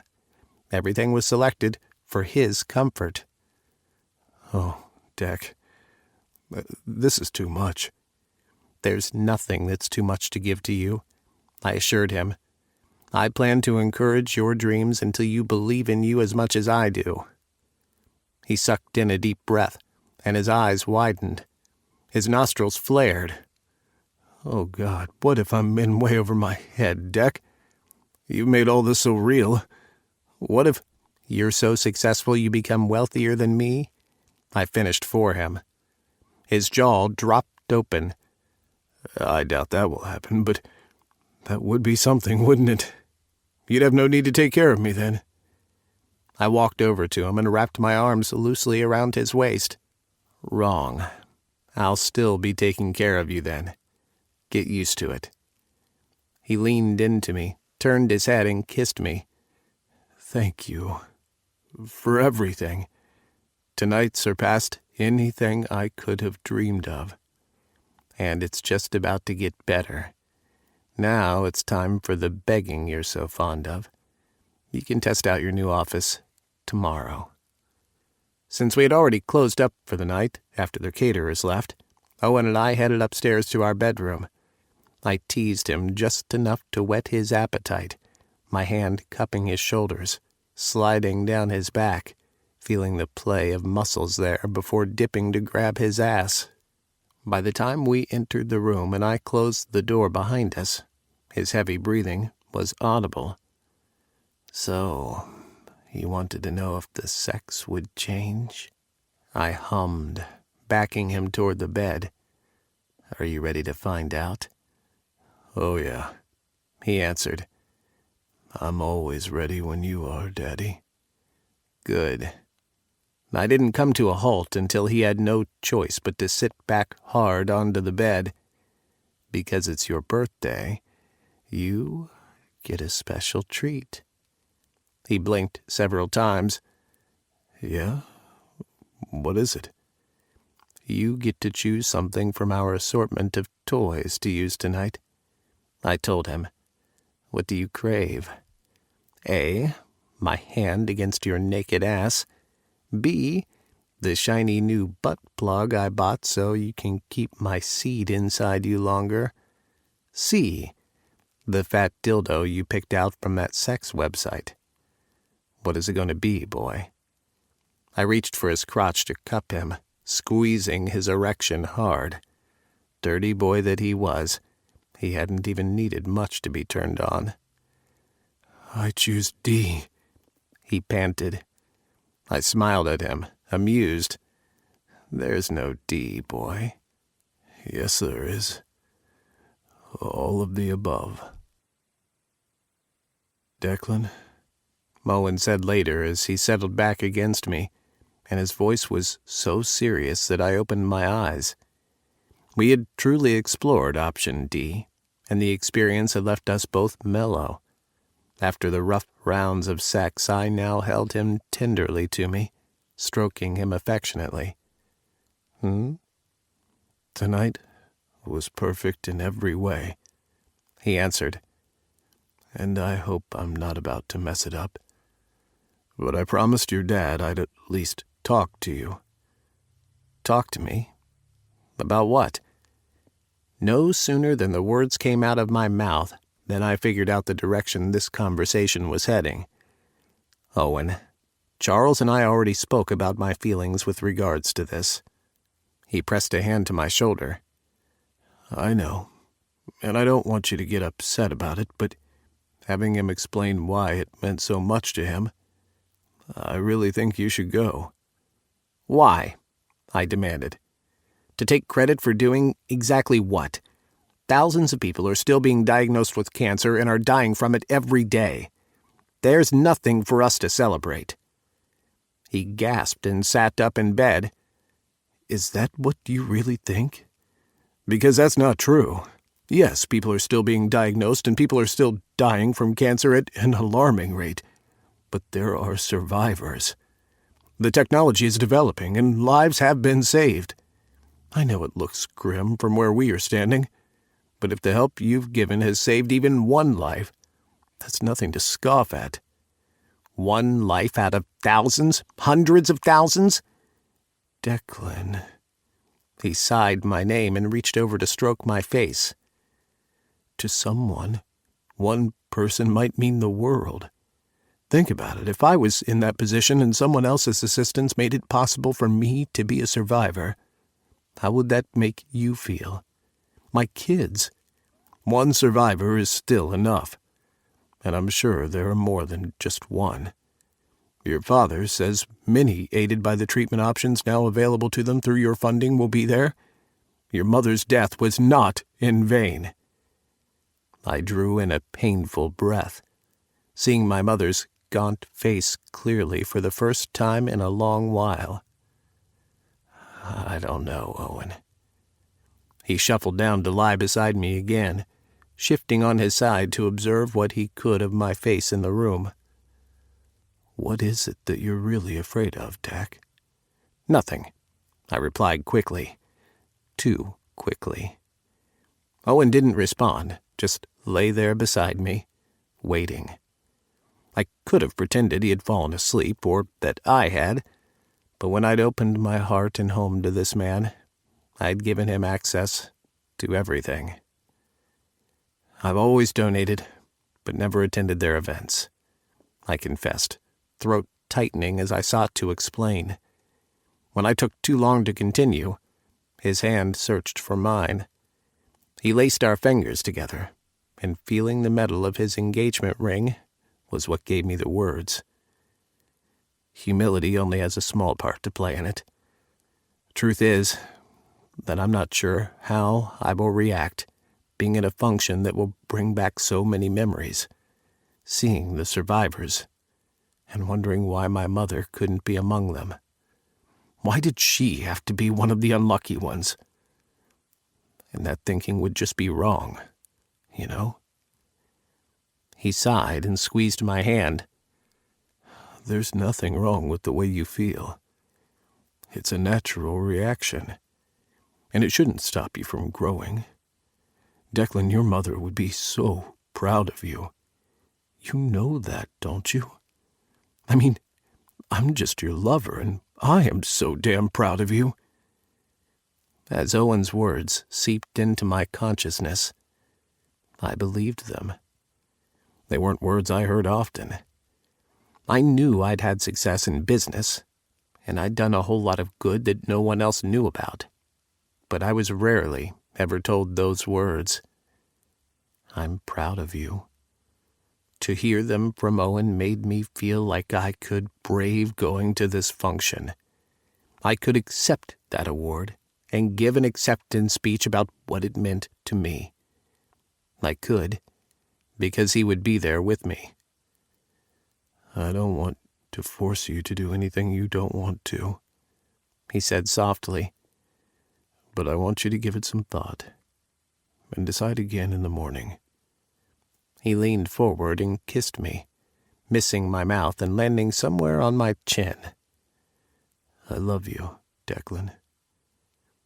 It didn't take him long to fall asleep then, but I had too much on my mind to be as easily carried away into oblivion. Chapter 36. Owen. Told you the little guy would take to me, Oscar mumbled as Lucky pawed his lap before settling down with his head on my son's thigh. I was amazed at how much healing Lucky had done, considering the abuse he had received. But it only showed me he was a lovable dog who had been desperately in need of attention. Declan and I spoiled him rotten. The maids thought he was adorable, and he was always following David around when he got bored of sitting beside me while I worked. I grinned as I thought about having my own space now, and not having to distract Declan, or be distracted by him from working so closely together. I had felt like a king this morning as I sat in my writing cave. Declan had snapped pictures of me just before he went off to work. "Don't forget to walk him out," I said, shifting my attention back to Oscar, who had volunteered to pet sit for us. "Yeah, you look like you could use some walking, too," Augie commented, patting his twin's stomach. "You're going a little soft around the middle, aren't you?" "Go fuck yourself," Oscar cried, slapping away Augie's hand. I rolled my eyes, not bothering to tell him to watch his language. I knew full well not to come between them when they were goofing off or fighting. They could easily both turn on anyone who interfered. "Will you two grow up?" Summer growled at them. She looked absolutely stunning in a fancy red dress with gold trimmings at the waistline. Her gold shoes, handbag, and necklace completed her outfit. She looked like royalty, and my heart swelled with pride. Augie straightened next to her, wearing a brand-new tux. He looked so grown up. With what I now knew of him, I loved him just the same, and also had a newfound respect for him and the lifestyle he had chosen. My only desire for him was to find a sub of his own, who would leave him fulfilled the way I felt about Declan. "Yes, please," I remarked nervously. "Tonight is supposed to be special, so stop horsing around. We're here to support Declan." I had woken up this morning to find Declan wide awake and staring at me. He always seemed to think better at night when he was supposed to be sleeping. He had agreed to attend the appreciation ceremony after all, and I had been thrilled. What he didn't know, however, was that Charles and I had organized to have our own little cheering section. Declan had received an invitation only for a +1, but Charles had produced 2 more for Augie and Summer. There would have been a third, but Oscar had volunteered to stay with Lucky for the night. Declan had no idea yet that my kids were going with us. He had heard them come in, but just thought they were all kicking back at our place until we got home. It was their last night in Cincy anyway, before they returned to Columbus tomorrow, and within a week or two, Augie would be back to stay permanently. He had made the decision look easy, but I knew it was a big move for him and Oscar. Those two, disagreements and all, though different as night and day, were thick as thieves. They had always been within close reach of each other. "Owen?" Declan called, as I imagined he had descended the stairs. "I think I've made us late, and you know how much I hate—" "Oh." He came to a sudden halt just inside the living room and swept his gaze across us before his bewildered stare landed on me. "What's going on here?" "Now don't freak out," I answered, walking over to him because he looked too damn sharp in his tux for me not to touch him. "Why would I freak out?" he asked, but he was. I didn't expect tonight to go without a hitch, but that was the reason I brought back up. "No reason," I answered, brushing imaginary lint from his perfect shoulders. "There's absolutely no reason for you to freak out that my kids, minus Oscar, are coming with us tonight to lend their support." "They are?" Declan's surprised look landed on Augie and Summer, this time taking in the way they were dressed. "Jesus, I'm so touched, but you guys didn't have to go through all this trouble. I hope Owen didn't make you." "I didn't make them," I replied. "I asked, because what's the harm in asking? They said yes." "Yeah, but it's kind of hard to say no to you, love," Declan pointed out. "Well, we said yes all on our own," Summer stated. "Deal with it. You have your personal fan club going with you." Oscar snorted. Yeah, party of 3 and the fun one's not even included. Party of 6, I corrected. We're picking up Charles on the way. Plus, Heath and Ridge said they will be there too. Declan swallowed hard. When did you have time to plan this? It was quite easy. There's very little the people in your life wouldn't do for you. Now come on. Car's here and we're already going to be late. Fashionably late is a thing, you know, Summer stated. Declan loathes being late for anything, I explained, and his eyes caught mine as we remembered the first spanking he'd ever given me. Oscar walked us to the door, and I reminded him once more to let out Lucky before following the others to the limousine that Charles had provided for the night. I could tell Declan was more nervous than he let on, but thankfully, Augie engaged him in conversation about business to take his mind off the purpose of the function we were attending. We picked up Charles on the way, which reminded me that this was the first time I was seeing his house. He was dressed already and came outside as soon as we drove up, so I didn't have the chance to take a peek inside. But from the exterior alone, it was quite lovely and screamed affluence and luxury. The house was more modern than the one we lived in, with wall-to-ceiling glass all around. "Hey, everyone," he greeted as he joined us, sitting next to Augie. Sometimes it was hard to imagine Charles as the same man I had initially met that first day in Declan's office. He was calmer, a whole lot friendlier these days, and he got along okay with my children. You could have informed me I was going to be ambushed tonight, Declan told his father after we all greeted him back. "That's not on me," Charles protested, leaning back in his seat. "All I did was ask your fiancé to help persuade you to show up. He did everything else on his own. I just facilitated him." I liked the way Charles referred to me as Declan's fiancé. I fiddled with the ring on my finger, feeling all warm and happy that we were able to do this for Declan. "Well, thank you for having Owen talk me into going," he answered. "You were right. I shouldn't pass up this opportunity." Charles nodded but didn't respond, and I didn't miss the sheen of tears in his eyes before he glanced away. I felt sorry for him sometimes. He was desperately trying to make up for lost time, but he had lost all of Declan's childhood. He couldn't get those days back. He had lived nothing but a shallow existence for years, and now that he had a soul again, he had to be struggling. He was on the verge of a divorce that didn't seem to be going smoothly at all, and although Declan had been willing to help him, he had refused. The drive lasted a total of 20 minutes to the Golden Circle Golf Club where the event was being held. Heath and Ridge had already arrived before us and had been seated. As a result of RSVPing late, however, we were unable to all sit together. Declan, Summer, and I were brought to a table at the front, where the other awardees for the night were seated. Augie and Charles sat 2 tables away, with Heath and Ridge, but other guests sat in between them. Although we arrived a few minutes late, the function didn't start on time, which afforded acquaintances of Declan to come over to our table. Declan whispered to me that they were mostly Charles's golf buddies and business associates, not close friends, but that hardly set my mind at ease when they kept stealing glances at me. Finally, one man, with thinning hair and considerable girth around his middle, eyed me as he spoke to Declan. "Her congratulations are in order because you got engaged." Declan smiled easily at me. "Sure did, to this wonderful man right here." I smiled politely and shook the other man's hand. He didn't do a good job of hiding his shock. "Hello there, I'm Owen," I greeted. "Nice to meet you."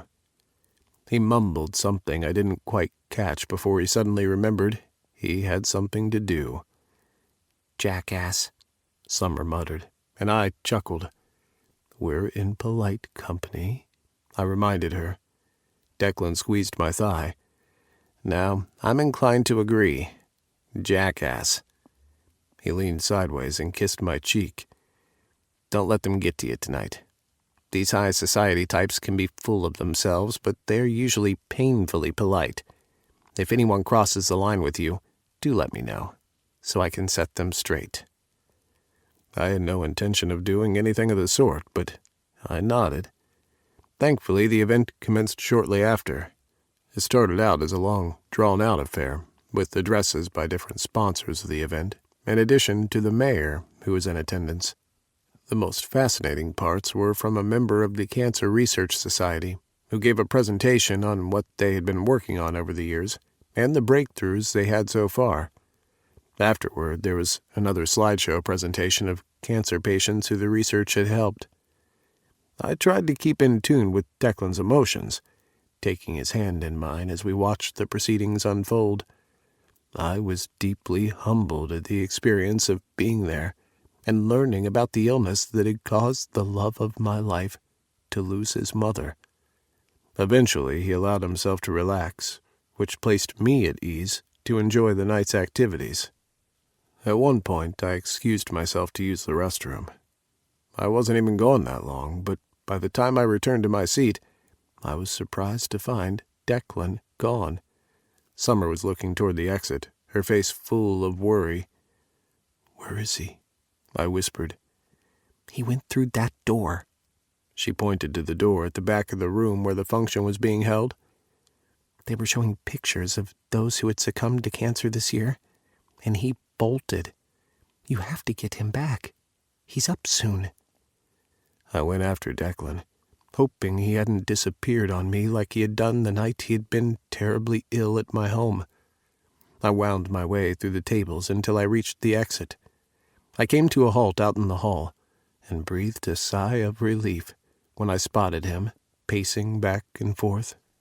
Thank God I didn't have to go searching for him, because I had no idea how to make my way around the golf club. Declan stopped when he saw me. His shoulders were straight, his eyes panicky. "I can't do this." He waved a leaf of paper on which he had jotted down his thank you speech.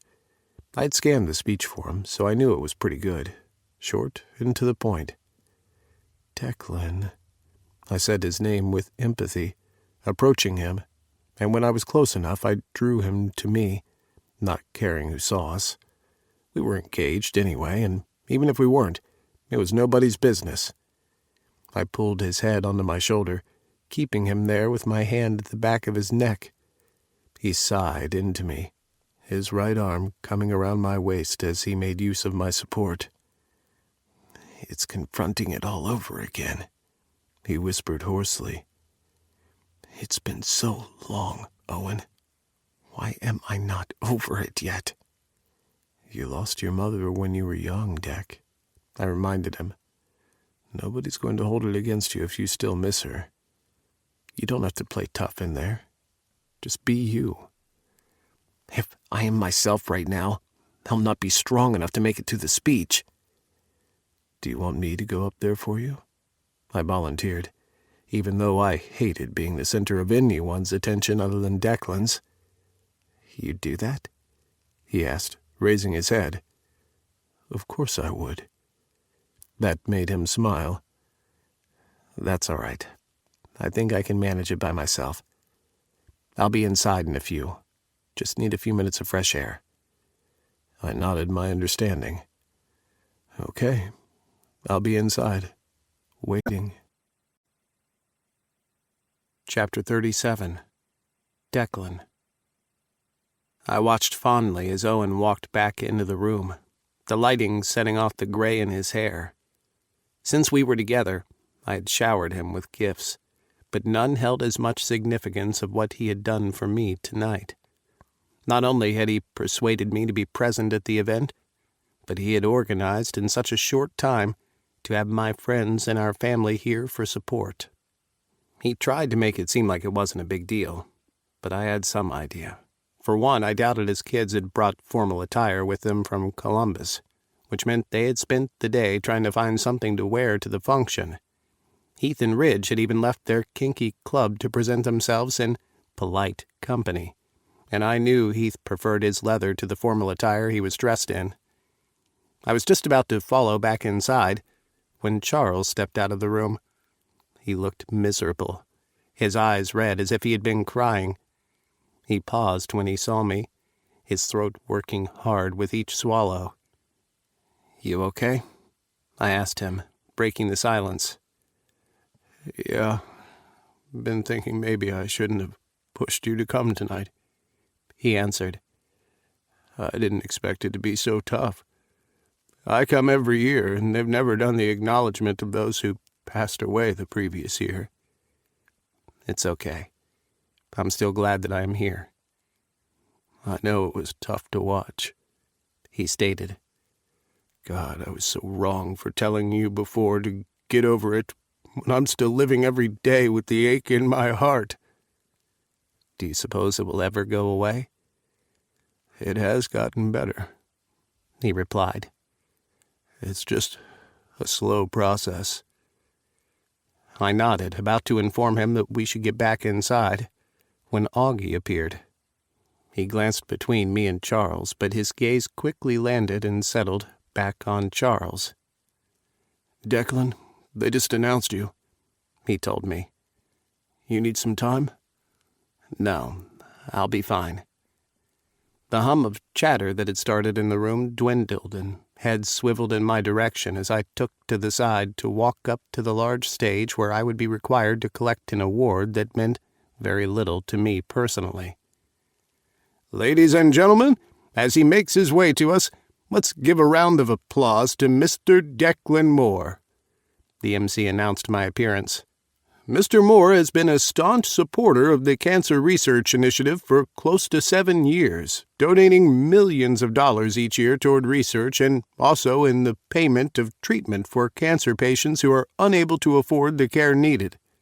For his commitment and dedication, we have opted to award Mr. Moore tonight."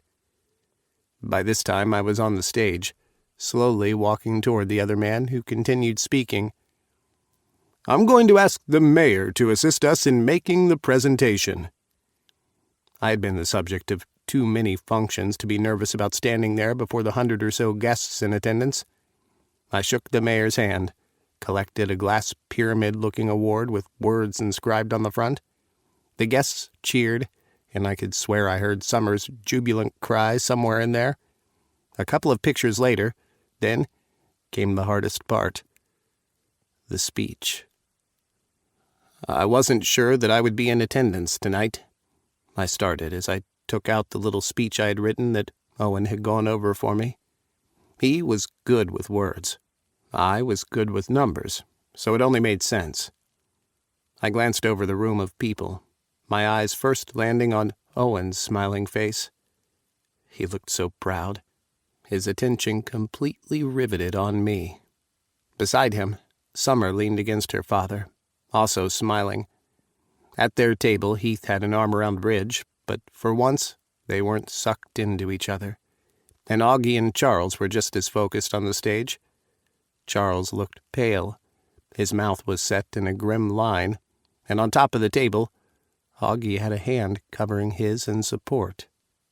My family. All of them.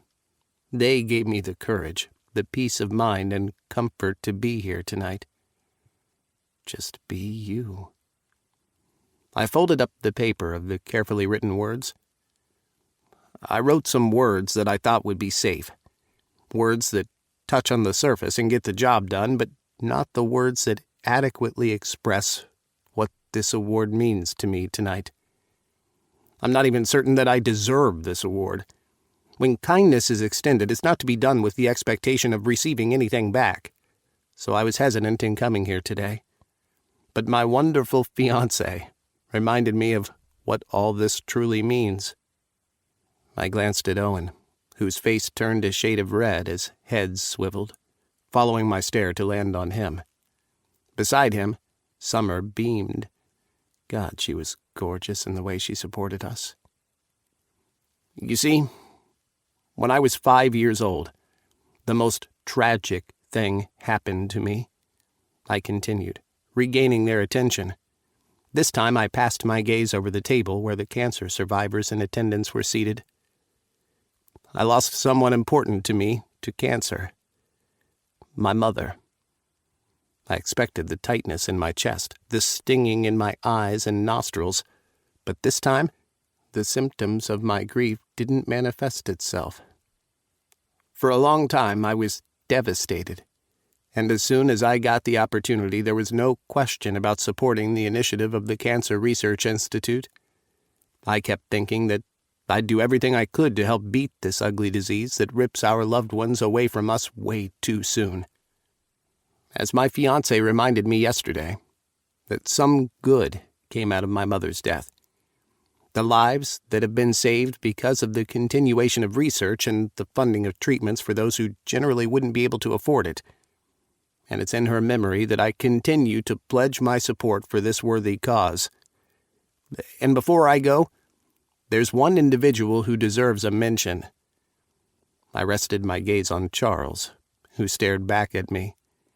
My eyes misted when I saw him making no effort to hide the tears that shamelessly rolled down his cheeks. If I could choose anyone to pass this award to, it would be my father, Charles Moore, who did everything in his power to give my mother one more day. He is the epitome of how we should care for a loved one who has been diagnosed with this monster we all dread. With care, a fighting spirit, and willing to go the extra mile to give our loved one one more day of love, one more day of laughter. Charles, my father, started this foundation, and despite the pain he endured over the years of losing a wife he loved very much, he continued to contribute to the Cancer Society.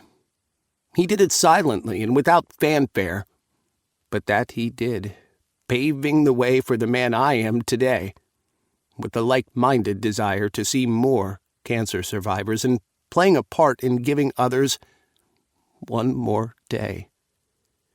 So from my family to yours, let's continue to support this amazing initiative that has been working to improve and prolong the lives of cancer patients. Thank you. The shakes started only after I stepped back and walked off the stage. There was applause, and everyone stood, but I only had eyes on reaching Charles. Augie's hand dropped from Charles's back as I handed him the award I had been given. He shook his head. "No, I can't. It's yours. They gave it to you because you deserve it. And I pass it on to you, because you deserve it too," I told him, pressing the award in his hand. "It's from me to you, for Mom, and everything you did for her while she fought, for always fighting to give me one more day with her." Charles crushed me in a hug, clinging to me, his cries turned to sobs. I'd never seen him let his guard down like this before, and it moved me to tears. Drunk, I had seen him several times, never like this. "I'm so sorry I couldn't give you more," he gasped. "So sorry. You didn't grow up to see just how wonderful she was as a mother, a wife, a friend, and a decent human being." I know. The rest of the function was uneventful.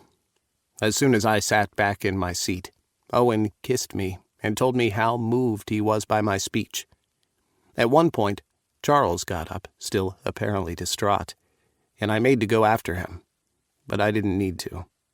Augie followed him within a couple of seconds, and I trusted Owen's son to look out for him, because he was a good kid. When they returned, Charles looked better, calmer, and I nodded in approval. Augie had the sensitive spirit of a knowledgeable dom that no doubt helped in the way he handled Charles's breakdown. At the end of the event, we spent another 30 minutes talking with various people who stopped us on the way out. It was a relief when we finally made it outside to wait on the driver to bring the limousine around. We waited in silence, words not needed. Summer was yawning, and her head rested on Owen's shoulder. I was thinking about how pleased I was that I decided to come after all, when I felt a tap on my shoulder. "Excuse me, Mr. Moore. May I speak with you, please?" I turned, suppressing my sigh that yet another person wanted to comment on my beautiful speech that my mother would have been proud of. I was in for a surprise, though. A young man not a day over 20 was trying to gain my attention. I mustered up a smile. "Hello. Sure, I have a minute to spare until our ride gets here." The boy's nervous smile turned wide with relief. "I won't be long, I promise. I had to say thank you in person. Your speech really moved me about that one day, you know? You gave me several more of those one days with my family." "Excuse me?" "I'm one of the many who benefited from better treatment options because of your contributions," he answered. "I don't know how much you know of what goes on behind the organization of the Cancer Society, but we have the option of knowing who sponsors our treatment. I've known since I was 15 when I was first diagnosed with Hodgkin's lymphoma, and I've always hoped to one day meet you in person. I'm so glad you showed up tonight." Stunned, I stared at the young man who was bursting with energy. My first thought was that he looked nothing like my mother. He looked healthy and happy, his eyes full of grit and courage. There was knowing that I helped someone beat this awful disease, and then there was knowing. "You're welcome," I stated, shaking his extended hand. "I'm so glad you were able to get the best treatment possible. It's just been a year of no treatments," he continued. "But I feel confident, thanks to you. I'll be able to start college soon." He peeked at Owen, color rising in his cheeks. "I'm able to see a clearer future with my boyfriend." That made me smile. "Good for you, kid. All the best with college and the boyfriend." "You too. Both you and your fiancé." The limousine rolled to a stop, and the others, except for Owen, who stayed with me, headed toward the vehicle. On a whim, I reached into my pocket for my wallet and removed a business card. I handed it to the young man. "I never got your name. What is it?" "Taylor. Taylor Vickers." "Well, Taylor, it was nice to meet you. Do me a favor and keep in touch, will you? Just drop me a line every now and then that you're okay. If you need anything, you can also give me a call." He stared up at me, his eyes wide. He took the card from me, then threw his arms around me in a quick hug before pulling away, embarrassed. I'm sorry. Thank you. I promise I'll keep in touch." "Good. Take care." Taking Owen's hand, we turned toward the waiting limousine. Owen squeezed my hand, and I glanced at him to find him smiling at me, wearing his heart on his sleeve. "What?" I asked, my face heating up. He shook his head. "Nothing. Just thinking how much I love you right now." Chapter 38. Owen. "I forgot how much I love cake," I groaned as Declan and I piled into the car along with David. We had just been to the cake tasting to decide which we wanted for our wedding. David was taking our wedding seriously, even when Declan and I tried to goof off. He kept us on track, and I couldn't believe the wedding was going to take place in just 2 weeks. 2 weeks until we said I do, and he would be legally mine. "I think everyone knows that now," Declan snorted beside me. "You insisted on tasting everything, even when we'd already decided on the winner."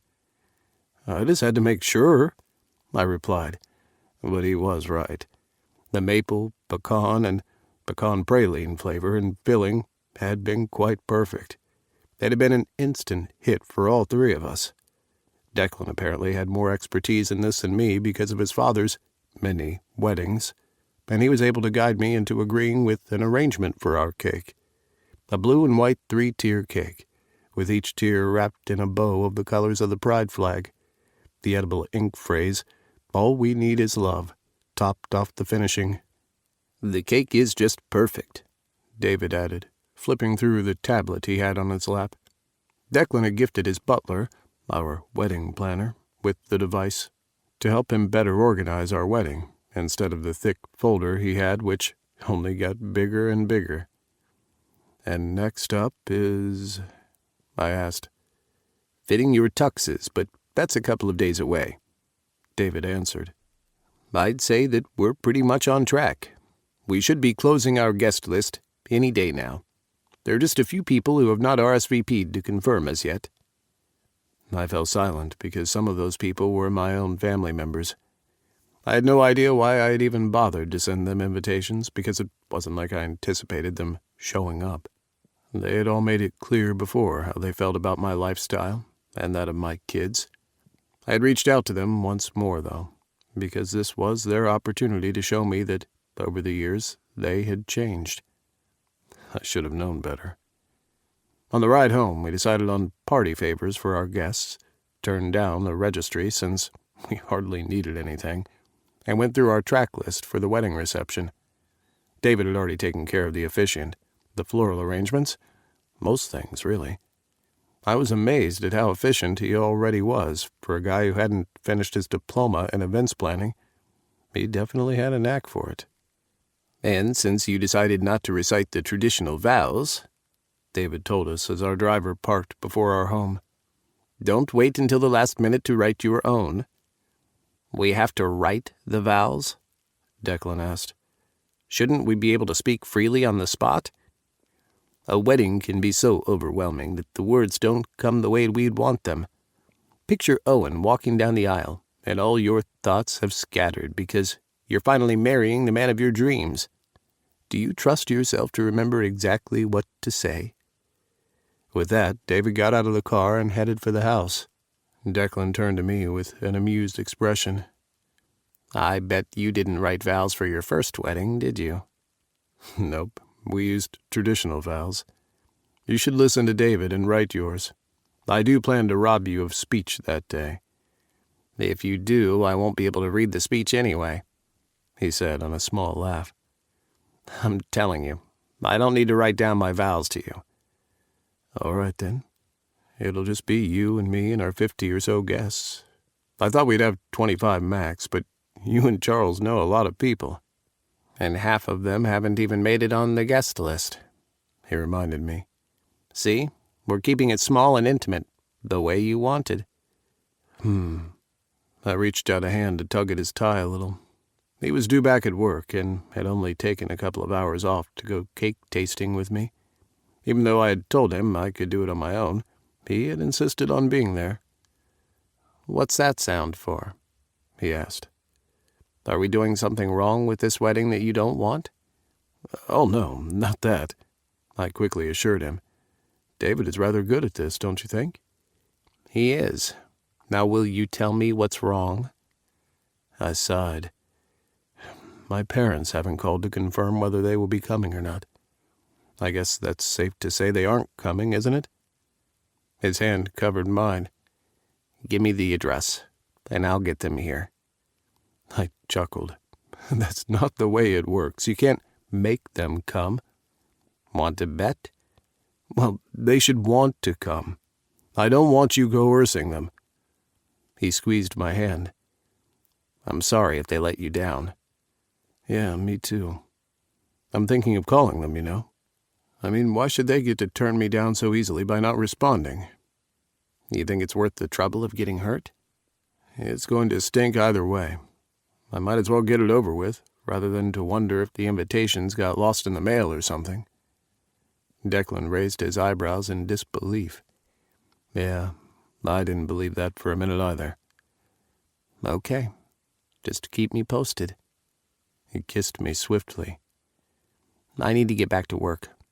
I have a consultation in the next hour that I need to prepare for." "Sure I can't entice you inside for—" Declan slapped his hand over my mouth to muffle the words as he glared at me. "Don't even go there. I can't be late for this meeting. But tonight. I promise." I nodded and he released my mouth. "Okay, I'll make us dinner." I watched him go, and when the car had disappeared from view, I entered the house slowly. Lucky, hearing me come in, trotted up, barking and wagging his tail. I reached down to scratch behind his ear, while avoiding his licks. "Hey there, boy. Want to play?"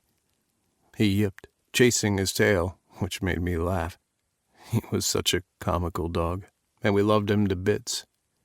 "I guess that's a yes. Just give me a minute and I'll come play with you."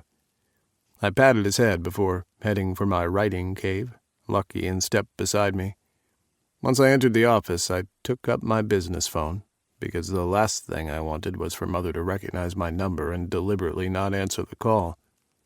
Even though I hadn't called home in quite a while, I still remembered the number. I sat in my chair, scooping Lucky onto my lap for comfort and to ease the tension, while I waited for someone to answer the phone. It rang 3 times before it was picked up. "Hello?" Mother's disgruntled voice came over the line. She sounded rushed, as if she was in the middle of something. "Hi, Ma. I hope I didn't catch you at a bad time," I replied. "How are you?" Silence came from the other end of the line, and for a while I thought she wouldn't respond. "Owen, what are you doing calling here?" I closed my eyes against the pain I shouldn't even feel anymore. I knew they were this way, but I had hoped they would have changed given the time that had passed between us. Times had changed. Even people who were once opposers were now supporters. What would it take for them to still love the only child they had? "I wanted to know how you and Pop are doing, Ma." She snorted. "Is that so? Because I think this is about that abomination we received in the mail a week ago. Thank God I threw it away before your father saw it." "I guess this means you're not coming to the wedding." "Are you marrying a woman?" She countered. I sighed. "No, Ma. I fell in love with a guy. He's pretty awesome, and the kids all love him. If you would just give him a chance, too, you'd love him. His name is Declan Moore," she said before I could finish. "I know. Your cousin Percy looked him up and apparently knows a little bit about this guy. So the money is the reason you're doing this. You'd sell your soul because he can buy you expensive things?" Bile rose into my throat. "Didn't you hear what I said, Ma? I love him. He loves me. Isn't that the reason people get married? You can't love somebody of the same sex. That's just wrong." "Why?" I challenged, my voice hardening. "Because that's not the way it's supposed to be. And see what happened? You and that wife of yours are being punished for that abominable lifestyle. Isn't that the reason all your kids are like that? All my beautiful grandbabies ruined because of the parents they have." Fool. I was such a fool to think time would have changed anything. "My kids are beautiful because of who they are," I stated in a cold voice. I thought to extend an olive branch, hoping this would be the opportunity for our family to come together. But apparently I hoped for too much. "As far as we are concerned, we don't have a son," she declared, before hanging up in my ear. I blinked away the angry tears because they didn't deserve them. It was time to stop revisiting that train station, hoping for a train to pull up. If they wanted to reconnect from now on, they would have to reach out themselves. I would make a life with my newly reconstructed family, and to hell with anyone who disagreed with how and why we loved. "Come on, boy." I boosted Lucky from my lap and took him outside with his favorite ball. We played, him doing most of the work, but it made me feel good about myself watching how happy he was, despite everything he had been through. I had a manuscript to get back to, but I spent a lot of time with our dog, and when he was tired, I went for a swim in the pool. By then, I had shaken off the disappointment of the call I had made to my parents. I had Declan. I had my kids and new friends. When Declan and I had returned to the tattoo parlor to check out tattoos he could get in remembrance of his mother, we'd gotten around to talking to Pierce again. We'd been so caught up in the moment that we'd even invited him to the wedding. Another friend in the making. That was enough for me. We would take care of us. After swimming, I left Lucky to wander the property, as he liked to do from time to time. One of the doors remained open, and he always knew to come in via that means when he was ready. Dressed in dry clothes, I returned to my office and sank into my seat, turning the computer on. It had taken me a while to get used to having so many devices to choose from, but now I loved the ease and luxury of writing. Being in my office also made me feel so much more valid as an author, even though I had nothing published. It was almost a month, and still no word from the publishing company. While my computer booted, I took up my cell phone to text Declan that my parents would be a no-show for the wedding. What I found were 6 missed calls from a number that wasn't familiar, and a voicemail. With my 3 kids living in a different location, I couldn't ignore the unfamiliar number. I first checked the voicemail. "Mr. Long," a masculine voice came through the recording. "This is Editor-in-Chief Max Trellis calling from Harvard Press. We sent you an email, but we also wanted to reach out to you in person. We'd love to talk to you more about your manuscript. We were quite impressed with the details. Please give us a call as soon as you can." Completely stunned. I missed the extension I was told to use once I called the number and ended up listening to the message again because I could hardly believe it. My first submission, and I got accepted. They hadn't said it in so many words, but they wouldn't want to discuss more about my manuscript if they hated it. I couldn't decide whether to laugh or to cry, and I ended up doing a little bit of both. Chapter 39. Declan. Owen's little teasing remark that I had stopped before he had gotten it all out remained with me throughout the day. I was surprised I made it through the meeting, and after it ended, I forced myself to remain in my office working. Owen had fast become an addiction, but I had to remind myself that this was our normal. I didn't have to rush on home because he would be there when I got back. He had nowhere else to go but in my bed. Regardless of using these thoughts to keep me going throughout the day, when the clock struck 5, I was ready to leave. I had my computer off and was stuffing papers into my briefcase to take home with me before changing my mind. I didn't want to bring home any work today. Owen and I were getting married in 2 weeks, and I wanted to spend some alone time with him without the distraction of work in the background. More than likely, if I brought them home anyway, they would remain untouched. There was a whole other kind of touching that I was looking forward to doing. Touching that was way more pleasurable. I had just ended the call to my driver to bring the car around when there was a knock on my office door. I glanced at the clock, hoping I wasn't about to get some task to do that would require a lot of my time. "Come in," I called. Charles entered the office, looking sharp, even though it was the end of the day. He was always impeccably dressed.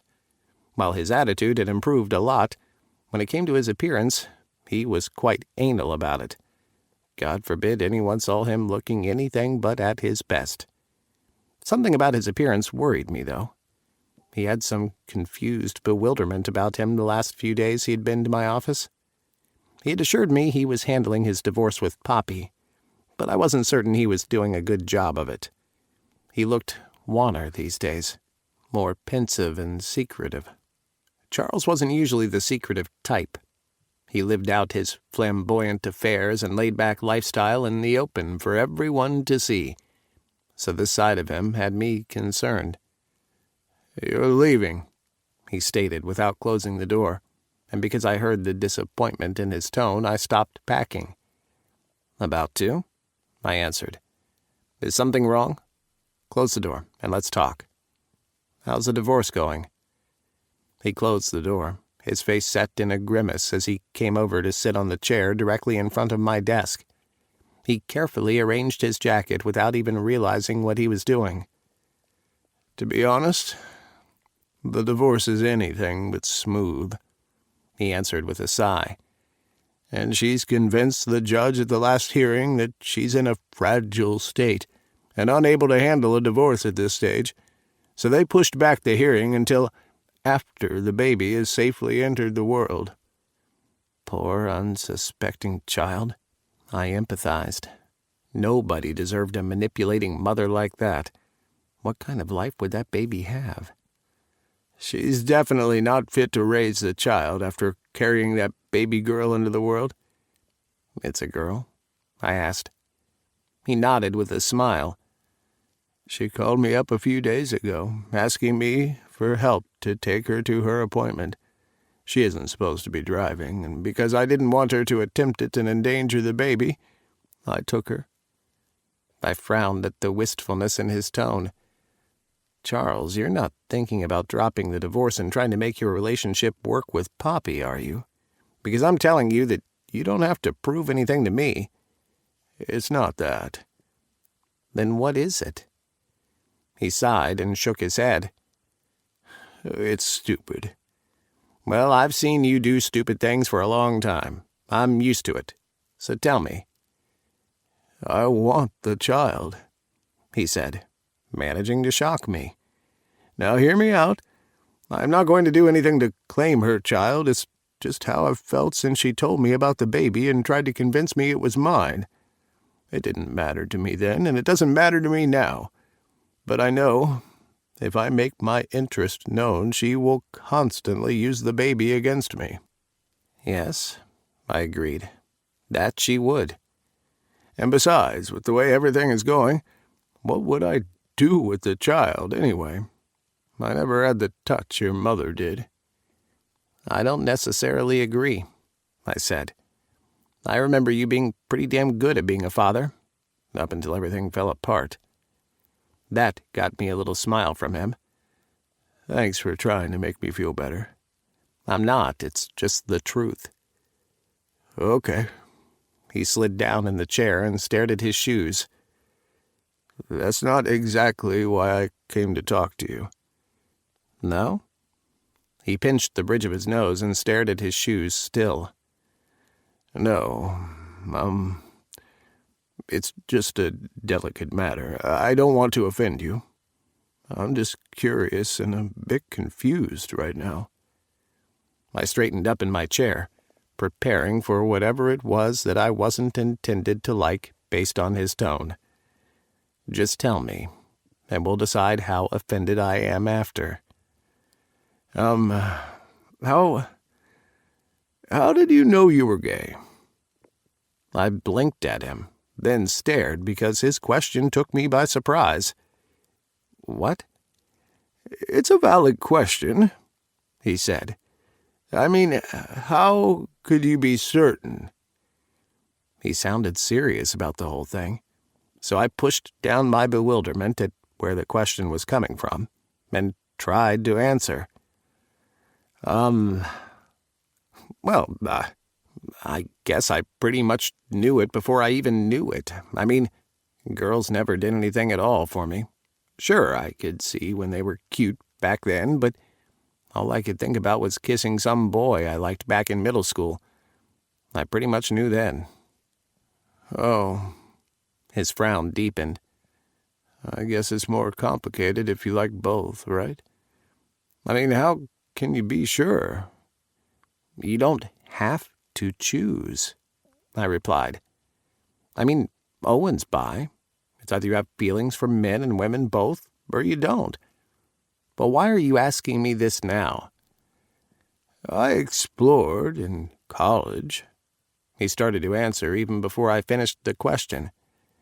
"Since lately I've been thinking about Terry Allen, my roommate.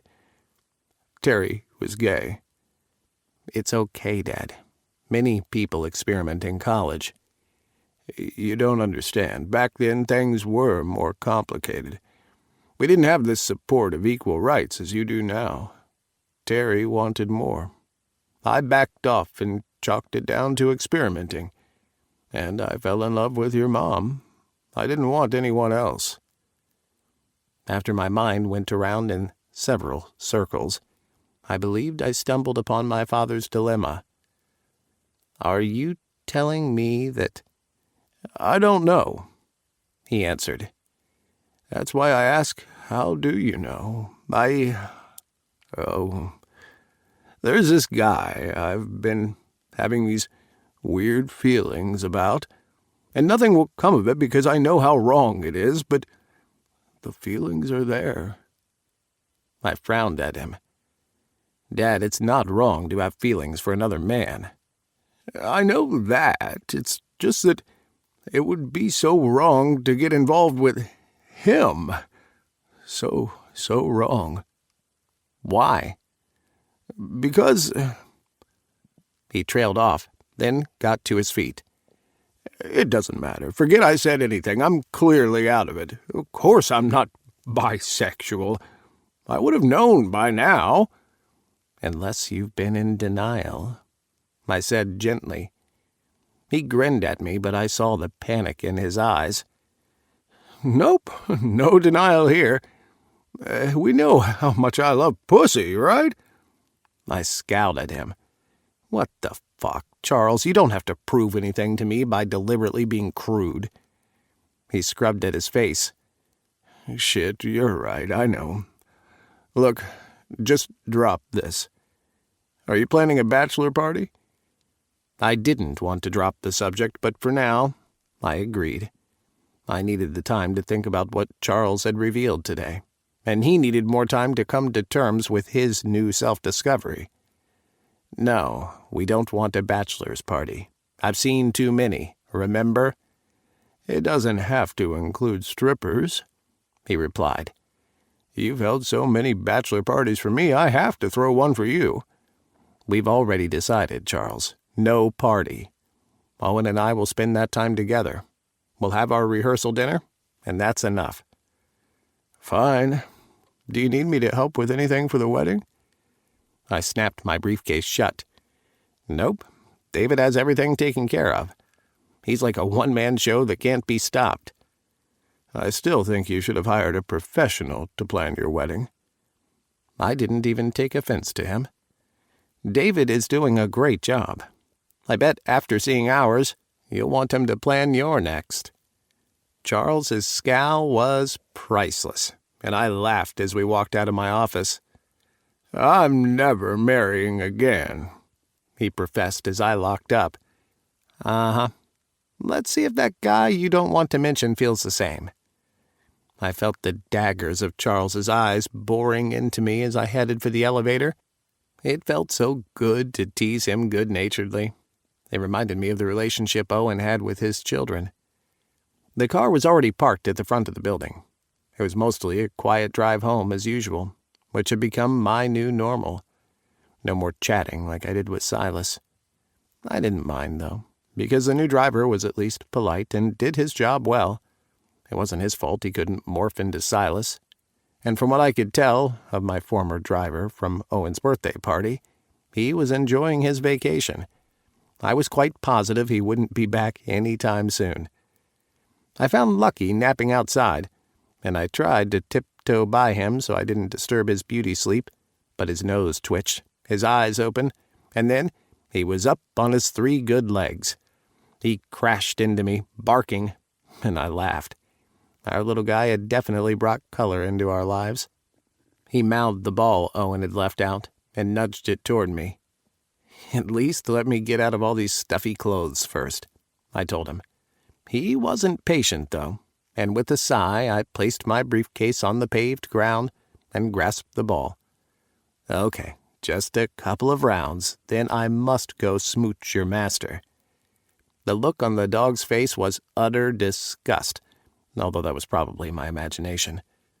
I threw the ball, and he ran after it, impeded by his bad leg, but it didn't stop him at all.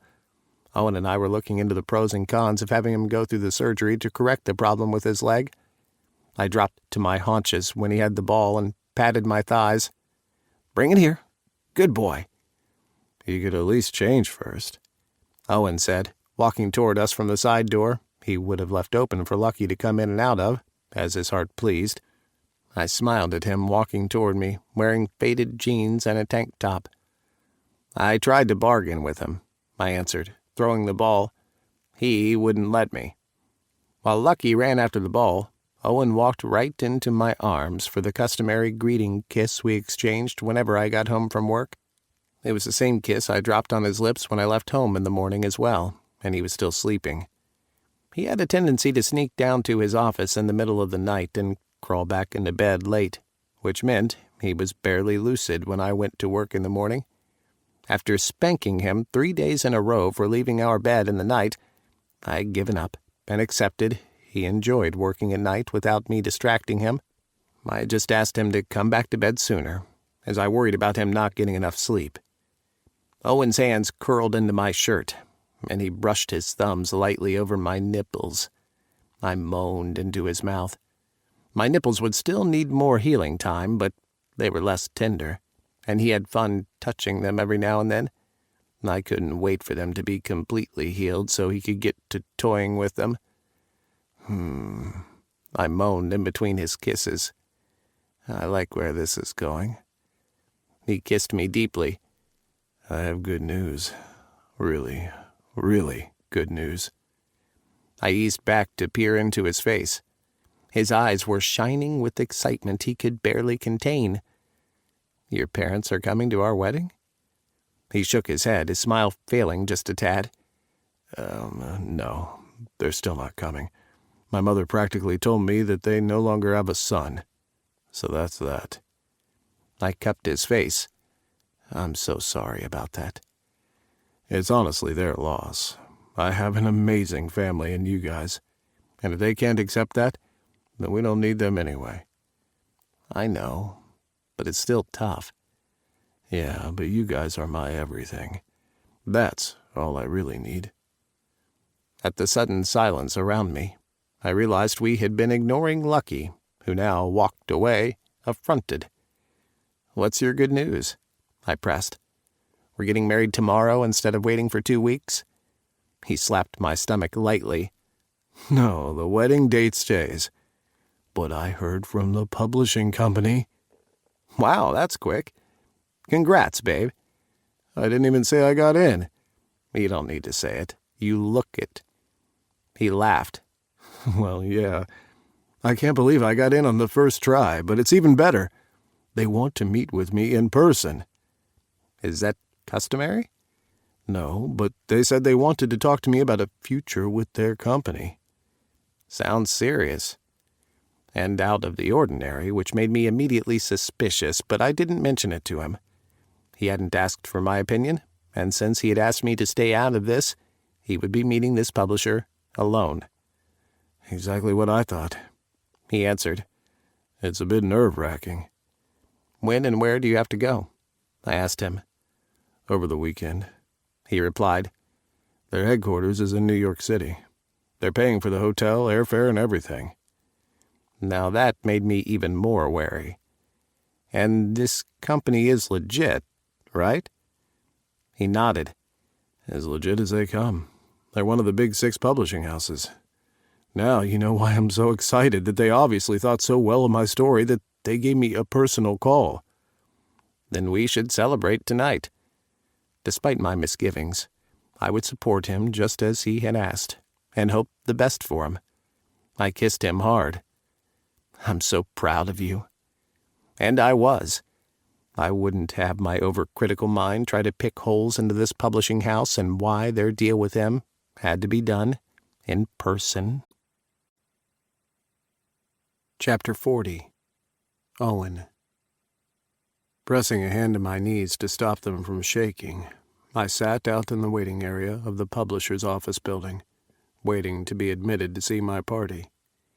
Everything here in New York City was so much bigger.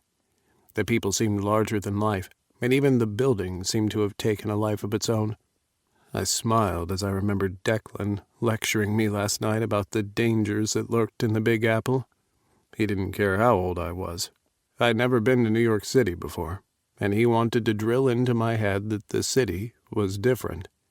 As far as he was from me, he had insisted that I call him if anything went wrong, or if I was in a situation where I didn't feel comfortable. The man had forgotten that I had been taking care of myself long before he came along. Seeing how worried he was, I'd listened dutifully, though. The way he had made love to me afterward, desperately, was almost as if I wasn't returning. It was sweet that he felt the same way I did when he had gone off with Charles to his conference. I had landed at JFK Airport 4 hours ago, but Declan had discarded the accommodation the publishing house had set up for me. He hadn't been satisfied with the less-than-stellar accommodation, so he had found me a driver, apparently from contacting a business associate, who had met me at the airport and taken me to the Sheraton. I'd taken a quick nap before waking up to get dressed for my meeting. In hindsight, I probably should have arrived in NYC yesterday, at least to give myself some time to relax. But my wedding was approximately 1 week away, and I didn't want to spend more time than necessary away from Declan. David hadn't liked it either, that I was going to be away for a day at the last minute. A message came in on my phone, reminding me that I hadn't deactivated the ringtone. I quickly switched it to silent before I tapped open the message from Declan. Declan, I think writing is similar to showbiz, so I'll say, break a leg. Smiling, I sent him a quick response. Owen, maybe if they were broken, they wouldn't be shaking so badly. I'm nervous. Why am I doing this on my own again? You should be here. He sent a smiley face. Declan, you admit you need me. Owen, I always need you. Declan, I shouldn't admit this, but you don't need me, babe.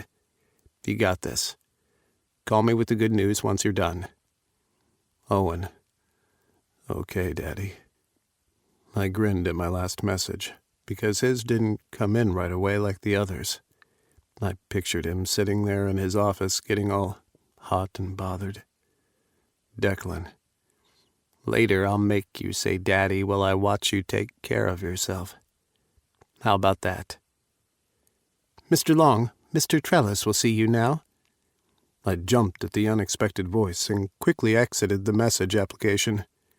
I slipped my phone in the inside pocket of my jacket and rose to my feet to address the slender blonde who smiled at me. She reminded me of the Barbie dolls Summer used to play with. Thank you. I answered and followed her down a hall to a door boasting the plate of Editor-in-Chief. She knocked once, opened the door, and announced me.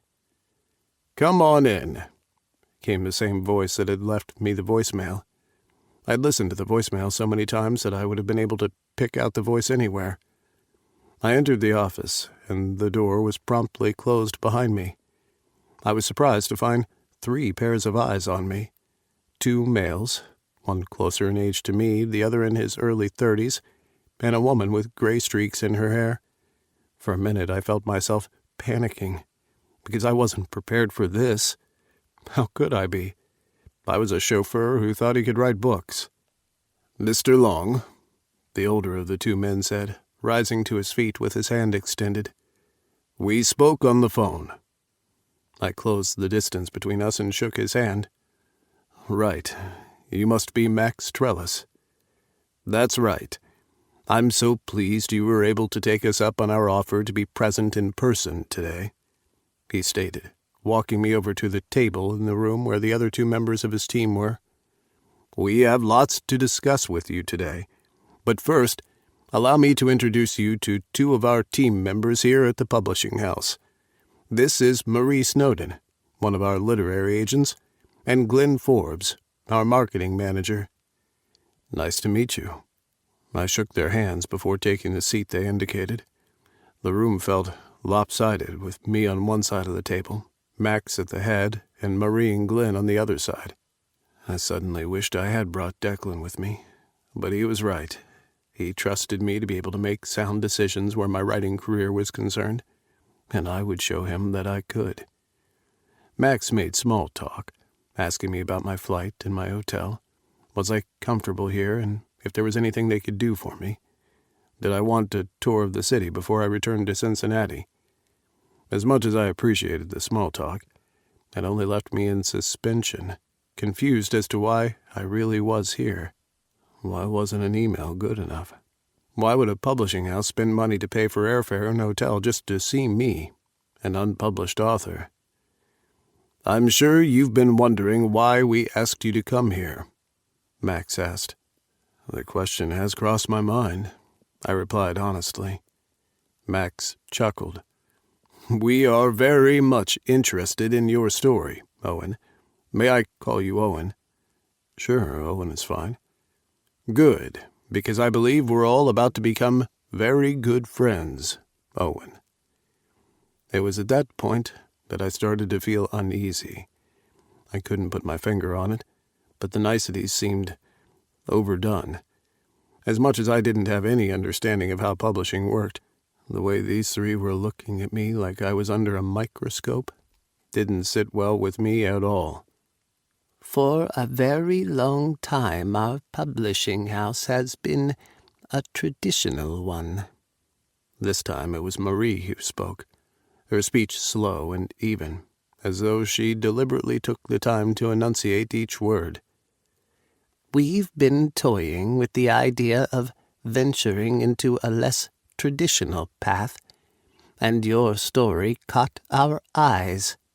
You see, we think you would be perfect for a launch of our new Rainbow House, which we will be launching soon," Glenn added. "We read your biography that we request each aspiring author send us, and we were fascinated with your family. You describe you all as one big, queer family. May we ask you to elaborate?" My head was spinning with information. I was flattered at them opening a Rainbow House and wanting my manuscript apparently to be part of their launch. At the same time, they made no mention of my manuscript itself. I found them more interested in my family and me. "I'm not sure what you want me to elaborate on," I answered, my grip tightening on the chair arms which I clutched. "What do you mean by your family is one big, queer family?" Max remarked. "You have twin boys and a daughter, right?" A shiver ran down my spine. "I never mentioned any of that. How did you know that?" "Oh, it's common procedure," Max replied with a smile. "No big deal. We usually check up on potential authors to ensure they are who they claim to be. When you've been in this business for as long as we have, you learn that it pays to be cautious." "That makes sense, I suppose. I don't wish to dig into my children's sexuality, however. I talked about my family as a whole, not for them to be dissected." "Oh, no, you must not think of it in such a manner," the marketing manager replied. "Let's give you an idea of what's at stake here, Owen, and you can decide if you want to be part of our transformation. We are a big company, one of the biggest names you'll find in publishing. Yes, we have published gay content before, but they've never been the main focus of what we do. As the world becomes more open and accepting, we see a market to explore and give the people what they want. However, this type of content from own-voice authors is quite rare, and that's where you come in. With your sexual orientation, you can be the face of our Rainbow House. With your big queer family, you will be the author with an authentic voice. Readers will love it." Stunned, I stared at the three faces focused on me, eagerly awaiting some response out of me. This was bigger than anything I could have possibly come up with. On the one hand, I felt flattered that they could see me as the face of anything. On the other, I felt off, like this was wrong.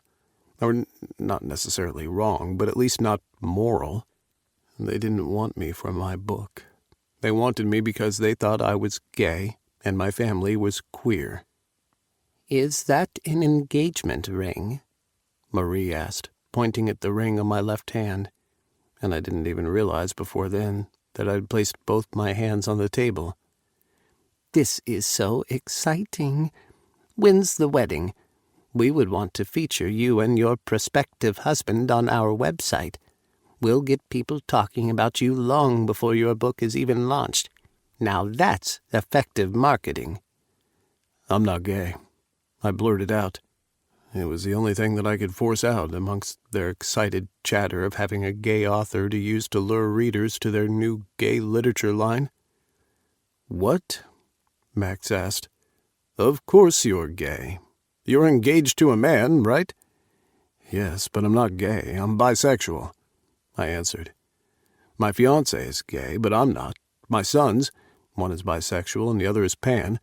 My daughter is a lesbian. To dismiss their sexuality and mine by highlighting only one color of the rainbow is wrong. It's not who I am."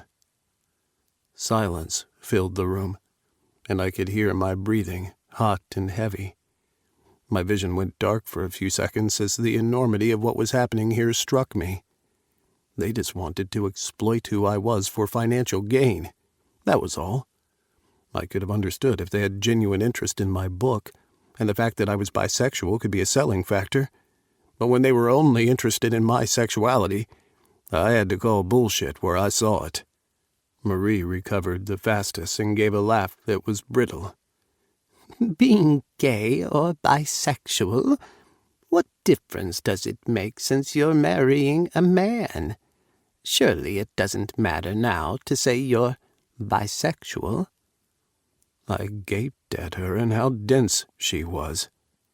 I struggled to my feet, unable to hear any more. "I suggest that you brush up on what you know of the LGBTQIA+ community before you get too hasty and start your rainbow house. By the way, had you read my manuscript at all, you would have noticed that my character isn't gay. He is bisexual." "Don't be ridiculous. Of course we read your manuscript," Max said, getting to his feet as well. "We just believe we'd gain more traction marketing your character as gay instead of bisexual. I mean, in the book, he's with a man the entire time. So what difference does it make to the story?" Horror filled me as I stepped back toward the door. My character so happens to fall in love with another man. This doesn't mean that he's any less likely to be with a woman should he lose his partner or something. You want to know why I'm touchy about this subject? Because I'm tired of us bi people having to justify ourselves to everyone. Like my parents.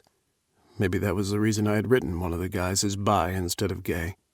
My parents never understood why I would want to be with a man if I swung both ways. Since I did, why not pick a nice woman to marry then? They'd felt the same about James, always bad-mouthing him. Why hadn't he been satisfied to stay married to a man? Why had he needed the women, too? It was like telling me my twins weren't valid. I fucking hated it. "If you just listened to our reasoning, you'd find that it's more profitable to have a gay character than a bi one," Glenn announced, chiming into the discussion. "All the numbers say so. We're the experts in this. If you just sit calmly and let's go over the numbers with you, then you'll see that we have a point. It serves absolutely no purpose to market your character as bi." I nodded to them. "You may have your financial reasoning for thinking so, but my book means more to me than dollars and cents. By all means, if you want to publish gay fiction only, then do so. But you have no right to change my character to suit your needs. You have no right to want me to change who I am to fit in with your marketing ideas. Simply from what I can see here, you're just not the publisher I'm looking for. I wish you luck in your endeavors." Of course, I didn't wish them luck. I had no problem with them wanting to publish only one spectrum of the rainbow, but when they wanted me to lie about who I was to deceive the public for financial gain, this was where I drew the line. Disappointed, I wished I'd never taken that flight to New York. I wished my manuscript hadn't left the saved folder on my computer. Chapter 41.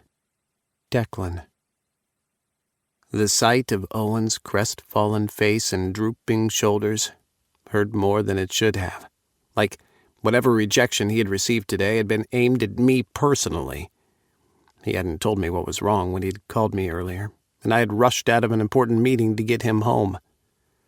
"Hey, how did it go?"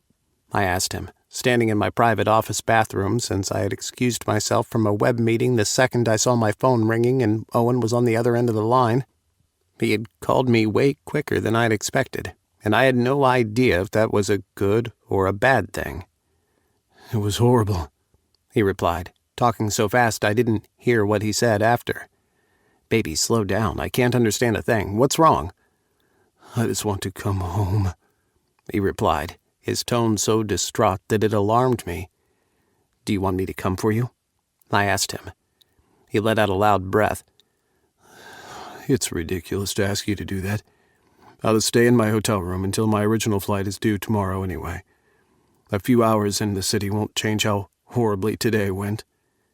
"That's it. Get your stuff together. I'm coming for you." "Declan, don't." "I don't like the way you sound hurt," I answered. "Once I'm there, the hotel will call you that a car is waiting for you out front. It will take you to a private airstrip to meet me. I'm coming for you." When he hadn't protested any more than that, I knew it was bad. I stood as he made his way inside the jet. He looked relieved when he saw me, and I reached for him, pulling him into me. Owen clung to my shoulders, burying his face into my neck. Shudders ran through him, and I ran my arms down his back, alarmed that something bad had really happened to him. "Did someone hurt you?" I asked, my voice sharper than I intended because it was one thing not to offer him a contract, but it was another thing altogether to hurt this man. He shook his head. "No, but it didn't make it any less painful." "Come here." I pulled him toward the seats, sitting with him next to me. "I couldn't get a word out of you on the phone. Tell Daddy what's wrong. Whose toes will I need to step on?" He took a deep breath and spilled everything that happened to him once he had the meeting with the publishing company. I listened, anger boiling, at the way they had only been interested in using Owen for their financial gain. He was clearly devastated at the reason they had been interested in him, then wanting him to claim a false identity as a marketing ploy. If they even knew the man a little before they made those ridiculous propositions, they would have known it was a waste of everybody's time. Owen was an honest man, and he was a good writer, too. It sucked that his first attempt at having his manuscript published was nothing more than an advertisement and money scheme for the publishing house. "They even wanted to know about my kids," Owen ended, just as angry as me. "I can't believe the real reason they were interested in me, and they had the guts to want me to lie and deceive readers. That's despicable." "It is," I agreed. "And thank God you're a man of integrity. I have no doubt they will find someone gullible enough to accept their offer." "They'll probably even be successful, too, for doing it," Owen cried in frustration. "That's immoral." "Do you want me to do something about it?" I asked him calmly. He stopped ranting and stared at me. "You can?" "Pretty sure if I dig deep enough, I can get some heads rolling in that place. I've worked with a lot of people over the years, Owen." He chewed on his bottom lip, then gave a sigh and deflated. "I want to say yes. I wish I could. But I don't want to be involved in anything at all with that company. For sure, they'll get their comeuppance." "Are you certain?" He smiled at me, the bright spots of red from anger fading from his face. "Yes, I'm sure. But you're incredibly sweet for offering." And because I knew his weakness, I teased him. "If you knew my thoughts right now, you wouldn't call me sweet." That smile I loved so much widened with mischief. But before he could say anything, it was announced for us to secure our seatbelts for takeoff. We complied, but he reached for my hand and relaxed in my presence as we taxied the runway before taking off. "I'm so disappointed," he said on a sigh. "This trip was such a waste of my time." I squeezed his hand. "Don't think of it that way. File it away as experience. Now you'll be more cautious with the next publisher, I am sure." "What next publisher?" he said on a groan. "I'll never send another manuscript to anyone else." "Bullshit," I protested. He turned his head to me. "I know I said I didn't need your help before, but maybe—" I shook my head, cutting him off. "Nope. You and I know that you've got to do this on your own. I'll still be here to hold your hand through the rejections and share in the joys of your success, but this is something you have to do on your own, or you'll never be sure if it's you or me that's responsible for your success." "At this rate, what success?" I gave him a blank stare. "You're being dramatic, babe, but I understand you're not feeling your best right now. I have something that might cheer you up." The words were hardly out of my mouth before Owen had his seatbelt undone and plopped his ass into my lap. "Damn, boy, safety first," I told him, just as the light on the seatbelt switched to green. He looked appeased as he bowed his head until his lips hovered over mine. "You were saying?" My dear, predictable boy could so easily be turned on. I knew he was still pissed about wasting the day chasing after an opportunity that had been an utter disappointment. He was still burning with adrenaline from the experience which he was able to convert into sexual energy. He was ravenous, his lips roving mine aggressively while he shifted restlessly in my lap, his ass doing that sexy thing in which he rubbed it all over my aching cock. "Fuck," I gasped, tearing my lips away from his. "I don't have any lube, boy." "We'll come up with a substitute," he murmured. I reclined the seat all the way back to a slope, then pushed at his hips while teasing him. "You sure you want to do this?" I asked him. "We don't have to do anything but cuddle all the way back to Cincy."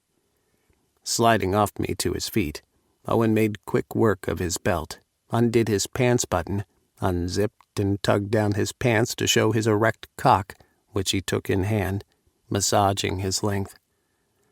"I'm sure of what I want, Daddy. And it's not just a cuddle. Maybe a cuddle afterward." "Then completely undress and come here." I undressed, sitting in the chair and watching him. I kicked off my shoes, pulled off my pants, and my shirt followed suit. Owen's eyes hungrily wandered to my nipples. I lightly grazed them with my hands, and he sucked in a deep breath. "Daddy, can't I play with them?" he moaned. "Not yet," I told him. "They're still a lot sensitive. I know something you can play with, though." He regretfully tore his eyes away from my nipples to my crotch. His disappointment didn't last for long. He licked his lips. "Fuck, Daddy. You going to make a man out of me?" "Does the sex feel any different yet?" I asked him. He laughed. "No, but perhaps when we get married. It's just 9 days away." "Can't wait to prove you wrong. Bring that ass over here, boy. Daddy wants to snack." "Yes, Daddy." I reclined the chair some more and indicated how I wanted him. He turned with his back to me, straddling my waist, then inching down the chair to lie with his head positioned in the direction of my feet. His lovely, thick ass was just what I had ordered. I spread the cheeks, adjusted him a bit closer, before I set my tongue to work. Gripping my thighs for purchase, Owen licked me, rolling his tongue over the tip of my cock. His moan as I continued pleasuring him reverberated through me. "Fuck," I moaned, coating his hole with saliva before leaning backward and using my thumbs to stretch that pretty pink rim. He didn't stop sucking as much of me as he could while I fingered his ass, ensuring he was well stretched. When I was satisfied, I went back to licking, the muscles in my neck straining with each lift of my head to get to my prize. I slapped his ass hard, the sound echoing in the cabin. My fingers printed out on his skin and I squeezed, gripping the flesh hard until he squirmed. "Let's go to the bed," I told him. With one last suck of my cock, he released me, and we went through to the bedroom. My legs were shaky, and I was only too glad to sink down onto the bed. "Come and sit on my face, boy. I'm not done with you yet." "Oh, God, Daddy," he moaned as he straddled my shoulders and settled himself gingerly over my face. "Ride my tongue." And ride my tongue he did. He backed that sexy ass up and down my tongue, reaching back to pry his cheeks apart while he was at it. His sighs and moans filled the cabin. Every now and again, I aimed a slap at his ass just the way he liked it. I set him off even more until I clamped my arms down his thighs and pulled him fully back to smother my face with his cheeks. I sucked at his puckered opening. "Oh, Daddy, I can't wait much longer," he moaned, wrapping a hand around my length. "Please?" With a little nudge from me, he slid to his side on the bed. I leaned over him, kissing him, and the minx couldn't resist lightly brushing the nipple rings. "Don't move," I told him. I hurried to the bathroom, quickly checking the supplies on hand. Not one goddamn thing.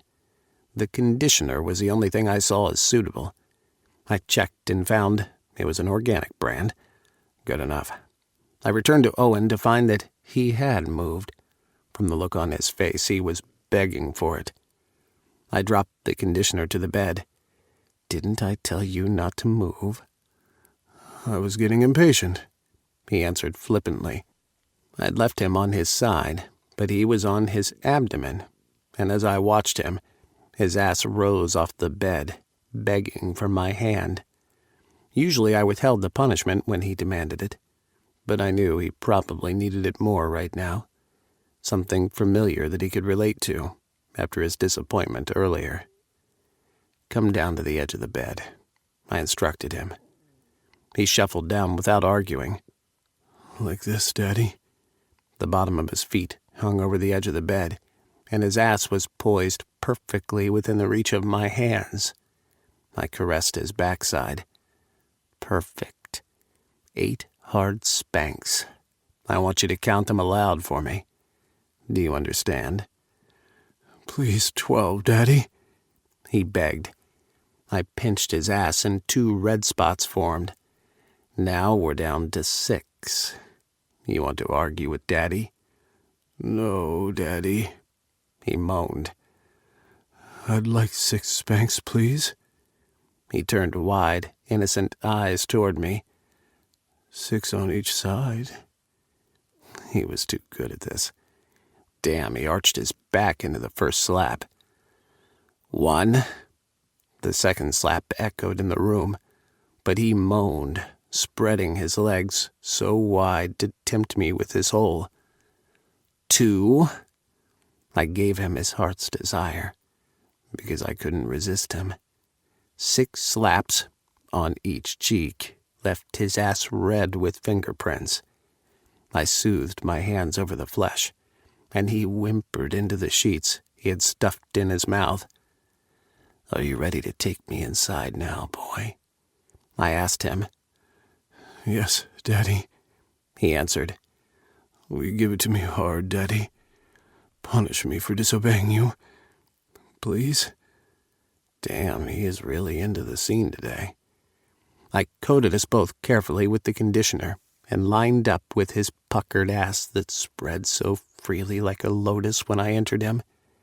I didn't plan to enter him all at once, but I went in with such ease that I couldn't stop myself until I was buried to the hilt inside his tight, warm crevice. I pulled out, and he groaned. I slid back inside him with a slow thrust, testing to ensure that we were both slick enough. The last thing I needed was to hurt him. Satisfied that we were both adequately lubed, I clutched his sides, pulled out, and thrust hard. The shift of muscles in his back was amazing. He pressed his torso to the bed, content to do very little but to have me use him. Over and over, like a vessel meant to house my cum, I thrust inside my boy's ass. He couldn't stay passive for long, though. He threw back his ass into each thrust, rolling his hips as I sheathed myself inside his body. Pulling his torso up, I wrapped a hand across his chest, going up around his other shoulder, into a loose chokehold. I kissed the side of his face as I fucked him. His back grazed my nipples, sending goosebumps down my spine. My climax hit me out of the blue. I didn't expect it, or I would have been taking care of him as well. I could do nothing but cling to him, grinding into his ass as though I wanted to crawl into his skin, becoming the pigments of his flesh. Fuck. I shuddered against him. Fuck, baby. I couldn't hold back. He gasped, laughing in amusement. Now that's the way to give a compliment. I pulled out, and a drip of my cum followed. I caught it with my finger and fed it back inside him. He clenched his ass to keep my seed, and I wished I had his favorite butt plug to keep his insides all cummy the way he liked it. I'll help you get off, I told him. He turned over onto his back and fisted his dick. I can handle it. You can watch if you want to. So I sat back on my haunches and watched my boy sliding his fist over his cock, stroking himself. Just eyeing him was a turn-on, but it was taking him a while to get there. I reached for the conditioner. Here, let me help. How? He asked. I didn't answer, but allowed him to watch me as I fingered my ass with the substituted slick. His breath hitched when he noticed my intentions. I worked a finger inside my still so tightly clenched hole. Sometimes, when we had sex, he would stick a finger up my ass. But since the first time he fucked me, he hadn't asked again, and I hadn't volunteered. Not that it was unpleasant, but fuck, I'd rather be inside him, and he preferred it anyway. I wasn't inflexible, though, and he would get off more with me clenching on him. Daddy, you don't have to, he said when I reached for his cock to coat him as well. You didn't enjoy it the first time? I asked, pausing. Of course I did. You're so fucking tight, Daddy. Just thinking about it makes me want to nut so hard. Good. Then this won't take long. With Owen lying on his back, I straddled him, reaching down to kiss him before I grasped his cock and tried to get him in. It was a fucking tight stretch of my ring. But when I lowered myself until I was fully seated, the sensation was breathtaking. I felt stretched to the limit. Oh, fuck, Daddy, he moaned when I began to move, riding my boy slowly at first. He gripped the sheets, hips bucking upward each time my ass snapped down into his pelvis. I increased my tempo, riding him harder as I loosened up for him. The play of emotions on his face was everything. His chest heaved, he keened loud, he swore, and then he claimed he was fucking dying. But death felt good if this was what it was. I watched as I resurrected him, his eyes flying open. I rode him even harder, my hands pressed into his chest as I slammed my ass down over and over. When he couldn't take any more, his hands clamped down onto my waist, holding me flush against him as he raised his hips, grinding even deeper inside me. When his climax subsided, he fell back against the bed, breathing as hard as me. We stared at each other, and I saw the same wonder in his eyes that I was sure was in mine. How the hell did sex with him get better every time? Carefully, I lifted off him, trying to hide my wince of discomfort now that the endorphins were wearing off. I could feel the ache in my ass. I'd probably be walking funny when we got off the jet, but I couldn't even bring myself to care. "How are you feeling now?" I asked him, lying on my tummy while he still remained on his back. "About sex?" I bit his shoulder playfully. "I already can tell how you feel about that. I mean, the way everything turned out today." "Still disappointed," he answered. "But someone knows how to cheer me up. So I'm too mellow right now to think about it. Later, I can go back to being pissed." Works like a charm every time. Chapter 42. Owen. As it turned out, I was too busy helping with everything we needed to do on the last minute for our wedding to dwell much about not getting a contract with the publishing house of my first choice. At times, when I wasn't busy, and there was a lull in my day, I would remember how everything turned out. I even got really sad about it once, but then Declan sat me down and reminded me that I had gotten an offer. I just turned it down. Regardless of the greater why of it, they must have at least liked my manuscript to take me on as the face of their rainbow house. I immediately felt better. I didn't send my manuscript to another publisher. I didn't want to focus on anything apart from my wedding. After our honeymoon, to God knew where, since Declan wanted it to be a surprise, then I could return home with renewed focus and energy to start over.